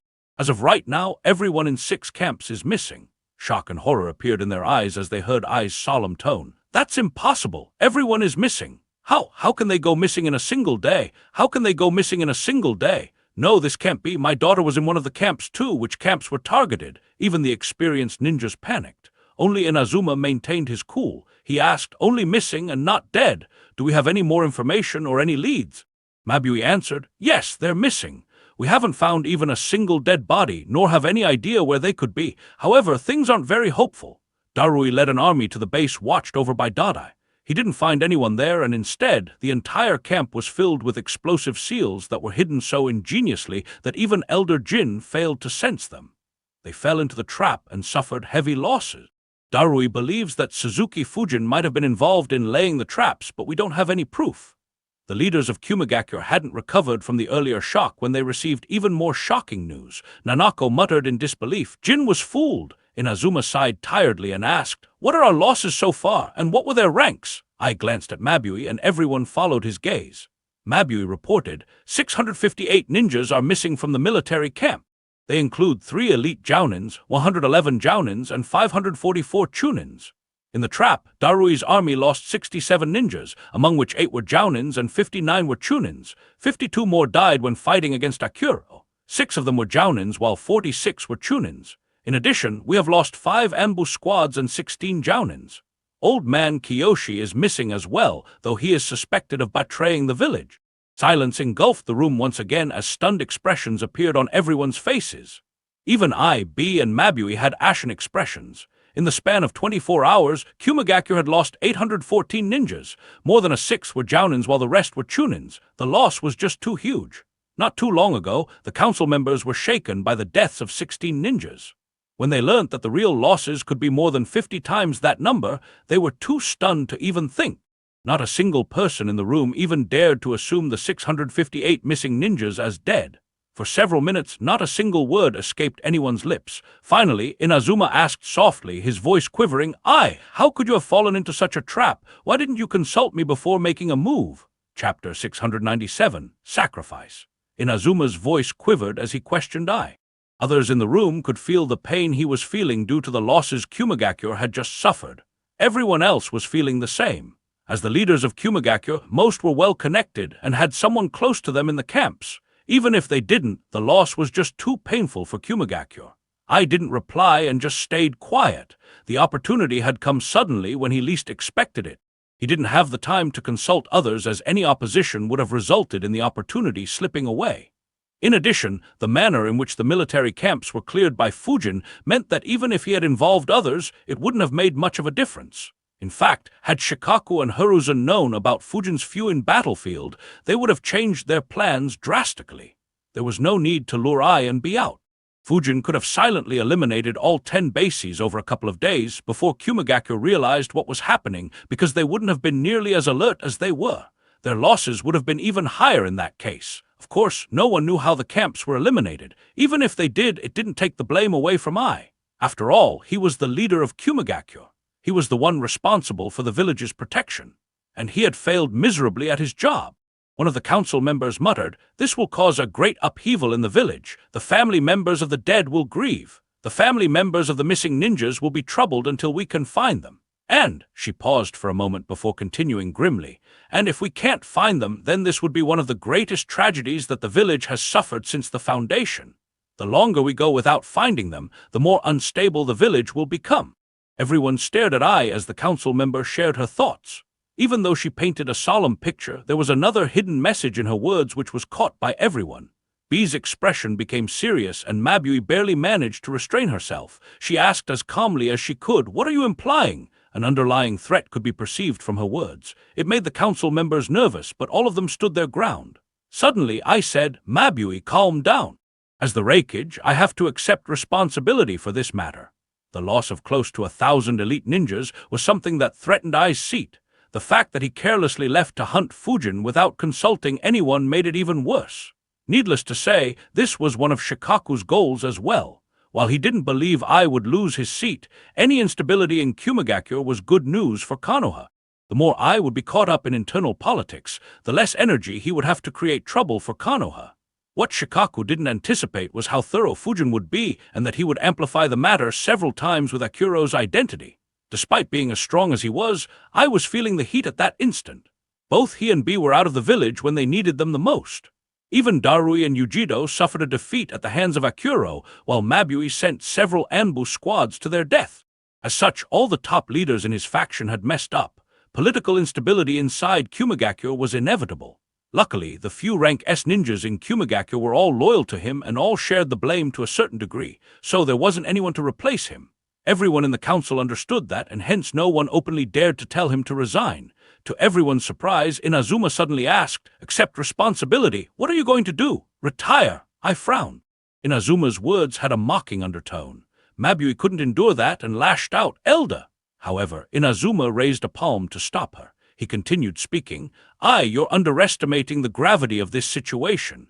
If we find the missing ninjas, then you can use it to rally the people in the village and recover our morale. However, if you don't, you won't be able to handle the consequences. Even if you hide the details of the situation and feign ignorance about the reason why so many ninjas went missing, you'll be questioned because the camps were your idea. The people of the village will vilify you for mishandling this situation. You'll be hated, and many will stop trusting you. Parents might stop sending their children to the academy, and the current ninjas will be very wary of any such initiatives in the future. Even if you keep your seat, the village will be extremely unstable, and recovering from this loss will take far longer. If we had a rank S ninja who wasn't involved in this matter, we could have changed leadership and restored people's faith in the leadership. Unfortunately, we don't have any such candidate." He paused to take a deep breath as everyone wondered where he was heading. Nanako thought, "He is behaving strangely today." He openly mentioned that Reikage-sama should resign and called him by his name for the second time. Inazuma took a few seconds to compose himself. His expression became serious once again as he continued, "I messed up as well by ordering 16 jounins to run to their deaths. I was planning to retire by accepting the blame. However, I didn't know about the events in the camps. The only way to control the upcoming instability and ensure that Kumigakyo moves forward as we always did is to direct their hatred to a person other than you. I'll take the blame for this entire incident. I'll hand in my resignation from the council and admit that it was my plan to send you on a secret mission, which reduced our defenses and resulted in this tragedy." The eyes of every person in the room widened. No one expected Inazuma to make such a sacrifice. As someone who advised the Third Reikage and contributed immensely for decades, Inazuma was highly respected by everyone in Kumigakyo. The influence he held in Kumigakyo was immense and second to only Ai. However, if he did what he said, all his former achievements would be forgotten. He'd only be remembered for this failure. Instead of being respected, he'd go down as one of the most hated and incompetent ninjas in Kumagakure's history. For a while, no one in the room could say a single word. Finally, I sighed and muttered, "Old man, thank you." Inazuma smiled and replied, "It's fine. This is what your father would have expected me to do. Just continue making Kumagakure stronger and ensure you don't fall prey to such schemes from Konoha again." I could only nod as Inazuma turned around and left the office. A sigh escaped his mouth as he thought, to think that he would make such a sacrifice. Now that I think about it, even though everyone looked at him to stop my plans, he never went overboard and kept the council together. I wonder if my father put him up to this task before passing away or whether he did it with his own will. Regardless, I won't have him to guard against the schemes of others in the council anymore. Still, to think that Konoha would make such a deadly scheme, to cause us such heavy losses and even threaten my chair. And Darui just happens to run into someone as strong as Akuro at the same time, who, for some reason, goes all out to humiliate us. Was all this just a coincidence, or is Konoha behind everything? In any case, I now understand why father was so wary of Konoha. From the start to the end, I had no control of the situation. I felt a great hatred towards Konoha. However, he knew that his options against Konoha were very limited. More importantly, he'd have to devote all his energy to stabilizing Kumagakure. If he made another reckless move and Kumagakure suffered once again, the opportunity he got due to Inazuma's sacrifice would be wasted, and he wouldn't be able to control the internal situation. The council members and some senior ninjas discussed how they should deal with the situation throughout the night. Darui and his army returned to the village during this time. He quickly met up with I and the rest and informed them about his experiences. Of course, the spies also took advantage of the darkness. With the barrier no longer covering the village, they sent messenger birds to their respective villages. As luck would have it, a couple of ninjas from Darui's army were spies as well, one from Konoha and one from Iwa. As soon as they got an opportunity, they did the same. Even though Kumagakure was alert, they couldn't track this as they mixed among the messenger birds continuously sent from the Raikage office. As the first rays of the sun fell on Konoha, Fujin returned to Hiruzen's office. Hiruzen and Shikaku were already waiting for him and cleared the room immediately. Both had smiles on their faces. Hiruzen asked, "How many did you get?" Chapter 698, Turbulent Times. Fujin answered nonchalantly, 658 including 3 elite jounins. Since they already knew that Fujin had eliminated 6 bases, both had expected such an answer. Even so, their smile widened. Hiruzen couldn't help but say, "You've done a great job, Fujin." Fujin nodded and continued, "I've no idea how many fell to the traps, though I suppose our spies should get that information easily once they arrange the funerals. I also sent a few wind clones around. I didn't task them with killing anyone and just sent them to create some disruptions. They should have started several hurricanes which will disrupt their internal trading for some time." Shikaku said, "That's good. It'll keep them busy with their internal matters for longer. Along with Eagle eliminating their spies, their losses exceed 700 ninjas even without considering the traps. With such heavy blows to their elite ninjas and their intelligence network, Kumo will be unable to start a war for at least 3 to 4 years. The 4th Raikage will have no choice but to tone down his aggression." Ever since Minato's death and Orochimaru's betrayal, Kumagakure had always been on the lookout to find Konoha's weak spots. The Hyuga incident was just the start. They continued poking Konoha continuously since then, but Hiruzen had done an excellent job ensuring that Konoha wasn't caught in another scheme while giving Kumagakure a bloody nose once. Even though Konoha's strength had recovered, Kumagakure always remained a major threat due to its aggressive nature. For the first time in over a decade, Konoha would be able to enjoy some peace. Of course, that was if they fended off Sunagakure and Orochimaru's scheme. Fujin had the same thought. He nodded in agreement, but asked, "While it does cripple their military temporarily, aren't you afraid that the Raikage might do something drastic? He isn't exactly known for his calmness, is he? If Orochimaru extended an olive branch to him and he accepts, we could be in deep trouble." Shikaku chuckled and said, "You don't need to worry about that. He'll soon be buried in so much internal work that he wouldn't even be able to glance in our direction.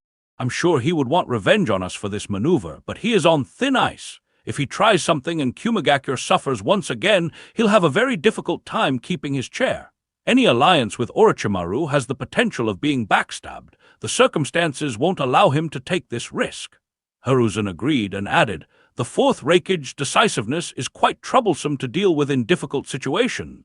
Fortunately, your actions will ensure that Kumagakure won't allow him to be that decisive. Of course, we'll keep an eye on them just in case they do something drastic. However, considering the pressure he'll face internally and even in their council, I don't think there's any reason to be worried." Hiruzen suddenly sighed and muttered, "It's a shame that we don't have any spies inside their council. If we did, I could have kept him occupied in Kumagakure's internal problems for at least a decade." His words immediately earned stares from Fujin and Shikaku. Both were slightly surprised at how miserable Hiruzen wanted to make eye. Fujin couldn't help but wonder, is he still salty about the embarrassing loss he took during the Hyuga incident? Sensing their stares, Hiruzen shrugged and said, "Neither of you had the chance to see Sensei in action. What we've pulled this time is a child's play compared to what he did on a regular basis. Anyway, you've done a great job, Fujin. Take a good rest. We need you to be at your best during the final round of the Chunin exam." He continued in a serious tone, "We'll be putting our focus back on Orochimaru and Sunagakure. Even though we've done plenty to deter them, I'm unable to understand Rasa and Orochimaru's thoughts due to how irrational they have been. They might still continue with their plans. Whatever their plans are, we've to get through with minimal losses and come out on top. In addition, Kumagakure will use their losses to make other villages, especially Iwagakure, wary of us. We'll need to thwart their efforts and make other villages doubtful of Kumagakure's intentions. Anoki wouldn't act as long as we create some degree of doubt." Shikaku sighed in exhaustion while Fujin chuckled at his reaction. Needless to say, Shikaku would be the one responsible for that task. The trio discussed a few more things before letting Fujin leave. Once the two of them were alone, Shikaku's expression became serious. He said, "His performance was just too good this time. From the structure of those bases, even wide-range wind jutsus wouldn't be able to kill everyone with such efficiency and prevent everyone from sending messenger birds to Kumagakure. When I made the plan, I expected him to annihilate just one base and then pick off a couple hundred more ninjas due to his summon's ability to fly at high speed. However, he was able to completely annihilate 6 bases without alerting anyone. I wonder how he managed to do that." Hiruzen nodded and said, "Every ninja has his own secrets. Considering how careful he is, it isn't strange for him to have a few secret techniques. I suppose no one other than the dead can answer your question. Isn't that why you asked him to destroy the dead bodies instead of bringing them back?" Hiruzen asked with a chuckle. Shikaku sighed and muttered, "This boy is too troublesome. He keeps his cards very close to his chest. As good as that is for a ninja, it makes my job much harder. If I had asked him to bring back the bodies so that we could read their memories, I'm afraid that he might not have performed to the best of his abilities to keep his secrets hidden." Hiruzen just chuckled in response. However, even though he didn't show it on his face, Hiruzen couldn't help but feel slightly disappointed. After all, he had always helped out Fujin and hadn't held back from guiding him. The only place where he drew a line was darker forbidden jutsus that could lead Fujin on the same path as Orochimaru. In return, Fujin hadn't shown the same trust in Hiruzen. However, even though he was disappointed, Hiruzen didn't mind it much. He was well aware of Fujin's personality and knew there wasn't much anyone could do about it. Not to mention, Fujin had already repaid his faith and efforts several times over. Be it stopping Orochimaru twice, cutting down close to 700 Kumagakure ninjas, or the massive wounds Fujin had repeatedly inflicted on other villages, Fujin had already contributed a lot to Konoha and taken a lot of pressure off Hiruzen's shoulders. And he was still only 16. As long as he didn't go down the same route as Orochimaru, Hiruzen didn't mind Fujin keeping his abilities a secret. Fujin returned to his house and stretched a bit as he thought, "After such intense battles, I'd like nothing more than to sleep. Unfortunately, there are still a couple of days for this soldier pill to run out. I suppose it is back to training." Fujin opened a scroll and began reading it once again. It was the scroll containing the third Reikage notes on lightning chakra mode and black lightning. After reading it entirely, Fujin decided both of these techniques will be a long-term process. I'll focus on them later. For now, I need to make improvements in my lightning combat system and implement the ideas I got while fighting Darui and the rest. In an instant, several shadow clones appeared next to him before teleporting away instantly. All left Konoha and went to places where they could train lightning jutsus without being disturbed or watched by anyone. As for Fujin, he entered the meditation room and began meditating to recover his chakra faster. He planned to stay there until Hiruzen called for him. Even though there was no great war, the world of ninjas was still quite turbulent. In Kumagakure, people were in a panic due to Akuro's stunts. Before they could recover, they learned about the missing ninjas and the entire village became a mess. That mess would soon spread throughout the country like wildfire. To the south of the Land of Lightning, the Land of Water was still engulfed by a civil war. Their battles were becoming increasingly tense. A few thousand kilometers away, the Sunagakure ninjas were busy preparing for an assault on Konoha, while their higher-ups were still debating whether they should go forward with the plans or halt them for the time being. To their north, even the higher-ups in Iwagakure were stressed out. In a matter of days, they lost contact with more than half of their intelligence network. They were busy checking what had happened in their neighboring countries for such a sudden change. At the center of everything, Konoha looked stable as a monolith, seeming unbothered by everything happening around them. However, in the dark, the Anbu and the clans were preparing for another major war. As such, the entire ninja world was on a thin edge. At such a time, a few birds were flying peacefully towards their targets, carrying terrifying news on their back. It was evening when a few of them reached the land of water and informed both factions about the events that took place inside Kumagakure. A few minutes later, a few birds reached Konoha. Sunagakure and Iwagakure were farther from Kumagakure, so they received the messenger birds a few hours later. The minor villages received them at varying hours as well. Regardless of when they received the scrolls or which leader opened and read it, everyone's eyes widened in shock. Even Hiruzen was no exception as he muttered, "What in the hell?" Chapter 699, Shocking the World. Within the span of a few hours, all the leaders of various hidden villages received messages from Kumagakure. No matter who it was, every single one was shocked. In Kirigakure, Mengetsu read the scroll and muttered in disbelief, "Impossible!" He immediately got up and went to inform the 4th Mizukage. In the rebel camp, Mei had a similar stunned reaction. However, a smile immediately appeared on her face as she muttered, "Interesting. To think that someone would humiliate Kumagakure. However, why wasn't the Reikage in the village?" In Sunagakure, Rasa read the report with a solemn expression. He had the same doubt as Mei when a certain memory surfaced in his mind. He thought, irrespective of why the Reikage and the Jinchurikis weren't in Kumagakure, this event will destabilize Kumagakure. Even though the means are different, the end result will be similar to how my position became unstable a few years ago. Was Konoha behind this as well? He quickly analyzed before concluding, "This is undoubtedly Konoha's work. Lightning masters are rare outside Kumagakure. The only famous one is Hatake Kakashi. If I assume that Suzuki Fujin destabilizing the land of wind was some sort of test, then this could be a test for Hatake Kakashi. Unfortunately for Konoha, they've picked the worst time to do this." A glint appeared in Rasa's eyes as he had an idea. He decided, "Orochimaru hasn't given me any response on how to deal with the rank S ninjas in Konoha. However, if we can ally with Kumagakure as well, then we won't have much difficulty in crushing Konoha. I need to act quickly." In Iwagakure, Anoki read the 2 reports. Kitsuchi was with him as well. A serious expression appeared on their faces. Kitsuchi muttered, "Strange. This is very strange. An entire base suddenly became empty, and for some reason, Kumagakure decided to send a whole army. This should mean that they were already aware of what caused that base to be emptied, and the threat was large enough to dispatch an army. Yet, the army fell into a trap despite having a grandmaster. While returning, they ran into this Akuro fellow, and he not only fought them but also went to Kumagakure and humiliated them to this degree. Have you heard of this guy?" Anoki shook his head and replied, "No, however he must be very formidable. Taking on an entire army led by Darui and a near-perfect Jinchuriki is extremely difficult. Very few ninjas can accomplish this. However," a smirk appeared on Anoki's face.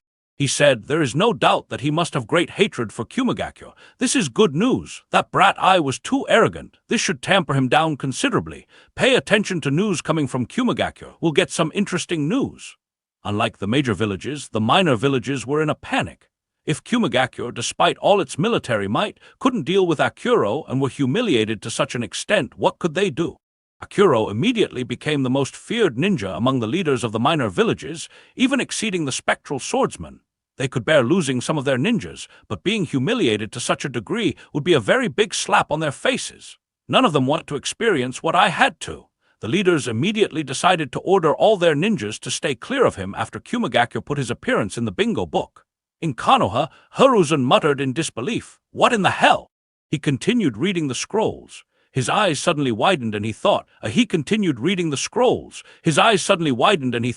lightning jutsu of this caliber. This is similar to the attack on Root headquarters. Could it be the same guy? However, why is he in Kumagakure? No. Hiruzen glanced at his ambu guards and ordered, "Bring Shikaku and Fujin here." A couple of guards disappeared from the room. Hiruzen analyzed, "No, the first question is, why did he attack Root?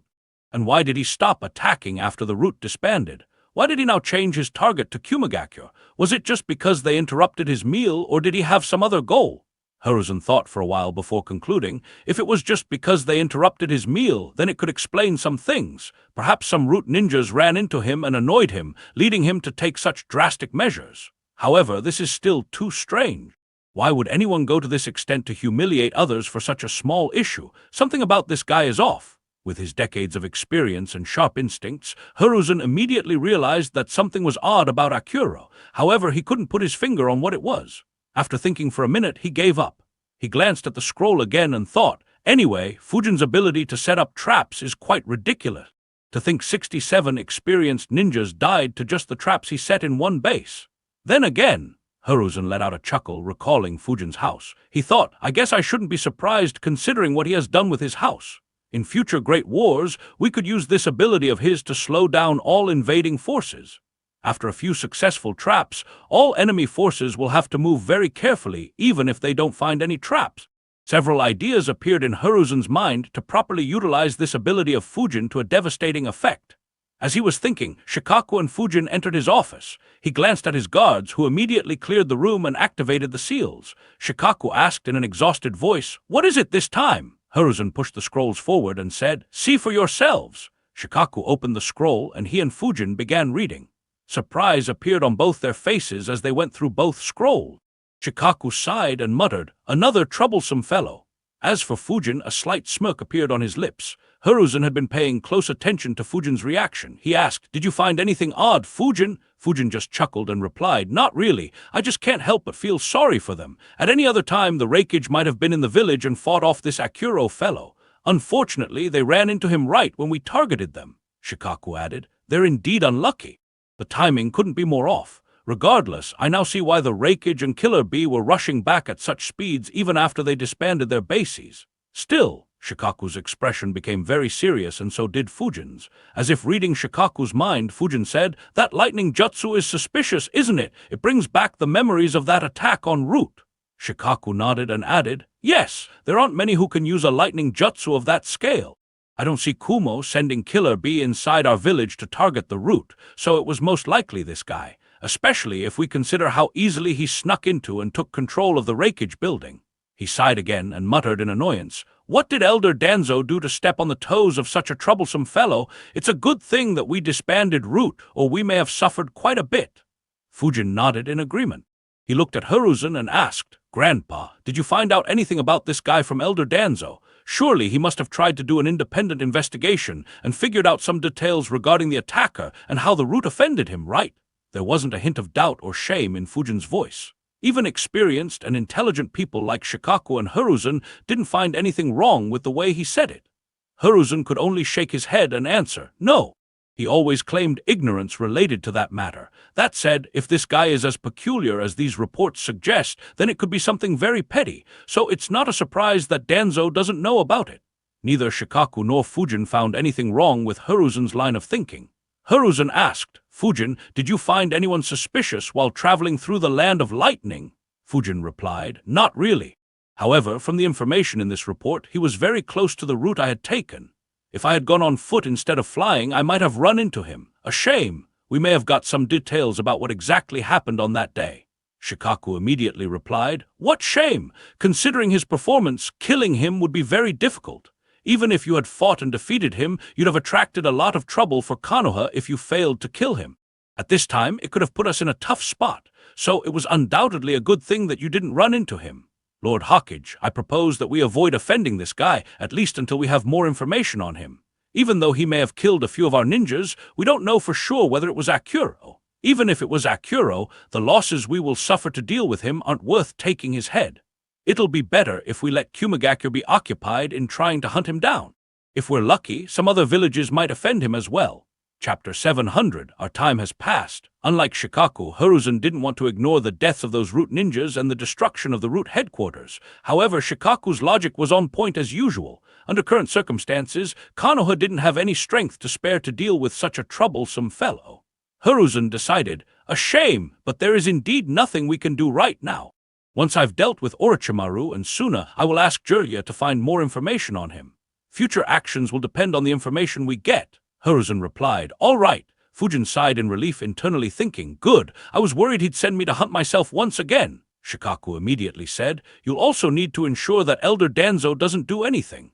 Last time we were lucky that the enemy decided to only target Root. However, we can't be sure next time." It was Hiruzen's turn to sigh tiredly. He didn't want to deal with Danzo again, especially at a time when he was so busy. Unfortunately, he couldn't say no and agreed. Of course, since Shikaku put him up to such a troublesome task, he'd have to suffer as well. A glint appeared in his eyes as he looked into Shikaku's eyes. A shiver passed down Shikaku's spine as he realized, "Crap, he is planning to give me a very troublesome task. I need to leave in a hurry, but what excuse do I use? Right, Shikamaru is in the finals. I have to train him." Fujin noticed it as well and became quite intrigued by what Hiruzen would say. Unfortunately for Shikaku, Hiruzen suddenly disappeared from his chair and appeared next to him before he could open his mouth. Hiruzen said, "I'll meet Danzo now. Shikaku, start working on a defensive plan in case Sunagakure and Orochimaru attack us during the final round and complete it within the next 4 days. I'm counting on you. Also, consider whether Akuro's actions could invoke any strange reactions from Kumagakure. Fujin, continue doing what you want to. We'll call you once the plans are made. You'll undoubtedly have a huge role to play." Fujin nodded and replied, "All right, Grandpa." He glanced at Shikaku and said, "Good luck, Shikaku-san. The entire village is counting on you." A tick mark appeared on Shikaku's face as both Fujin and Hiruzen disappeared from the office, leaving him alone. Shikaku cursed, "These two troublesome fellows. I swear that the old man has become more troublesome since he began interacting more with that brat. I just dealt with the Kumagakure situation and now he has already dumped more work on me." Unfortunately, the poor guy had no one to complain to. He could only begin working. Hiruzen flickered a few times and entered the underground Root headquarters. When Fujin blew the Root headquarters, only the underground laboratory was spared. Danzo made his new office inside the laboratory.